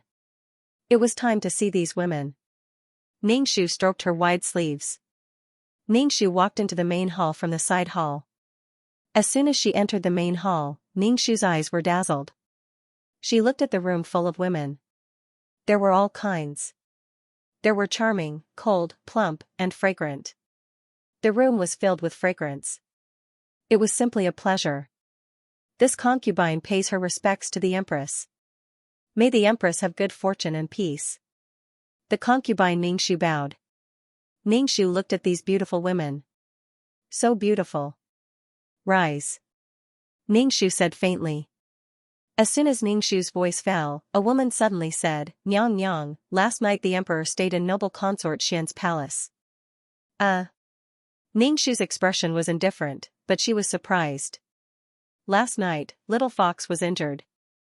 Hu Qing didn't accompany Little Fox and actually had sex with a woman. Wasn't Hu Qing abstinent? He hadn't had sex with concubines for many months. Why did he suddenly have sex with concubines? Noble consort Xian has arrived. The eunuch outside the hall shouted. Noble consort Xian only arrived at this time. When noble consort Xian walked in, her body was a bit stiff. When she walked, her waist swayed slightly. Noble consort Xian's face was pink. Her entire person seemed to be shrouded in the clouds. She was in high spirits. It seemed that Hu Qing really did have sex with noble consort Xian last night. As soon as noble consort Xian walked in, she was met with all kinds of envious and jealous gazes. Noble consort Xian endured her discomfort and bowed to Ningxu. This concubine pays her respects to the empress. I'm really unwell and came late. Please forgive me. Ningxu nodded and let noble consort Xian sit down. Noble consort Xian, yesterday was the 15th. Why did the emperor come to your palace? A concubine directly tried to sow discord. Noble consort Xian's expression changed. She quickly explained, last night, the emperor suddenly came to this concubine's palace in the middle of the night. Last night, the emperor suddenly came. Without saying anything, he pressed her under his body and then did all kinds of things to her. Thinking of the scene last night, noble consort Xian's face turned red again. Her beauty was indescribable. Seeing noble consort Xian like this, the other concubines felt a burst of envy and jealousy. The emperor hadn't come to the inner palace for a long time, but noble consort Xian had taken the lead. If it was the empress, it would be fine to endure, but it was a concubine. Everyone almost tore the handkerchief in their hands. Ningxu felt that it was quite boring. So many beautiful women were jealous of a man, but Huiqing didn't like these beauties. He liked a fox. It was simply ridiculous. Ningxu suddenly felt that the women in this room, including himself, were quite miserable. Their lives were worse than a beast's. Ningxu reintroduced these concubines. For example, the one who had just instigated discord was Lan Jiayu. Then there was the incomparably cold consort De, and the enchanting noble consort Song. Ningxu felt that it was boring and had everyone leave. It was quite boring to gather together and say such sour words. It was better to practice martial arts. The concubines all left. Only noble consort Xian stayed. Ningxu asked, "Noble consort, is there anything else?" Noble consort Xian hesitated and said, "Nyang Nyang, last night." Ningxu waved her hand and interrupted noble consort Xian, "It's a good thing that the emperor is here. It's also good to give birth to an heir for the emperor." Noble consort Xian didn't know if the empress was telling the truth or not. She bowed and left. After she left, Qingzhu and Ningxu comforted Nyang Nyang. Qingzhu originally wanted to comfort Ningxu, but she didn't know what to say. Ningxu didn't care who Huiqing was here with. She only needed to complete her task. The marshal's residence was executed. Moreover, the dragon robe and the correspondence of the enemy country were found in the residence. This matter wasn't done by Huiqing. Ningxu twisted her head off. Moreover, it meant that there was a spy in the marshal's residence. It must be Huiqing's people. As long as the marshal's residence was there, her position was stable. Huiqing didn't dare to directly depose her. The most important thing was to stabilize the marshal's residence. Ningxu pretended to visit the little fox. The little fox was lying on the dragon bed. Other than the cloth wrapped around her forelimbs, everything else was fine. She was full of energy. When the little fox saw Ningxu, her eyes were filled with hostility. She used her other forelimb to carelessly play with the ball. The ball was exquisitely made and the material was very soft. The little fox was speechless. She hated this empress. She was Huiqing's wife, so the little fox hated her. Her legs were injured because of this woman and she couldn't move for a long time. Huiqing didn't allow her to run. She was bored to death. This palace was so boring. She was so unlucky. How did she become a fox? Heavens, heaven and earth, how could she be so unlucky? Ningxu looked at the little fox, whose eyes were darting around. She looked extremely intelligent and human-like. No wonder Huiqing doted on this little fox so much. "Why are you here?" Huiqing walked in and saw Ningxu in the room. His face sank. When he saw the little fox playing on the dragon bed, his face softened. This concubine pays respects to the emperor. Ningxu respectfully bowed to Huiqing. Huiqing grunted. He didn't even look at Ningxu. He sat on the bed and reached out to touch the little fox's head. His eyes were full of affection. The little fox licked Huiqing's finger. Huiqing's eyes deepened. Ningxu felt like an outsider. He couldn't integrate into the atmosphere between the man and the fox. It was very awkward. The little fox seemed to have skin cravings and enjoyed Huiqing's touch. Ningxu smacked his lips. He felt a little disgusted when he thought about the relationship between the two of them. It was beyond the relationship between a master and a pet. Ningxu stood at the side like a block of wood. Huiqing asked Ningxu, "Is there anything else, Empress?" "This concubine is here to deliver medicine." Ningxu took out the medicine bottle and placed it on the table. "This medicine powder is very effective for wounds."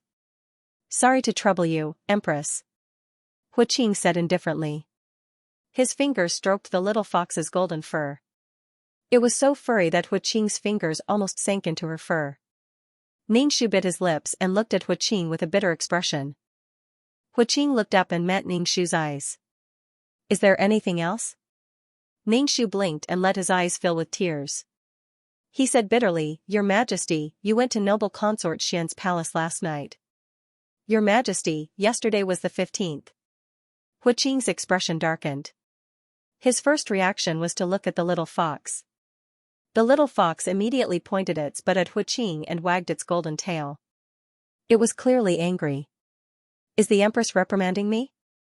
This emperor is the son of heaven, is there any place that this emperor cannot go? Huaqing almost flew into a rage out of humiliation. He looked at Ningxu with an unfriendly gaze. Clearly, he was dissatisfied with Ningxu saying such things in front of the little fox. Huaqing had never treated the little fox as an ordinary fox. She was very smart and knew everything. Now that she was like this, it meant that she was angry. Ningxu's expression was very sad. He couldn't speak and looked like he had lost his soul. The little fox looked at Ningxu. Ningxu bared his little fangs as if he was mocking him. Ningxu looked at her indifferently. Finally, he bowed to Huaqing. This concubine will take her leave. Huaqing waved his hand. He seemed to be very impatient with Ningxu and told him to leave quickly. As soon as Ningxu went out, he heard the crisp sound of porcelain falling to the ground. He looked back and saw the little fox sitting on the table.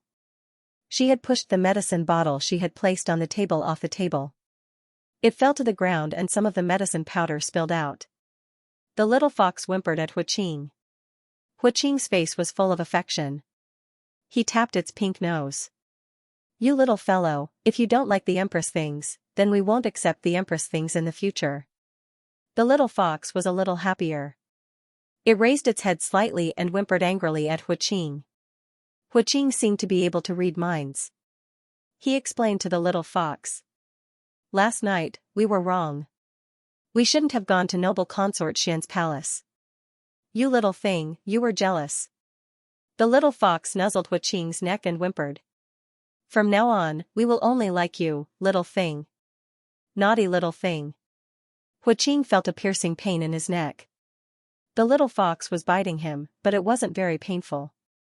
He knew that the little fox was punishing him. Huaqing's face showed an intoxicated and forbearing expression.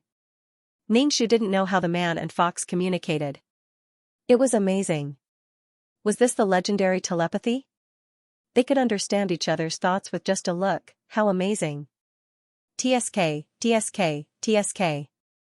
Ningxu rubbed his eyes and decided not to watch. He went back to his palace and let them be lovey-dovey. Xianxia, madam is here. She is waiting for Xianxia in the hall. Ningxu had just arrived at the palace when Qingzhu came to greet him. Ningxu hurried into the hall and saw a woman wearing a noble robe sitting in the hall. This was the original owner's mother, Xiaoshi. This subject greets Xianxia. When Xiaoshi saw Ningxu, her eyes were full of concern. Ningxu hurriedly supported Xiaoshi. Mother, please rise. How is Xianxia's health? I heard that Xianxia wasn't feeling well. Ningxu asked Xiaoshi. Did the imperial physician prescribe medicine? Ningxu smiled and said, Mother, your daughter is fine. How are grandfather and father? Your father is fine. Your grandfather is old and has some minor problems. It's nothing serious. Lady Zhao nodded and said, Your father heard that you were not in good health in the palace, so he was a little worried. Mother, I'm fine. Don't let father worry. Your daughter is fine. Ningxu said to Xiaoshi with concern. Mother, you also need to take care of your health. Xiaoshi looked around and whispered to Ningxu, Xianxia, yesterday was the 15th.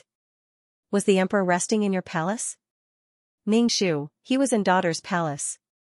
Ningxu changed the topic and had Qingzhu take the box. Ningxu said to Xiaoshi, Mother. This is all the tonics that daughter gave to grandfather and father. You should take them back. Xiaoshi waved her hand, the family doesn't lack for things. Xianxia can keep these things. This is daughter's filial piety. Ningxu forced Xiaoshi to accept it. When she handed it to Xiaoshi, she whispered, Give it to grandfather. Xiaoshi's expression was normal. She said with a smile, Many thanks for Xianxia's reward. Xiaoshi and Ningxu both had things on their minds. Then, after a few words, Xiaoshi left. Ningxu could only hope that grandfather could understand what he wanted to say. Thinking that he was going against Huaqing, the emperor, Ningxu's legs went soft. From the memories of the original, Huaqing was a person with true ability. He was a man who was scheming and suspicious. Ningxu had to be careful. He couldn't reveal any flaws. They had been husband and wife for many years. Even if Huqing didn't like his wife, he still understood Xiao. When Ningxu was in front of Huqing, she had to pretend to adore him and help him. Little Munchkin, Huqing came over with the puppy. He handed his handwriting to Ningxu. Ningxu looked at Huqing's handwriting and said happily, Qingwang's handwriting is much better than before. Huqing looked at Ningxu with watery eyes and said shyly, Mother, I will study hard. Recently, Father hasn't tested me on homework. I have memorized a lot of books. Now, Huqing was very disappointed. It was as if he had worked very hard only to find that there was no test. He didn't have the chance to show off. Ningxu reached out and picked up the fur on the neck of the puppy in Huqing's arms. The puppy struggled and looked very cute. Mother, be gentle. Huqing looked at the puppy with heartache. Ningxu stuffed the puppy back into Huqing's arms. She looked at him seriously and said, Qingwang, you are not studying for anyone else. You are not studying for father or mother. You are studying for yourself. Ningxu still felt that Huqing was too lonely. There were no children of the right age to play with in the palace. That was why he was so attracted to the little fox in the plot. Xiao loved her son, but she put more pressure and expectation on Huqing. Huqing couldn't bear the burden. He should find a partner for this child. He couldn't play with a dog every day. He should find a steady partner. Ningxu first thought of the original owner's brother. He had a son who was 1 or 2 years older than Huqing. This child was also beheaded in that accident. The original owner thought of his nephew. He had died at such a young age. Because of him, the whole family was executed. The emperor was heartless. His son was unfilial. There were too many things weighing on his heart. In the end, the original owner chose to commit suicide. Do you still remember your brother Qingyang? Mother will let brother Qingyang come into the palace to accompany you, okay? Ningxu asked Huqing. Mother wants Qingwang to be happy. Really? Huqing looked at Ningxu and said happily, there will be a brother coming into the palace to accompany me? That's right. Ningxu saw how happy Huqing was. He should let Huqing interact with other children. Ningxu sent someone to inform his grandfather of this matter. The next day, Xianxia was sent to the palace. Xianxia looked strong, like a little calf. At first glance, one could tell that he was from a military family. Speaking of which, the Xiao clan was also filled with talents, with 4 generations living under the same roof. But in the end, not a single one of them survived, which made one's heart ache. Auntie. Xianxia called out to Ningxu. Call her imperial concubine, not auntie. Zhaoshi unhappily patted Ningxu's head, Nyang, this boy is unruly. I'm afraid that he will offend the other Nyang when he enters the palace. Grandmother, don't pat my head, Xianxia said loudly to Zhaoshi while rubbing his head. Mother, don't worry. Your daughter will take good care of Qingyang. Ningxu let the eager Huqing greet Xianxia. Ningxu let the 2 children go out to play. Seeing Huqing so happy, Ningxu also felt relieved. This could be considered as doing something for the original owner's son. Zhaoshi Ningxu said, Father told me to thank Nyang for the things. Father said that he knows and will take care of it. Nyang doesn't need to worry. Mother, the marshal's mansion is like the sun in the sky right now. There will always be some rascals scheming to deal with the marshal's mansion. We have to be careful with every step we take. Mother and sister-in-law must restrain the people in the mansion. Also, don't let people of unknown origins come to the marshal's mansion and use the marshal's mansion's prestige and power to bully others. Ningxu suspected that the dragon robe and letter were the doing of the marshal's mansion. Right now, the marshal's mansion was a target. It had an empress and even gave birth to the eldest son of the first wife. The marshal held a large number of troops in his hands. No matter how one looked at it, the marshal's mansion was flourishing and had boundless wealth. Zhaoshi quickly said, I will definitely pay attention. Xiaoqing stayed in the palace. Ningxu let the 2 children live together. Every day, she set a time for them to study and play. They had to follow this schedule. Otherwise, she would send the puppy and Xiaoqing away. Huqing was now used to having someone to accompany him. If he returned to his old lonely days, he would rather die than live. He promised Ningxu that he would study hard with Xianxia. Ningxu nodded. She had the 2 children come to her palace to eat 3 meals a day. Ningxu felt that Hu Qingwang had grown taller over this period of time. His appetite had clearly increased. When Hu Qingwang and Xiaoqingyang were eating, they would sneakily throw meat under the table for the puppy. Ningxu pretended not to see it. Hu Qingwang was now very close to Ningxu. Sometimes, he wouldn't call her mother, but Ningxu mother. Although this brat wasn't her biological son, she had raised him for a period of time. Ningxu's heart softened. This child was just too lonely. Have you played with the little fox recently? Ningxu patted Hu Qingwang's head and asked. Hu Qingwang said, the little fox hasn't come out of Imperial Father's chambers recently. I haven't played with it. Ningxu nodded. The little fox's claws are very sharp. Play with it less in the future. It's a beast after all. It will hurt if you get scratched. Although your brother Qingyang knows some martial arts, I can't protect you all the time. Hu Qingwang nodded. I won't let brother Qingyang get hurt. Brother Qingyang and the puppy will play with me. Ningxu let out a long sigh of relief. Finally, this brat didn't play with the little fox and run around blindly. Go play with brother Qingyang. Be careful. Ningxu reminded Hu Qingwang. Ever since the little fox got injured, Hu Qing hadn't entered the harem for a long time. A group of concubines ran to Ningxu and cried. Ningxu felt a headache when she saw such a large group of women sobbing in front of her and wiping their tears with handkerchiefs. Damn it, she really felt that being the empress was miserable. She had to share her husband with so many women. Her husband didn't fuck off with these women, but these women still cried and made a fuss in front of the empress, asking the empress to find her husband and fuck off with these women. Damn it, it couldn't get any more miserable. It wasn't easy to be a virtuous empress. Ningxu silently watched these women cry.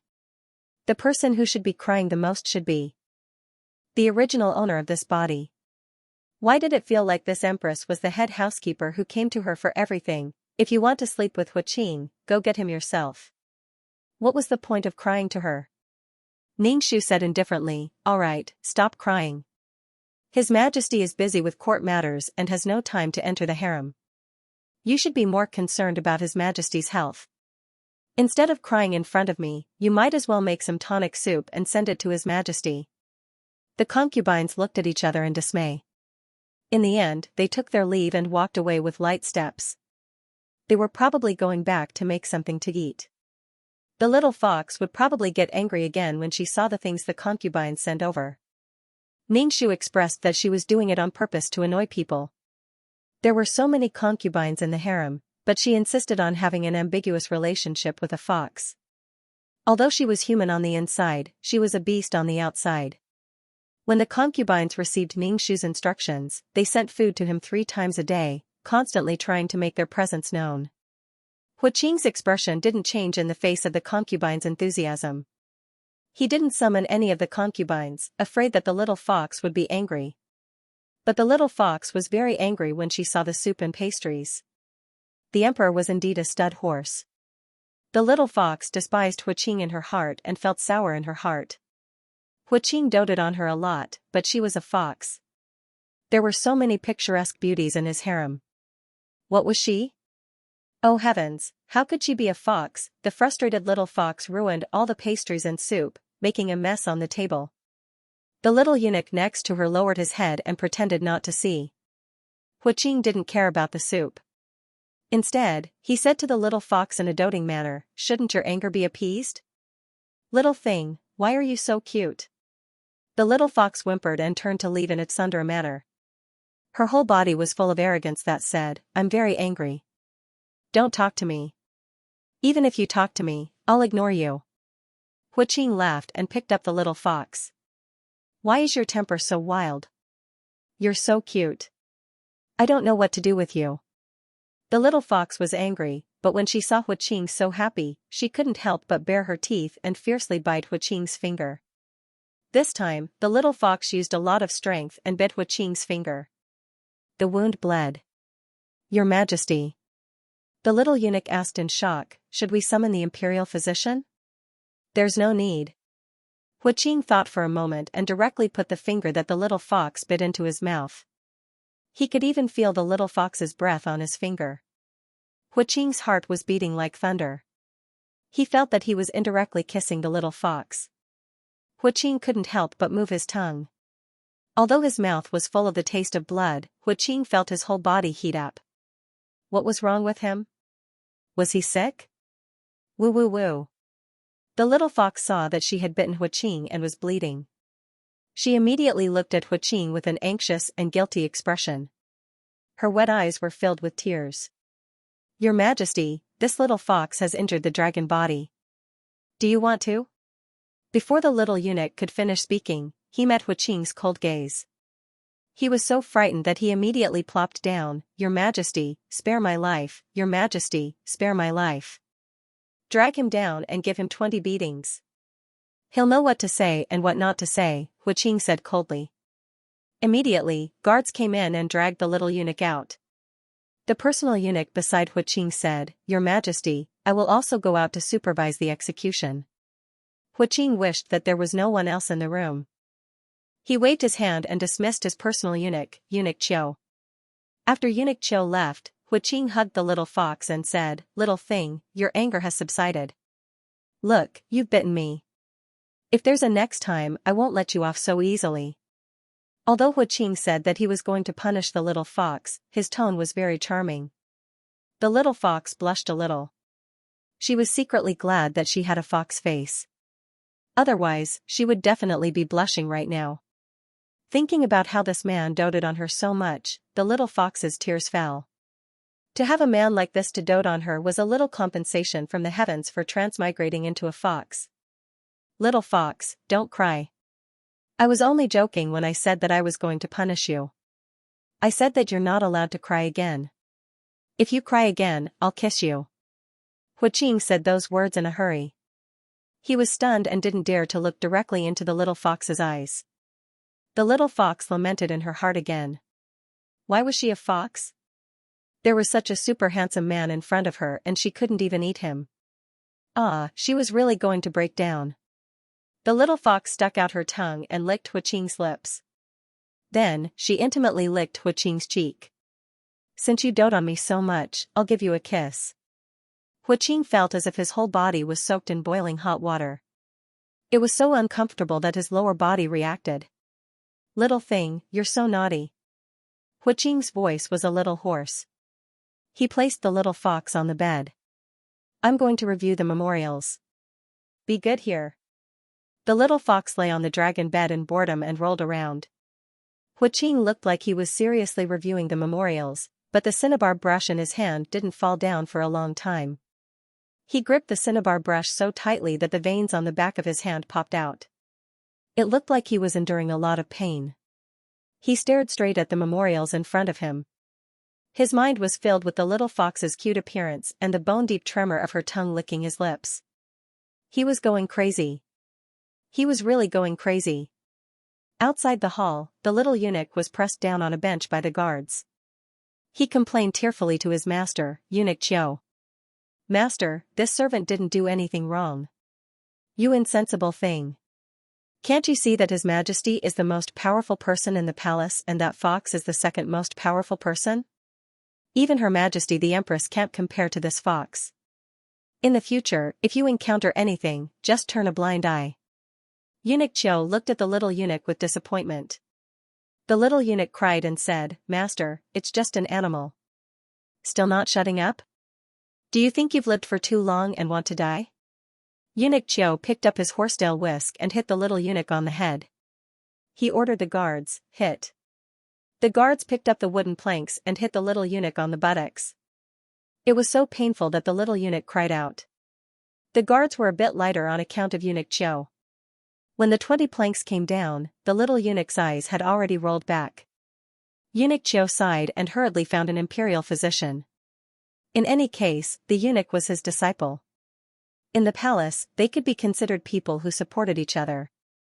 Ningxu was watching Huiqing Wang and Xiao Qingyang right when Qingzhu walked into the hall and whispered into Ningxu's ear, Nyang Yang, Xiao and Zi, who serves His Majesty, has been hit. Ningxu raised her eyebrows and said to the two children, continue writing. You're not allowed to be lazy. Imperial Mother will come to check in a moment. When they arrived at the main hall, Ningxu asked, did you find out what the reason was? Qingzhu shook her head, I only heard that His Majesty said it himself. I'll go find out more. Ningxu waved her hand and said calmly, no need. Don't worry about this matter. Send some medicine to Xianxia. I'll remember. Qingzhu left. Ningxu tapped his finger on the table and made a rhythmic sound. This matter was most likely related to the little fox. Huaqing's love for the little fox was built on the pain of others. The more callous he was to others, the more it would appear that Huaqing doted on the little fox. Unprincipled and bottomless doting, it felt like the little fox was about to ascend to the heavens. Ningxu suddenly laughed. True love was standing on the opposite side of the world. He didn't know if the little fox could be with Huaqing when he stood on the opposite side of the world. Imperial Mother, I've finished writing. Can I go play with older cousin? Huaqingwang and Xiaoqingyang came over from the side chamber, holding the written characters in their hands. Ningxu took a look and said, starting tomorrow, Qingyang will write 10 more characters every day. Your handwriting is really ugly. This consort remembers that your father's handwriting was very good. My father knows how to write. I've never seen my father write before. My mother said that my father's handwriting is like a dog's scratch? Xiaoqingyang asked Ningxu with a shocked expression. Ningxu was speechless. Naughty child. Huaqingwang covered his mouth and laughed. Ningxu waved his hand. Go play. After the two naughty children left, Ningxu planned to enter the bedchamber to meditate and train his body before doing anything. Not long after, Huaqingwang ran over in tears with a panicked expression. Ningxu shouted, Imperial Mother, save me. Imperial Father is going to beat Brother Qingyang to death. Ningxu hurriedly got down from the bed. With a heavy expression, he picked up Huaqingwang and asked, where is he? In the Imperial Garden. Huaqingwang was so scared that he started crying. Imperial Father is so scary. Ningxu quickly arrived at the Imperial Garden and saw Xiaoqingyang being pressed down on a stool, struggling like a little calf. Stop, this consort stops. Ningxu saw that the board was about to land on Xiaoqingyang's body and hurriedly called out. Xiaoqingyang was only a 7 or 8-year-old child. If this board hit him, wouldn't it kill him? Huaqing, that bastard. Huaqing's expression was cold when he saw Ningxu arrive. The little fox was in Huaqing's arms. The golden fur on her body reflected a beautiful luster under the sunlight. In all honesty, this fox was really beautiful. People couldn't help but want to stroke her fur. If it wasn't for Huaqing, this fox's fur would probably have become a scarf around the necks of the concubines in the harem long ago. Ningxu put Huaqingwang down and bowed. He asked Huaqing, Your Majesty, did this child Xiaoqingyang do something wrong? You're running around the palace with the prince. As the prince's steady companion, aren't you leading the prince astray by being so unrestrained? Huaqing's expression was very ugly. Xiaoqingyang was from the marshal's mansion, and Xiao actually had the marshal's mansion's child accompany him to study. Did she think that this position would be Huaqingwang's in the future and had already arranged for someone to be by his side? Ningxu took a deep breath and said, Qingyang is still young. I want Qingyang to have a playmate, so I called Qingyang into the palace. Huaqing's eyes were deep, and no one could understand his current emotions. He said lightly, a loving mother leads to a useless son. Don't forget that Qingyang is a child of the royal family. He doesn't need any playmates at all. Some people are destined to be lonely. Come, beat this dog to death for Zhen. How can he be Zhen's child if he's so frivolous? Huaqing said with a heavy expression.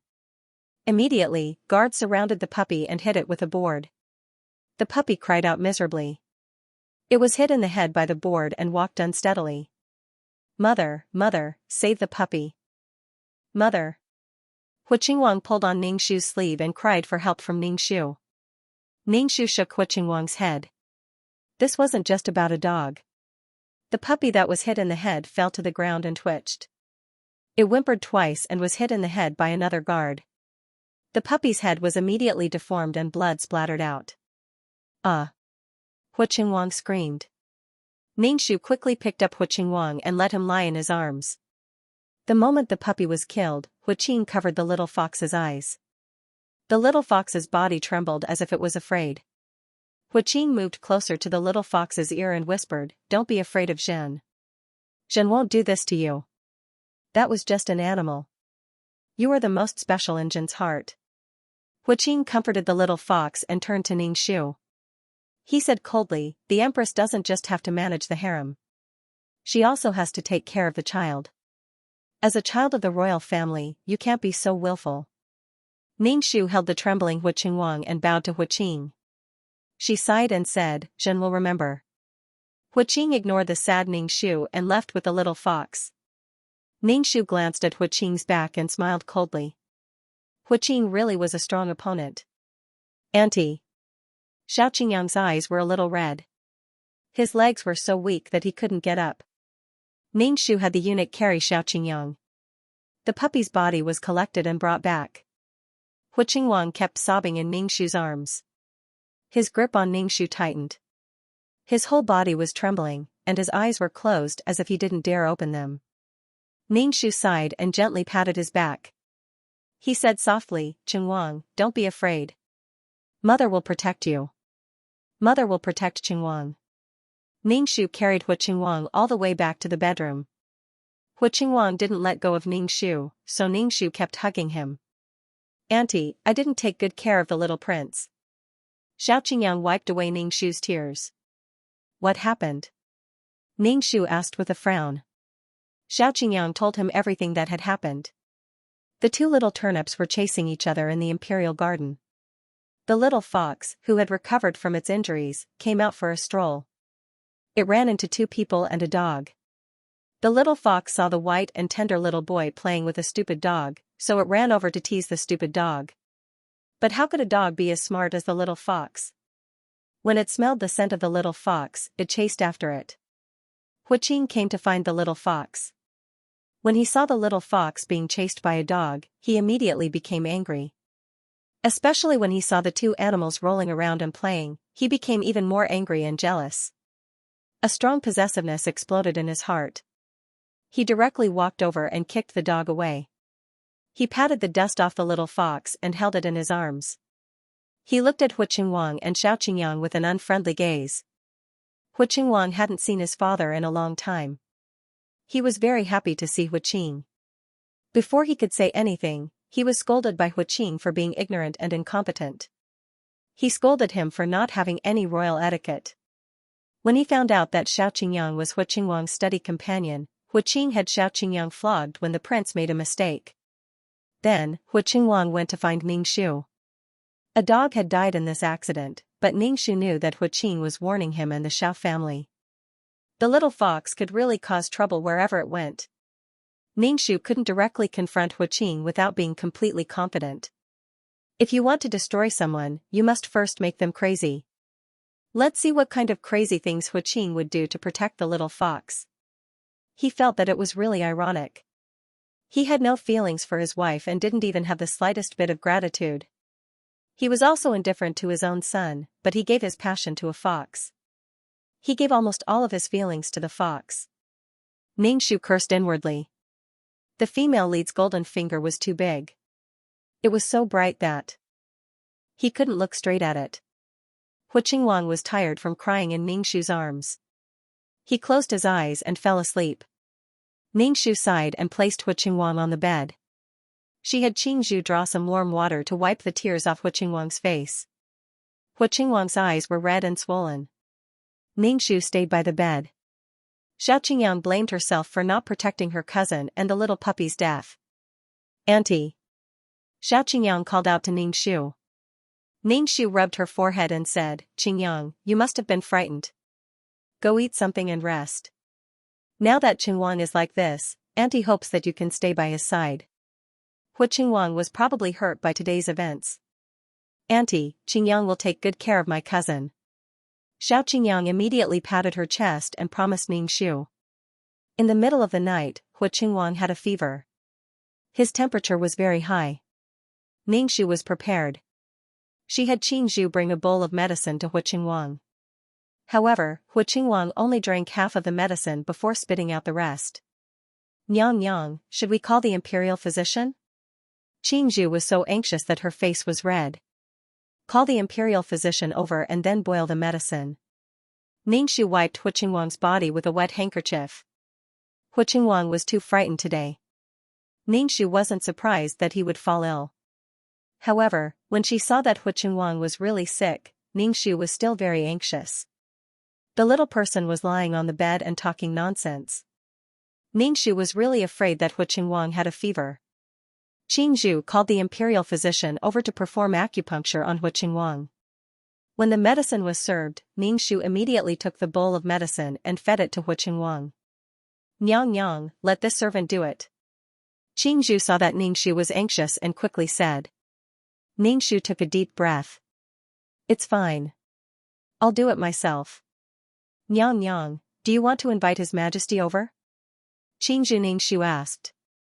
Since the little prince was so seriously ill, His Majesty should come over to take a look. Ningxu originally wanted to ask why she had called that damned person over, but considering that there was a room full of grand doctors present, she didn't want her gentle and empathetic image of the Empress to collapse. She could only suppress her grief and say, it's already midnight. The Emperor has already gone to bed. Tomorrow morning, the Emperor has an early court session. Don't disturb the Emperor's rest. The imperial physician looked at Ningxu with pity in his eyes. Ningxu's mouth twitched, and he wiped Hu Qingwang's body with a handkerchief. Your Highness. Qingzhu's eyes were slightly red. Ningxu felt that she was really miserable. The emperor that Ningxu said had gone to bed wasn't asleep. Instead, he was lying on the bed, looking at the little fox sleeping on the table. The little fox looked at Hu Qing warily. When faced with such a gaze, Hu Qing felt as if his heart was being squeezed by a large hand.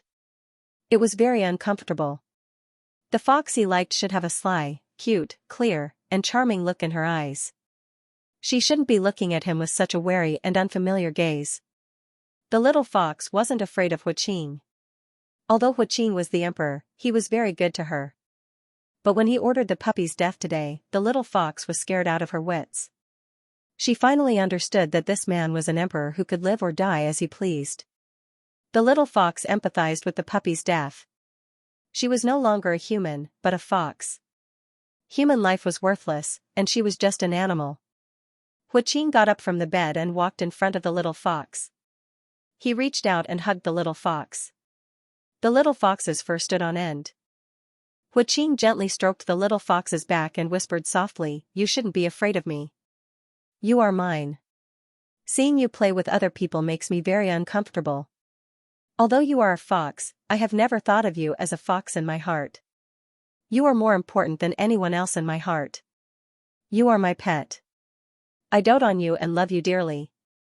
Hu Qing looked at the little fox with a burning gaze. I have never seen such a beautiful and intelligent fox. When she met Hu Qing's gaze, the little fox's heart beat rapidly. When she heard Hu Qing's words, the little fox felt that she was very lucky. Although she had become a fox, she had met Hu Qing. The Transmigration god didn't treat her unfairly. The little fox felt that she was letting down Hu Qing's love by being so afraid of him. She looked at him with a guilty gaze and stuck out her tongue to lick Hu Qing's fingers. Hu Qing's body trembled slightly, and then he said happily, "Fox, you're not angry anymore?" When the little fox saw the smile on Hu Qing's face, her eyes were filled with hearts. He really was a super handsome guy. Do I look good? Hu Qing smiled brightly at the little fox. The little fox immediately nodded. You look good, you look very good. Hu Qing stroked the fox's smooth ears and carried the little fox to the dragon bed. The man and the fox snuggled together. Ningxu watched over Hu Qingwang for the entire night. After the imperial physician's efforts, Hu Qingwang's fever finally subsided and he stopped talking nonsense. Ningxu sat by the bed and watched over him. He said to Xiao Qingyang, who was beside him, "Qingyang, go to sleep. Auntie, Qingyang is not tired. Qingyang will watch over cousin until he wakes up." Xiao Qingyang's eyes were red. He had cried before and stayed up all night. His eyes really looked like a rabbit's eyes. Ningxu didn't force him. If he was tired, he could lie on the bed and sleep for a while. Imperial concubine, drink some hot tea. Qingzhu held a teacup. Ningxu took it and gulped it down. Then, she used a handkerchief to wipe the sweat off Hu Qingwang's body. Hu Qingwang slept for a day and a night before waking up. He opened his eyes and looked at Ningxu in a daze. Ningxu was dumbfounded. Could it be that there was something wrong with the fever? Imperial Mother, Qingwang is scared. Hu Qingwang's voice was very hoarse. Ningxu quickly poured some water for Hu Qingwang to drink. As Hu Qingwang drank the water, he cried. Ningxu hugged Hu Qingwang and said softly, "Qingwang, don't be afraid. Imperial Mother will definitely protect Qingwang. Cousin, you're awake." Xianxia, who was lying on the bed, woke up. When he saw that Hu Qingwang had woken up, he was so happy that he wanted to cry. Cousin. Hu Qingwang's body was very uncomfortable. It was so uncomfortable that he wanted to die. Ningxu told Xianxia to go down and eat breakfast. Only Ningxu and Hu Qingwang were left in the bedchamber. Ningxu looked at Hu Qingwang and asked, "Qingwang is blaming Imperial Mother. You're blaming Imperial Mother for not saving the puppy, aren't you?" Hu Qingwang's tears fell again. Ningxu asked hoarsely, "Why, Imperial Mother?" Ningxu shook his head and said indifferently, "Because Imperial Mother couldn't do it." Why? Hu Qingwang looked at Ningxu in confusion. Ningxu reached out and patted Hu Qingwang's head. "Qingwang, it's because Imperial Mother is facing your Imperial Father. He is the most powerful person in the world. Everyone is a subject in front of him, including Imperial Mother and you. Imperial Mother has already saved your cousin. This can't be repeated. Qingwang, do you want Imperial Mother to give up on saving Qingyang and saving the puppy?" "No, Qingwang doesn't want anything to happen to cousin." Hu Qingwang shook his head. "But why did Imperial Father beat the puppy to death? It didn't know anything. He was jealous and warned her and the Xiao family." Hu Qing was dissatisfied with her and with Xiao Qingyang. Becoming Hu Qing's study companion. Hu Qingwang felt terrible. He had never felt so terrible before. Ningxu sighed and said, "Mother has taken care of the puppy's body. When you are better, bury it." Hu Qingwang stared at Ningxu and asked word by word, "Imperial Father also has a little fox by his side. Imperial Father can raise a little fox, but he said that I lost my will to play around and killed a little dog. Why can Imperial Father do it, but I can't?" Qingwang wants to know why. Ningxu looked at this child. He was different from before. After experiencing pain, he should have come to his senses. Even though he had the noble identity of a prince, this nobility was like duckweed without roots. Ningxu smiled faintly. "Why?" "Because your father is the emperor. He controls the fate of the world. He holds our fate in his hands. No one can provoke him. He has the absolute power to protect the things he loves. He can take away the most important things of others, but no one dares to say anything. Father is the emperor. He has the power to protect the things he loves?" Hu Qingwang looked at Ningxu in a daze. Ningxu hugged Hu Qingwang and said faintly, "Qingwang, there is nothing absolute in this world. Everyone has to pay the price for their actions. Mother hopes that Qingwang can be happy, but do not desire the affection of an ordinary family from your father. Your father is the emperor. He controls our fate. Even our lives are in the hands of others, let alone feelings. Mother, what should Qingwang do to not feel so terrible?" Hu Qingwang shed tears and looked at Ningxu. "I want to protect Mother. I want to protect the things that I cherish. I don't want what happened today to happen again. Mother, I feel terrible. I feel terrible." Ningxu's heart ached. She used her handkerchief to wipe away the tears on Hu Qingwang's face and patted his back. "Qingwang, be happy. Your Imperial Father can't take away your happiness. Imperial Mother hopes that Qingwang will be happy. Imperial Mother will seek justice for what happened today. Mother." Hu Qingwang threw himself into Ningxu's arms and wailed. Ningxu, however, breathed a sigh of relief. Venting was better than holding it in. There were still tears on Hu Qingwang's face. Ningxu wiped the tears off his face with a handkerchief. Nyang nyang, have some food. Qingzhu's face was somewhat haggard. She had accompanied Ningxu to keep watch for the entire night. Ningxu took the bowl of porridge and said to Hu Qingwang, "Qingwang, eat something. You'll get better faster." Ningxu fed Hu Qingwang spoonful after spoonful of porridge. Hu Qingwang asked Ningxu, "Imperial Mother, has Imperial Father been here? Has Imperial Father come to see me?" "No." Ningxu shook his head.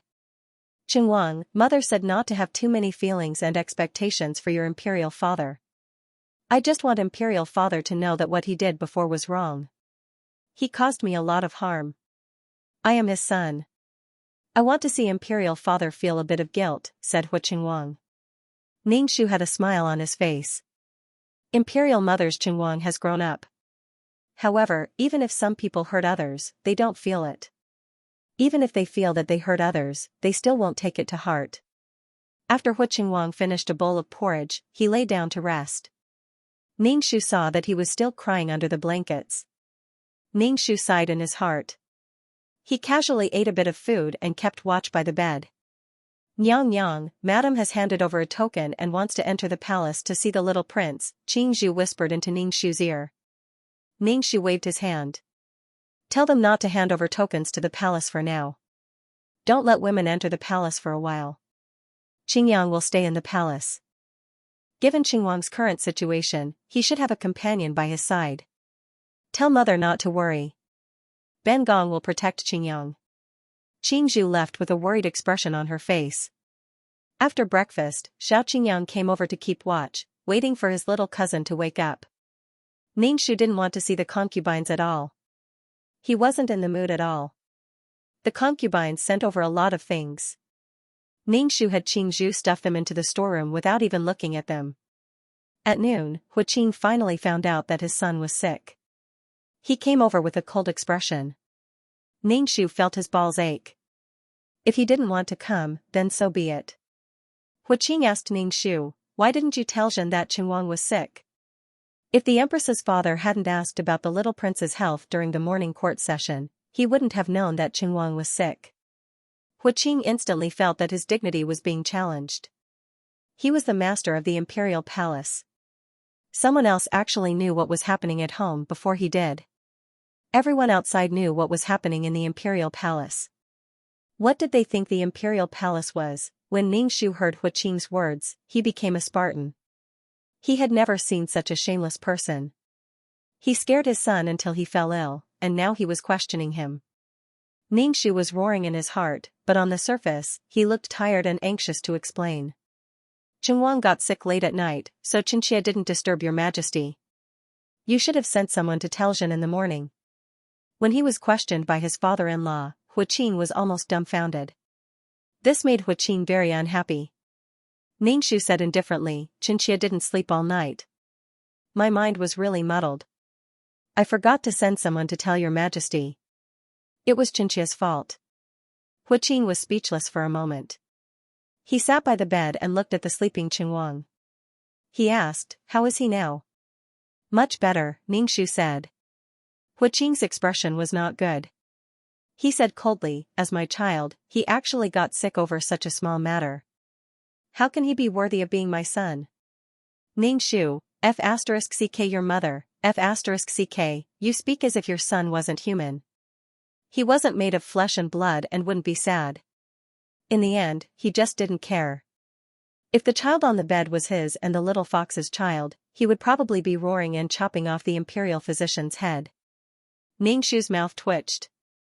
She said indifferently, "Xianxia will take good care of Qingwang." Hu Qing dilly-dallied for a while before leaving. It didn't even take the time to drink a cup of tea. He probably went back to find the little fox. He was afraid that the little fox would be angry. With Ningxu accompanying him day and night and Xiao Qingyang watching over him, Qingwang's illness took more than a month to recover. After enduring for a month, Ningxu felt that he had lost weight. Hu Qing only came once. He didn't come at all other times. He felt very cold. He was so cold to his own child. Qingwang didn't ask if his father came to see him again. Ningxu felt that Qingwang had changed a lot. He was no longer as lively and playful as before. Now, Ningxu didn't have to say anything. He would study on his own. Ningxu often counseled Qingwang. In the past, he tried to think of ways to get Qingwang to study. Now, he wanted Qingwang to pay attention to the balance between work and rest. Being a mother was so hard. Ningxu's mind had been focused on Qingwang during this time, so he rarely asked about the affairs of the imperial harem. He asked Qingzhu, "What happened recently?" Qingzhu thought for a moment and said, "Actually, it's nothing much. It's just that the emperor's pets like to go to the palaces of the imperial concubines and break things, which annoys the imperial concubines. They originally wanted to ask the imperial concubines for justice, but this servant pushed them away. The imperial concubines went to the emperor and were scolded by the emperor. Wasn't this asking for a rebuff? With Hu Qing's love for the little fox, even if the imperial palace was burned down, it would be fine. These imperial concubines were also stupid. They simply set up rat traps in the palace like she did. If they were caught, they deserved it. It wasn't that these imperial concubines didn't think of it, but they didn't dare to. Before hitting a dog, one had to look at its master. This fox's master was the emperor, so they could only swallow it. It was quite hard to get to this point, but it didn't make sense for them to live so comfortably. Hu Qing hadn't visited the imperial concubines in a long time. These imperial concubines were bored and wanted to find something to do to pass the time. Noble consort Xian came to invite Ningxu to watch a play. Ningxu wasn't interested in the play. But thinking of the two little radishes, he agreed to go see the play tomorrow. Noble consort Xian told Ningxu about the play. After hesitating, Ningxu asked, "Imperial concubine, is there something wrong with the emperor's body? Why is he unwilling to let the imperial concubines in the imperial harem serve him?" Now, it had developed to the point where even the 15th day of the month was in the imperial concubine's palace. This made the imperial concubines in the imperial harem feel distressed. "There's something wrong with his body? You think there's something wrong with the emperor's body?" Ningxu raised his eyebrows and asked. Noble consort Xian's face immediately turned red. She remembered the last time the emperor slept with her. He was very fierce and there was no problem at all. Then why is the emperor unwilling to enter the imperial harem? Noble consort Xian frowned and asked, "Could it be that the emperor is hiding a woman, a vixen?" Ningxu, it really is a vixen. The next day, Ningxu took her two children, Hu Qingwang and Xiao Qingyang, with a long line of palace maids following behind them, to the stage. When they arrived, there were already many concubines waiting.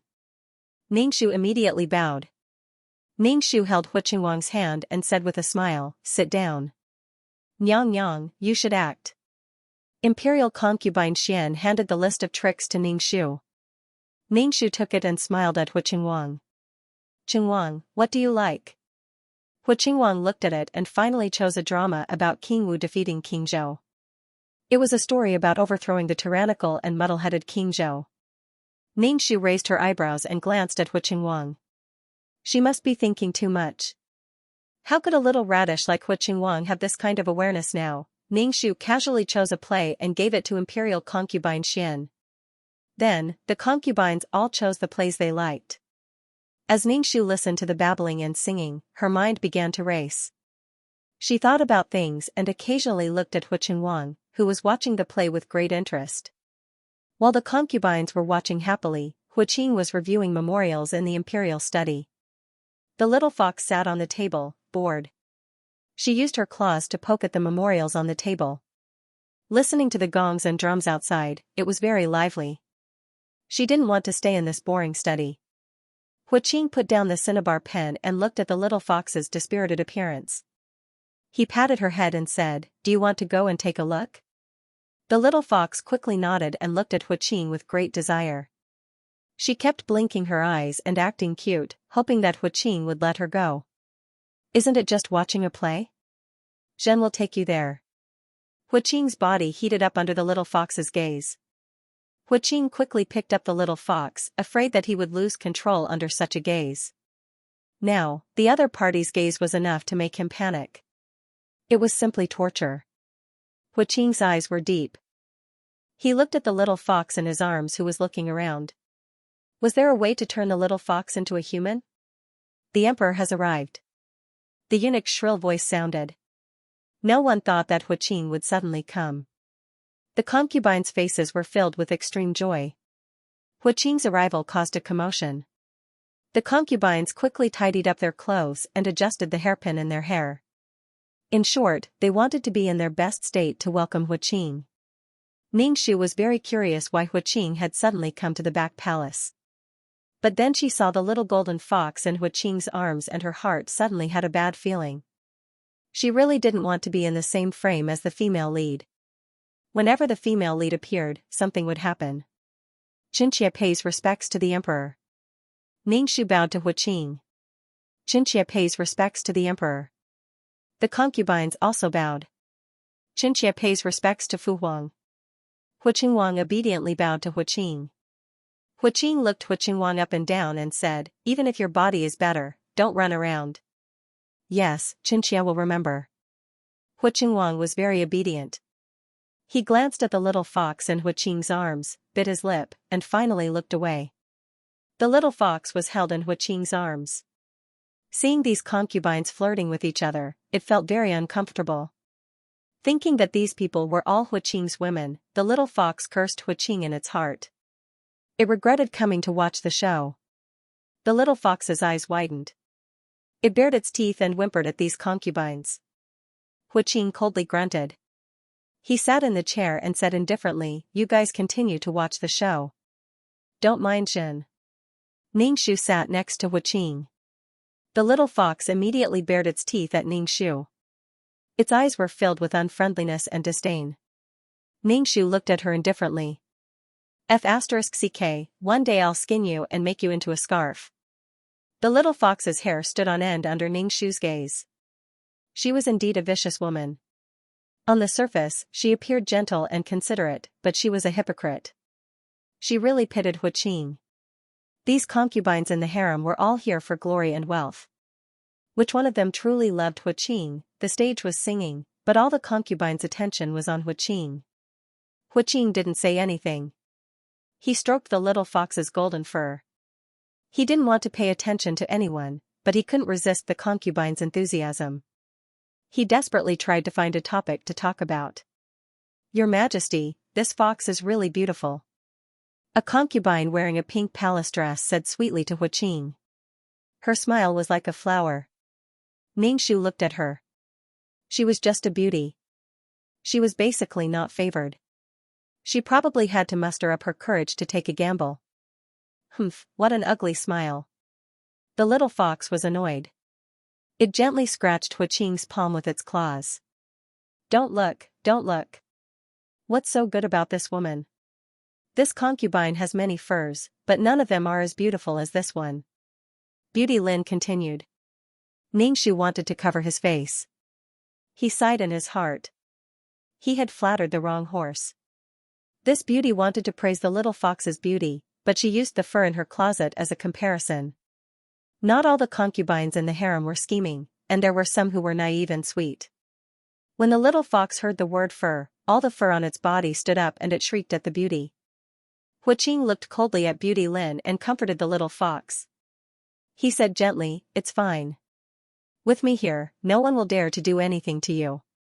The concubines were stunned when they saw Huaqing's gentle appearance. They had never seen the emperor so gentle. It could melt their hearts, but this gentleness was directed at a beast. Envy, jealousy, and hatred were scratching their hearts and lungs. With Huaqing's assurance, the little fox raised its chin proudly. It still felt angry, so it jumped down from Huaqing's body and onto Beauty Lin. It reached out its claws and messed up her hair. Beauty Lin screamed. Beauty Lin screamed. She was in a sorry state. The little fox was very pleased. Look, all of them were pretending to be nice all the time. Now they were all exposed. Humph, bad woman. She even wanted to skin it. She was simply vicious. Don't think that she didn't know what this woman was thinking. The little fox raised its claws and scratched at Beauty Lin's face. Immediately, several bloody wounds appeared on Beauty Lin's face. Beauty Lin fell to the ground in pain. She covered her face with her hands. Blood flowed through the gaps between her fingers. My face, Ningxu stood up and wanted to call for an imperial physician, but Huiqing spoke first. Beauty Lin has been disrespectful in front of the palace. She will be demoted to Yeding. This was only a beauty, so Huiqing didn't care at all. If it was the empress or other concubines with strong family backgrounds, he would definitely not do this. Killed a chicken to warn the monkey. First, it was for Huer. He wanted her to be at ease and know that no one in the palace could hurt her. Second, it was to warn these women that this fox was his and he wouldn't let these concubines hurt Huer. The little fox raised its head and walked proudly towards Huiqing. She was enforcing justice on behalf of the heavens. Don't think that she didn't know this beauty had a bad temper in private. She once saw this beauty scolding and beating a palace maid just because she did something wrong. Being banished to the cold palace could be considered retribution. The little fox jumped into Huiqing's arms. Huiqing tapped the tip of her pink nose and said, "You little thing." His affection for her was obvious. Ningxu was speechless. Huiqing was willing to do anything to make the beauty smile. Looking at the smug look on the little fox's face, he was really a fox exploiting the tiger's might to the fullest. Her face was ruined and she was banished to the cold palace. Beauty Lin was stunned on the spot. It wasn't until a guard came to take her off that she reacted. She screamed in horror, Your Majesty, this concubine is innocent. This concubine was wrong. Your Majesty, please forgive this concubine." Beauty Lin's clothes were taken off, and her face was covered in blood. She looked particularly miserable. Everyone was on tenterhooks. They weren't happy because there was one less person to compete with. Instead, they felt a sense of sadness. To end up like this because of an animal was simply ridiculous. Ugh, ugh. Noble consort Xian, who was sitting below Ningxu, covered her mouth and vomited when she saw the bloodied Beauty Lin being dragged away. Noble consort Xian wanted to hold it in, but she vomited even more violently. Ningxu's eyes flashed when he saw noble consort Xian like this. He hurriedly said to Qingzhu, "Quickly call the imperial physician over. The noble consort isn't feeling well." Noble consort Xian looked like she was pregnant. "Find another imperial physician to take a look at Beauty Lin," Ningxu said quietly. It wasn't a big deal. Ningxu was willing to help. Qingzhu nodded and left. Everyone looked at noble consort Xian with envy. Huiqing seemed to have guessed it too. He frowned and subconsciously hugged the little fox in his arms. The imperial physician hurried over. Before he could bow, Ningxu said, "No need for formalities. Take a look at the noble consort's body first." Yes. The imperial physician hurriedly took noble consort Xian's pulse. Huiqing's face darkened. He was clearly unhappy with Ningxu's actions. Huiqing really regretted it now. He had impulsively taken advantage of noble consort Xian. If he hadn't been so tempted by Huer, he wouldn't have taken advantage of a consort. "Congratulations, Your Majesty." "Congratulations, noble consort Xian. You're almost 2 months pregnant." The imperial physician withdrew his hand and said with a smile. Huiqing's heart tightened. He didn't say anything. Ningxu smiled at the surprised noble consort Xian and said, "How come you didn't realize you were pregnant?" "Your Majesty, my period was irregular. I didn't mind. I didn't think I would be pregnant." Noble consort Xian's eyes were watery. She hadn't been pregnant since she entered the palace. This sudden surprise almost made her faint. This should be the only time Huiqing had taken advantage of a consort recently. She didn't think he would be so lucky. "Since you know, you should take good care of yourself and give Qingwang a little brother," Ningxu said with concern. "Thank you, Your Majesty, for your concern." Noble consort Xian touched her belly with a loving expression. She then said to Huiqing, "Your Majesty, I will take good care of myself and give birth to a child." "Congratulations, Your Majesty." "Congratulations, Your Majesty." All the consorts suppressed their jealousy and congratulated noble consort Xian. Noble consort Xian was so happy that she almost cried. There was a joyous atmosphere all around. However, when Little Fox found out that noble consort Xian was pregnant, her entire person, no, her entire fox, was stunned. Her heart was pounding. She was filled with anger. When she saw the smile on the empress face, she thought bitterly, what a hypocrite. Your husband is pregnant with another woman and you're so happy. You want to kill someone, but you're still pretending to be smiling. What a hypocritical woman. It was simply disgusting. Little Fox was very sad. The empress had Hu Qingwang before she met Hu Qing. But now, Hu Qing doted on her while he was pregnant with another woman. Little Fox felt betrayed. Her heart was very small and could only fit one man. But she also wanted that man to only have her in his heart. Hu Qing was the emperor and she was a pet. She took him seriously just because he teased her. Hu Qing panicked when he saw the little fox crying. Little Fox jumped out of Hu Qing's arms and looked at noble consort Xian, who was smiling like a flower. She was so sad, but the other party was so happy. Little Fox pounced at noble consort Xian and noble consort Xian's stomach was hit by Little Fox. Hu Qing frowned and looked at Little Fox. Little Fox looked at Hu Qing stubbornly. Seeing the shock and disapproval in Hu Qing's eyes, Little Fox's heart ached. She turned and ran away. They were all liars. She shouldn't have trusted men, Little Fox thought angrily. Hu Qing wanted to chase after Little Fox, but the situation was so chaotic that he couldn't just leave. Imperial concubine Xian, who was hit in the stomach, held her stomach and screamed. It happened so fast that no one could react.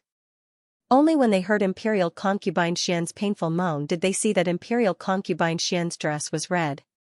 Quick, doctor, check on the Imperial concubine and try to hold the baby. Ningxu quickly said to the doctor. Imperial concubine Xian was sitting on a chair. Her dress was stained with blood. Her face was very pale and she was crying. She reached out her hand to Hu Qing.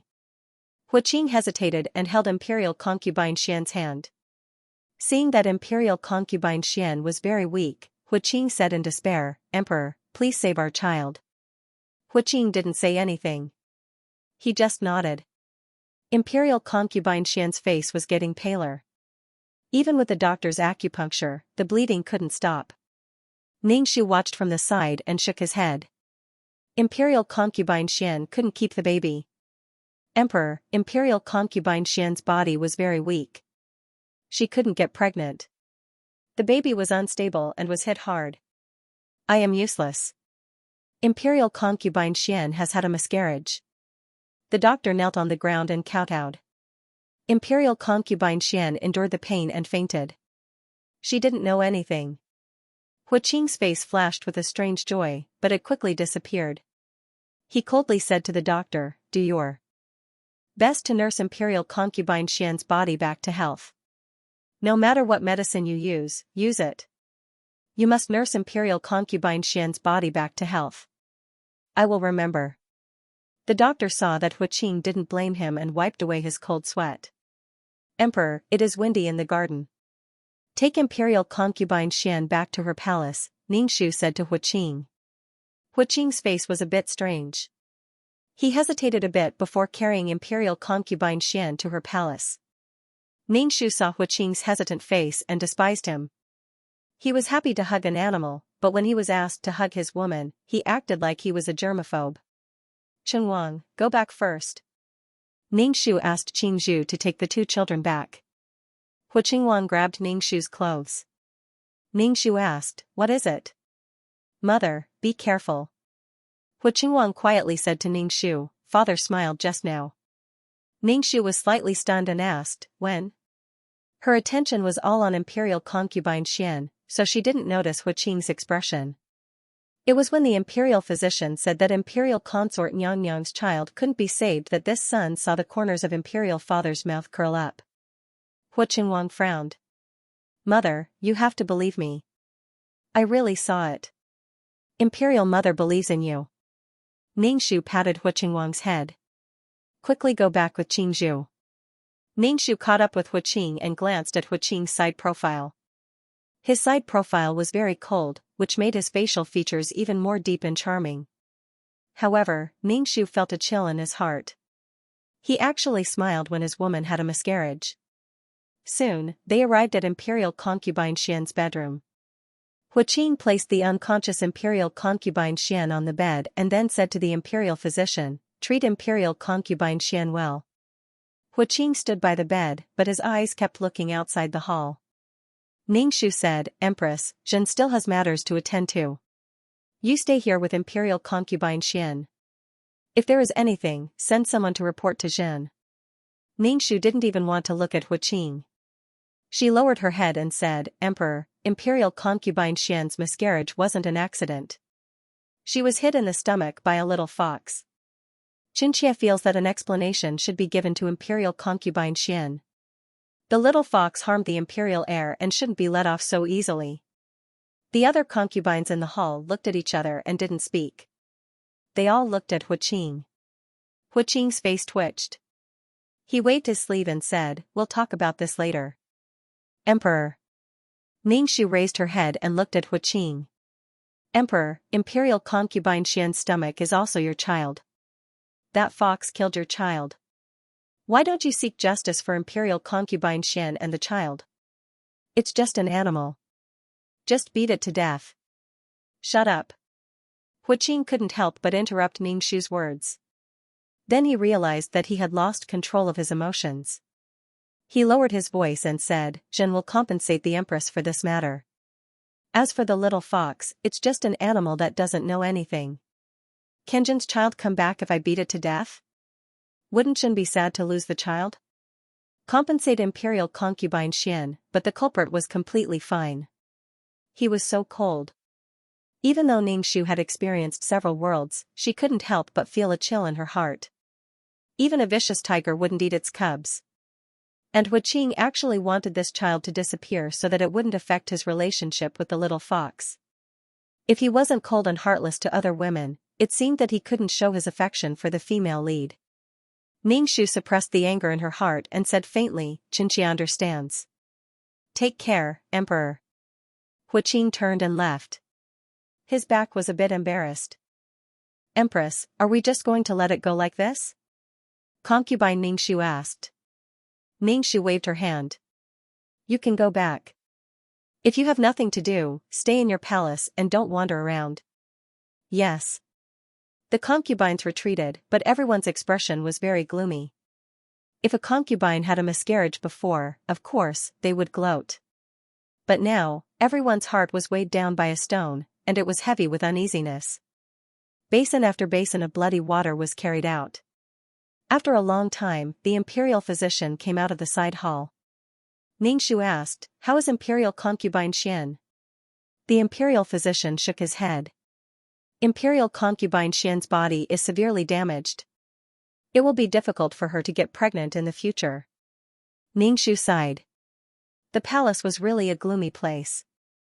Ningxu said, "Try to nurse her back to health. No matter what medicine is used, it will do." Even His Majesty said so. The imperial physician nodded. Ningxu walked into the bedchamber. There was a strong smell of blood inside. Imperial concubine Xian was lying on the bed with her hair disheveled. Her face was as white as paper, and her complexion was very poor. Her exposed shoulders looked very thin, making people feel pity for her. Ningxu sat by the bed and took a handkerchief to wipe the cold sweat on imperial concubine Xian's forehead. The little fox was lucky to have Huaqing's lifelong love. But what about the women in the harem? How cruel was he to so many women in the harem? If he didn't like her, then he shouldn't have chosen so many women to enter the palace. Such a beautiful woman might be happier if she married someone else. "Empress, let me do it." Imperial concubine Xian's maid, Ningxu, said. Ningxu nodded and gave the handkerchief to imperial concubine Xian's personal maid. "Empress, the smell of blood in this hall is very strong. Please move." The maid, Ningxu, said. The maid's eyes were red as she endured the pain. Ningxu said indifferently, "It's fine. I will wait here for imperial concubine Xian to wake up." Qingzhu sent the two children back and then came over. She stood beside Ningxu and waited for imperial concubine Xian to wake up. "Qingzhu, pour me a glass of water." Ningxu felt very thirsty. Imperial concubine Xian woke up at night. When she saw Ningxu by her bedside, she was stunned for a moment. Then she hurriedly touched her stomach and cried, "My child, my child, my child." Her voice was like a blood-sobbing cuckoo, sorrowful and desperate. Lady Xian was devastated. When her emotions stabilized, Ningxu wanted to comfort her. But when the words came out of his mouth, he didn't know what to say. Could it be that she would have a child in the future? First of all, Lady Xian's body was injured, so it would be difficult for her to get pregnant. Secondly, Hu Qing had to keep his chastity for the little fox. He didn't even want to enter the harem. Lady Xian's body was very weak. After a heart-wrenching cry, her body trembled. Her forehead was covered in cold sweat, and her hair was wet. How did the emperor deal with that fox? My child is gone. I just learned of his existence, and he's gone. Lady Xian hammered her chest with her hand, tears streaming down her face. This was the plane's cannon fodder. They decorated the lives of the protagonists, but they were also flesh and blood. They could feel pain and sadness. Ningxu sighed and said, "The body is the foundation. Without a good body, how can you take revenge?" Lady Xian looked at Ningxu and sneered. She said sarcastically and sadly, "You must be very happy right now." "Why would I be happy? Something like this is not something to be happy about." Ningxu raised his eyebrows and said in surprise. Lady Xian smiled sadly.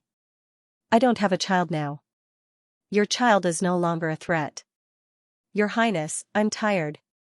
I want to rest." Ningxu said indifferently, "Let's not talk about whether the child in your belly is a boy or a girl. Even if it's born, it won't be a threat to me. I'm the Empress and my child is the eldest son. As long as I don't make any mistakes and my child doesn't make any big mistakes, my child will be the first in line to the throne.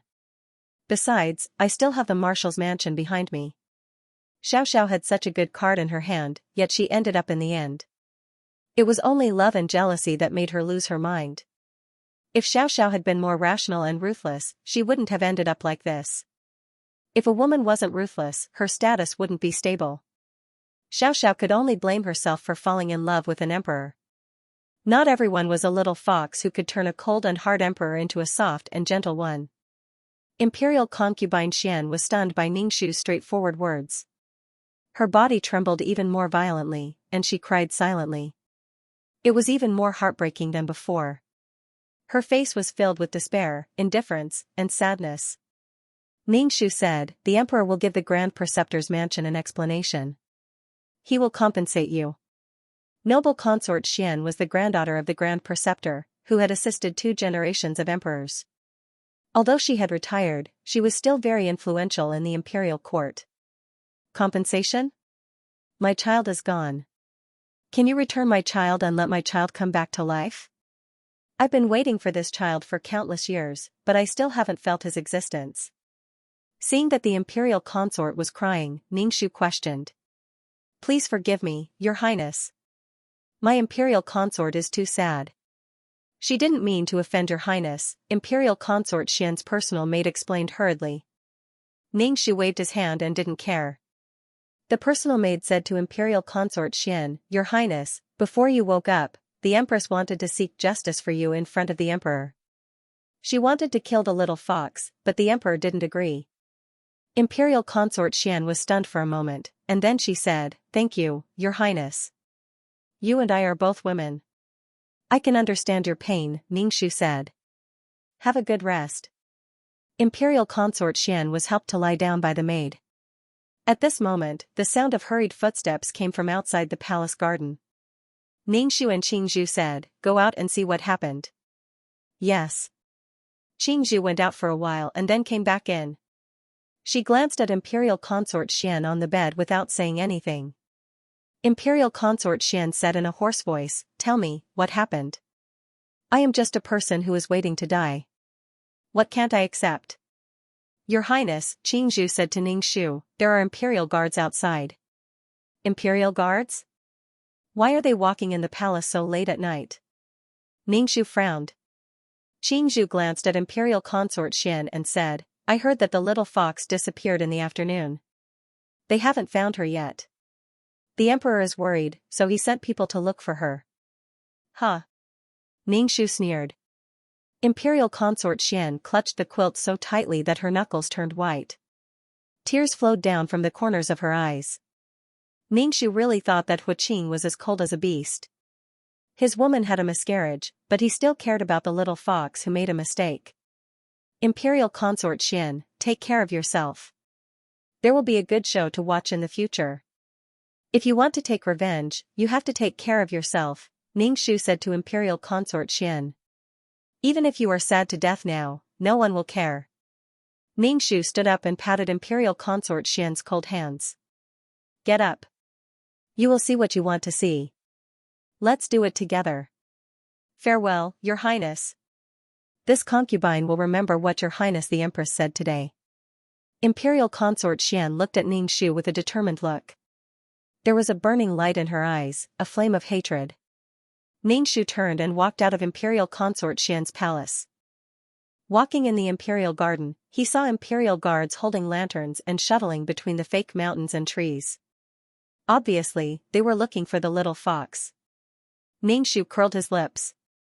Since they loved each other so much, he would let them be together in the future. Your Highness, does the little fox know some sorcery? Why is the emperor like this? Qingzhu felt strange. Sorcery? Perhaps. Ningxu said ambiguously. When Ningxu returned to her palace, Huaqingwang was still waiting for her. Ningxu felt as if a fire had been lit in her heart. She felt warm. She didn't treat this child as her own. She just wanted him to stop running around and causing trouble with the little fox. However, this child returned her sincere feelings. Chengwang, it's so late. Why aren't you sleeping? Ningxu asked the two children. Go to sleep. Seeing that his mother had returned, Huaqingwang let out a sigh of relief. He said, there is always a commotion outside. I can't sleep. If he was waiting, then he was waiting. Why did he have to find an excuse? Ningxu rubbed Huaqingwang's forehead. Mother, is Imperial Consort Xian alright? Huaqingwang asked. Does Qingwang not have a little brother or sister? Ningxu nodded. Huaqingwang was a bit disappointed.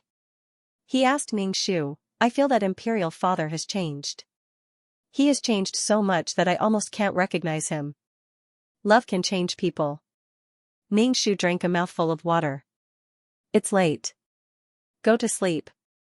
Love? Huaqingwang looked at Ningxu in confusion. Mother, what are you talking about? What love? Your Imperial Father is like a young boy who has fallen in love. Ningxu said with a smile. He had done something unbelievable for the person he liked. Huaqingwang continued to ask, Imperial Father's love with who? Go to sleep. Mother is tired. Ningxu didn't want to talk about this with Huaqingwang. Little Fox was caught by the guards. When she was brought to Huaqing, her fur was covered in grass and dust. When she saw Huaqing, tears fell from her eyes. Huaqing's heart ached. He quickly patted the dust off Little Fox and hugged her. He said in a trembling voice, You little thing, are you trying to scare me to death? Little Fox couldn't escape from Huaqing's embrace. However, she was angry and didn't make a sound. Liar, they were all liars. She had to be crazy to believe an emperor. He had 72 concubines in his harem. What was she? Little Fox felt very uncomfortable. You little thing, how dare you get angry at me and run away after causing trouble? Imperial concubine Xian had a miscarriage because of you. Huaqing said helplessly with a frown. He was clearly troubled by this matter. He regretted sleeping with Imperial concubine Xian and getting her pregnant. Huaqing felt guilty as if he had betrayed Little Fox. Little Fox's body stiffened when she heard that she had a miscarriage. She had a miscarriage because she couldn't stand the smug look on the pregnant Imperial concubine's face. She had a miscarriage because she was too weak. Women in ancient times were very delicate and didn't step out of the house. Little Fox thought so, but she was still very afraid. She had caused the death of an unborn life. Little Fox was still very afraid. She quickly looked at Huaqing, thinking that he was teasing her. Huaqing sighed and stroked Little Fox's fur. He said, It's true. She really had a miscarriage. Her pregnancy was unstable and she miscarried after you bumped into her. However, her body was weak to begin with. Don't blame yourself too much. Little Fox began to cry again. How could this be? Huaqing quickly wiped her tears and said, "This is my fault. I shouldn't have slept with her and gotten her pregnant. I know you are angry. I will take care of this matter. You don't have to worry." Little Fox was convinced. Who was Huaqing? He was the emperor, the most powerful person in the world. Imperial concubine Xian was just a woman. Little Fox felt guilty because of her mistake. She immediately stuck out her tongue and licked Huaqing's finger. She looked at Huaqing with sincere and cute eyes. "You can't run around in the future. If you disappear like this again, we will tie you to my side and not allow you to take a step away from me," Huaqing said sternly. Although Huaqing's words were terrifying, the little fox's heart was filled with sweetness. She stuck out her tongue and licked Huaqing's lips. Huaqing's eyes deepened as he stared at the little fox's tongue. In the end, he looked away and said, "But this matter must be explained to the imperial consort. Otherwise, the empress and the imperial consort will not let this matter rest." The little fox's eyes widened when she heard that. It wasn't that hypocritical empress who had miscarried. Why would she need an explanation? These women just couldn't stand her and wanted to kill her. They look incomparably beautiful on the outside, but they are all beautiful snakes. Huaqing will be stung to death by these beautiful scorpions sooner or later. Who asked you to be lecherous? Who asked you to be a stud? Who asked you to have so many women in your harem? The little fox nodded. She wouldn't be angry. Looking at Huaqing's tired appearance, the little fox's heart softened. This man protected her, but he also had moments when he was weak. In front of her, he seemed to have all his defenses down and revealed his softest inner self. The little fox stuck out her pink tongue and licked Huaqing's cheeks to comfort him. Huaqing doted on her, so she should treat him well. "All right, you little thing." He hugged the little fox and didn't let her lick his face anymore. He endured it with great difficulty, but it seemed that the little fox didn't notice at all. It seemed like she especially liked this kind of intimate action. It was really painful and happy. The next morning, Huaqing issued an edict to promote Imperial Consort Xian's position. Imperial Consort Xian was promoted from Imperial Consort Xian to Imperial Consort Xian. This position was close to that of the Empress. She was the #1 position after the Empress. Not only was her position promoted, but she was also rewarded with many rare treasures and precious nourishing holy items. It was all done before the court. When Ningxu heard this news, he thought that Huaqing had already compensated the imperial tutor's residents in order to shut their mouths. The imperial tutor's residents couldn't say anything. After Ningxu had breakfast, he went to see Imperial Consort Xian. No, it was Imperial Consort Xian now.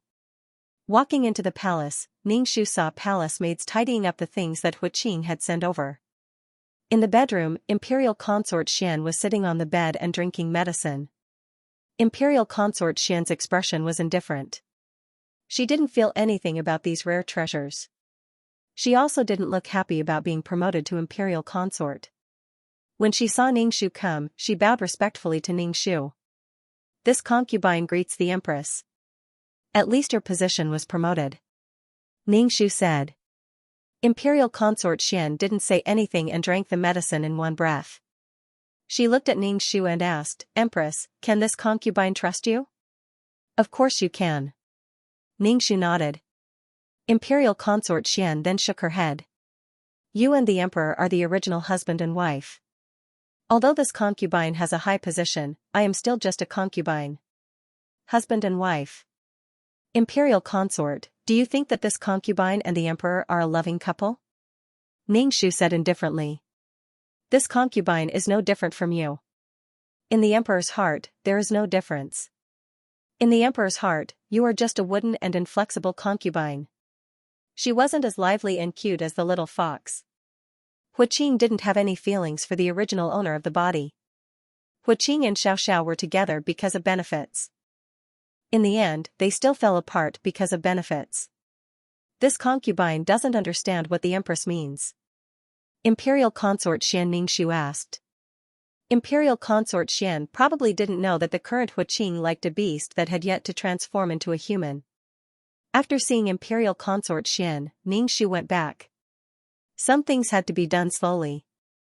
The little fox was so arrogant because Huaqing pampered it.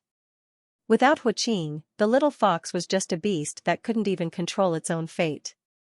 If the person it met at the hunting grounds wasn't Huaqing, but someone else, it would have been shot to death and turned into a woman's fur. Huaqing was the little fox's only reliance. It was a huge golden finger. Ningxu walked to the door. After thinking for a while, she turned to look at Huaqing. She pushed the door open and walked in. She saw that the little fox that was supposed to be in the imperial study was actually with Huaqing. The little fox stood on a chair and looked at Huaqing. Huaqing pursed his lips tightly and stared at the little fox. When Ningxu saw this scene, she was shocked. Could it be that Huaqing was still playing with the little fox? Mother. Seeing Ningxu walk in, Huaqing quickly walked in front of Ningxu. Ningxu glanced at the little fox and asked Huaqing, "Qingwang, what are you doing?" "This son is practicing calligraphy," Huaqing said. When the little fox saw that the two of them were talking and ignoring her, she suddenly felt very awkward. If she had known, she wouldn't have come. The little fox originally didn't want to come to the Empress place. She didn't like the hypocritical Empress at all. She looked dignified and virtuous, but she was a black-hearted woman. Otherwise, why would she be the only one in the harem with children? Before the little fox transmigrated, she had read many novels and felt that the Empress must have given the other women something to prevent them from getting pregnant. The little fox felt quite guilty. After all, she quite liked Huaqing, the fair and tender little boy.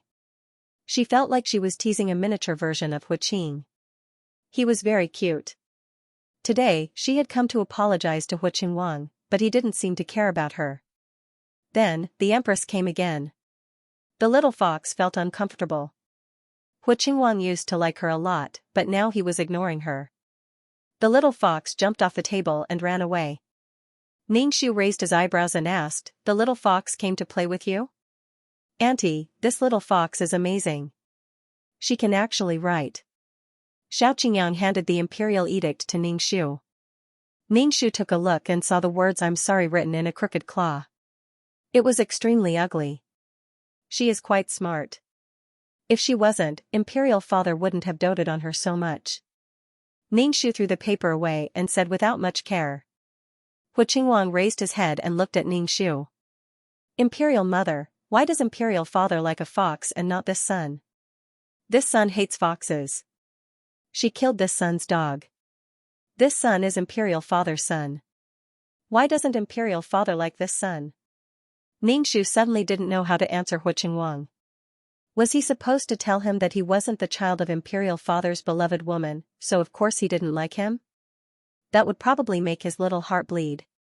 Ningxu crouched down and put his hand on Huaqing's shoulder. He looked into Huaqing's dark eyes and said seriously, "Qingwang, Imperial Mother said that your Imperial Father is the Emperor. Don't crave the feelings of an emperor. Qingyang, go to the kitchen and bring some snacks over." Ningxu sent Xiaoqingyang away. Xiaoqingyang immediately went to look for food. Ningxu and Huaqing sat in their chairs. Ningxu asked Huaqing, "Qingyang, what do you think is the most important thing for an emperor?" "I don't know." Huaqing looked at Ningxu with sparkling eyes. Ningxu smiled and asked, "Qingwang, what do you think an emperor should be like? 3 palaces and 6 courtyards? Call the wind and summon the rain? Emperors should be worshipped by all," Huaqing said. Ningxu pinched Huaqing's face and said, "That's right. The emperor should be worshipped by the people. The most important thing for an emperor is responsibility. The people support the entire royal family, and the emperor's responsibility is to make the people in the world live better." Huaqing nodded as if he understood. Ningxu knew Huaqing didn't understand these things, so he asked Huaqing, "Does Qingwang want to be king? An emperor worshipped by all the people?" "Yes, I want to be king. I want to replace my father as the emperor. I want to protect my mother and the things I care about." Huaqing clenched his fists, and his face was red. As an emperor, you can't like or care about things too much. Your father likes something too much, so much so that he has lost his basic vigilance and calmness. Ningxu looked at Hu Qingwang and asked, "What do you think your father is like now?" Hu Qingwang bit his lip and whispered, "He's a bit like an incapable emperor." Ningxu nodded and changed the subject. "In the future, put a rat trap in the house. Little Fox often runs around, so she might have heard what we said." Ningxu poked Hu Qingwang's head. "Think of a way yourself. Torture the little fox so that she can't complain to your imperial father. Let her suffer in silence. Qingwang, think of a way to avenge the little dog." "I will remember." Hu Qingwang nodded, and his eyes were heavy. At night, Hu Qing went to imperial concubine Xian's palace. This time, little fox wasn't angry. She obediently waited in the royal study for Hu Qing to come back. Little fox knew that imperial concubine Xian's body couldn't serve her, so she generously let Hu Qing go. Speaking of which, imperial concubine Xian was now imperial concubine Xian. Little Fox suspected that imperial concubine Xian knew that she couldn't keep her child, so she blamed it on her. Little Fox only lightly bumped into imperial concubine Xian, and she had a miscarriage. The women in the harem were really vicious. Hu Qing went to imperial concubine Xian's palace and sat for a while before leaving. Before he left, he said a few words of concern to imperial concubine Xian. Imperial concubine Xian's face was cold from beginning to end, but Hu Qing didn't care. He just thought that imperial concubine Xian was too sad. In addition, because of Little Fox, Hu Qing thought that he had already compensated her and gave her a noble status. Imperial concubine Xian looked at Hu Qing's back and bit her lip tightly. Her hand clutched the blanket tightly, and her body was trembling. "Imperial concubine, it's time to drink your medicine." A maid came in with the medicine. Imperial concubine Xian's face was cold. She took the bowl and drank the medicine in one breath. She angrily threw the empty bowl on the ground. With a bang, the broken pieces flew everywhere. "Damned beast," Hu Qing came out of imperial concubine Xian's palace and went to Ningxu's palace. Ningxu was surprised to see Hu Qing. What was he doing here instead of being intimate with Little Fox? "This concubine pays respects to your majesty." Ningxu bowed with a smile on his face, as if he was surprised that Hu Qing came. Hu Qing saw the smile on Ningxu's face and felt a little sick in his heart. He regretted coming here. If Hu knew that he came here, she would be angry. As the empress, you need to take care of the harem. Imperial concubine just had a miscarriage, so take care of her. Hu Qing said a few words, then found an excuse to say that he had a memorial to review and left. Ningxu almost vomited on Hu Qing's face. He had never seen such a disgusting man. He really treated this mother like a housewife. Then they would be lovey-dovey and live a carefree life. He pushed a woman who had a miscarriage to her. Could she kill the emperor? Hu Qing returned to the imperial study and saw Little Fox waiting for him. Hu Qing's heart warmed. He felt that in this cold palace, only Hu was special. She brought color to his lonely life. Hu Qing was willing to pamper Little Fox, and he brought everything to Little Fox. Hu Qing hugged Little Fox and let her face him. He muttered to himself, "How good would it be if you were a human?" Little Fox stuck out her tongue and licked Hu Qing's cheek. She also wanted to be a human, but the Transmigration god made her a fox. She didn't want a fox's body at all. Shen will definitely think of a way," Hu Qing said firmly. Little Fox didn't understand what Hu Qing meant for a moment, but she still licked Hu Qing's cheek. Huang Sang's skin was really good. Licking it felt like eating jelly. The texture was really good, especially the lips. If she was a human now, she would have eaten this guy until there was nothing left. Poor perverted woman like her could only watch. Ningxu stayed by Hu Qingwang's side as he read. Ningxu didn't want Hu Qingwang to study the 4 books and 5 classics.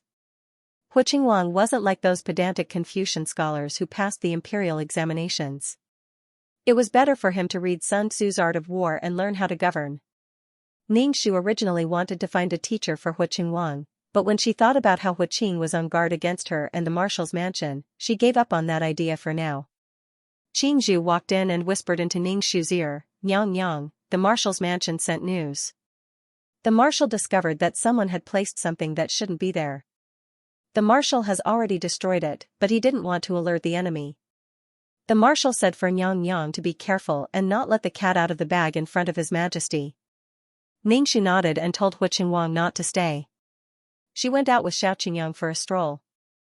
Huqingwang and Xiaoqingyang left with a sinister smile. Ningxu looked at the two children's sinister expressions and couldn't help but raise her eyebrows. Xianxia, the marshal said that His Majesty is looking for a Taoist priest, an outsider, Qingzhu said. The marshal suspects that His Majesty is going to eat pills now. Ningxu immediately shook her head.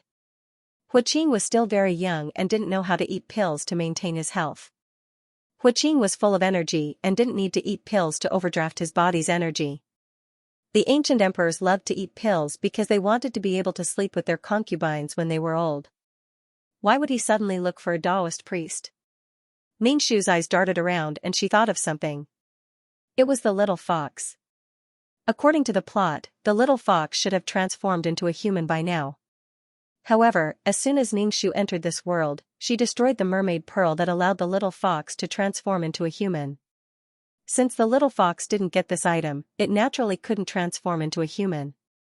Huqing couldn't hold it in anymore and wanted to find an expert to transform the little fox into a human. It seemed that the plot was still rushing forward and wouldn't look back. The little fox was destined to transform into a human. There was no way for the male and female leads to have sex. What kind of love could there be without physical interaction? Tell grandfather that he doesn't need to care about the Taoist priests, Ningxu said calmly. Huqing could do whatever he wanted. However, Huqing's act of hiring a Taoist priest still attracted some criticism. Many ministers in the imperial court told Huqing not to indulge in these foreign techniques, but Huqing ignored them. As long as he could turn Hooer into a human, he could pay any price. Huqing really wanted to see what Hooer looked like when she turned into a human. She should be beautiful and lively, in sharp contrast to the women in the harem. Even her little temper was so cute. Little Fox didn't know about Huqing's painstaking efforts and continued to wander around the palace every day. Huqing also didn't tell her that he would give her a surprise when the time came. However, the little fox had been feeling very unlucky recently. She felt like someone was messing with her. While she was walking, a bucket of feces would fall on her, and even the bucket would fall on her. When she finally overturned the bucket, there was no one around her.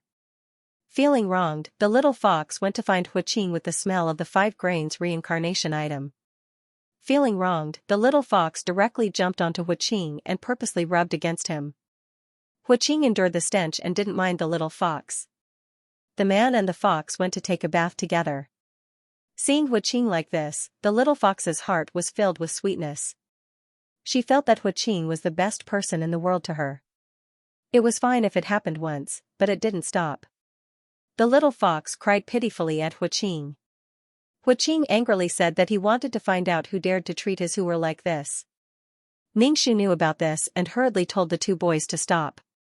If they continued to cause trouble, they would be caught sooner or later. Huqingwang was refreshed. He even walked with the wind. Ningxu was more concerned about when the little fox turned into a human. When the little fox turned into a human, all the women in the harem would be completely abandoned.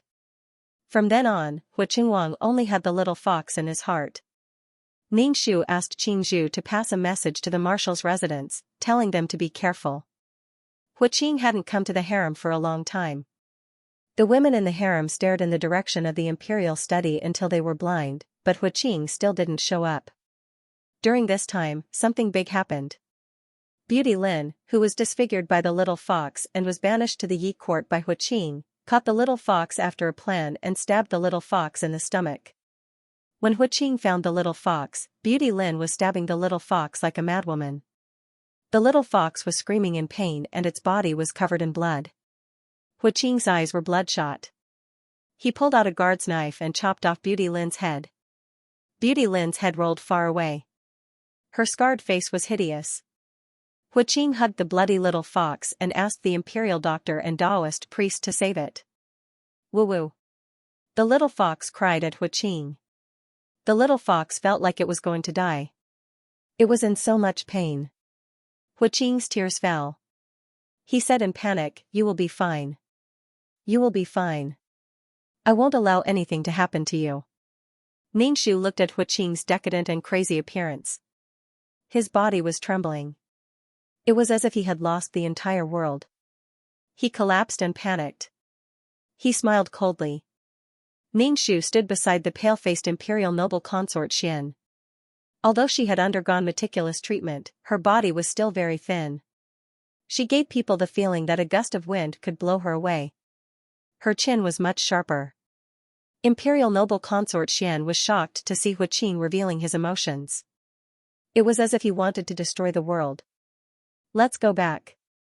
The emperor won't let us stay here. Ningxu stood at the entrance of the imperial study. He looked at the tightly shut door and turned to leave. Imperial noble consort Xian bit her lips and followed Ningxu. Ningxu looked at the pale-faced imperial noble consort Xian and said, "You did this? This concubine doesn't know what concubine is talking about." Imperial noble consort Xian's pale face revealed a smile. This concubine has nothing to do with this. This was done by Beauty Lin. Imperial noble consort Xian said indifferently. Ningxu didn't say anything. Everyone knew who did this. At least Ningxu was gloating. There was only one word to describe it. Serves them right. The little fox was heavily injured. The imperial physician told Huqing that there was no hope. Huqing immediately covered his chest and spat out a mouthful of blood. This scared the imperial physician. Huqing, who was angry and anxious, ordered the guards to kill the imperial physician who said that the little fox was incurable. No matter how much the imperial physician begged, he couldn't change his fate. With the previous example, the other imperial physicians only focused on stopping the little fox's bleeding. They didn't dare to speak. At this moment, a Taoist priest came out and told Huqing that this was the best time to transform the little fox into a human. If this dragged on, the little fox wouldn't be able to survive. Huqing immediately acted as a Taoist priest. No matter what, he had to save the little fox's life. Huqing pulled his hair in pain. Looking at the little fox who was about to die on the bed, he hated that he couldn't take the little fox's place. Such heart-wrenching pain. He didn't know why he was so deeply in love. Now, Huqing realized that he had really fallen in love with the little fox. Furthermore, it had to be her. No one else could take her place. Thinking that the little fox might leave him, Huqing wished that he could bury the entire palace with the little fox. Beauty Lin, that bitch, let her die too comfortably. She should be tortured to death. Because of Huqing, the entire palace was in a gloomy atmosphere. Everyone knew that the emperor's most beloved pet was almost killed by the concubines in the cold palace. Now, the emperor wanted to kill whoever he caught. Everyone was in a state of panic. Ningxu didn't care. If the female lead died so easily, how could she be called a favored one with great luck? Imperial noble consort Xian was worried about her gains and losses. She found Ningxu and asked, "Empress, do you think that beast will die?" "No." Ningxu said indifferently. Imperial noble consort Xian frowned and said unwillingly, "It's injured so badly. How can it not die?" Ningxu took a sip and said leisurely, "The emperor will do everything to save her." "Can the emperor fight with the king of hell for a person?" Imperial noble consort Xian said somewhat indignantly, "Imperial noble consort, hearing you say this, why does this concubine feel so awkward? His Majesty treats that beast so well that it's unimaginable." "Let's see." Ningxu said, "I heard that the imperial tutor's body hasn't been well recently. I have 100-year-old ginseng here for the imperial tutor to recuperate." Imperial noble consort Xian hesitated and said, "Grandfather is old. Although he isn't feeling well, he doesn't need ginseng." "Thank you, Empress." Ningxu didn't care about Imperial noble consort Xian's rejection. Imperial noble consort Xian and the imperial tutor would agree to her suggestion sooner or later. Huqing had locked himself in his palace. He hadn't attended court for almost a month. This was something that had never happened before. The ministers were so anxious that their hair fell off.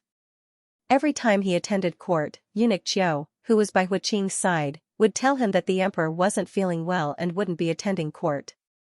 The ministers and concubines couldn't see Huqing, so no one knew what was happening in his palace. Huqing like this made everyone nervous. They didn't know what he was going to do. Ningxu guessed that it was because of the little fox's transformation into a human. Huaqing was really going to become an emperor who didn't want the country and wanted the beauty. Huaqingwang found Ningxu and asked, "What exactly is father doing? Why is he abandoning the matters of the court?" Ningxu looked at Huaqingwang, who now looked like a little adult, and could not help but say, "Qingwang really cares about the country and the people." "Mother, I'm serious," Huaqingwang said seriously. Ningxu nodded. "Imperial mother is also serious. You don't need to care about what your imperial father does." In the end, Huaqingwang sighed and left. Ningxu laughed when he saw the look on his face. "Nyang Nyang, Xianxia, who serves His Majesty, is here." Qingzhu walked in and informed Ningxu. Ningxu immediately said, "Let him in." Xianxia walked in and bowed to Ningxu. Then he said, "Nyang Nyang, master said that this servant will come to inform Nyang Nyang Nyang tonight. Nyang Nyang will be rewarded. And, thank your master for me." Ningxu had Qingzhu take out 2 silver ingots. Xianxia accepted it and then bowed and left. Qingzhu and Ningxu asked, "Nyang Nyang, what is Xianxia talking about?" "You will know tonight." Ningxu already had a guess. Ningxu thought for a moment and said to Qingzhu, "Go and invite Imperial Noble Consort Xian over." "Yes." Imperial Noble Consort Xian quickly came over. When she saw Ningxu, she bowed and asked, "Nyang Nyang, why are you looking for me?" "Tonight, we will go and see His Majesty and see if he is hiding a mistress." Ningxu said indifferently. Imperial Noble Consort Xian sat down and drank a mouthful of tea. Ningxu looked at Imperial Noble Consort Xian's frail body and said, "Your body doesn't seem to be well. I am not an imperial physician, but I can see that your body is severely damaged. I don't care about my body anymore. I am just struggling at death's door. It doesn't matter if I am well or not." Imperial Noble Consort Xian said indifferently. Ningxu didn't agree. "You shouldn't ruin yourself for a man." Imperial Noble Consort Xian looked at Ningxu in shock and said, "I am sad for my unborn child." Ningxu and Imperial Noble Consort Xian waited like this. When it was almost midnight, the entire palace was silent. Xianxia finally came. Ningxu said, "Nyang Nyang, please follow me." Ningxu smiled and said to Imperial Noble Consort Xian, "Let's go and take a look." Xianxia brought Ningxu and Imperial Noble Consort Xian to Huaqing's bedroom. Imperial Noble Consort Xian asked Ningxu softly, "Nyang Nyang, what are you doing?" "It's not what I am doing. It's what the emperor is doing," Ningxu said indifferently. Soon, the group arrived at Huaqing's bedroom. Eunuch Qiu was waiting for Ningxu at the door. When he saw Ningxu, he bowed and said quietly, "Nyang Nyang, please follow me." "Be quiet." Ningxu nodded and followed behind Eunuch Qiu. Imperial Noble Consort Xian hurriedly followed Ningxu. Eunuch Qiu found a secret place. This place could hear the situation in the bedroom and avoid being discovered by the guards. Ningxu listened to the situation inside and heard Huaqing's voice and a woman's voice. Ningxu understood. The little fox had transformed into a human body. The voices inside continued. Huaqing said, "Having you is like having the world." A crisp female voice sounded, "Huaqing, have I really become an adult? I can't believe it. It's true. My hooer. Huaqing's voice was filled with boundless affection. "Huaqing, what are you doing? Why are you kissing me? Don't you know how I feel about you?" Huaqing's voice was filled with suppressed desire. Not long after, she heard ambiguous voices coming from inside. It was mixed with Huaqing's words of love and the little fox's suppressed moans. As expected, Ningxu had come to confirm the situation. It was similar to what she had expected. Even without her shark pearl, there were other ways for the little fox to transform into a human. After knowing the result, Ningxu was no longer interested in eavesdropping. He quietly left. Imperial Noble Consort Xian immediately followed Ningxu. Her face was filled with shock and she hadn't recovered yet. After they had walked far away, Ningxu asked, "Nyang Nyang, what is going on? His Majesty is really hiding a woman. Where did this woman come from? Hasn't this woman always been here?" Ningxu said indifferently, "You can ask Xiaoan about this." Then you can consider the plan I told you. Imperial noble consort Xian was shocked. She seemed to have thought of something but didn't dare to confirm it. She shook her head and said, "This is impossible." Impossible. Anything can happen. Ningxu said to Imperial noble consort Xian, "It's getting late. Let's go to bed." Imperial noble consort Xian couldn't sleep. Her mind was filled with the woman rolling around with Huaqing. Nyang Nyang, she was injured so badly. How could she have survived and become a human? Imperial noble consort Xian's eyes were filled with intense hatred. Ningxu said, "It should be the work of those Taoists." Although the little fox had transformed into a human, Huaqing did not let the little fox out and kept her in the bedroom. Ningxu could not understand. Could it be that Huaqing had imprisoned the little fox for her entire life? According to the little fox's temperament, if he made her stay in the room and not let her out, wouldn't that be asking for her old life? But not long after, a palace maid found the corpse of an animal in the imperial garden. The animal had been skinned, revealing its bright red flesh. Flies were flying around the corpse.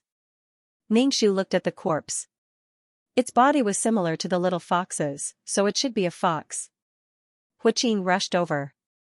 When he saw the corpse, it was as if he was struck by lightning. He immediately roared, "Who is it? Who killed my little fox?" Huaqing's expression was very sorrowful. He frowned and coldly asked Ningxu, "There is such a vicious person in the palace who actually killed my little fox. Empress, you must find the murderer. I want to skin him." *CK, didn't your little fox already turn into a human? If this fox was really a little fox, you wouldn't have such an exaggerated performance now. Huaqing wanted the identity of the little fox to disappear.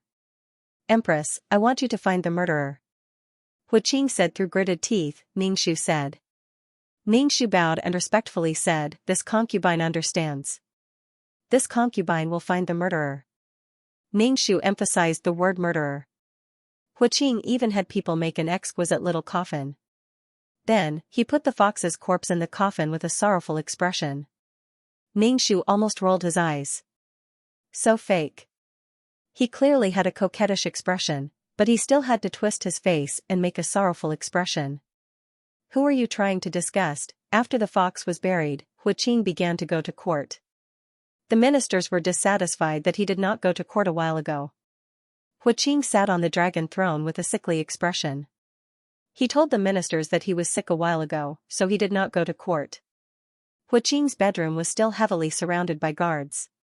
No one was allowed to enter, causing the atmosphere of the entire palace to be very solemn.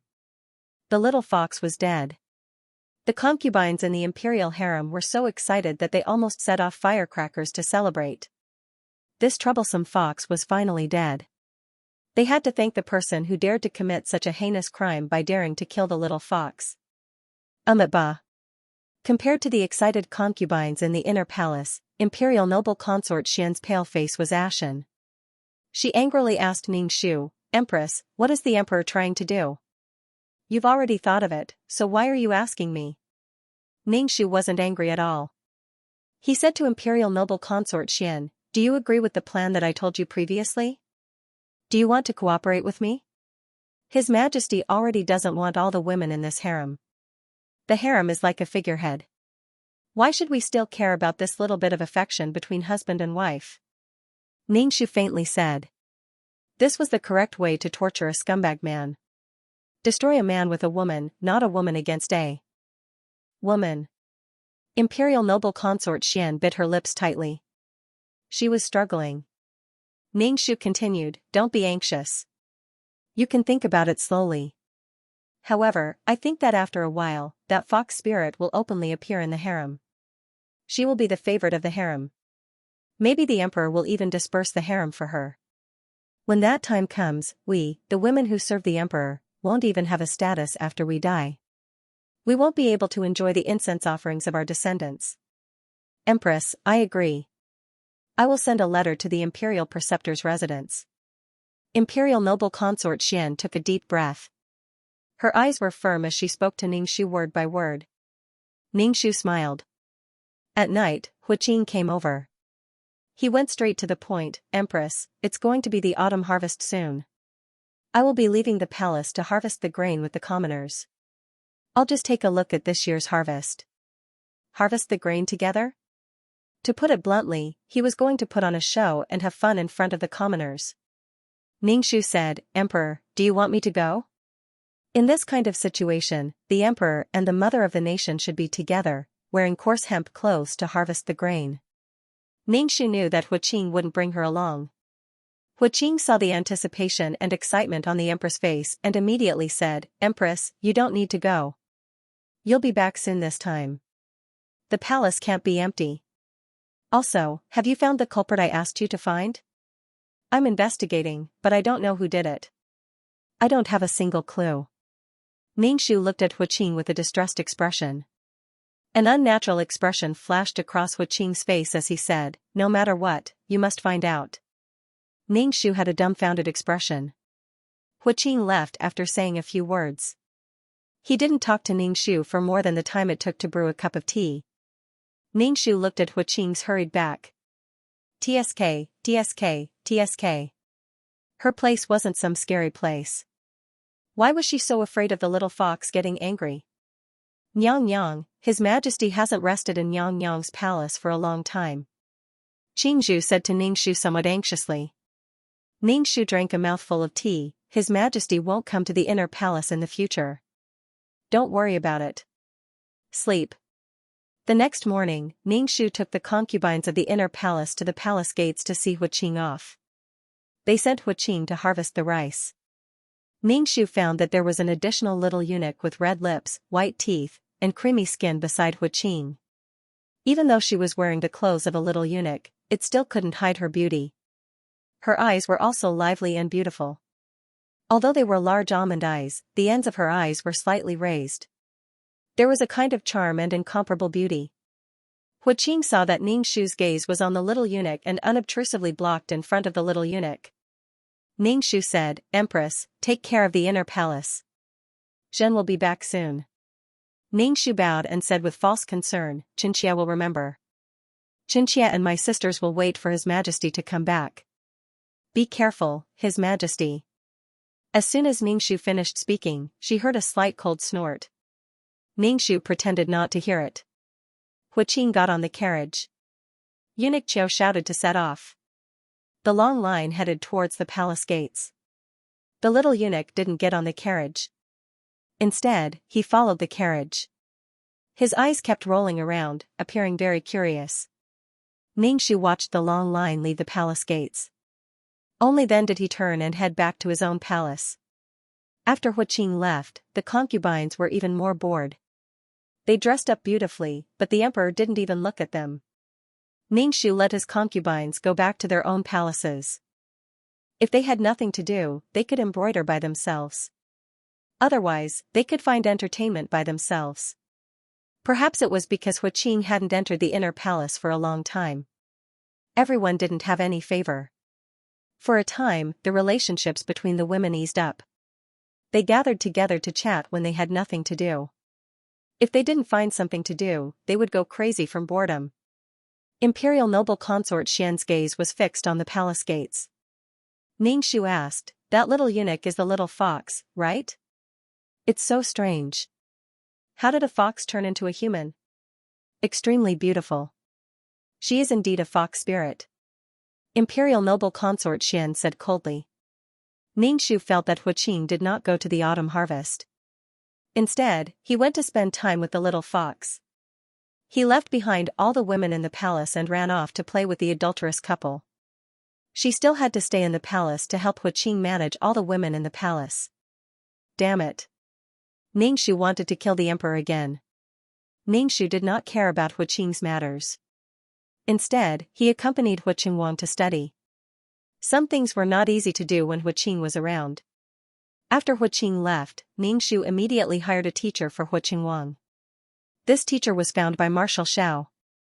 Ningxu and imperial noble consort Xian secretly sped up their plans. Half a month passed. Huaqing, who was so happy that he forgot about home, finally returned. But when he returned, he brought a peerless beauty with him. When Huaqing returned, he brought the little fox in front of Ningxu. He directly said to Ningxu, "Empress, this is Jin Ling." The little fox Jin Ling did not bow to Ningxu. Huaqing did not say anything. Ningxu calmly said, "Your Majesty, where did such a beautiful woman come from? Your Majesty went to the autumn harvest and brought back such a peerless beauty. This is the daughter of the county magistrate of Chu County, not far from the capital. I like her very much and brought her into the palace." Huaqing looked at the little fox with a loving gaze. Ningxu smiled and looked at the little fox. She was wearing a pink satin palace dress. She did not wear any makeup. Her white skin had a slightly pink luster. There was a youthful and charming look between her brows. However, her figure was curvaceous. Her eyes were very lively and cute. When one looked at her, one would feel that they were captivated by this pair of eyes that were full of intelligence and cunning. She was charming with an innocent cunning. She could not be any more charming. Ningxu finally understood Huaqing's intentions. First, he killed a fox and skinned it. After all, not every fox had a beautiful golden fur like the little fox. Then, after leaving the palace, he gave the little fox a proper identity. Huaqing really put in a lot of effort for the little fox. Ningxu said meaningfully that parental official in Chu County is really emitting smoke from his ancestral grave. To be able to give birth to such a peerless beauty in the world, Your Majesty, please arrange a place for Xianxia to live. I don't need you to arrange a place for me to stay. I want to stay with Huaqing, said the little fox, Jin Ling. The little fox looked at Ningxu with vigilance and hostility. She had been a fox before, so she didn't feel much for these women. Now that she had become a human and had given her body and mind to Huaqing, the little fox was filled with hostility towards these harem women. The man she liked could only like her back. Love was selfish. The little fox glared at Huaqing in annoyance. Really, if she had known this would happen, she wouldn't have returned to the palace. Now that she was a human, she might as well go sightseeing on the mainland and flirt with the little fresh meats instead of guarding Huaqing who had so many women. Seeing that his beloved was unhappy, Huaqing hurriedly comforted her with a doting gaze. Ningxu watched as the two of them looked at each other lovingly in front of her. He didn't care if others could take it or not. "Miss, have I seen you before? You give me a very familiar feeling. I keep feeling like I've seen you somewhere before." Ningxu narrowed her eyes slightly, as if trying to recall where she had seen her before. Huaqing stood in front of the little fox, Jin Ling. Ningxu said, "Jin Ling has lived in Chu County since she was young.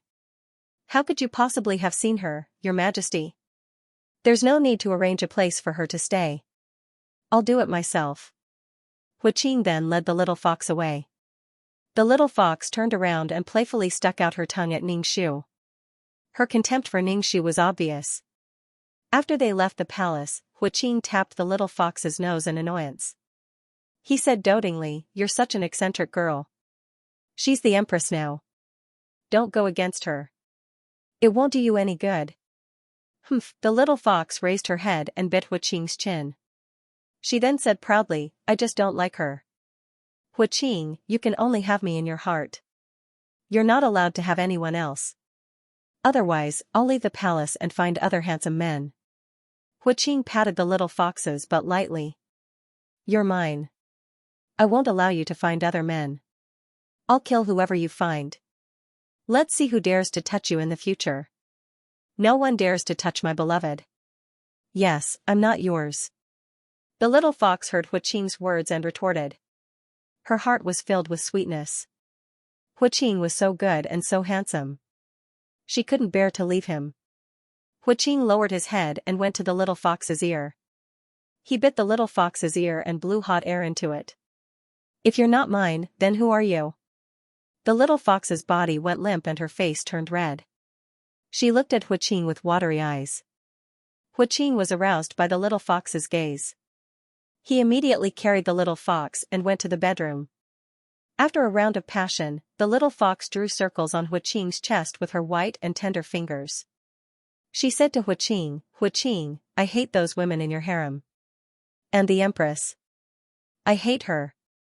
I especially hate the way she looks at me." Huaqing grabbed the little fox's hand and kissed it.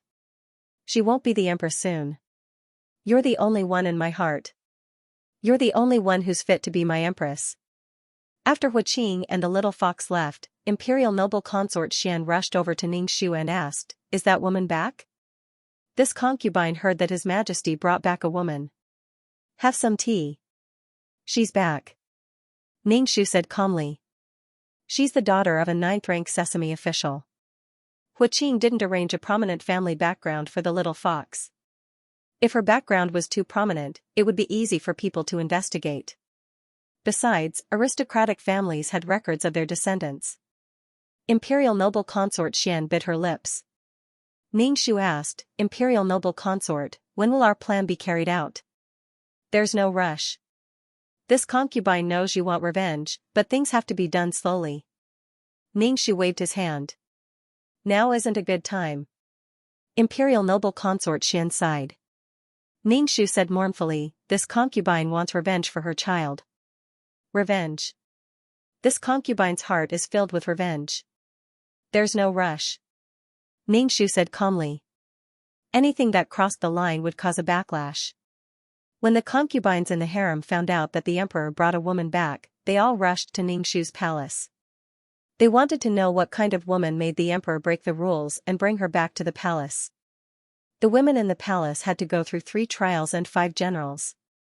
They had to be selected layer by layer before they could become the emperor's concubine. However, that woman was brought back directly. All the concubines felt very uneasy. First, it was a fox that stole all of the emperor's attention. Now, there was a woman who was said to be extremely beautiful. There was really no end to it. Ningxu only said that the woman the emperor liked was indeed very beautiful. Then, the harem spread that the woman the emperor brought back was as beautiful as a fairy.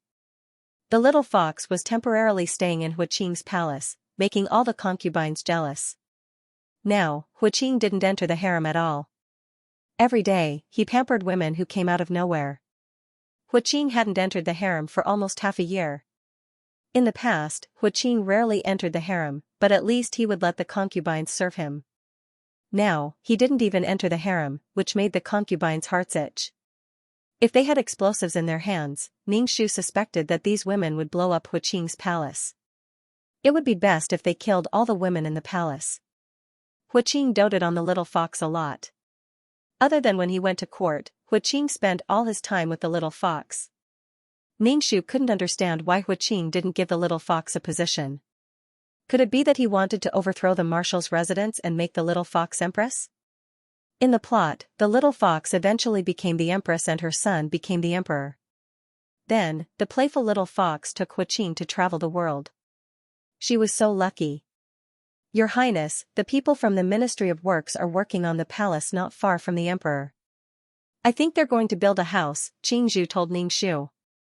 "Building a house? How many houses were there in the palace?" Moreover, the buildings in the palace were all planned. Suddenly building a house would break the overall layout of the palace. I asked little Anzi. He said that they're building a house for Miss Jean Ling and that Miss Jean Ling personally designed it, Qingzhu said. The people from the Ministry of Works didn't want to take over at first. They advised the emperor that every part of the palace was planned and that it was related to the fate of the country and the gathering of the dragon bloodline. Miss Jean Ling said that the people from the Ministry of Works were superstitious. Then, the emperor personally ordered that everything be built according to Miss Jean Ling's design. Ningxu was speechless. Okay, rich and willful. Because Huaqing didn't give the little fox a position, the servants in the palace all called the little fox Mississippi. But secretly, they despised this woman. She was with the emperor without any status. Wasn't she having illicit relations without a matchmaker? The little fox from the modern world didn't care about this at all. In her opinion, she and Huaqing were truly in love. Now, they were boyfriend and girlfriend. It had nothing to do with others. Even if the little fox heard these words, she didn't care. As long as she was happy, anything was fine. The little fox wanted to give Huaqing a surprise, so she kept urging the people from the Ministry of Works to hurry up and fix the house. Apart from that, the little fox brought many changes to the harem. For example, she gave Huaqing some exotic food and often performed modern dances for him. She also performed some seductive dances and pole dances. This made Huiqing even more fascinated with the little fox. He couldn't figure out what was going on in her mind. Huiqing felt very blessed to have met Huer. He felt that his life had been in vain. Huiqing even thanked the heavens for letting him meet Huer. At this time, Huiqing had completely forgotten that there was a group of concubines waiting for him in the harem. The Ministry of Works built the house very quickly. Soon, a modern-style villa was built next to Huiqing's bedroom. Ningxu looked at the villa and wanted to cover his face. It was really strange that such a white villa had suddenly appeared in the majestic and dignified palace. It completely destroyed the dignity and wealth that the palace should have. In short, it was as awkward as it could be. Huiqing loved the house and its crow. He liked this style of house very much. When he heard Huer say that this was their love nest, Huiqing's heart was burning. He liked this house even more. In order to shock these ignorant ancient people, the little fox generously invited the concubines from the harem to her villa to attend the party. Huiqing was afraid that no one would attend the little fox's party and embarrass the little fox. Therefore, he ordered all the concubines to attend the party. Even Ningxu, the empress, was no exception. The concubines who came to attend the party all looked at the villa with wide eyes and strange expressions. The little fox was proud. You ancient people have never seen a modern villa. Every time Ningxu looked at this villa, her heart would itch. She wanted to find someone to tear down this house. It was really awkward to look at. Ningxu felt that she had obsessive-compulsive disorder. It was a party, but it was just barbecue. The little fox even explained to the concubines that it was barbecue. Looking at the concubines' confused expressions, the little fox could only shrug. This was the generation gap. There was no way to communicate. These concubines didn't touch the barbecue. The smoky food looked dirty. These concubines ate very carefully in the palace. They didn't eat this kind of food. Seeing the little fox's bold manner of eating, the concubines widened their eyes. Did the emperor like such a boorish woman? Ningxu narrowed his eyes at the little fox. He saw the red mark on her neck. He could see how intimate she was with Huiqing. These concubines came here to see Huiqing. However, when the party ended, they didn't see Huiqing. They could only leave in disappointment. The little fox looked at the expressions of these concubines with disdain. These people were really hypocrites. They said that they were here to attend her party, but they were still thinking about her Huiqing. She had already informed Huiqing not to come. Seeing these people's disappointed expressions, the little fox was secretly pleased. Ningxu looked at the little fox indifferently. He didn't know what class the little fox was before she transmigrated. Why did he feel that she was so lowly? She wanted to beat the ancients with her insignificant modern knowledge. Ningxu only had 3 words. Haha. This little fox didn't have any rules. She never greeted anyone. She was simply challenging the ancient feudal system. Alright, with the emperor as her backing, she could be so willful. Huiqing would be scolded to death by the imperial censors sooner or later. The little fox was a maverick in the palace. She treated her maids very well. She even said that everyone was equal and no one was nobler than another. Ningxu felt that if he was this maid, he would definitely give her a big slap. Your sister, if everyone was equal, why was he serving her and not the other way around? Her words were pleasant to hear. TSK, TSK, TSK. Ningxu didn't know how to evaluate the little fox. Huiqing liked her character and personality so much. Was Huiqing's eyes covered with lard? Or was he used to seeing elegant ladies and was interested in the little fox's overly lively personality? The little fox also invented mahjong, poker, and the like. It created a gambling craze in the palace. Even the concubines in the harem were addicted to these gambling games. With the new games, the concubines didn't miss the emperor every day. This was one of the good things the little fox did. In short, the palace was a mess.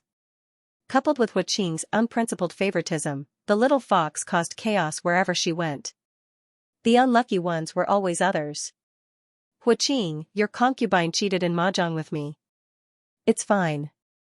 Punish that concubine by grounding her for a month. Huiqing, I'm sorry. I tore your dragon robe. It's all because you suddenly hugged me last night. I got too excited. It's fine. At night, lightning flashed and deafening thunder boomed in the sky. It was raining cats and dogs. Suddenly, there was a loud clap of thunder that made the entire palace tremble. Panicked cries could be heard in the storm. Fire, fire. The villa next to Huaqing's bedroom was on fire.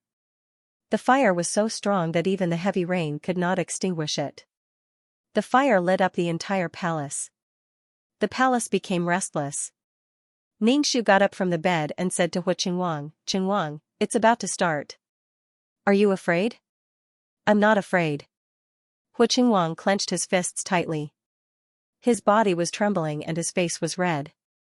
Ningxu said, "I'm not afraid. If we fail, we will die." Qingzhu helped Ningxu put on his clothes. Huaqingwang got up from the bed and grabbed the corner of Ningxu's clothes tightly. "Mother, I'm not afraid." Ningxu nodded. Holding Huaqingwang's hand, he walked towards the burning villa. Qingzhu and the palace maids held umbrellas for Ningxu and Huaqingwang. It was raining heavily and a lot of rainwater had accumulated on the ground. It almost drowned their shoes. When they arrived at the villa, many palace maids and guards were putting out the fire. Huaqing and Little Fox stood under the roof of the bedroom in their pajamas. Little Fox's eyes were red. She felt her heart ache when she saw her efforts being burned. There were so many places in the palace, but only her villa was burned. Her villa. Little Fox's heart ached. She had her own mansion in ancient times, but it was struck by lightning. She felt that the heavens were playing with her.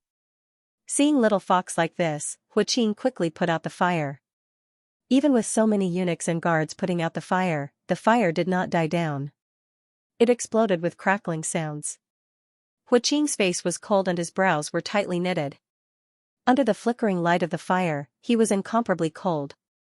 Ningxu held Huaqingwang's hand and walked in front of Huaqing. She bowed to Huaqing.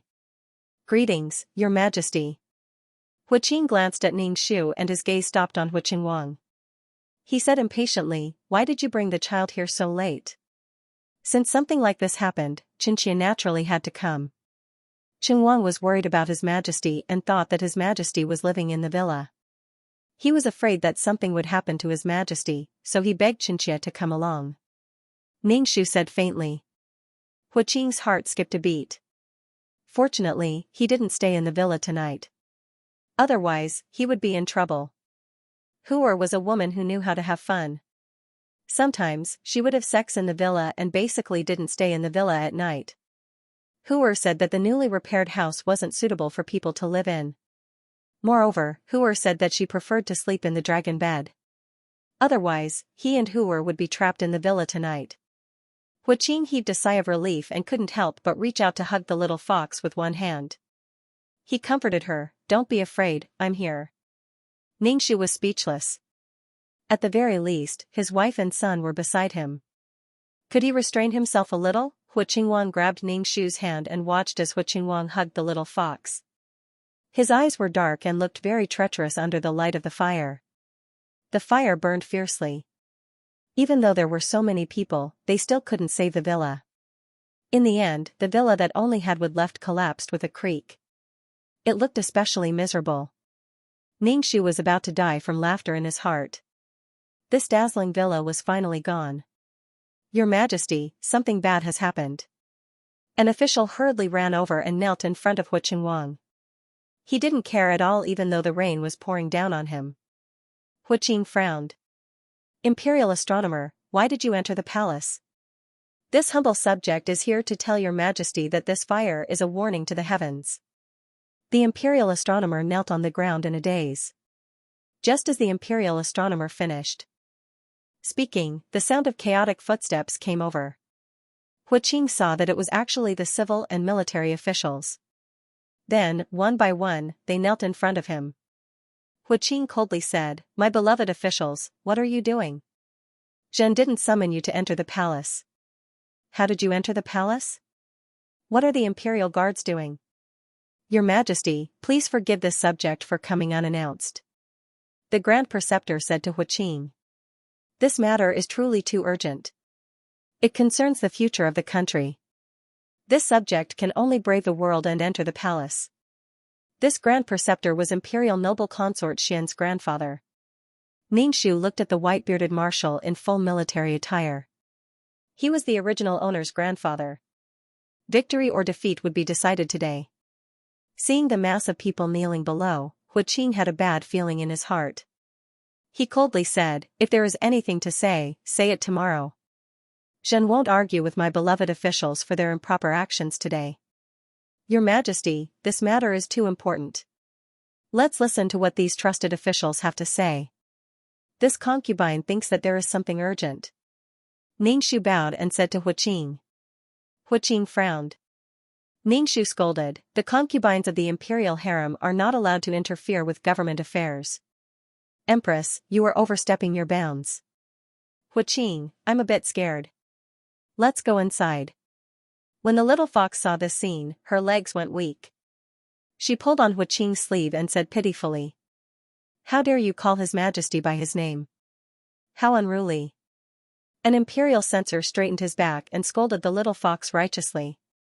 Huaqing's expression immediately turned ugly. He couldn't bear to scold Huer, but he was scolded by an official so rudely. When he saw Huer's frightened appearance, Huaqing coldly said, "Imperial Censor Wu, yelling in front of Zhen like this. Do you have any manners? Your Majesty, please forgive me." This subject was too impatient. Although the imperial censor said sorry, his back was still straight. He clearly didn't think he was wrong. His face looked like he was ready to die at any time. It was as if he wasn't afraid of death at all. Ningxu saw that Huaqing's body was shaking with anger. He stood in front of the little fox as if to shield her from the storm. Ningxu's eyes flashed. Huaqing really did love the little fox, but the little fox relied on Huaqing's love to do things without fear. She had never thought of lessening Huaqing's burden. He really didn't know how long Huaqing could block for the little fox. Wouldn't he be tired? Huaqing took a deep breath and said coldly, "What do you want to say? It looks like you want to force the emperor to abdicate. This subject doesn't dare. Your Majesty, please forgive us." The minister knelt in the rain. His official robes were soaked. Ningxu was afraid that his grandfather's body wouldn't be able to take it. We don't dare. You are forcing the emperor to abdicate. What do you want?" Huaqing's hands were clenched tightly behind his back. His body was trembling slightly. Huaqing's eyes were deep and his expression was calm. However, there was uneasiness and an unknown fear in his eyes. "Your Majesty, this subject observes the stars at night. The morning star is dim, but the demon star beside it is bright. This means that there is an evildoer around His Majesty. This fire is heaven's warning to His Majesty." The imperial astronomer said agitatedly, "The fire falling from the sky is heaven's warning to Yin Kingdom." A bunch of nonsense. It's a bunch of nonsense. Huaqing's body was trembling. An evildoer was causing trouble. These people were simply audacious. The little fox didn't understand what the imperial astronomer was saying, but when she heard the word evildoer, her eyes widened in horror. Was he talking about her? Although she was a fox, she was still human. She wasn't an evildoer. The little fox clutched tightly to Huaqing's clothes, her heart filled with unease and fear. Astronomical phenomena are nonsense. Imperial astronomer, I asked you to check the weather, not to exaggerate things like astrology. Huaqing said coldly, "I don't have any evildoers by my side. You're overthinking things. Your Majesty." The imperial astronomer kowtowed to the ground and cried out mournfully, "Your Majesty, you must believe this humble subject's words. Planet Qiming is currently dim and lightless. Planet Qiming is the brightest star and represents Your Majesty. But now that it's dim, I'm afraid it won't just affect Your Majesty, but also the entire country, Your Majesty." The imperial astronomer kowtowed to the ground, his forehead bruised and his expression pained. The little fox was so frightened that she clutched Huaqing's clothes tightly and hid behind him. She felt even more uneasy. "Your Majesty, it's better to believe than not. Let the imperial astronomer investigate if there's an evildoer by Your Majesty's side. This way, Your Majesty and the ministers can rest assured," Ningxu said gently. Huaqing turned his head to look at Ningxu. His eyes were dark and fierce as he roared at Ningxu, "Shut up. Ningxu closed his mouth and didn't say anything. Hu Qingwang saw his mother being scolded and wanted to say something, but Ningxu squeezed his hand and he quieted down. Your Majesty, Her Majesty the Empress is thinking for Your Majesty. Please forgive Her Majesty. Dressed in armor, the white-bearded Marshal Xiao was practically begging Hu Qing. It made one's heart ache inexplicably. Hu Qing was angered to death by Marshal Xiao's behavior. It was as if he was an incapable ruler who couldn't distinguish between right and wrong. Your Majesty, the most important thing now is to find out who the evildoer is and who the person who is harmful to the country of Yen is. There are so many buildings in the palace, but why was this strange building destroyed by the heavenly lightning? This kind of thing shouldn't exist in the palace. Your Majesty, the woman beside you is a demon. The Grand Preceptor was heartbroken. Your Majesty, you have been bewitched by the woman beside you. She is a demon that has transformed into a human to bring disaster to the Yen kingdom. When Hu Qing heard the Grand Preceptor's words, he was so angry that he almost fainted. He had clearly concealed Huer's identity well and was very careful. How did these people know that Huer had transformed into a human? Hu Qing's eyes were red. He gritted his teeth tightly and the muscles on his face were trembling. Ningxu hurriedly pulled Hu Qingwang back and asked in fear, Your Majesty, didn't you say she was the county magistrate's daughter? How could it be a monster? Your Majesty, come over quickly. Don't stand with the monster. Shut up, poisonous woman. When Hu Qing heard Ningxu calling Huer a demon, he roared, She's not a demon at all. Hu Qing looked around and saw the Empress hugging Hu Qingwang tightly. A group of ministers were kneeling in the rain. He felt powerless as if he was against the world. Behind him, Huer was trembling in fear. Your Majesty, you are really muddle-headed. You can't see such an obvious fact. Marshal Xiao said, This woman is a fox spirit that has transformed into a human. She wants to shake the country. Does Your Majesty not know about King Zhou of Shang and Sudaji? Your Majesty, are you going to ignore the Yen kingdom? Since this demoness entered the palace, many things have happened. She has harmed the imperial heirs and has no regard for seniority. Your Majesty has been bewitched by this demon and doesn't care about it. If this continues, the country will no longer be a country and the ministers will no longer be ministers. The Grand Preceptor knelt in the rain, his body swaying. He was supported by the ministers beside him, but he still insisted, Your Majesty, for the sake of the people of the Wei Kingdom, please kill this demoness and return the Yen Kingdom to its former glory. Your Majesty, please kill this demoness and return the Yen Kingdom to its former glory, the ministers shouted in unison. They kowtowed as if they were not afraid of pain. The little fox's face turned pale with fright. She couldn't help but cry out, You stubborn old fogies. You want me to die because of a single star? You're treating human life like grass. You'll suffer retribution for this. This demoness has brought disaster to the Yen Kingdom. She deserves to die. The Grand Preceptor looked at the little fox with disgust. The little fox was stunned. How was she a demoness? How could she bring disaster to the country? How could a woman like her have such ability? The little fox was afraid and wronged. She had no grudge against these people. Why should they decide her fate so easily? Hu Qing's blood boiled in his chest. A bloody taste rose in his throat. His head was throbbing with pain. He was angry and afraid. He was afraid that he would not be able to protect Huer. Hu Qing swallowed the bloody taste in his mouth and said calmly, There is no evidence to prove that this woman is a demoness. Your Majesty, this demoness was transformed from the fox beside Your Majesty. The imperial astronomer pointed at the little fox. Hu Qing immediately retorted, The little fox by my side has already been killed. It's ridiculous that a beast can transform into a human. If I want officials like you to guard my country, I'd rather give up the country of Wei. Your Majesty, I have solid evidence today. That is why I am purging you. The Grand Preceptor said, Xianxia, who is by Your Majesty's side, can prove it. Xianxia? Hu Qing looked in shock at Xianxia, who walked over with his back bent. Then, he knelt down with a plop. Xianxia greets Your Majesty and everyone. There was no fear on Xianxia's face. Hu Qing felt uneasy when he saw Xianxia like this. He snorted and said, Xianxia, be careful with your words. If you lie, I will have your head. Xianxia cowed out and said, I will definitely tell the truth. The woman beside your majesty is transformed from the golden fox. The dead fox in the imperial garden was made by your majesty. Your majesty asked me to skin the dead fox. Xianxia cowed out to the ground. If I lie, I will fall into the 18th level of hell and never be reincarnated. Xianxia said coldly.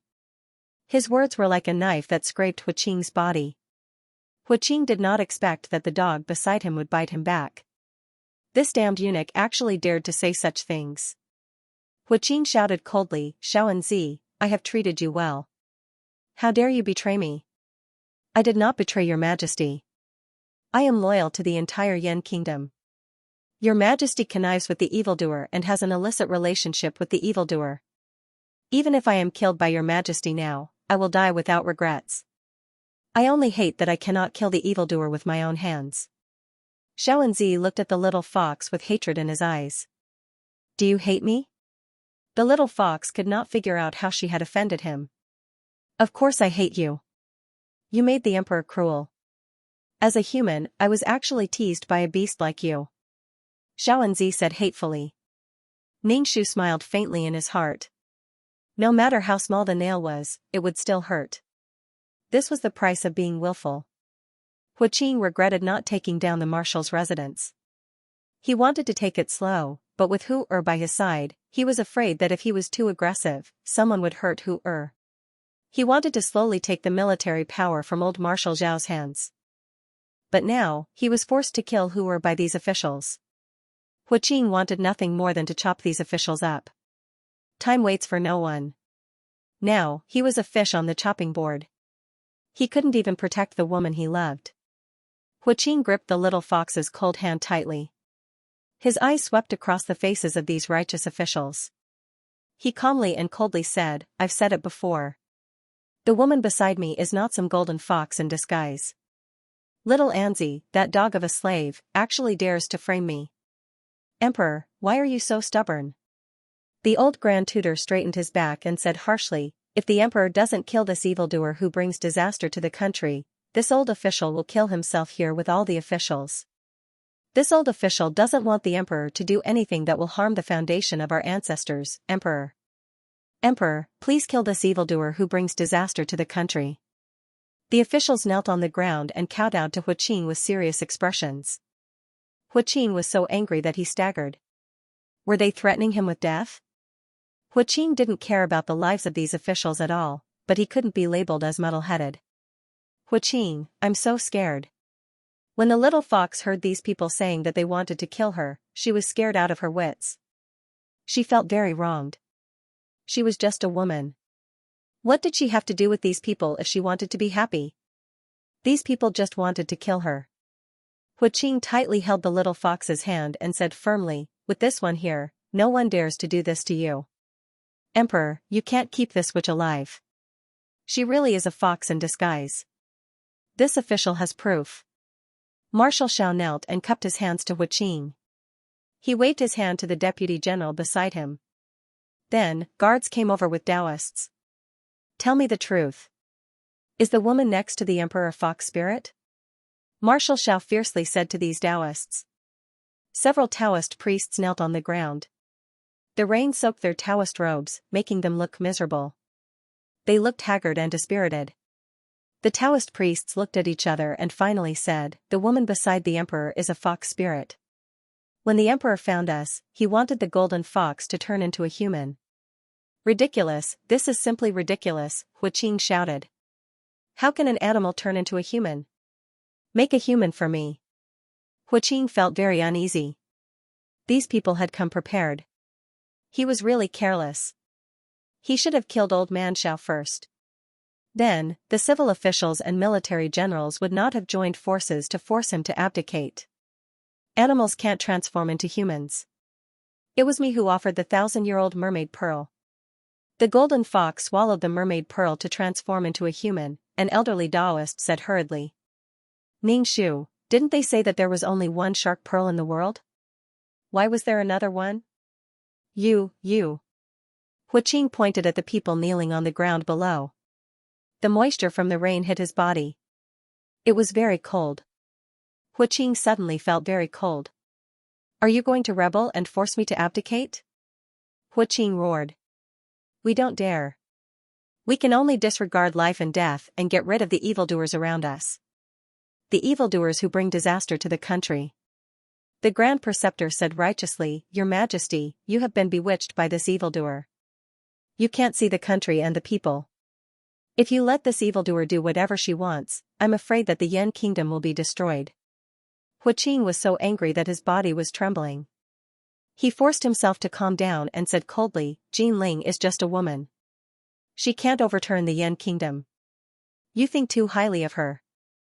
Huiqing knew who her. She didn't care about glory and wealth. She didn't like power and liked to play.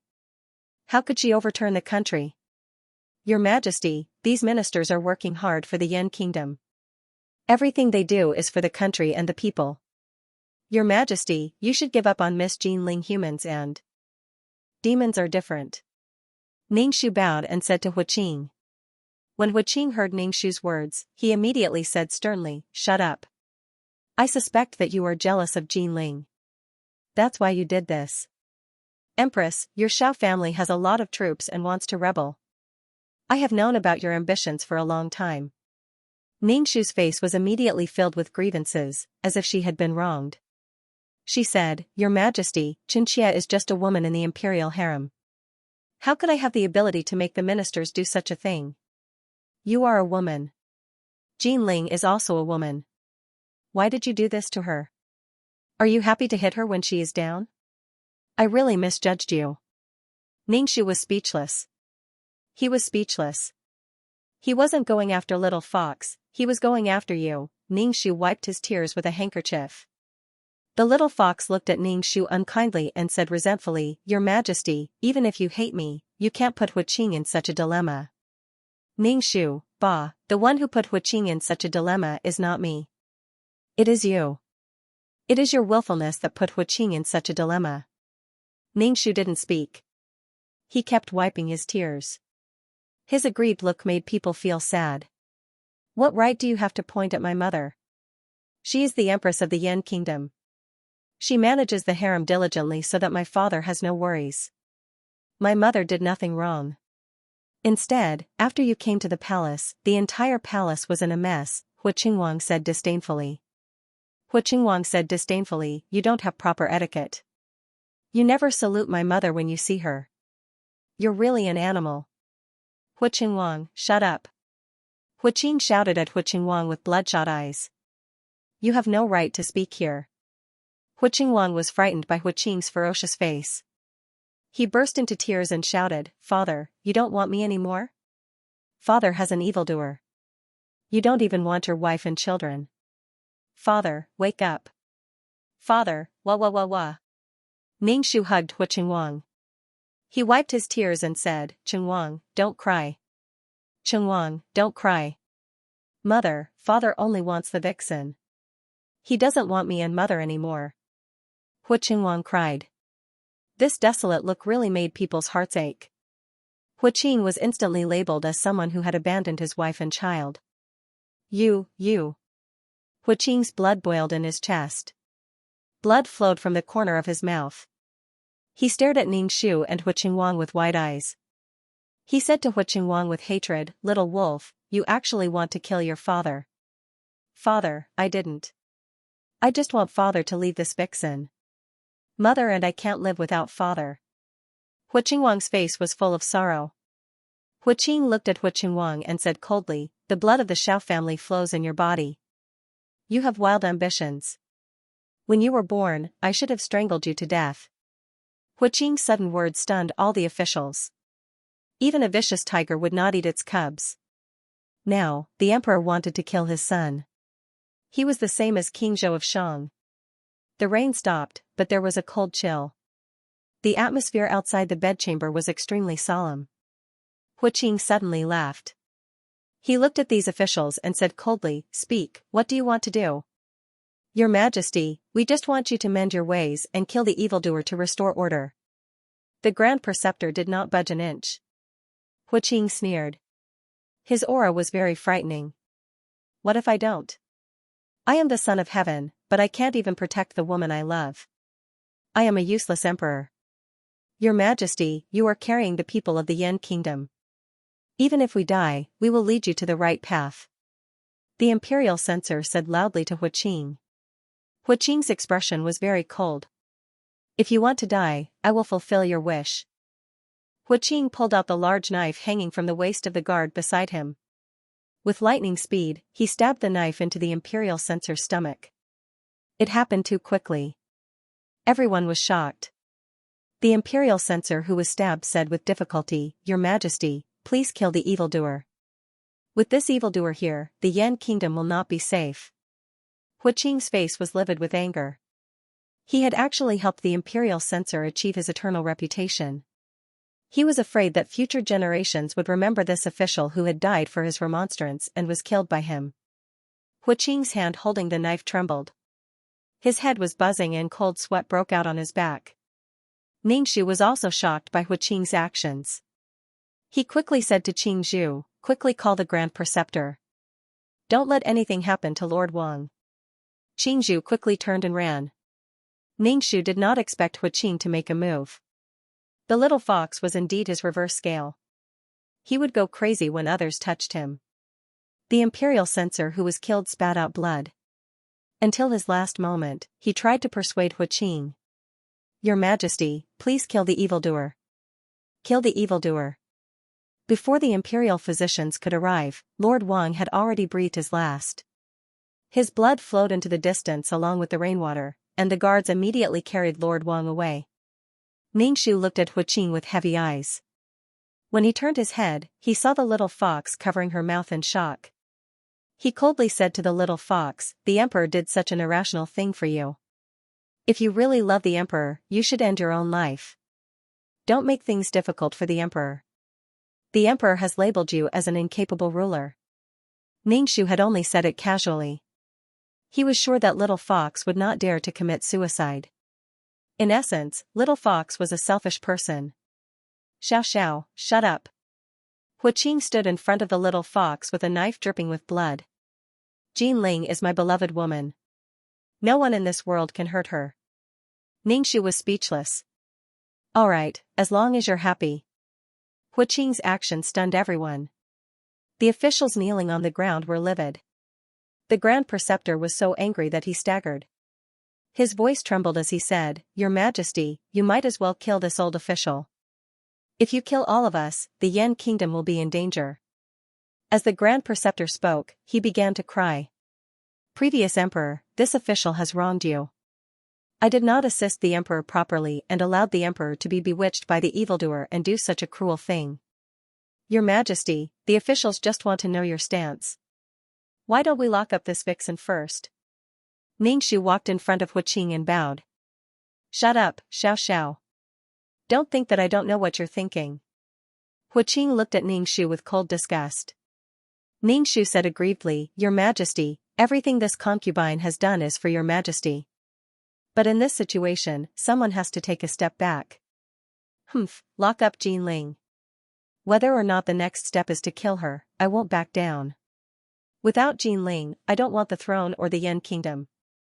Huaqing's gaze swept over Ningxu's face like a sharp knife. Oh my, so affectionate. So touching. Ningxu cried as she pulled on Huaqing's sleeve. Your Majesty, this concubine is begging you. Don't make mistakes again. Huaqing waved his hand and shook off Ningxu's hand. Xiao, stop pretending. I never had any feelings for you. Now you dare to have thoughts about my Jinling. If you want her life, I will kill you first. Huaqing raised the knife in his hand and stabbed at Ningxu. Your Highness, be careful. Marshal Xiao and Ningxu cried out in alarm. They wanted to stand up, but after kneeling on the ground for so long, their legs were numb. They could only watch as the knife stabbed at their granddaughter. Imperial Mother, quickly dodge. Huaqing Wang shouted at Ningxu with all his strength. Ningxu screamed and rolled on the ground. She used the most embarrassing posture to dodge Huaqing's knife. She looked at Huaqing with a shocked and sad expression. Your Majesty, are you going to kill this concubine? Huaqing's eyes were red. He tried to calm down, but there was a surge of anger in his heart that wanted to destroy everything. Huiqing knew he had fallen into a trap. Huiqing, don't. The little fox held Huiqing's hand and shook her head as she cried. Huiqing, don't kill for me anymore. I don't want to make things difficult for you. I can leave the palace as long as you live well. Huiqing quickly grabbed the little fox's shoulder. You are mine. I won't allow you to leave me. Ningxu touched her already crooked hair and comforted the frightened Huiqing Wang. Now that things had developed to this point, it was even more impossible for the civil and military officials to keep the little fox.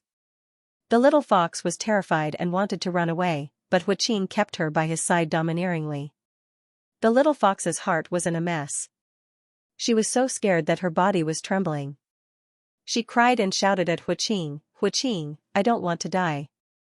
I really don't want to die. No one can let you die. With me here, no one can hurt you.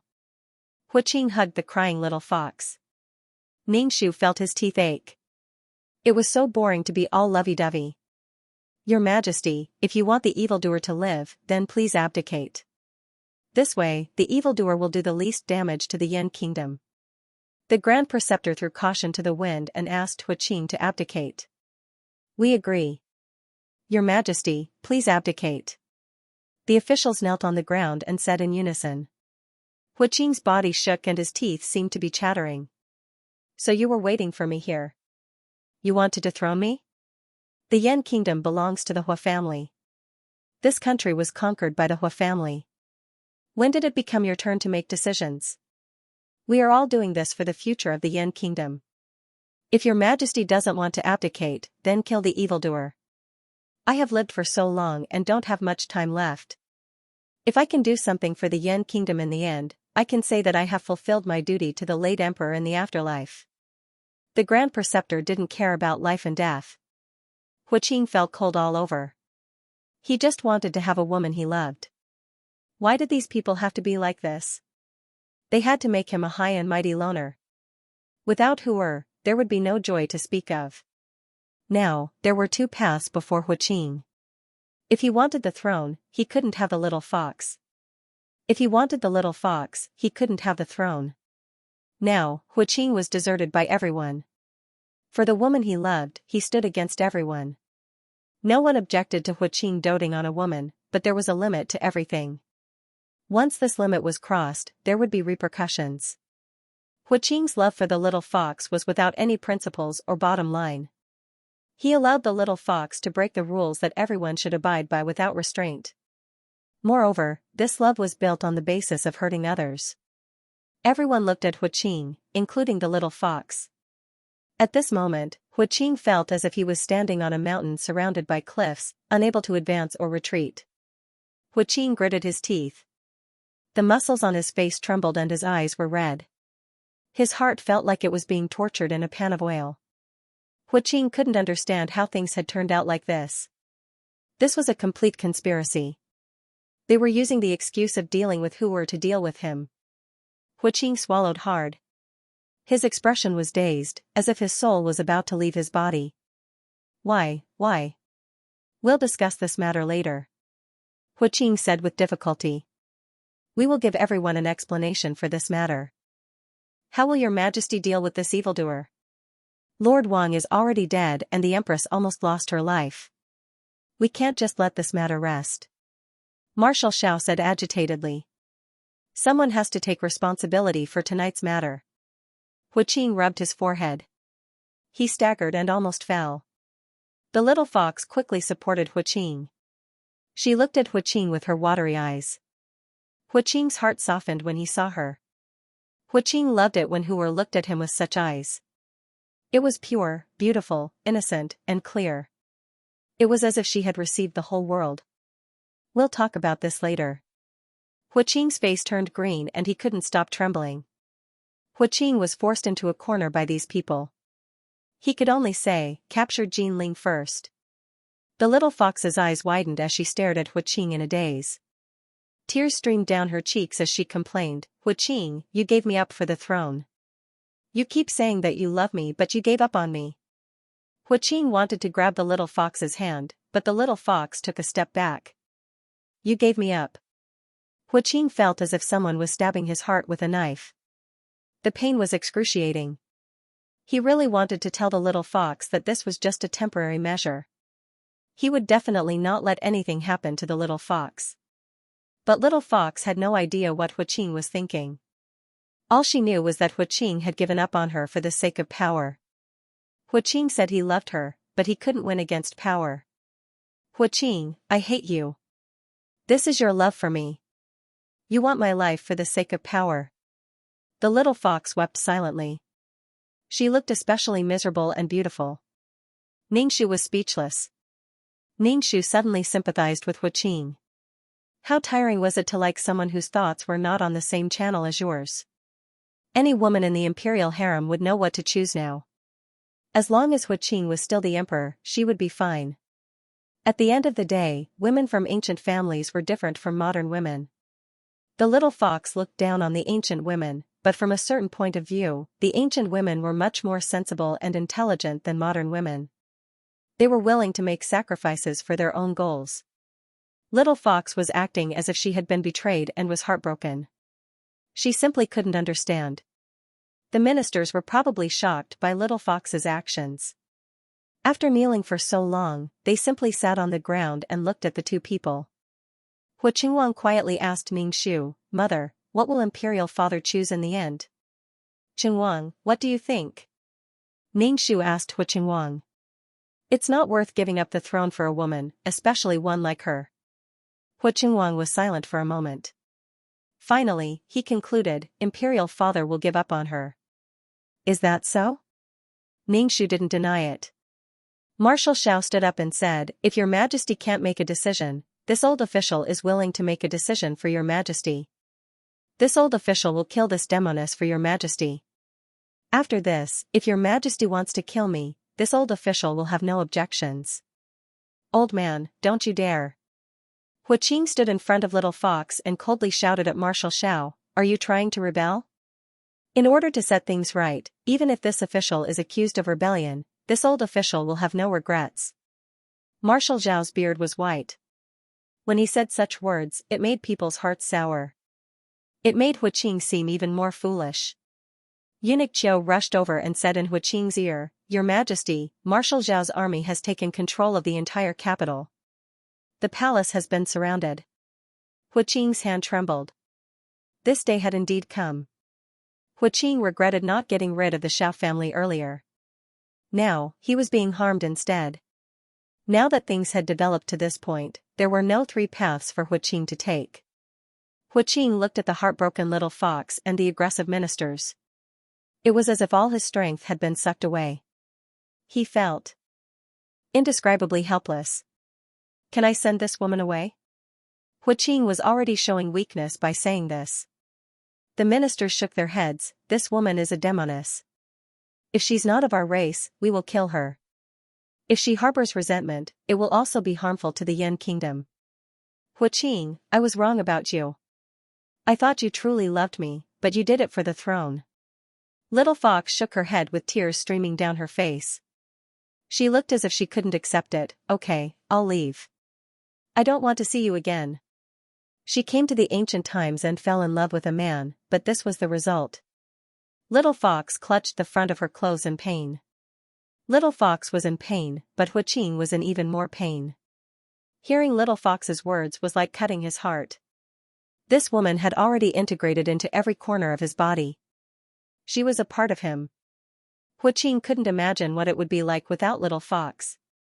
"Mother is betting that your imperial father will choose Little Fox," Xianxia said quietly to Huaqing. Huaqing immediately frowned. His expression was especially serious. He shook his head like a little adult. "How can that be? It wasn't easy for Imperial Father to ascend to the throne. How can he give it up so easily? Back then, the fight for the throne was so tragic. In order to ascend to the throne, Huaqing married Xiao. But now, he had to give up the throne for a woman. Even Huaqing felt that it wasn't worth it. But if he didn't do this, how could he show Huaqing's love for Little Fox? Veins popped out on Huaqing's forehead. Ever since he ascended to the throne, he had never been in such a sorry state. He was really in such a sorry state. He was forced to this extent. I give up the throne, Huiqing said through gritted teeth. His gums were bleeding. I give up the throne. The ministers, Huiqing Wang, everyone looked at Huiqing in a daze. They looked at him as if he was crazy. He had lost his mind. Little Fox looked at Huiqing sadly and was stunned. Her tears suddenly burst out like a dam. She murmured, Huiqing, for you, everything is worth it. Huiqing gave up the throne. No matter how the ministers persuaded him, it was useless. Huiqing took the opportunity to say that if the little fox stayed by his side, he would continue to be the emperor. The ministers immediately calmed down and didn't say anything. Huiqing had no choice but to give up the throne. Otherwise, the little fox would die. Now that the entire palace was surrounded, he was like a crab with its claws tied. He couldn't bear to let Huer get hurt. Seeing the tears of joy and the deep affection in Huer's eyes, Huiqing felt that it was worth it. Perhaps he and Huer would have a different life. In the end, Huiqing and the little fox were restrained in the bedchamber.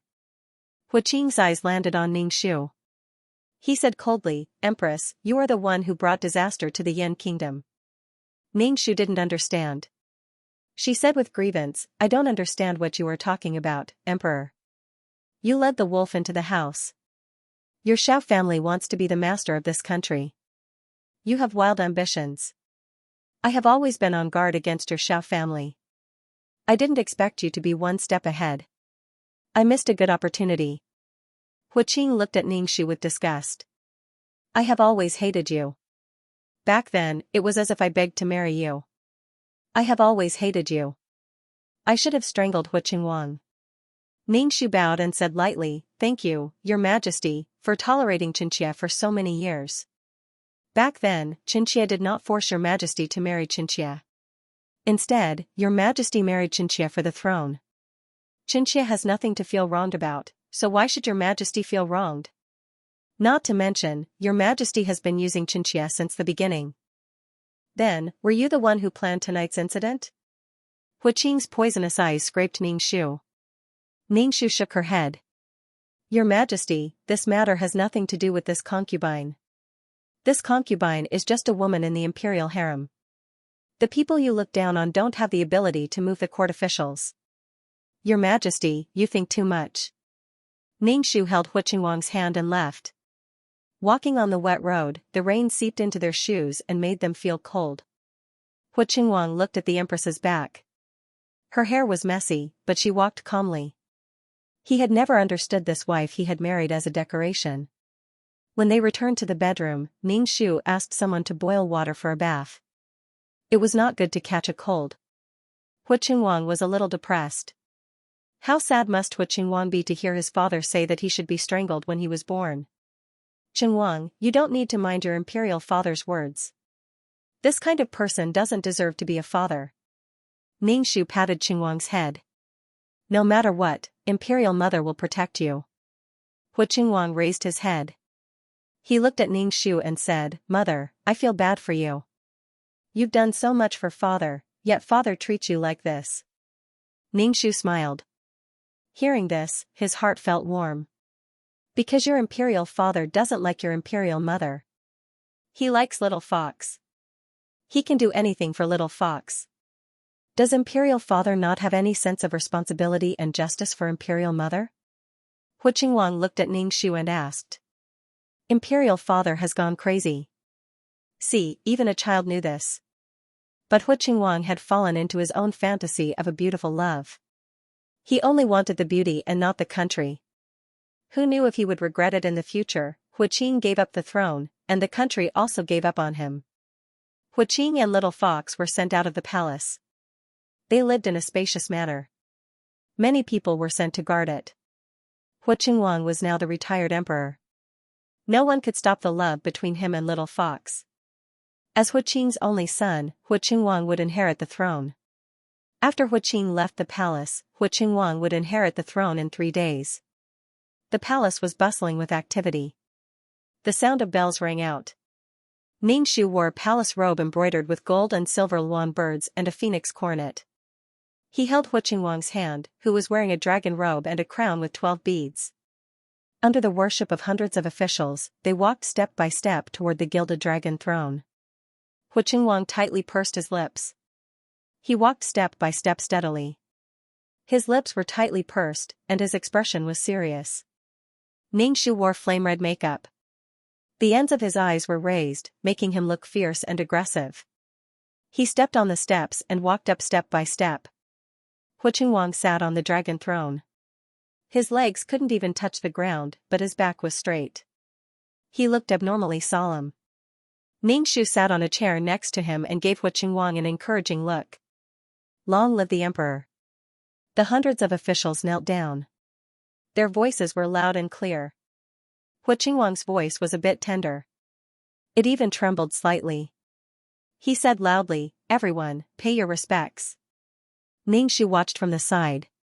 Seeing Hu Qingwang's appearance, he felt relieved. At least he didn't become a useless prince like in the plot. Perhaps Hu Qingwang could become a good emperor. In a high position, even if he had power, he couldn't be too willful. Hu Qingwang made the Grand Preceptor the head of the cabinet. Marshal Xiao handed over his military power. Hu Qingwang held the commander's seal and compensated Marshal Xiao by making him the Duke of Jin.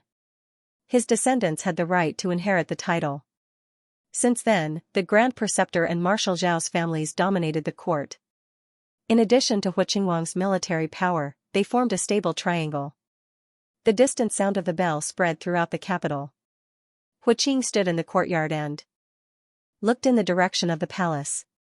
The little fox was nestled in Hu Qing's arms. She looked at Hu Qing and said, "Do you regret giving up the throne?" Hu Qing lowered his head and kissed the little fox's forehead. He said, I told you. You are the most important thing to me. Hu Qing, meeting you is my greatest fortune." The little fox hugged Hu Qing's neck. She stood on her tiptoes and kissed Hu Qing's lips. Hu Qing hugged the little fox tightly. He had nothing left but the little fox. From now on, she was his everything. Hu Qing kissed the little fox passionately. He tried not to let himself regret. After a series of complicated ceremonies, Ningxu finally accompanied Hu Qingwang through the process of ascending the throne. She was exhausted. Hu Qingwang's face was pale. Ningxu quickly had someone prepare hot water for washing up. After the two of them washed up, Hu Qingwang looked at Ningxu in a daze and asked, "Mother, I am now the emperor?" Ningxu looked at her silly face and smiled. "Yes. You are now the emperor. You need to call yourself I, okay? Mother, I will protect you from now on. I will never let you get hurt again." Hu Qingwang hugged Ningxu and gritted his teeth. Ningxu patted him on the back. She felt Hu Qingwang cry. She immediately said, "Don't cry. Qingwang, no one will be able to hurt you anymore. With Qingwang protecting me, no one will dare to bully me." Hu Qingwang wiped away his tears and said, "But father, don't worry about your father. He is no longer the master of this country. He gave it up himself." Ningxu said calmly, "As long as I am here, no one will be able to hurt you. Not even your father. I should be the one protecting you now. I hope you won't be sad for my father." She wasn't sad at all. "Really?" Hu Qingwang handed the commander's seal to Ningxu, but Ningxu did not accept it. He said to Hu Qingwang, "Emperor, from now on, this is yours. Keep it safe. This commander's seal is what you rely on. If you encounter any problems, ask the officials for advice. Mother will retire in the back palace." Hu Qingwang smiled and said, "Imperial Mother is not old at all. If Imperial Mother wants to live with Imperial Father, it is possible. Please don't. Your father hates me to the bone. I don't want to go. My days in the back palace are comfortable." Ningxu quickly waved his hand. "Emperor, you are the ruler now. Emperor, you are now the ruler of all the people. You must think twice before you do anything. Learn more from your teacher. The imperial court pursues the doctrine of the mean. There must be a limit to everything. Mother Empress wants to say so much. You must keep the commander's seal. You must not be deceived by others. This is what you need to settle down and live your life. Ningxu wanted to reach out and pat Hu Qingwang's head, but he remembered that Hu Qingwang was now the emperor. It would not be good to touch him. Hu Qingwang grabbed Ningxu's hand and placed it on his head. He said, I know mother has done a lot for me. I hope mother can be happy. Mother used to say this to me. Now, I hope mother can be happy. Hu Qingwang's eyes were watery and sincere as he looked at Ningxu. Ningxu smiled and said, Mother is very happy. Although Hu Qingwang had become the emperor, he did not have the right to make decisions in the court. Hu Qingwang was not in a rush. He was slowly learning. Most of the court matters were decided by the old Grand Tutor. For a time, he was very powerful. However, the old Grand Tutor did not dare to be too arrogant. First, the emperor had military power. Next to him was the Duke Xin. There was also the Empress Dowager, who did not seem to care about the back palace. Greetings to the Empress Dowager. Royal Noble Consort Xian, no, Royal Noble Consort Ningxu, bowed. Why don't you take good care of your body? You look thinner than before. Ningxu looked at her and asked. Now that she was able to eat and sleep well and didn't need to scheme against each other, her days were too comfortable. Thus, when Ningxu saw Imperial Noble Consort Xian's haggard appearance, he felt a sense of disappointment. Many thanks for the Empress Dowager's concern. As long as this concubine wants that demoness, it's like a fishbone in this concubine's throat. This concubine's heart is filled with hatred. Imperial Concubine Xian said hatefully, Imperial Concubine, back then you said that you could take revenge. But now, that demoness is still alive and well. Ningxu looked at her. Speaking of which, it was all thanks to Imperial Noble Consort Xian that they were able to cooperate with the Imperial Tutor's residence. The influence of the Imperial Tutor's residence was weakening in the Imperial Court. Furthermore, they did not have any outstanding descendants. They had originally hoped that the Imperial Noble Consort in the palace would be able to give birth to a successor. If they gave it a shot, they might be able to bring their clan back to glory. It wasn't easy for her to get pregnant, but in the end, she had a miscarriage. Furthermore, her body was severely injured, and she wouldn't be able to get pregnant in the future. Ningxu promised that as long as Hu Qing was defeated and Hu Qingwang ascended the throne, the Imperial Tutor would enter the cabinet and become the Grand Secretary. This position could be considered the highest rank among the civil officials. The Imperial Tutor agreed. Furthermore, if a little radish ascended the throne, his authority would naturally be greater. The Imperial Tutor probably didn't expect that the Shao clan would actually hand over their military power. With the military power in the hands of the emperor, the throne would be even more stable. Out of self-preservation, the Shao clan wanted to pull Hu Qing down. The reason why the Shao clan wasn't willing to hand over their military power was because they knew that Hu Qing was afraid of the Shao clan. However, handing over the military power meant death.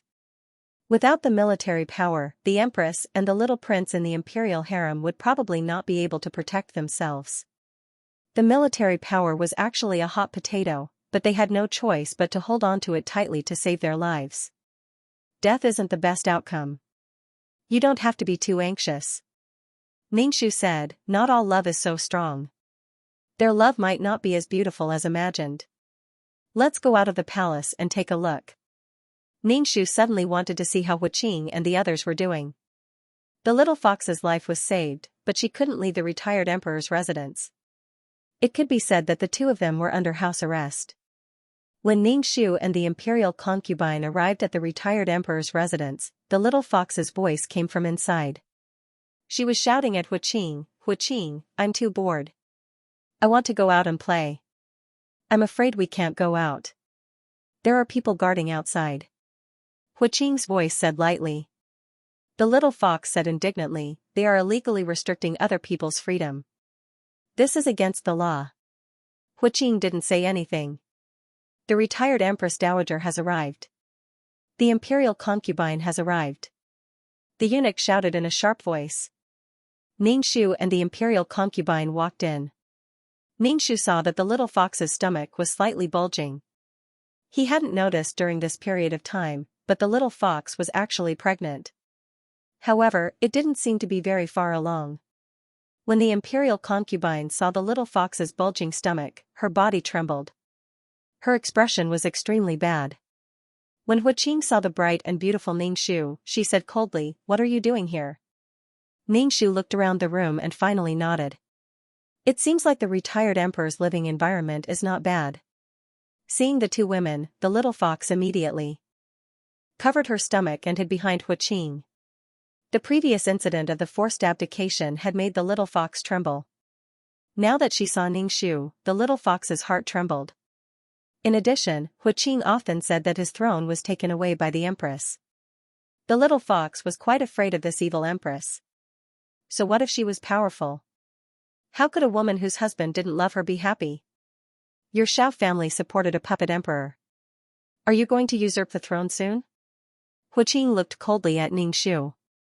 Her lips were extremely red and her makeup was extremely sharp. It felt like one would be suppressed by her aura if they stood in front of her. Ningxu raised her eyebrows. My Xiao family has already given up their military power. Qingwang is not some puppet emperor. Your Xiao family handed over their military power? Huaqing's expression was somewhat shaken. Ningxu smiled. Her face was like a slowly blooming rose with thorns, beautiful and piercing. You schemed to take the Xiao family's military power, but now your son has effortlessly obtained it. Huaqing pursed her lips. As long as the country is still in the hands of the Hua family. You are now the retired emperor. You don't have to worry about the country's affairs. Ningxu smiled. I wish you all happiness. Ningxu turned and left. She could tell that Huaqing wasn't doing well. There was a hint of depression between her brows that couldn't be dissolved. When a man's power was taken away, his glory would be reduced by more than half.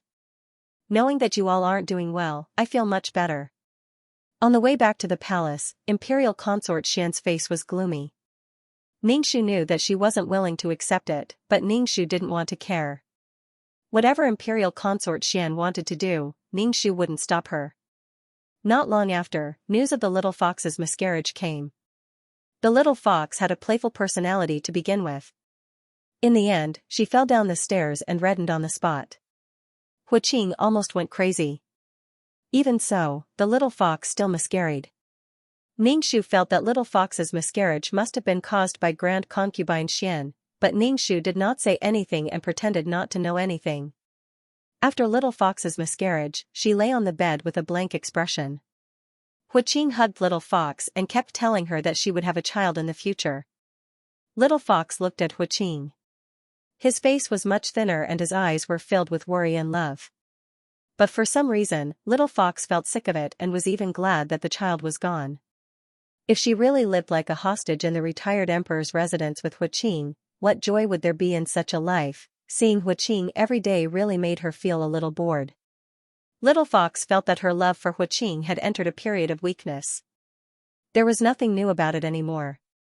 Little fox wanted to go out for a walk. Was her ancient life like this? To be imprisoned in the retired emperor's residence for the rest of her life. Little fox also felt that Huaqing was far less charming than before. What she loved was not power and money, but power and money were definitely the embodiment of charm. Men were only charming because of their career. But Huaqing had been stripped of his position as emperor and his halo had been stripped away. Little fox felt suffocated at the thought of living a mediocre life in the retired emperor's residence for the rest of her life. She wanted to escape from this prison. Huaqing clearly felt the change in little fox's attitude towards him, but he did not say anything. He had given up everything except for little fox. No matter what, he had to capture little fox. She was the only thing left in his life. Without the throne, his wife and son were like enemies. His life was so lonely that little fox was the only thing left. Huaqing treated little fox better and better. But the more Huaqing was like this, the more frustrated little fox was and the more she wanted to leave this suffocating place. Huaqing was depressed all day. Looking at the palace, he felt a little regretful. He was supposed to be the high and mighty emperor. Why couldn't the throne and little fox coexist? Huaqing and little fox began to argue. Little fox cried and threw a tantrum to leave, but Huaqing could not let her go. If little fox left, everything he had done and given up would be meaningless.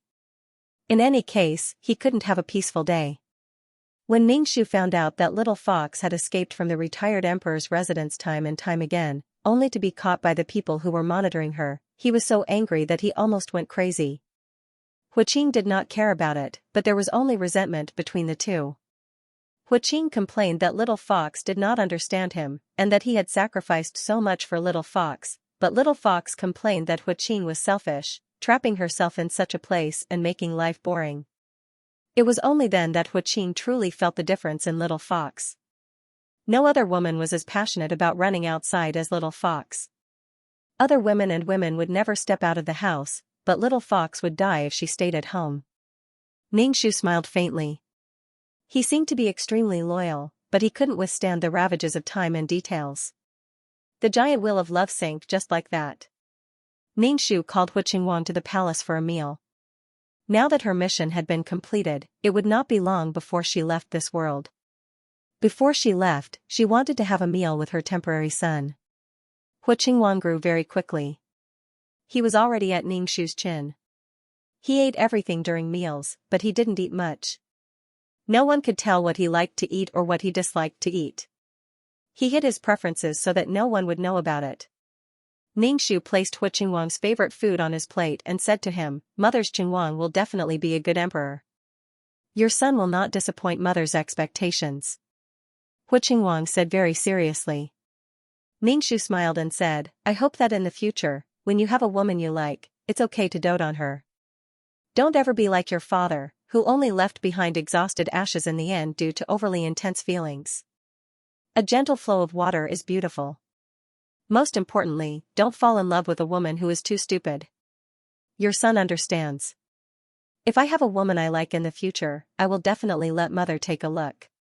Huaqing nodded and said with a smile, "With father's example, your son does not dare to fall in love with women. As long as you have a sense of propriety." Ningxu said. Finally, he patted Huaqing's head and said, "Qingwang, good luck." After the meal, Huaqing left. Ningxu lay on the bed and took a nap. "Ding, Ningxu, moi, did you miss me?" 2333's voice suddenly sounded in his mind. Ningxu said, "Scram. Humph, would it kill you to be nicer to me?" 2333's voice sounded very wronged. Mission completed, Livern world. Ningxu's head buzzed and then he did not feel anything. When he woke up, he was in the dimensional space. He looked down at his soul. Although it was a bit dim, it was not as exhausted as before. 2333 system, sir, see how many points I have this time. Okay. Ningxu's status panel appeared in front of him. Number, 23333 name, Ningxu age, 27 experience, 80000600000 soul, 200 HP, 50 wisdom, 85 charm, 3 luck, 34 spirit, 120 martial strength, 10 aptitude, 26 merit, 5 skills, 5 ring spear technique, trash fighting technique, trash entry level peerless martial arts honorary title, goddess of war, mother of the world, queen's blessing, mission completion, 100. Received 10 attribute points. Ningxu raised his eyebrows and asked 2333, "What the hell is this mother of the world aura?" You changed Huaqing's fate. The original owner, Xiao, is grateful to you. You have the halo of being the mother of the world. Actually, this is the original owner giving you some of the people's faith. He also gave you some of his luck. That good? Ningxu was a bit surprised. With 60,000 points and 10 attribute points, the biggest reward was probably this mother of the world aura. Ningxu added the 10 attribute points to his HP and luck. Number, 23333 name, Ningxu age, 27 experience, 140000 soul, 200 HP, 505 wisdom, 85 charm, 3 luck, 345 spirit, 120 martial strength, 10 aptitude, 26 merit, 5 skills, 5 ring spear technique, trash fighting technique, trash entry level peerless martial arts honorary title, goddess of war, mother of the world, queen's blessing, Ningxu, you can do it. Now you have 140,000 points. Wait for 200,000 points and you can open the beginner system mall. Beginner system mall?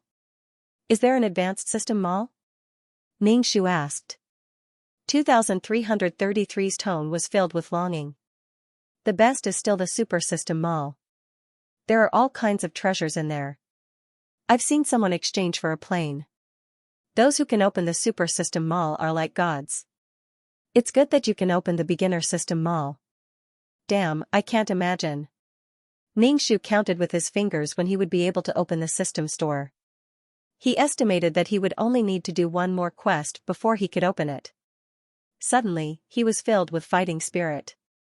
Once he opened the system store, he would be able to exchange for soul training. He wouldn't have to train like a tortoise anymore.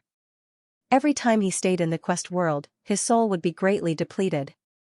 Ning Shu, do you have a quest to complete? 2333 Ning Shu asked. Ning Shu asked, what's a quest? It's a quest to make the target fall in love with you. 2333 explained. Ning Shu was speechless. Ha ha ha, fall in love with me? Ning Shu pointed at his own nose. With my 3 points of charm, do you think I can make someone fall in love with me? Don't belittle yourself. You're actually quite handsome. 2333 said, besides, you're using the body of the defiant attacker. You're using your soul to conquer him. Ning Shu waved his hand. I'm not going. Why not? 2333 was puzzled. This quest is very popular. It wasn't easy for me to get it. It's also very easy. This quest is easy? How can it be easy? Ning Shu's expression was calm. It's to make someone fall in love with someone else. 2333 quickly said, that's right. You just have to make the target fall in love with you. It's better than fighting and killing. It's easier and easier than the tiring quests. Fall in love with me or the original owner? Ning Shu frowned. 2333 immediately said, of course it's the original owner. If not, why would the target pay the price to be conquered? Ning Shu, is there something wrong with your brain? Can't you understand something as simple as this? Ha ha ha, you're the one with something wrong with your brain. The original owner and I are not the same person. After I left, the original owner returned to his body. How can love be gained through a quest? Ning Shu waved his hand. I'm not going to do this quest. Can a relationship gained through someone else's quest last? She could leave the mission world without any reluctance because she didn't have any emotional entanglements with the people inside. Love was mutual. It wasn't as if you could win someone's heart by doing a few things. You also had to give your heart. This kind of thing is the most mysterious. Even the true love between the male and female lead can be torn apart, let alone this kind of illusory love. Since the Wishmaster wanted to use her soul power to make the target fall in love with her, it meant that the target didn't love the Wishmaster at all. Ning Shu felt that she didn't have the ability or charm to make the man fall in love with her. If he didn't love her, then he didn't love her. Emotional debt was the hardest to repay. Furthermore, using such a method to get close to the target meant that this relationship wasn't simple from the start. 2333 system, don't give me this kind of quest in the future. I can't do it, Ning Shu said directly. Ning Shu would rather do some fighting and killing quests. At least he felt happy. Alright, you really don't know how to appreciate my kindness. I think you're working too hard on the quests. You can make simple quests so complicated. Take the Empress quest for example. You can totally woo the Emperor Huaqing. With Huaqing around, nothing will be a problem, 2333 said. In the end, you made it so complicated. You formed factions and usurped the throne. Aren't you tired? Ning Shu was speechless. I'm happy. Do you want to sleep with me and Huaqing? Do you really think the Empress wants to see another woman in her body sleep with her husband? Ning Shu dared to guarantee with his own head that if she really slept with Huaqing, the Empress would never give her the halo of being the mother of the world, even if this man had wronged her a lot. However, if her husband fell in love with someone suddenly appeared and slept with her, it would be even more humiliating for the Empress. 2333, you're a system after all. You don't understand humans, and you don't understand human women.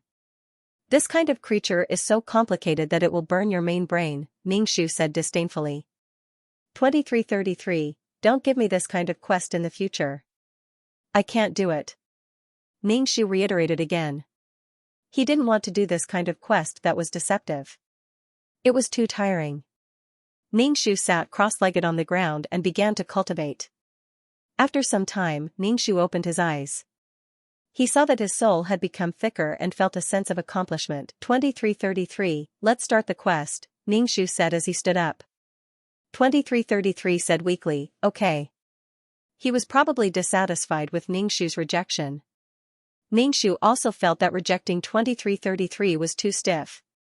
He wanted to say something, but his mind went blank and then he lost consciousness. When Ningxu woke up, he found that his body was flying. Then, he fell to the ground with a bang. He was in so much pain that he couldn't stop breathing. His body was about to fall apart. A hot and sticky liquid surged up his throat. He spat out a mouthful of blood. Damn, what's going on? It's so painful. Niece, aren't you a little too vicious? A man's voice was filled with resentment. Uncle Wei, it's hard to avoid accidental injuries in a duel. If Huidi makes you unhappy, you can punish her as you wish. A clear and cold female voice rang out. This voice was very pleasant to the ears, like the sound of spring water splashing on jade. The tinkling sound carried boundless coldness. Just by hearing this voice, one could imagine the appearance of a peerless beauty in one's mind. Ningxu endured the pain in her heart. When she opened her eyes, she saw a woman in white. Her hair fluttered in the wind. Her face was covered by a thin veil, revealing her cold eyes and a forehead as bright as moonlight. Although she was wearing a veil, she could feel that the face behind the veil was definitely a peerless beauty. Cold like Chang'e from the cold palace. Her temperament was ethereal. Seeing this woman, Ningxu's brain didn't react. He said first, it's okay, it doesn't hurt. Mother ***, it hurts so much. Wait, what's with this coarse male voice? Ningxu quickly touched his chest. It's flat. Ningxu didn't give up and touched his lower body. There was a lump hanging down there. Damn, what's going on? Huidi saw this man doing such a vulgar action in front of her. She held the thin veil in her hand and prepared to hit Ningxu again. Ningxu still hadn't recovered from the shock of transmigrating into a man. He saw this woman with a veil swinging a cloth-like weapon towards him. Although it was a cloth, it carried a swift and fierce wind. It made Ningxu feel as if he was facing a sword. Ningxu couldn't move now. He quickly shouted, I admit. Defeat, I surrender. Haha. The sound of laughter came from below the stage. It was obvious that they were laughing at Ningxu. Suddenly, there was a strong qi that knocked away Huidi's cloth. A person stood in front of Ningxu and stuffed a pill into his mouth. After swallowing the pill, Ningxu felt much better. After taking the pill, Ningxu slowly got up from the ground and looked at the woman with a veil on her face. This woman was quite ruthless. She couldn't even move and didn't have the strength to fight back, yet she still wanted to hit her when she was down. The middle-aged man standing in front of Ningxu also had an ugly expression. He glanced at the cold and cheerless Huidi, then turned his head and snorted coldly at Ningxu, exasperated that she had failed to meet his expectations. Ningxu was dumbfounded. She could only lower her head. Her body really hurt. Her heart was hurt. How did she become a man? A man's body, a woman's soul, a transvestite? Hongmen sect versus Tiandao sect. Hongmen sect's Grandmaster Huidi wins. The referee shouted. Ningxu looked around. It was probably a competition between disciples of different sections. She was defeated by this woman called Huidi. Looking at this woman, Ningxu's heart was restless. This wasn't Ningxu's feeling but the reaction of this body. The middle-aged man saw Ningxu's expression and his face turned ugly. He poured out another pill from the jade bottle and stuffed it into Ningxu's mouth. Go back to your room and heal yourself. If you don't cultivate properly in the future, this kind of shameful thing will happen again. Yes. Ningxu responded. She had no idea where her room was, so she simply covered her chest and fell asleep on the ground, unable to get up. Huh. The crowd laughed again. The middle-aged man looked around coldly. Only then did the laughter die down.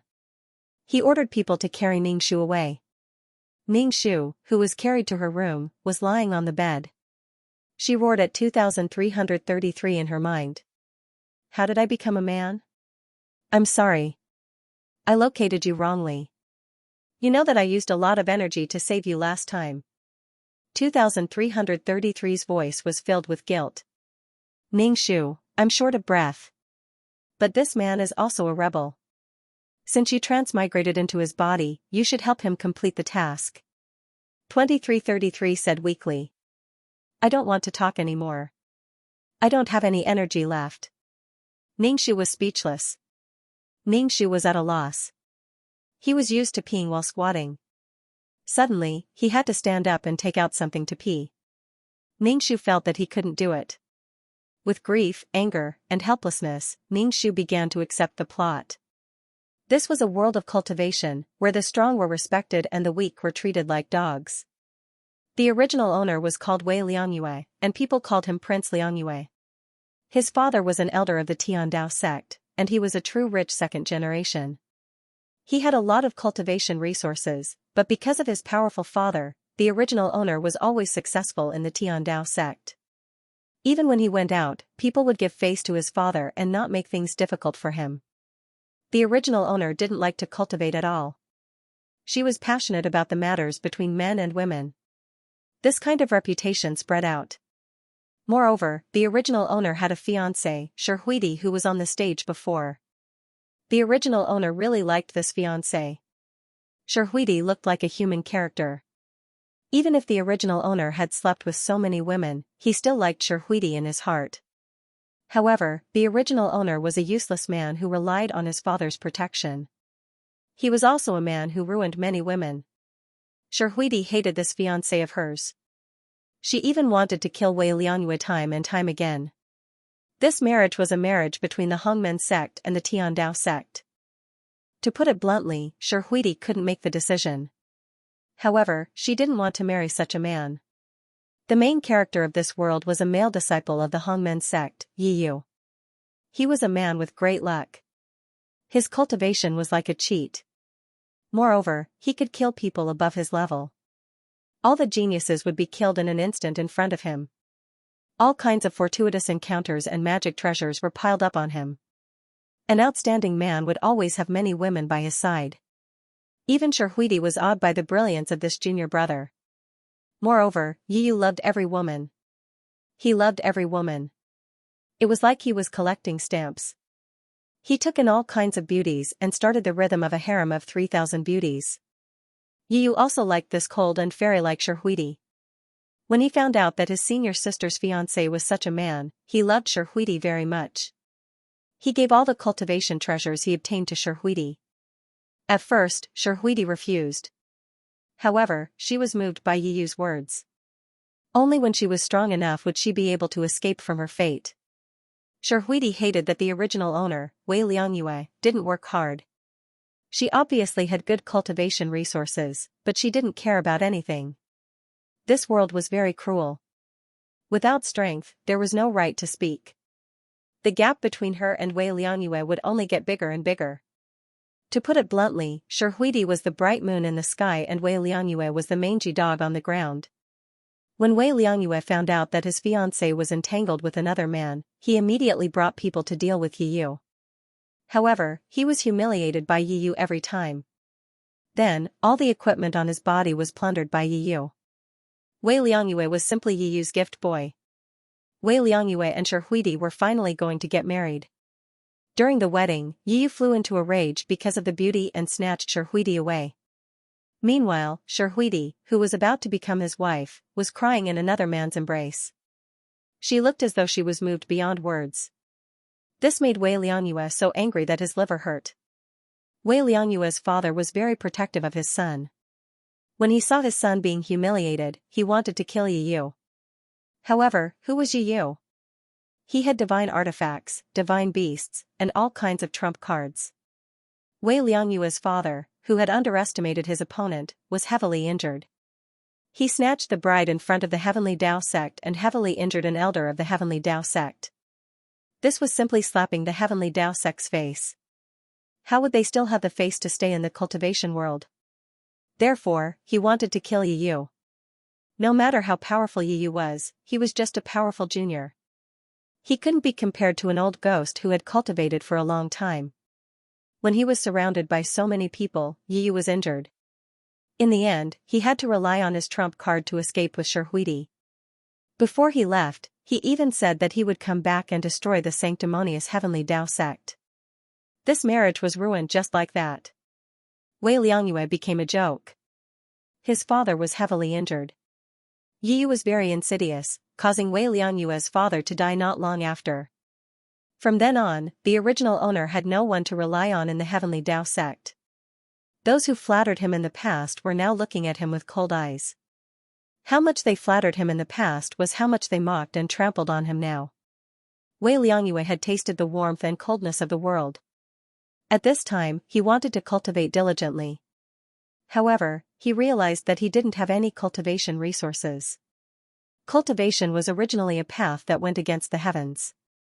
Wei Liangyue's aptitude wasn't that good. It was simply a fool's dream to want to find Yu, who was better at cultivation. Only then did Wei Liangyue realize that without his father's protection, he couldn't even take a single step. When Yu came back to take revenge, Wei Liangyue was eliminated by Yu with a raise of his hand. It was as easy as blowing off dust. Looking at Shirhuidi, who was standing together with Yu, he shed tears of regret. He had lost everything for a woman. He lost his father, his woman ran away with someone else, and his former underlings were bullying him.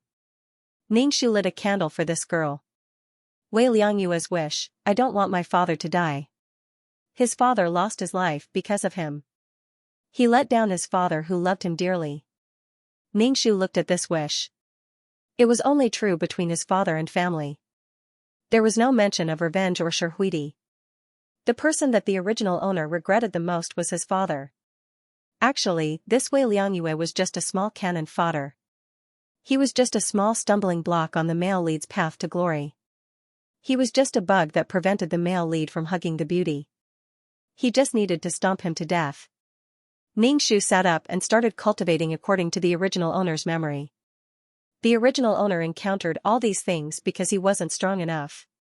If he was strong enough, Shirhuidi wouldn't have abandoned the original owner and thrown herself into the male lead's embrace. She would have shared a husband with someone else. Shirhuidi was such a proud person, yet she actually shared a husband with someone else. Only strength was everything. When he circulated his qi, his meridians were very difficult and his chest was very painful. Ningxu clutched his chest. Shirhuidi was quite ruthless. However, Ningxu stood from a woman's point of view and could understand Shirhuidi. Marrying such a notorious second generation was like jumping into a fire pit. It was the original owner's fault for not living up to expectations. His chest was very painful. Ningxu gave up on cultivating and lay on the bed to sleep. He was really too tired. Ningxu was awakened by the urge to pee. When he opened his eyes, he saw a person standing at the bedside. Ningxu didn't think of attacking this man. Damn, I was sleeping and you were actually watching from the side. Too horrifying.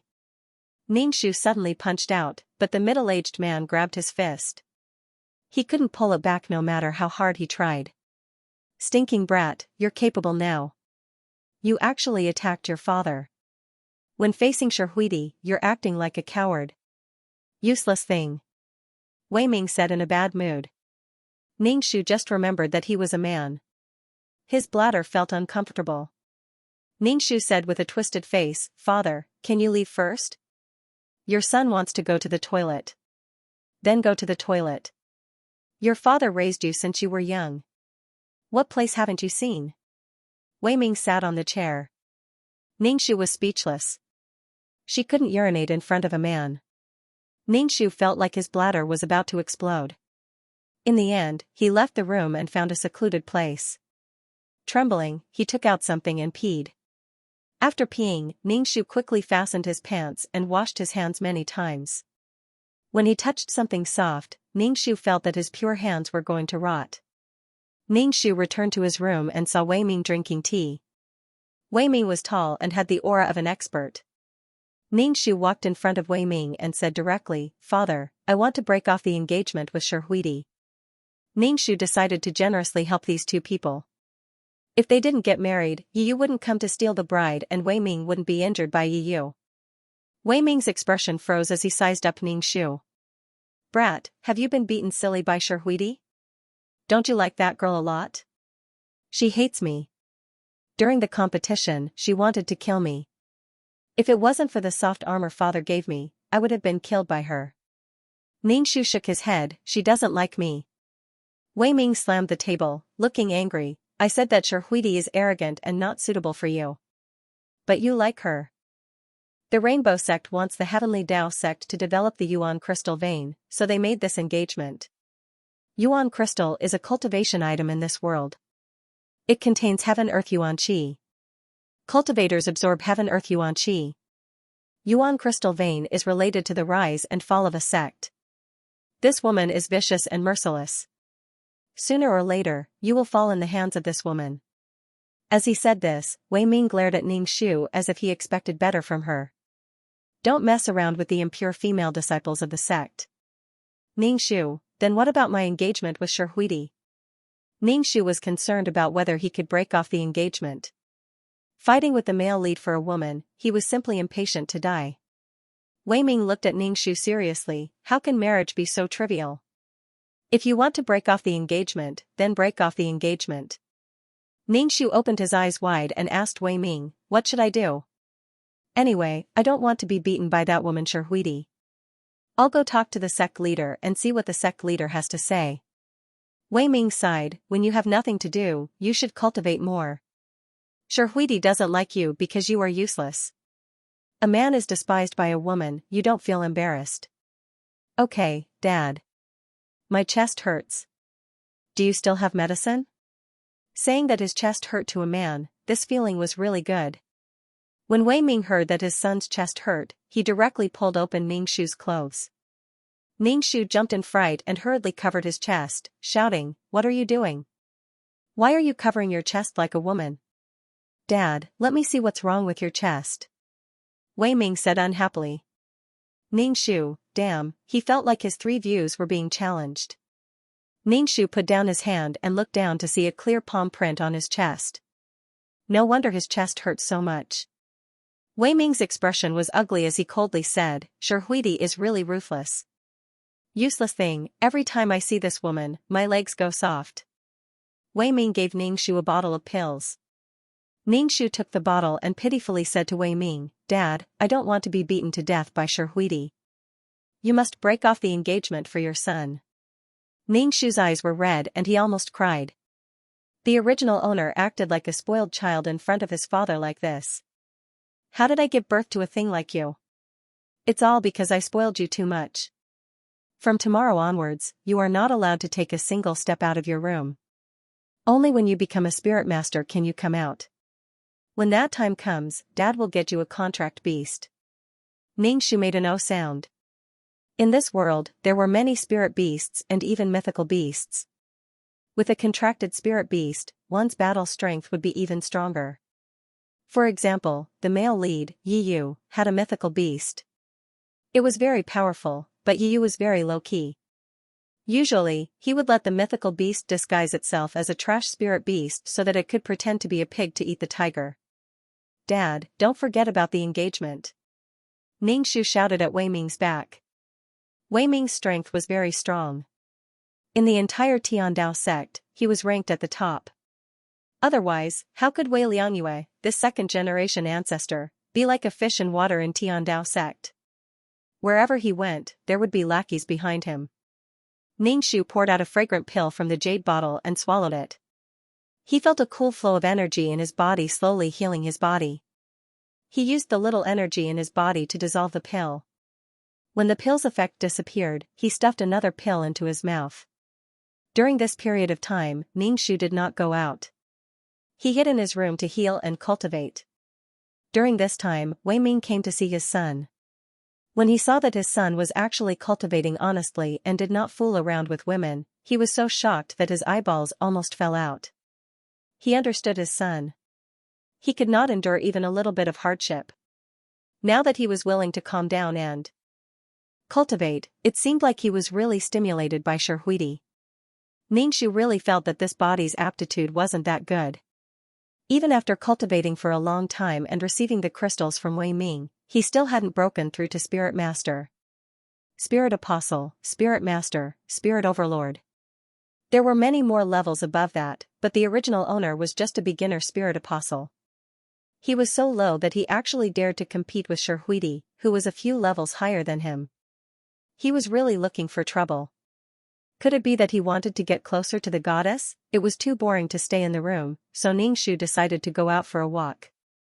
As soon as he went out, there were people greeting him and asking him if his injuries were better. Ningxu looked at these people with disdain and ridicule, all kinds of envy, jealousy, and hatred. However, his words were very sincere. These people all knew that Wei Liangyue was generous and wanted to curry favor with him to get cultivation resources from him. Ningxu felt that the original owner was quite pitiful. Only strength, great strength, could make others respect him. Even though the original owner was like a child that spread wealth in the Tiandao sect, he didn't make any true friends. Instead, others treated him like a fool. Also, because of Wei Ming, many people wanted to curry favor with him. It could be said that Wei Liangyue was living in a fake world. With Wei Ming's death, Wei Liangyue fell into the cruel reality. Along the way, he met female disciples. Some of them looked at Ningxu with extreme disgust, while others looked at Ningxu flirtatiously. They lifted their skirts to reveal their slender white thighs. They were just short of directly saying to Ningxu, "Handsome, do you want to date?" Ningxu's mood was very complicated. One day, he would be seduced by a woman. After wandering around, Ningxu still felt that he should go back and cultivate. Facing all kinds of gazes, Ningxu felt very stifled. Sitting on the bed, Ningxu looked at the crystals in his hand. These crystals were a kind of transparent stone that contained impurities. They contained heaven-earth yuan qi that could be directly absorbed by people. Ningxu suddenly thought of 2333's excessive energy consumption. This kind of heaven-earth yuan qi was also a kind of energy. He didn't know if it would be useful to 2333. 2333 system, sir, can you see if this crystal's energy is useful to you? Ningxu called out in his heart. The energy level is too low. Thank you for your kindness. 2333 said directly. His disdain was obvious. Ningxu, F*ck, he felt as if he was asking to be humiliated. If he had known earlier, he wouldn't have asked. Ningxu, moi, if there is a suitable energy source, I will let you know, 2333 quickly said. Ningxu absorbed the yuan qi from the crystal. After a long time, Ningxu finally broke through the barrier of a spirit master and became a weak spirit master. The current Ningxu could only be considered a beginner in cultivation. The yuan qi in his body would disappear after releasing a big move. After breaking through to Spirit Master, Ningxu continued to cultivate. Wei Ming couldn't protect her all the time. If she was too weak, she could be killed in an instant if she wasn't careful. Then, her mission would fail. Wei Ming came over and saw that his son had finally become a Spirit Master. He was comforted and released a spirit beast from the spirit beast bag. Ningxu said, "This will be your contract beast from now on." Ningxu looked at the large eagle that was almost as tall as a person. It had a sharp beak and a pair of sharp eyes looking at Ningxu. She didn't know if it was an illusion, but Ningxu felt that the bird looked at her with disdain. Being disdained by others was one thing, but being disdained by a bird was another. "Dad, this is my contract beast?" Ningxu pointed at the large eagle. The image of the one-armed hero Xianxia cuddling with the large eagle appeared in her mind. She didn't want a large eagle. Wei Ming patted the large eagle's closed wings and said, "This is a flash-wind eagle. It has a trace of the ancient Kuan Peng's bloodline and is very fast. If you encounter any danger, the flash-wind eagle can carry you and escape." It seemed that Old Man Wei also knew what kind of character his son was. The contract beasts he prepared were all used for escape. Cold Moon, release your spiritual power and imprint it in the flash-wind eagle's consciousness, Old Man Wei said to Ningxu as he helped Ningxu control the flash-wind eagle that might resist. Ningxu asked Old Man Wei with a confused face, "How do I do it?" She really didn't know how to contract a spirit beast. She had never experienced this kind of world before. Moreover, the original owner didn't have any knowledge in this area. Old Man Wei's old face suddenly darkened. I told you not to mess around with women. You don't even know this kind of basic knowledge.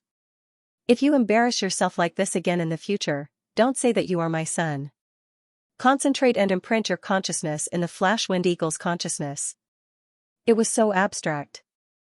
Ningxu was still a little confused, but she still focused her mind. Then, she thought about contracting the spirit beast. Then, a red dot and a white dot appeared in her consciousness. The two small balls of light resisted each other. Ningxu controlled the white dot and merged it with the red dot with difficulty. She immediately felt that she had a connection with the Flash Wind Eagle and could do anything she wanted. It was as if she was ordering her arm. However, Ningxu was exhausted. Her whole body was covered in cold sweat as if she had just been fished out of the water. When Old Man Wei saw that Ningxu had finally succeeded, he smiled. However, when he saw Ningxu's sorry state, he immediately said in a bad mood, "Look at you. You are really embarrassing your father."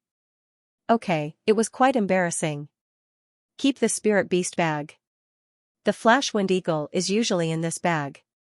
The Flash Wind Eagle also needs to eat. If you have nothing to do, you can let it out and let it find its own food. If you find any good treasures, give it some to eat. It will be of great help to you when it grows stronger, Old Man Wei instructed Ningxu. Ningxu nodded.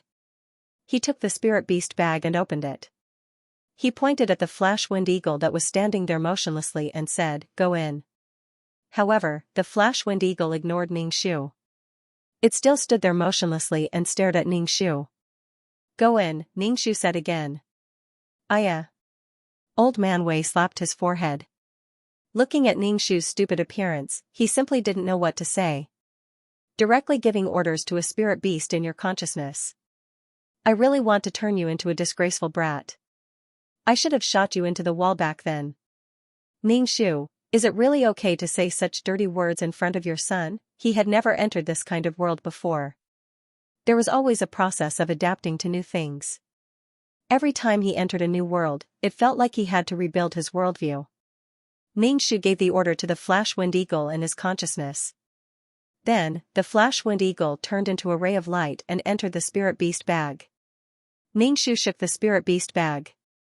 The Flash Wind Eagle that was so heavy and tall entered the bag, but the bag was still so light. It felt quite magical. Hanging the spirit beast bag on his waist, Ningxu asked Old Man Wei, "Dad, how is the engagement between Shihuidi and I? What did the sect leader say?" This matter can be taken slowly. Although it is an engagement, the two sects are sincere in their cooperation. If we break off the engagement like this, the Hongmen sect will think that we want to tear up the agreement, Old Man Wei said. Then, he said to Ningxu, "You brat, why are you so useless?" Ningxu, End of chapter 259. Don't forget to subscribe, like, and share the video to support the channel.